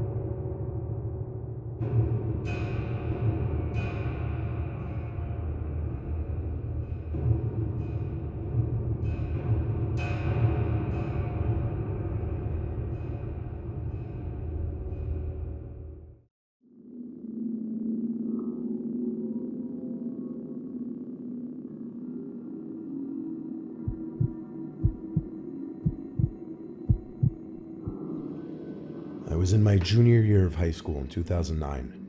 I was sitting one regular school day in English class. It was towards the end of the year, and we were working on final projects, meaning we needed to use the school laptops. The school library was closed for the week because of some kind of damages or renovations. I really don't remember all the details regarding that. But even still, I was pretty sure the laptop carts were still being stored in the back room of the library. My teacher asked the class which of us would like to go down and get the cart. I really had to pee, so I raised my hand because it was a good excuse to go down to the bathroom anyway. After making a quick stop at the bathroom, I made my way to the library. The lights inside were all off. There didn't appear to be anyone in the entire library. It was pretty dark, but there was just enough light from the few windows in there to see where I was going. Like I said, the laptop carts were usually way in the back section of the library in a separate room. There was a glass window that looked from out in the main area of the library into this back room, and it was really dark in there. I tried the door handle, but it was locked. Now I looked around not knowing what to do. I didn't really want to go back to the classroom to tell my teacher. I looked around the library, hoping there was maybe at least one staff member in there. I did hear something coming from the other corner of the library, actually. As I walked closer, it sounded like some kind of consistent clicking sound. It was coming from one of the study rooms that classes would sometimes be held in. The door to this room was cracked open, but it was also dark in there. There were also windows that looked into this room, so instead of marching straight in there, I tried looking in through the window in the main section of the library. I was like 80% sure I could see someone standing in the back corner of this little room. I pushed the door open a little more and called into the room. My voice echoed a bit. I tried hitting the light switch, but the lights didn't turn on, confirming the power was shut off in the library. I stepped into the room, a bit confused why I didn't get an answer. I wanted to confirm that what I was seeing was a person. It's so hard for me to explain what I was seeing. It literally looked like a humanoid figure from the doorway. Head, torso, and everything. I didn't even have a cell phone back then to use to light up the room. I stepped deeper into this room, but I stopped when I started to become disturbed by what I was seeing. It didn't look like a person anymore. It looked like some kind of thing. Humanoid thing. I was pretty sure he or it or whatever was looking at me. I could make out a face on its head, which was easily twice the size of a normal human head. Not to mention how tall this thing was, maybe 7-8 feet up. It was completely still, as was I, and it wasn't until I saw movement in the corner that my heart completely dropped and I ran out of the room and out of the library. I was breathing heavily, heart racing. A teacher I knew named Miss Carp happened to be walking by in the hall, and I asked her frantically to follow me into the library to see. She asked me in a stern voice why I was even going into the library, given that no one was allowed to enter that week. I told her that I was sent to get the laptops, and maintaining her stern voice, she told me all the laptop carts were moved to the presentation room. Apparently, I had zoned out when my teacher mentioned this. I told Miss Carp to follow me into the library anyway to show her what I saw. But when she reluctantly followed me there, Not only was nothing there in that back room, but the light inside of that room was now working. Miss Karp was annoyed with me, and of course she didn't believe me or just thought I was seeing things. I eventually went back to class with a computer cart from the presentation room and explained to my teacher that I went to the library by mistake. I never really mentioned what I saw to anyone else for fear of sounding stupid or crazy. I don't know if I believe in ghosts or paranormal shit, but I really have no freaking clue what I could have seen in there. Sure, eyes can play tricks on you, but not like that.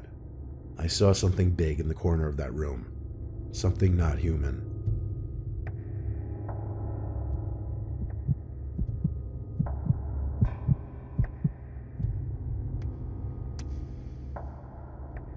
I went to a relatively small commuter college in Delaware. During my freshman year, I had my classes set up horribly. I would get to school at 3 p.m., have a couple classes, then a 2-hour gap before my next class, and I wouldn't leave campus until around 9. I'll admit, in my early years of college, I was kind of antisocial. I could have been trying to meet up with people in the food hall or joined clubs or even just went to the library during my breaks. But for my final class twice a week after my 2-hour gap, I would be in a basement classroom of one of the business halls. This basement only had this and one other classroom, and rarely ever would there be anyone else down there. Commonly, I'd just go straight down there, eat my food in the classroom, then just do homework on my laptop for the remainder of the couple hours. Or even just sit and play games on my phone or watch videos. Yeah, like I said, I was pretty antisocial. Well, one particular day, I felt lazy before class and didn't make myself food, so I had to go to the cafeteria hall to get a sandwich. I sat at a table alone and began eating, but quickly became uncomfortable after realizing I was the only one sitting alone at a table when a majority of everyone else there was sitting with friends. So I wrapped up the sandwich and decided I'd just eat down in the classroom and wait there like I usually did. I stepped out into the dark and marched back to the basement of the business hall and ate the rest of it there. Before I finished the sandwich, I heard the door creak open behind me. I was in the back corner seat right by the door, so when I turned, I was almost face to face with some kid I'd never seen before. He looked maybe a couple years older than me. He had this gross, overgrown beard, he wore glasses, he had a bit of a belly. Seriously, I'd never seen him in this class.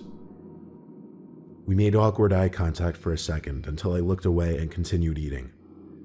I made a mental note that the kid looked off, like he was weird or something was just not right about him. I saw in my peripheral vision the kid sit down in the desk literally right next to mine. I wanted to say so badly, why? Why are you sitting right there? But I just tried my best not to look at him and just ignore it. I looked at the time on my phone.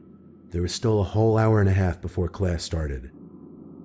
I looked up, not at the kid, but slightly looking to the left, just enough so I could see the kid looking at me. That was enough for me already. I finished my sandwich, picked up my bag, and walked out of the classroom. I didn't care where I was going. Maybe a bench outside, just not there anymore. When I stepped back outside into the darkness, I looked around for somewhere to go and sit for a while. I walked to the more woodsy section of campus and sat on a bench under a nice and bright light post. It was chilly out since it was late fall, but I'd deal with it. Not many students walked by this section of campus. It was by a pretty unused small parking lot surrounded by trees everywhere. Suddenly, I heard cracks and crunches of leaves. I looked around and spotted something. Between two pine-like bushes, there was someone standing there. I stood up and extended my neck out, I guess, to get a better look. It was that guy again. He wasn't even making an effort to hide his face. I was about to take off again when he cut through the two bushes and said hi. He started to talk to me, but the way he spoke was also off. He'd overpronounce everything, if that makes sense. He started asking me so many questions about myself, like if I go to school here, what my major is, where I work, what I do for fun. It was so painfully uncomfortable, but I tried to be nice by also asking him some questions. We ended up sitting down for a while. Eventually he asked for my number. I don't know why I gave it to him. I guess I was trying to be nice. Then he turned it weirder. He asked where I live. At first I answered with my hometown, but he said no, like, where do you live? I paused, not knowing what to say. I repeated my same answer. Then he said, no, like, what's your address? I didn't even ask him why he was asking that. I just said I gotta go and quickly walked away. When I looked back, the guy was following me. I didn't know what was wrong with him, but he was freaking me out. I skipped class that night and drove straight home. I crashed into bed and started doing my homework. After finishing a short paper, I checked my phone and it was full of texts from some random fake number. There had to be like 20 texts. They were all from that kid. It started with hey, then he worked down to you have a nice house. I suddenly felt a pain in my chest area. I replied back, go away or I'm calling the police. Then there was a knock at my window. I had the shade down, I couldn't see who it was. But along with the knock, I heard a muffled but familiar voice say, open the window. I yelled on calling the cops. Then he went silent. My mom and dad weren't home, so I really did end up calling the police. Nothing else happened before the police came. I showed them the texts and explained the whole story. They said, though, that it would be better to see if it continued, since the kid didn't actually make any threats yet. They left, saying call again if he came back to the house and to block his number. The next day, the college sent a text to all students' phones warning about sightings of a dangerous young man seen walking around with a knife. Classes were shut down for the day, and police searched the entire campus. I called to give my story and was asked to give it to the police again. As far as I know, that creepy guy was never caught. I don't know why he was targeting me, I don't know what his motive was, but this is the story about how I was almost murdered in my own home by someone I met at school.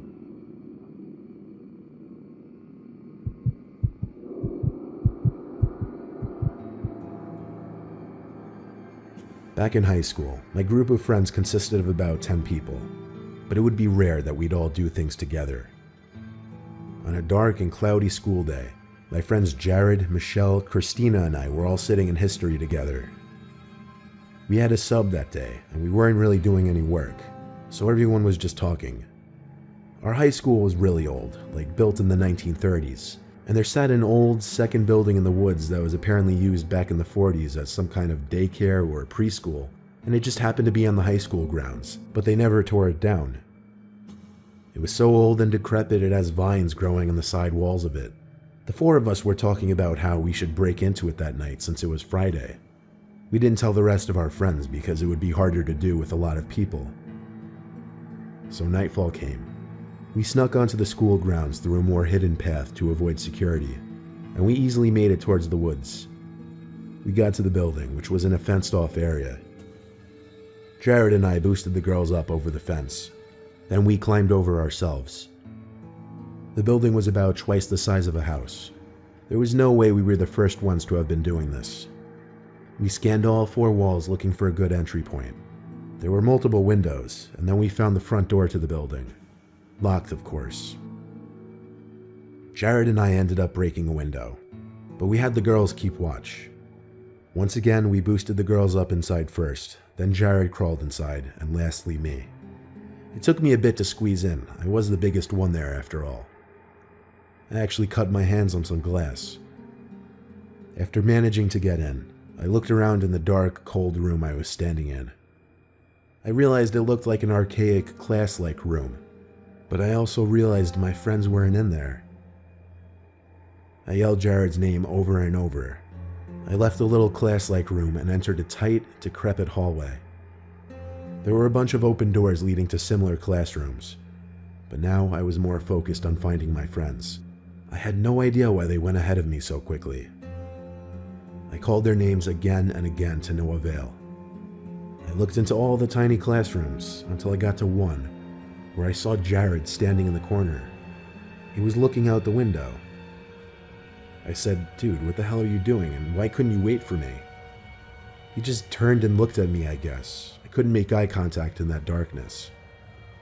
I looked down the hall again and called both girls' names. And with that, I heard someone stepping on something pretty loudly further down the narrow hall. I stepped through the mess of random school objects littered on the floor and got to the last classroom on the left. And the second I looked inside, someone jumped out and screamed in my face. I nearly had a heart attack, but it was Jared. Christina and Michelle came out from behind me, hysterically laughing. They revealed that they came up with a plan to hide from me to scare me a few minutes before going in. I playfully shoved Jared, but with my heart still racing from the scare, it started racing even faster because I remembered that figure I just saw in that other classroom. I told them all to shh and whispered I saw someone else and thought it was Jared. I waved for them to follow me back to that classroom, but whoever that person was in the corner wasn't there anymore. I stepped into the classroom, but it looked empty. Then I heard one of the girls gasp. I stepped back to them and looked at what the three of them were looking at. She was pointing at the crack between the door to the classroom. There was someone standing behind the door with their face pressed up between the crack to the door. The two girls screamed, and Jared yelled, "Let's get out of here." We all ran back to the window we came in through. I was the last one to climb out, and I can't tell you how scared I was that I was going to be grabbed by the legs and pulled down as I was climbing through. But I made it out. We hopped the fence again and ran back to Christina's house. It didn't make sense. The door to the building was locked, and the window we smashed was the only open window. So how could that man have gotten in? Better question, what was he doing in there? We told the rest of our friends, and rumors quickly spread about the building. I'm sure others went in there after that, but we never went near that building again.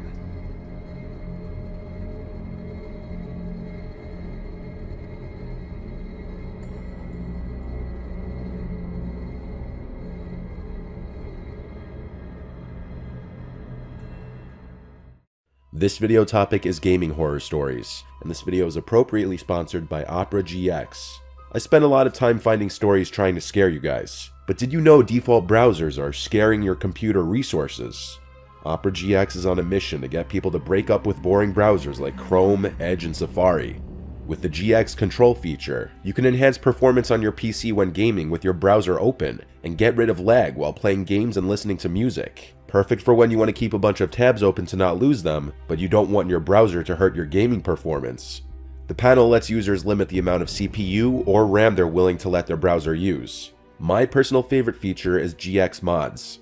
Opera GX offers you a lot of customization. It can actually be overwhelming. However, with GX Mods, you can now find ways to flip your entire browser 180 with one click and change pretty much anything you want. If you want to hear a ghost wailing anytime you click the search button, or you want to turn your entire browser into an arcade, it's easy.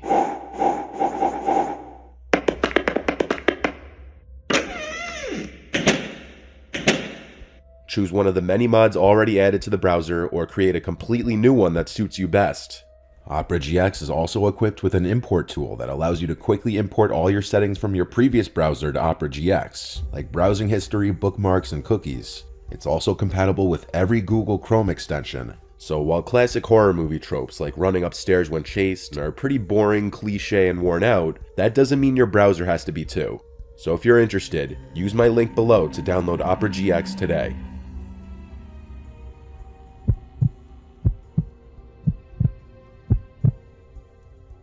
I live in Chandler, Arizona. This happened when I was like 17 and in my heavy gaming phase, still living with my parents. I played a lot of Call of Duty in my room on my computer in those days, especially in the summertime when it's so unbearably hot outside and I prefer to stay inside in the air conditioning anyway. Back when I lived at home, I'd have the place to myself a lot because my parents travel a lot and I was the last one to move out. If I recall correctly, this was on a Friday night, or a night that school was out the next day because I was staying up late. After I got home from school, I submitted a paper that was due that night to get it over with. Then I had to do some shopping afterwards on my mom's orders since they'd be gone for a while. It was how I earned my keep in the house, according to my dad. They left cash for me to use. I always had to show them the receipt though, so that I wouldn't just pocket any of the money. My mom gave me a shopping list, so I went to Whole Foods in my old Camry, my first car. Shopping took about an hour door to door. While in the grocery store, this guy online behind me started talking to me, and I don't know why. He made a comment about one of the things I was buying and just wouldn't stop. Even as I was bagging my groceries, he kept talking to me, which I found weird. He wasn't paying attention to anyone else. I was still nice though. When it was time to leave, I said have a good one and left. I went out to my car in the parking lot and packed the trunk, then headed home. It was a scorching hot day, as we were in early June. I wasn't looking to go out and do anything outside once I was done with everything I needed to do. It was dark out by now, so I got right on Call of Duty Black Ops on my computer and texted my friend Johnny to get on as well. He joined my party, and we played some team deathmatch as we always did.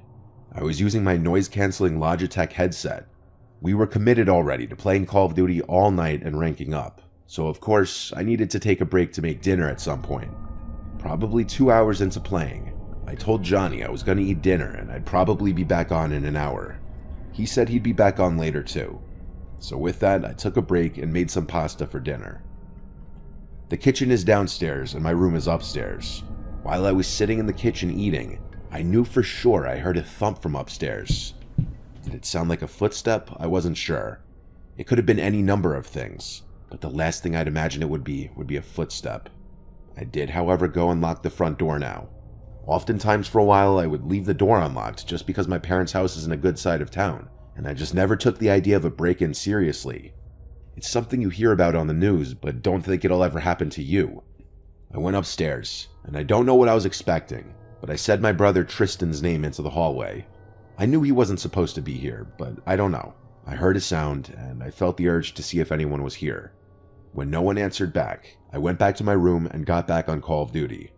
I put my headset back on and texted Johnny that I'm going back on. Shortly after he came back on, we started playing Team Deathmatch again. A couple games in, I looked to my left at the doorway of my room into the hallway. I don't know if something in my peripheral vision or some other sense felt something there, but I would leave the door open when I was home alone, as my mom would tell me to. The hallway was dark except for the one little nightlight plugged into an outlet. My room shone blue from my wall lights. Some of the blue poured into the part of the hallway closest to my room. In between the crack of the door was total blackness. I couldn't see through it. I didn't think anything of it. After our next game, Johnny said he was taking a leak and walked away while we were in the lobby. I looked at my phone, then looked back out to the hallway, and I noticed something was different. Now I could see through the crack of the door into the hallway. My first thought was someone blocking it just minutes ago? By instinct, I spun my chair around to face the bed behind me, and there was a man sitting on my bed, with this freakishly upright posture, and his hands resting on his thighs. He almost looked to be smiling. I was so alarmed I jumped out of my seat onto the desk and crawled onto the desk, causing my monitor and basically everything else to fall off of it. I screamed, "What do you want?" And he started to actually smile now, showing his teeth, like he was laughing. I ran out of the room into the hallway. I stopped halfway down the hallway and looked back at my bedroom door. I heard the springs of my bed lifting, and then the guy slowly walked into the doorway and stopped. He stood there. I once again yelled, "What do you want?" He then spoke in a stuttered, slow voice, asking if he could play too. I asked, "How did you get in here?" He stepped a few steps forward and pointed down the stairs. I assume he was implying he entered through the front door. I was at a loss for what to do, so I ran down the stairs to the landline phone, as my cell phone was still in my room. I grabbed the phone and a kitchen knife and screamed, "You need to leave, I'm calling 911. I heard footsteps walking down the steps, and the last time I saw the guy was when he walked past the kitchen, looked at me, and then I heard him walking out the front door. I ran to slam it shut and lock it. For the first time ever, I was ashamed at myself for leaving the door completely unlocked. I held the phone for a few minutes, deciding whether to tell my parents. Ultimately, I did. My mom was concerned at first, then grew livid, so much so to the point that she put my dad on the phone. He told me to go through the house and make sure nothing was taken. I went through every room, and honestly, everything seemed in place. I said the man seemed like something was off about him, and my dad said, "Yeah, no shit." The man didn't seem overtly hostile, but something was wrong with him, and I don't know what his intention was. The image of him sitting on my bed, and the realization that he was watching me through the crack in the door, was haunting enough.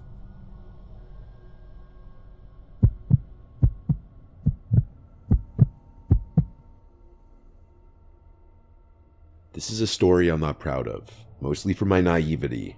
When I was in middle school and early high school, I didn't know how to talk to girls at all at school, but that's a lot of boys in middle school. I wasn't shy in general, I had friends and did normal things an 8th grader would do, I just had never kissed a girl or anything. Some of my friends at the time claimed they've already gone further than that with girls, and I was starting to feel pressure. But I was still having trouble approaching girls in that way. The mentality went from boys making fun of girls to suddenly liking them in a matter of like a year. I was a pretty big gamer in middle school and early high school. This was when I was in 8th grade. I was like 13. My voice was still probably a bit prepubescent sounding. It was 2010. I played a lot of console games and computer MMORPG games. My favorite console games at the time were GTA 4 and Call of Duty, and my favorite computer game was this MMORPG called Gunzu. It was this online game where you would level up by killing monsters, and the more you leveled up, the higher level monsters and hunting grounds you'd be able to tackle. The online community in this game was very active, and there were tons of players. My older brother used to play it a little bit too. I played it more for sure though. I was in a guild and town and everything. I don't remember how it happened, but I befriended this female player who was a higher level than me. Her username was Medusa. Anytime I'd sign in and she was on, she'd message me, and vice versa. We would join parties together, which meant we'd share EXP on whatever monsters we killed, and we'd just chat for hours. She knew a lot about me, including my age, my town, and some personal family details. She would open up to me too. Eventually she told me her name was Teresa. It was weird feeling such a connection with a girl who really you knew nothing about her appearance or her voice. It truly was like having a pen pal but better. It was interesting enough that we both lived in New York State. She lived about an hour from me. After a few weeks, or maybe even a month, we started talking about maybe meeting one day. To do this though, we'd have to exchange numbers. At the time I didn't actually have a cell phone yet. I only had an iPod Touch. But I was able to download some texting app that allowed me to send messages to people with cell phones. Through this app, I was able to send her a picture of myself. It was definitely this cringy 8th grade boy selfie of me trying to look good looking. She called me cute, and then she sent back a picture of herself. She looked a couple years older than me, like 15, which was the age she told me she was. Based on the picture, I found her very attractive. This was around the time our messages became more flirtatious and romantic. But we were both minors, and so of course neither of us could just go drive an hour away. However, she apparently had a solution for this. She told me her sister had friends that lived around me anyway, and she could probably get a ride to me. This was exciting news for my little 13-year-old self. I wanted to wait for a day and night that my parents wouldn't be home and I'd have the house to myself, which was about a week later, I believe. My parents were going to the Hamptons for the whole weekend, so it would just be my brother and I home.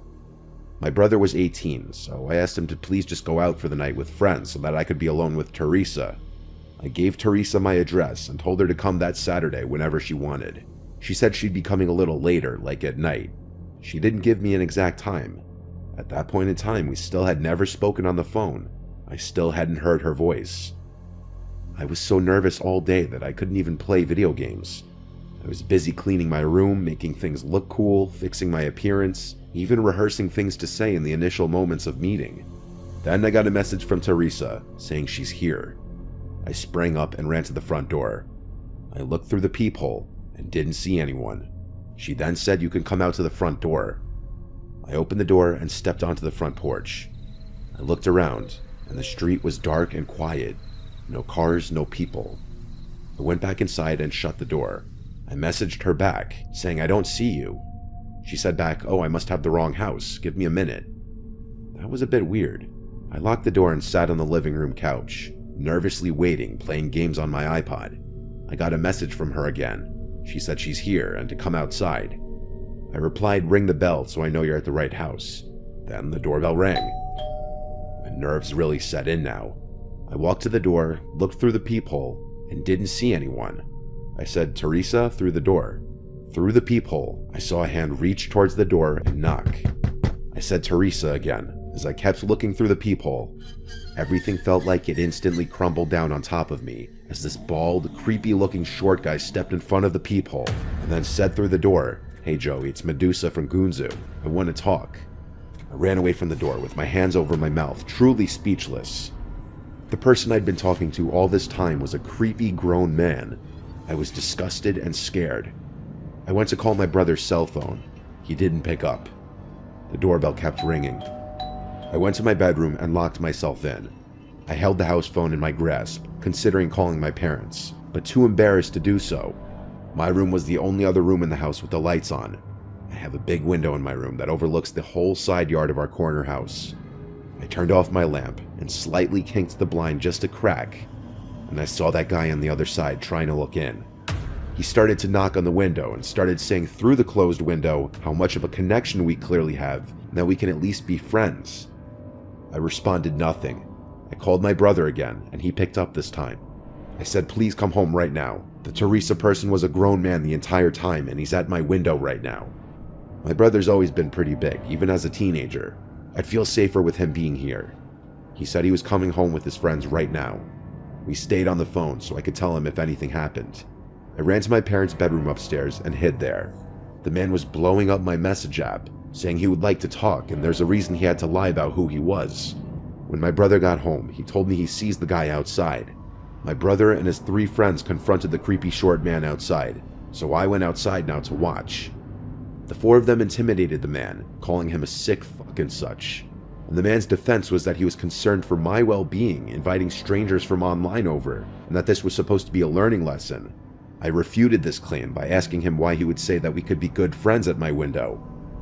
When my brother and his friends started pushing the man, he started quickly walking to his car. My brother kicked the guy's taillight, while one of his friends threw a rock at his window. He sped off down the road to never be seen again. This was humiliating and disturbing, but at the same time, I was really grateful of my brother and his friends to come to my aid. They potentially saved me from a seriously sick creep breaking into the house.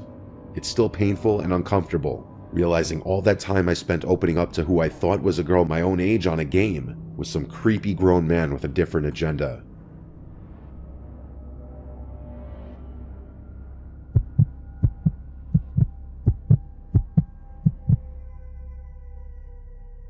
This happened last week. Just a bit of background information. I had just officially quit playing Fortnite. Not that it's important, but this was May 2021, so Fortnite had already had a lot of people quitting the game. My friend Brandon suggested that I download Apex Legends and play with him. I had already had the game downloaded, so I just updated it to the current version. So I logged on, and I remembered how bad I was at this game. I hadn't played since the game came out, so my stats were awful, and I had only the starting Legends. I mained Pathfinder and Bloodhound because I just thought that they were the 2 best starters. Something else to note, I have a very loud gaming headset, so I could barely hear any background noise. But to get to the actual story, it happened when I was home alone. My parents had gone out for their week-late anniversary dinner, and my brother was at his friend's house. I was playing Apex with Brandon, when he suddenly got a text from a random number. He said, "Dude, what the fuck, I just got a random message." "What does it say?" I asked. I remember exactly how it went. He said, "Look out the window." "Don't look out the window, dude, there's nothing there," I replied. "No," he says, "look out your window." "What? Why?" I said, as I turned my head slightly to the right, then to the left. I didn't know which window to look out of, since this room has 5 windows. I looked at each of them in a panic. Then I found it. The one that was least visible from my couch. There was this man just standing there. I was clueless. I didn't think much of it because the dude was facing away from the window. Little did I know just yet. I put my headphones back on. Brandon just got another text. He told me, "Luke, I'm not messing with you. Dude, there's someone outside your window." "I know," I told him. "I just saw him. He's just looking the other way." "What?" he asked. "He just took a picture of you at the window looking clueless." "What the fuck?" I said. "I suggest you call the cops and get him out of there," he tells me. Then, strangely, he stopped talking, and there was that sound of an Xbox notification. He left the party. He never does that without saying bye or that he's going to bed, and I saw he was still in Apex playing in a match. What the fuck, I muttered to myself again. Eventually I got a party invitation from Brandon, and I asked what happened. Next thing I know, there was a deeper voice than Brandon's on the mic. I remember in every little detail what it said. "Come outside right now, or I will come in." I couldn't recognize the voice at all, but I knew the voice was that of a grown man. I looked back at the window, and sure enough, there he was banging on the window. He looked completely demented. His face was a dark red, with his hands gushing blood. As he pounded on the window, it started to crack. I picked up my phone, which was right next to me. I was horrified to see it was at 1%, basically out of battery. I kept saying "oh shit" over and over. I put my phone to my ear and mouthed the words, "There's a man trying to break into my house. His face is dark red and his hands are bleeding." Next thing I know, he starts screaming while bashing at my window. Then I thought, wait a second. There's screen sheets in front of all of our windows. So how, if he never cut it, was he already at the glass? I took too much time to think. Finally, a shard of glass falls to the ground. A hole large enough for me to shout through opens up. I screamed, "Go the f*** away before the cops get here, you son of a bitch." I used too much breath on those words. Another shard falls, then another. I went to get a large knife from the knife block we have in the kitchen, and I returned to where the man was breaking the window. There was already a hole big enough for him to crawl through, and he had already started.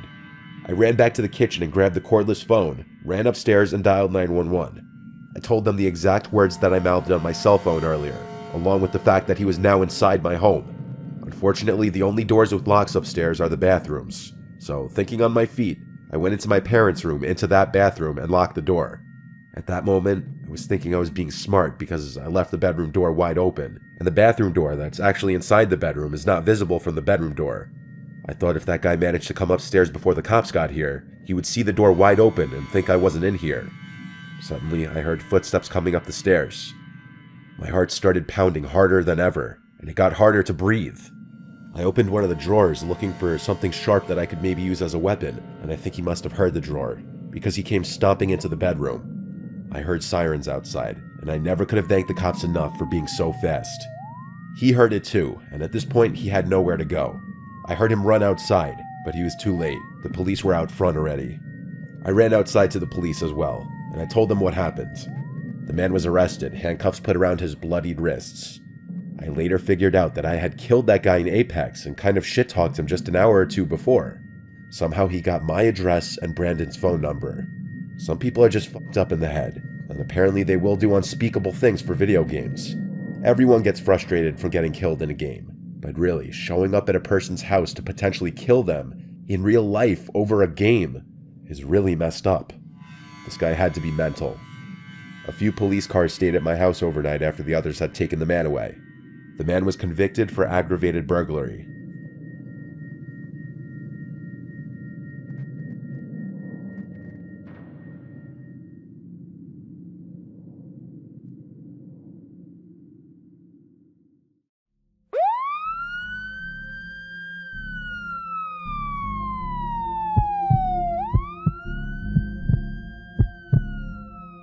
This happened in the fall of 2021 when I was living alone in a rented townhouse in southern Illinois.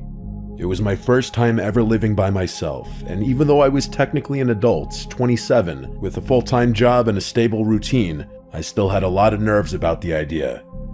I'd just gone through a rough breakup, and I thought the silence and solitude might help me process everything. The townhouse was part of a small row of identical units, kind of plain but clean and quiet, tucked away in a sleepy cul-de-sac just off a rural highway. The neighborhood had that sterile suburban vibe. Lots of beige vinyl siding, trimmed hedges, wind chimes, and mailboxes with family names stenciled on them. Mostly older folk, but a few young families. I didn't know any of my neighbors well, but I liked it that way. I kept to myself. But almost right away, I noticed one person who stood out from the rest. He lived 3 doors down. A tall, heavy-set man, probably in his mid-40s, with a scruffy beard and a weird habit of standing outside his house at night, sometimes just pacing or smoking, sometimes doing nothing at all, just staring. I'd pull into my driveway after work around 9 or 10 p.m., and there he'd be, leaning against his porch rail or just standing at the edge of his driveway facing the street. He never waved, never smiled. He just stared, even if I looked directly at him. I tried to ignore it. A couple of times I mentioned it to friends or my mom, and they said maybe he was just a night owl or had insomnia, but there was something unsettling about him, like he was always watching but never participating. It wasn't just that he was there, it was the stillness. He didn't fidget or check his phone or shift his weight. He just stood there like a statue. I told myself not to be paranoid, but the more time passed, the more that gnawing feeling in my gut grew. Then the noises started. It was around mid-September when I first heard it. I had just gotten home from work after a long shift. I worked late hours managing inventory at a distribution center, and I usually got in around 10:30 p.m., exhausted, grabbing a bite to eat, and crashing. That night, I fell asleep around midnight. At exactly 2:37 a.m., I woke up to a sound I can only describe as metal scraping against wood. At first, I thought I had dreamed it, but then I heard it again. A long, slow creaking noise, like an old gate opening. My bedroom was on the first floor, at the back of the unit, and I had a sliding glass door with vertical blinds that led to a small fenced-in backyard. I sat up in bed, heart racing, and listened. There was a pause. Then I heard footsteps, soft crunching sounds like someone walking slowly across gravel. My entire backyard was lined with decorative rock instead of grass, so you could hear every footstep clearly. These weren't animal sounds. I grabbed my phone and crept out of bed. I didn't have a weapon, just a dull kitchen knife I kept in my nightstand, just in case, which at the time felt kind of ridiculous. I crouched by the edge of the window and peeked through the blinds. I couldn't see anything. The motion light wasn't on, which meant either they were out of range or had come in a different way. I dialed 911. The dispatcher was calm, asked for my address, and told me officers were en route. I stayed crouched in the dark, barely breathing. About 10 minutes later, red and blue lights flickered through my front window.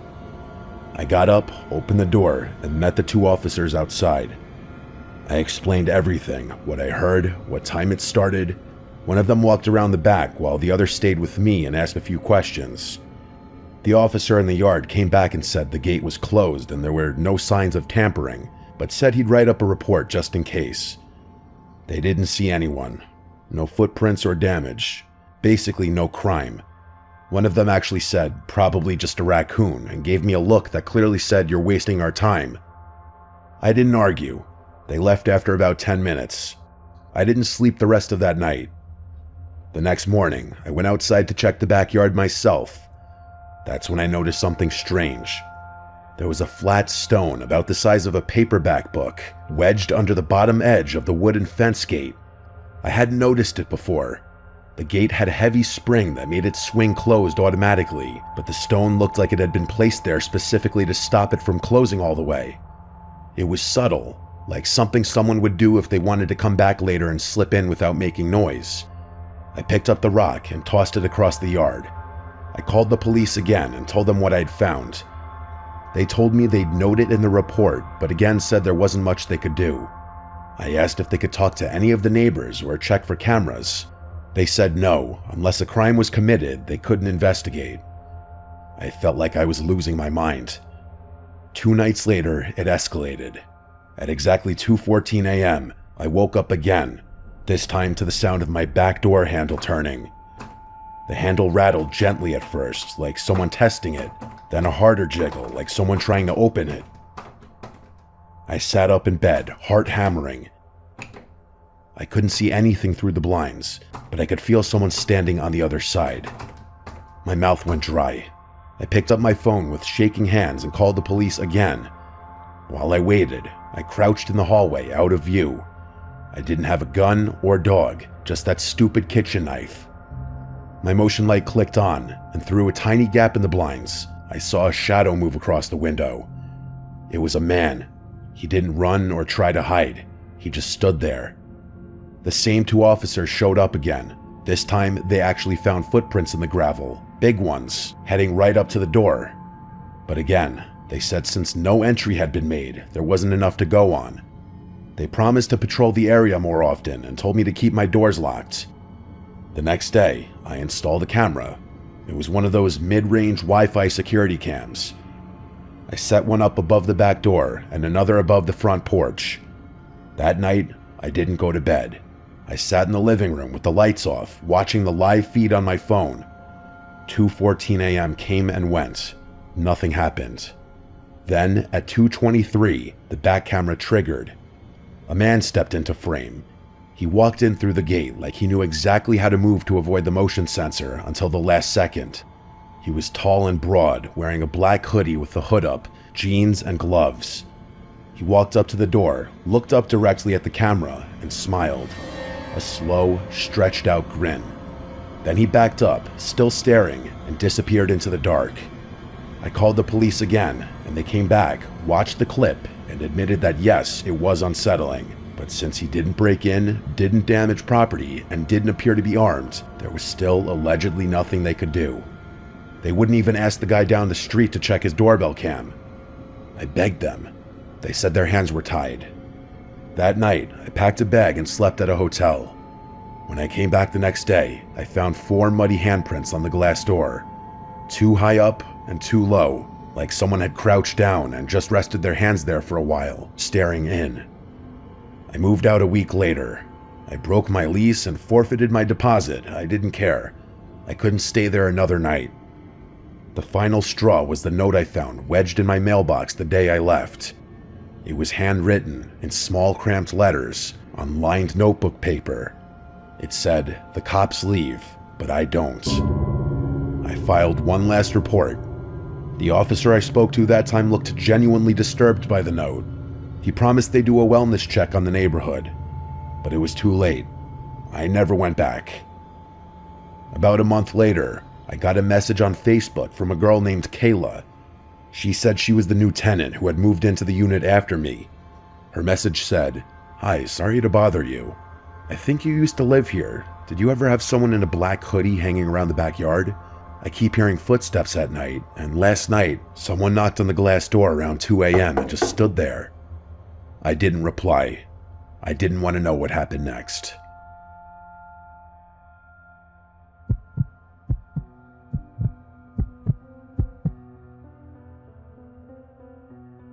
I work for a property preservation company. Basically, we handle foreclosed homes, securing them, cleaning them out, winterizing them, sometimes even boarding them up if there's been vandalism. It's not glamorous work, but it pays well, and for the most part, it's quiet. You spend a lot of time alone in houses that used to belong to people who are long gone. Sometimes it's sad, sometimes it's just boring, but every once in a while, you get a house that feels unsettling. This happened in 2020 when I was assigned to clear out a property in a rural part of upstate New York. It was one of those dying places, only one gas station, half the businesses shuttered, roads cracked and overgrown. The house itself was a small, one-story place off a dirt road, surrounded by overgrown brush and woods on 3 sides. No other homes nearby, just trees and silence. According to the file, the house had been foreclosed after the owner, an elderly woman, passed away, and no heirs had stepped forward to claim the estate. The utilities had been shut off for over a year. Our job was to catalog any remaining property, empty it out, and secure it for winter. I drove up on a Monday morning around 9 a.m. with a small box truck and all my gear. From the outside, the house looked intact. Windows closed, door locked, roof fine. Just a lot of weeds and vines climbing up the porch. I had to shove the front door open because it had swollen in the frame, but once inside, everything looked pretty standard. It was dusty, stale air and faded furniture. Then my work phone rang. It startled me because I had no signal out there. I'd already checked and noticed I had no bars, but the phone buzzed anyway. There was no number on the caller ID, it just said unknown caller. I answered, and there was nothing. Just a low crackling sound, like static. I said hello twice, then hung up, chalked it up to a glitch. I got to work. I always start with photos, documenting every room, every item. The living room was cluttered with old furniture, lace curtains, some framed paintings. It reminded me of my grandma's house. Heavy furniture, doilies, porcelain figures. The hallway had a smell. Not rot, more like mildew and dust, and something faintly metallic. There were 3 bedrooms. One had been stripped bare except for a sagging mattress on the floor. Another was clearly a sewing room, with thread spools everywhere and a dusty machine on the desk. I took a closer look, and there was a corkboard filled with old newspaper clippings. They were mostly obituaries. Dozens of them, all clipped out with scissors and pinned carefully to the board. No names I recognized, all local. I moved on. In the master bedroom, there was a rotary phone on the nightstand. I remember stopping and staring at it for a second because I hadn't seen one in years. It was off-white, yellowed with age, with a long coiled cord. The kind of phone that would never ring again because the line had been cut long ago. I moved on to the bathroom. That's when my phone rang again. It said unknown caller again. This time, I hesitated. I picked it up, stepped out into the hallway, and answered. Again, nothing. But this time, after about 5 seconds, I heard a whisper. Very soft, so quiet I could barely make it out. It said, "Don't answer the phone in the bedroom." Then the line went dead. I stood there, frozen, heart pounding. The house was dead silent.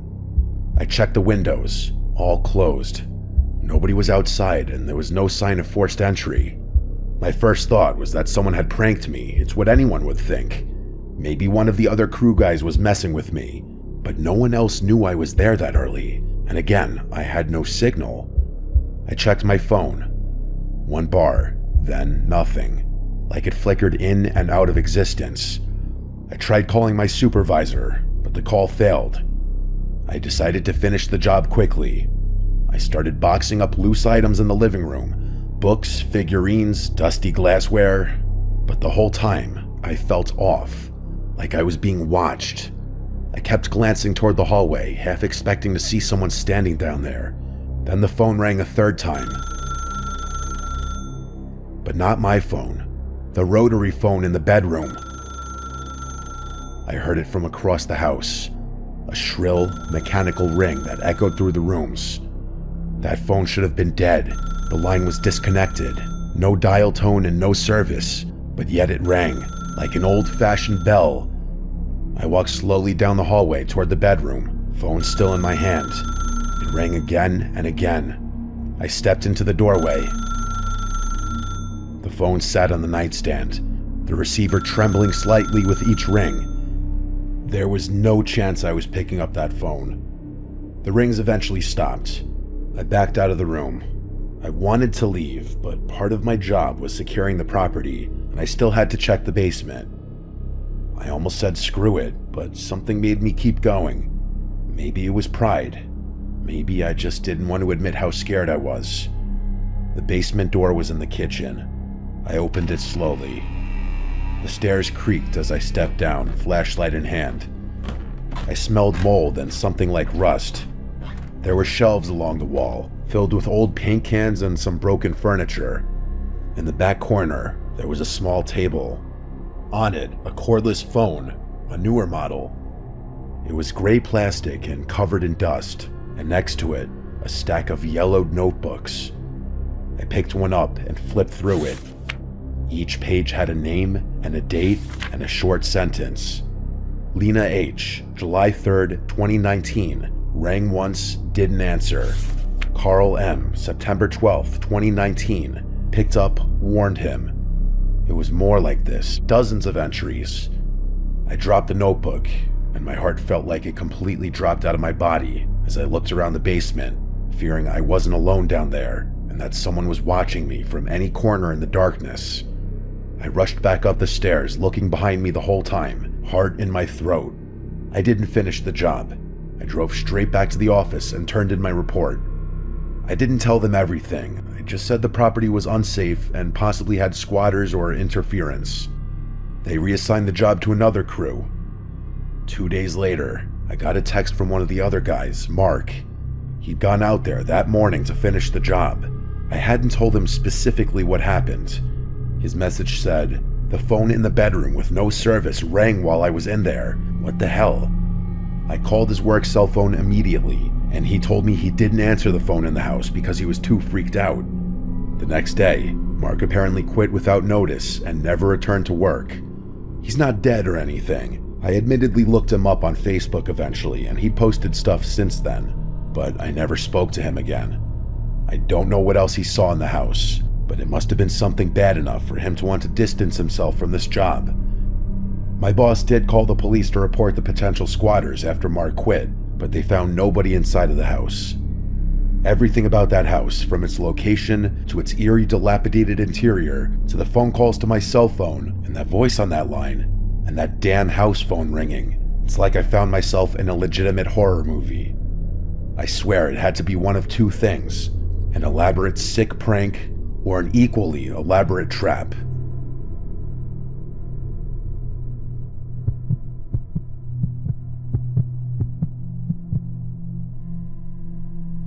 This happened in 2019. I was in my late 20s, living alone in a rental house in a quiet neighborhood on the edge of town. It wasn't a fancy place, just an older one-story house with creaky floors, thin walls, and a small backyard. But it was cheap, and it came with a basement, which I used to store extra furniture and tools and stuff. I moved in that spring, and for the first few months, nothing strange happened. The house had its quirks. Some pipes rattled when you turn on the shower, and there was this one kitchen cabinet that always swung open on its own, but nothing unusual for a place that old. The only part I didn't like was the basement. The door was in the hallway next to the bathroom. It was heavy and stuck a little when you opened it, and the light switch for the basement was actually halfway down the stairs, which meant you had to walk down a few steps in total darkness before you could reach it. The first time I went down there, I honestly felt weird. Not scared exactly, but uneasy. The single bulb didn't do much to light the corners, and the whole place smelled like old wood. But I didn't have any reason to be down there for long, so I stored my things, shut the door, and didn't think much of it. That changed around late October. I had just gotten home from work. I'm a night shift security guard, so I usually get home around 3 a.m., and I was heading to the bathroom before bed when I heard something. It sounded like a faint knock. 3 soft taps. It came from behind the basement door. I froze in place. At first, I thought maybe I imagined it. Maybe it was the pipes or the house settling. But as I stood there, holding my breath, I heard it again. 3 distinct knocks. I backed up a few steps and stared at the door, and then I waited. There was just silence now. I remember whispering to myself, "It's just the house," even though I didn't really believe it. I didn't open the door. I went to my bedroom, locked the door, and stayed awake for the next 2 hours, listening. Eventually, I fell asleep with the TV on. The next morning, I checked the basement. I opened the door, went down the stairs, and turned on the light. Everything was exactly the way I left it. No signs of anyone having been down there. No footprints in the dust, no broken windows. I convinced myself it had to be the house shifting, or maybe a small animal that got in somehow. I moved on. But a few nights later, it happened again. This time, I was in the bathroom brushing my teeth when I heard the knock. Not 3 taps this time, just 1, but it was loud, and it was close, like someone had used their knuckles hard against the basement door. I opened the bathroom door and looked. The basement door was closed. Nothing moved. The hallway was quiet. I walked over and put my ear against the wood. At first, I heard nothing, but then, very faint, I heard what sounded like breathing. Slow, steady, as if someone was standing on the other side, waiting. I backed away and went to my room, again locking the door. I called my landlord. I told him something strange was going on in the basement, that I thought someone had maybe gotten into the house somehow. He seemed skeptical, but said he'd come by to check it out. When he arrived in the morning, we both went down into the basement together. He looked around, checked the windows, the walls, even the foundation. Nothing was damaged or broken. No signs of a break-in or animals. I didn't say anything. I couldn't explain what I was hearing, and I didn't want to sound crazy. For the next week, things were quiet. I started to think that maybe I was just overtired or imagining things. I was working too much after all. But then, one night around 2 a.m., I was sitting on my couch watching TV when I heard the basement door creak. Not a knock or slam, but a creak, like it was slowly swinging open. I sat up straight and turned off the volume. I could hear it. A slow, grinding creak of the hinges moving. I got up and peeked down the hallway, and the basement door was wide open.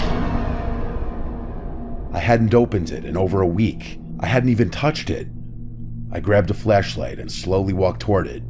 I didn't have a weapon, but I had no choice. I had to know what was going on. I stood at the top of the stairs and shined the light down. The basement was pitch black. The bulb wasn't on. I reached around the corner and flicked the switch. Nothing. It was dead. The bulb must have burned out. That's when I heard footsteps coming up the stairs.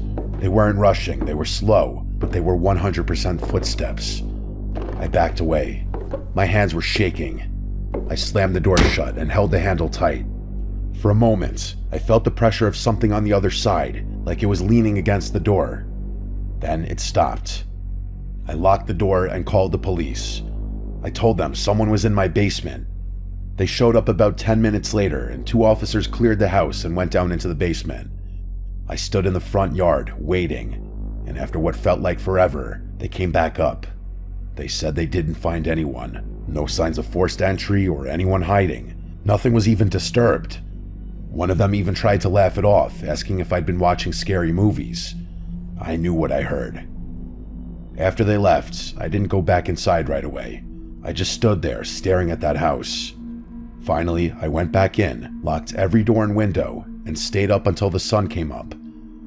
That morning, I bought a padlock and installed it on the basement door. I didn't care if it was allowed or not. I needed it. For the next month, the basement stayed quiet. No sounds or knocks or anything. I almost let myself relax. Then one night, I got home from work and noticed the basement door was open. Not just unlocked, the padlock was lying on the floor, broken. The door itself was slightly ajar. I hadn't touched that door in weeks. I stood there staring at it, and for the first time, I realized something. Every time this had happened, every noise and every knock, it had always happened at night when I was alone. I did not go down. I couldn't. I packed a bag, left the house, and stayed at a friend's place for a few days. When I came back, I literally nailed the basement door shut. I even wedged a chair against the door. I didn't care if the landlord got mad. I just couldn't look at that door anymore. A few nights later, around 3 a.m., I was laying in bed when I heard a sound that I still can't explain. It was a voice. It wasn't loud. It wasn't even someone speaking, like the barely audible sound of a rumble of someone's vocal cords. It came from somewhere beneath the floorboards, directly under my bed. That was it. I called the police again. They showed up, did their search, and nothing turned up again. So I packed everything, minus the stuff in the basement, and I left. I didn't even wait for the lease to end. I don't know what was in that basement. I don't want to know. All I can say is that sometimes when I lie awake at night in my new apartment, I think about all of this, and I wonder if I'd waited just a little longer, what would have come up those steps?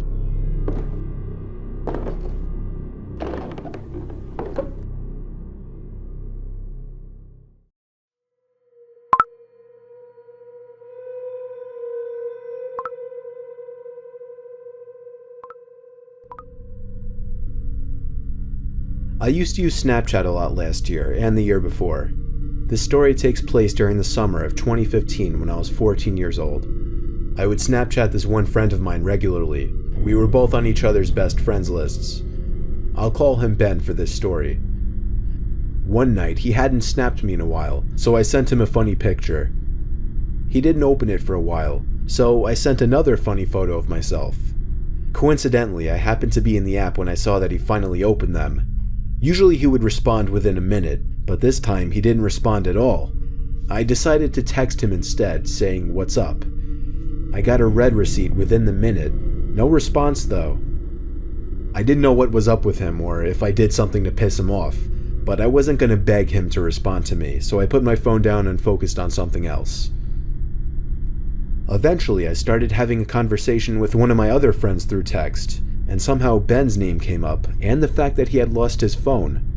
I made sure my friend was absolutely certain that Ben was still missing his phone, and he said yes. I called Ben's house phone number. His dad picked up.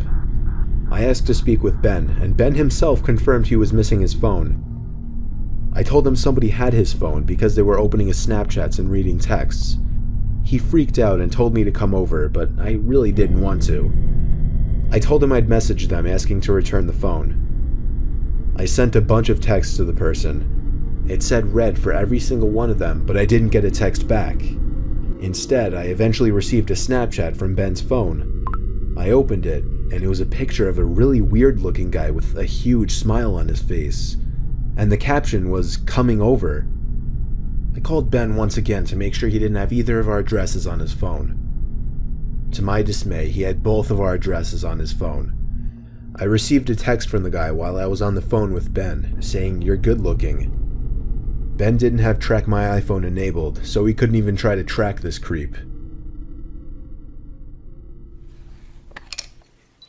That night, I woke up at some ungodly hour. I'd say 3 a.m. I wasn't sure if something had woken me up or not, but I was somewhat positive that I thought I saw some kind of light just as I woke up. I sat up and rubbed my eyes, and realized it was really, really hot in the room, which was weird considering we had the AC on. As I turned to my window, an unexpected white flash of light filled the room, and I felt a sharp pain in my eyes which had become adjusted to the dark. I struggled to reopen my eyes, but when I could, I saw that my window had been opened, and someone was leaning half of their body into my bedroom with a camera in their hand. I screamed like a little girl in what was undoubtedly the most nightmarish moment of my life. It was a man at my window, and as I pushed myself back up against the wall, curled up in my bed screaming, I could distinguish the man's face to be the same face I'd seen on Ben's Snapchat. He struggled to squeeze himself back out the window, but he did manage to escape before my parents could enter the room.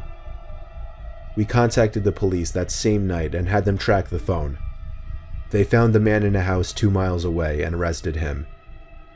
Ben got his phone back and I got peace of mind, knowing the creep would be behind bars.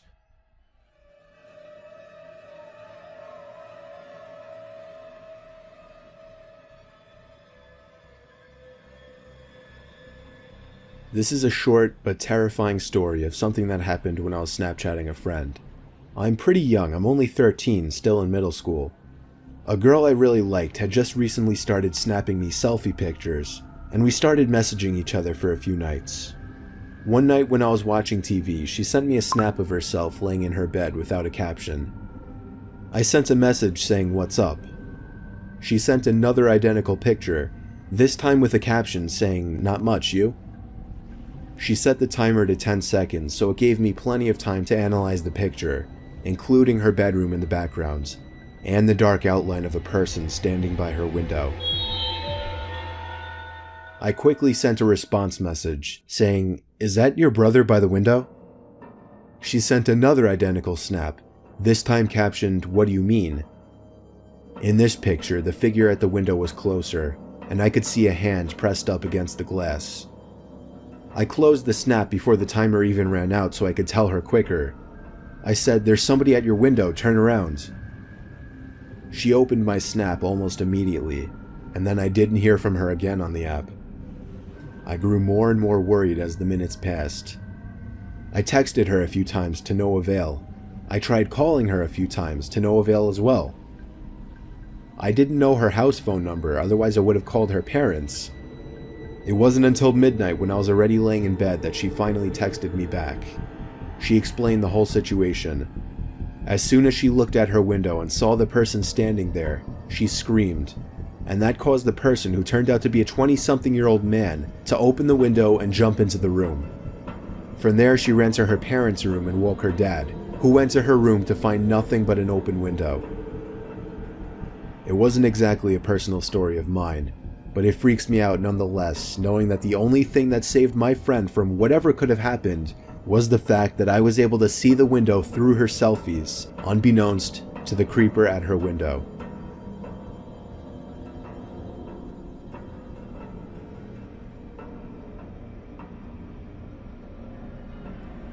When you think of Snapchat, the last thing you would think of is a horror story, besides maybe private pictures being leaked.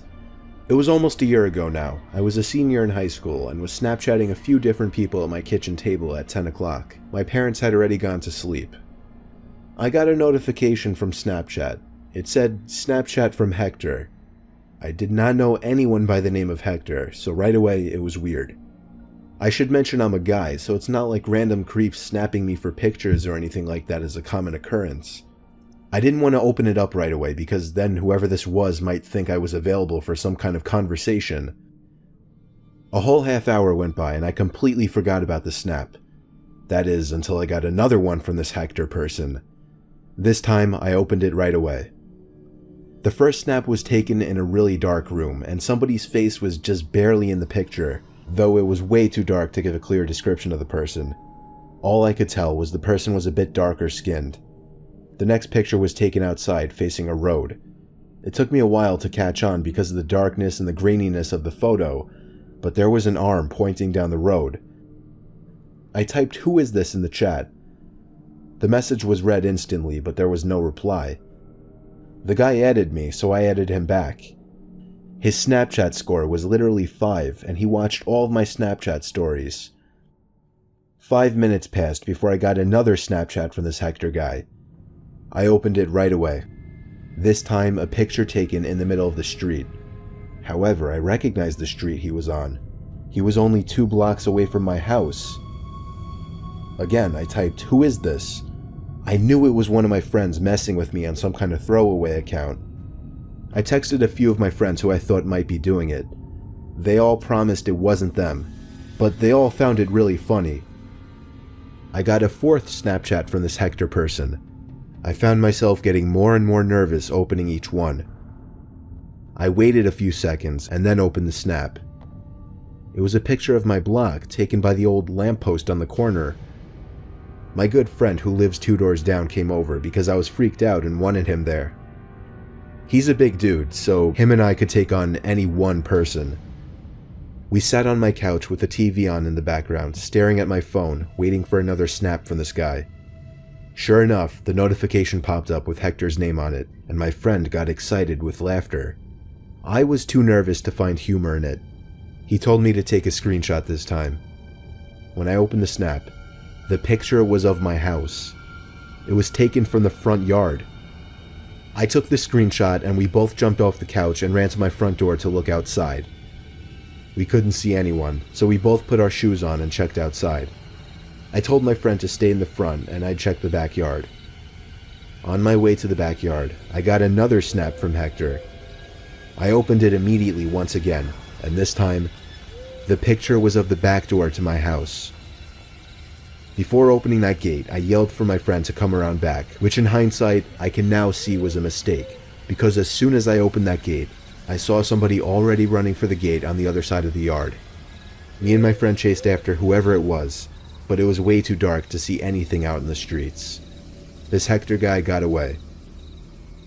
My friend hung out for another hour or two, and after he left, I went to bed shortly after.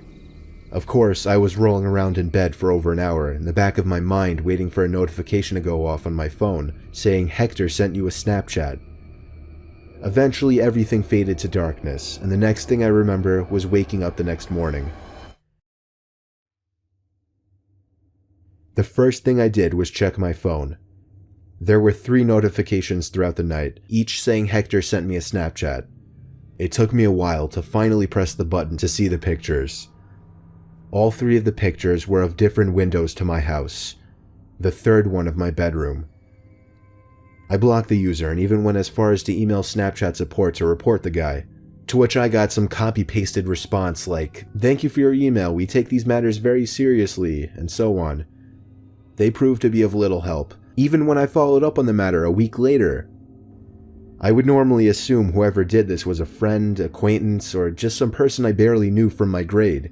But judging by the little bit of skin I saw in the photos and the username, this person was Hispanic, and there weren't any Hispanic kids in my school. It still freaks me out to this day, wondering who the hell this Hector person actually was, how he knew me, my Snapchat username, and my address.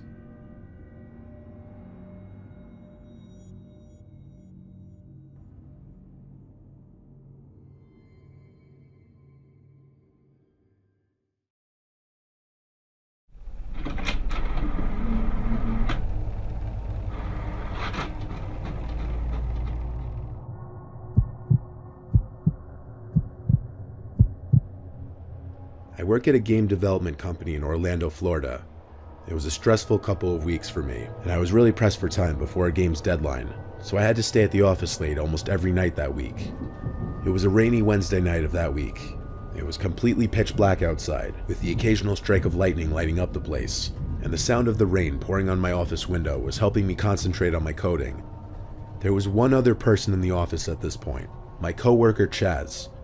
He was finishing up on his work as well. He was also pressed for time on a strict deadline. By now it was easily between 8 and 9 o'clock, and Chaz knocked on my office door before telling me he was heading out. He asked if I was okay locking up the place, and I told him of course. Then he was off on his merry way. I heard the front door of our company's office slam shut behind him, and with that I was alone. Our entire office is in the shape of an L. The entrance is at one end, and my office is down the short line of the L, basically the corner office. I had to keep myself awake as I was starting to doze off, so I went down the hall to the kitchen to heat up some coffee. Just a little bit, enough to keep me going for another hour. I leaned on the counter by the coffee maker, waiting for it to heat up, when I heard this. The sound of a door closing. I peeked my head out into the hall to look and see if anyone was there. I called out, yielding no replies. The door sounded like one of the smaller private office doors, not the heavier front door to the entire office. I left the kitchen to walk down the 2 halls, trying all the doors, which were locked. Then I got to my little hall, and all 3 doors in this hall were shut, including mine. I left that door open 1000%, and there was no draft in here as all the windows were closed. I felt like someone had to still be in the office pranking me. I opened my office door with force, expecting someone to be in there jumping out at me, but no. My office was how I left it. The chair, my computer, everything. It was just a little odd to me that the door closed on its own because it had never done that, but I moved past it and continued my work. The rain continued to hit the window, and the lightning continued to strike about once every minute, startling me a few times actually. Some more time passed, and it was now getting very late to still be in the office. I was content with the progress I made, so I saved all of my work and began closing down my computer. I clicked the shutdown button, then turned off the screen. The screen went black, and then I saw it. In the reflection of the computer screen, I saw behind myself a woman standing there. I don't know how I didn't jump or scream, but I felt my heart drop into my stomach. I didn't turn around. I just got up from my desk, calmly grabbed my bag, pretending not to have noticed, and walked to the door. I didn't look back to shut the door or anything. I walked down the hall until I thought I was far enough away. Then I booked it out the exit of the entire office. I then ran down the flight of stairs to the first floor, then out to my car in the rain. The whole time I was terrified I was being followed, or that she would grab me any second, whoever it was. Once I got in my car, I took a second to breathe. Then I looked up at the window to my office.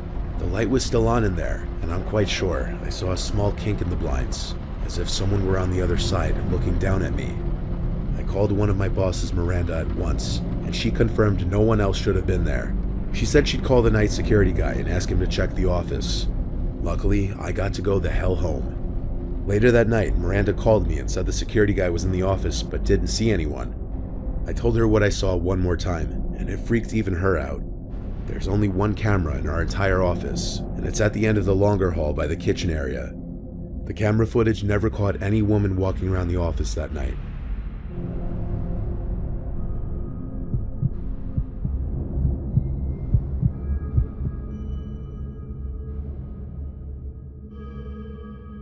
A long time ago, I did security work in an office building in Midtown Manhattan. It was mid-November, so one of the offices was looking to start decorating their office space with Christmas decorations, which were held in the basement along with other storage. I usually stood in the lobby area of the building just as general security. It was usually an uneventful job for the most part. But on this cold November Monday, my view of this job changed entirely. An employee of this dermatology office on one of the upper levels of the building apparently had gone down to the basement and had reported that all the lights were out and that the elevator wasn't running to the basement floor. This sounded like the electrician's job, until I was also told that there were multiple broken-in doors down there, implying a break-in over the weekend. That's when it became my job to go down there and investigate. Since the elevator wasn't going down to that level, I would have to take the stairs down there. I was going down there alone since I was the only security guard on duty that day. I took a flashlight with me down there since the power was out. I'd be lying if I said this wasn't nerve-wracking going down there alone. On this level was just storage, electrical components, and janitorial equipment. It was a small maze of corridors with different rooms, and navigating this in the dark with nothing but a flashlight was making the hairs on my body stand up. There were different doors in the corridors, which would lead to different storage rooms for many of the different businesses that rented office spaces in the building. And the call turned out to be true. Many of these doors were bashed in. Some of them were so badly damaged that they looked like they were destroyed with an axe. This was more serious than I thought. I was just a security guard. I didn't make enough money to go searching for potentially dangerous people in the basement without a gun. I looked into each room with broken down doors, but each room still seemed to be full with supplies. I couldn't find any trace of theft, but someone clearly came down here with a purpose. I continued looking into the rooms, just peeking in for a second with my flashlight. Then I heard a slam elsewhere in the basement. And suddenly everything went dead silent. The basement noises I was hearing before, from whatever they may have been coming from, a boiler, the pipes, whatever it was, stopped. And I was now in a dead silent basement where I could hear every last sound. Every footstep I took now sounded 10 times louder. Someone was in the basement still, evident by that slam. It may have been another door. It may have been whatever caused the noises to stop. Stupidly, I called out, "Anyone here?" and my voice echoed down the corridor. I continued slowly back the way I came. I wasn't staying down there another moment. This was a job for NYPD at this point. I was almost to the stairs when I heard this heavy breathing coming up from around the final corner. I instantly knew it to be heavy breathing. I was scared shitless. Why was I put in this situation? I turned off my flashlight and tiptoed just a little closer to look around the corner, and weirdly the breathing stopped. I said one hello, then turned the flashlight back on. Even though the light wasn't aimed exactly in that direction, I still easily saw this extremely tall, hunched over figure facing the wall with some kind of long object that could have been a weapon in his hand. I say his because there was no way a person this big and this stature could have been a woman. I also saw their face turn in reaction to the light. It was this pale, abnormally long face. I think they were bald. Another reason I say it was a man, but I didn't look too long. I ran past the figure to the stairs, screaming back at him that the cops are coming, you need to leave now. I ran all the way back up the stairs, through the basement door, then locked it and called 911. A bunch of NYPD cars came, and it was a big thing. At least 4 police officers went down there. I felt pretty useless, I have to say, but removing a dangerous, armed, giant human from the basement with the lights off was not in my job description. I was in the lobby when the officers came back, alone. They didn't have that person I saw with them. They couldn't find him. One of the building's electricians came to fix the electrical issues in the basement. It had something to do with the circuit box in the basement being tampered with. With the lights back on, police still couldn't find anyone down there. There are multiple stairways back upstairs from the basement, which he may have left through. Everyone believed what I saw, though. Those doors didn't smash themselves open. I took sick days the next few days, and every night for a week, I'd lay awake, constantly checking around my room in the dark, scared I'd see some giant figure standing in one of the corners.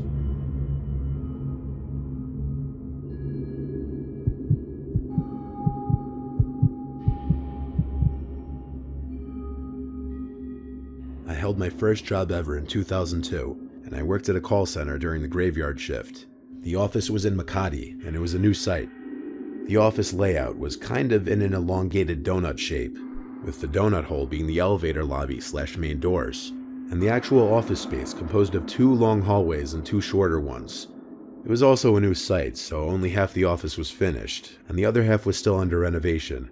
So one long half of the donut was a fully operational production floor with managers' offices and a pantry, while the other long half was reserved for things like conference rooms, the nurse's office, storage, other admin stuff, restrooms, etc. And it was all unfinished. The conference room still had concrete floors, and wires were still sticking out from sockets and all that. While the production half was nice and bright and well lit, as any call center should be, the other half was only partially lit. To make matters worse, the guards would turn off the lights completely on that side, since they figured nobody was using it anyway. As a result, people didn't really hang out on that side of the office, and if you needed to use the restroom, you just kinda had to make a mad dash to and from it.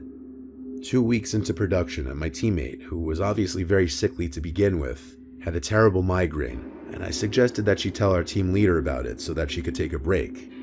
TL then told her to go visit the nurse's office, located in the unfinished half of the office, something we figured out only because of the sign above the door that we see whenever we go to the restroom. I was to accompany her.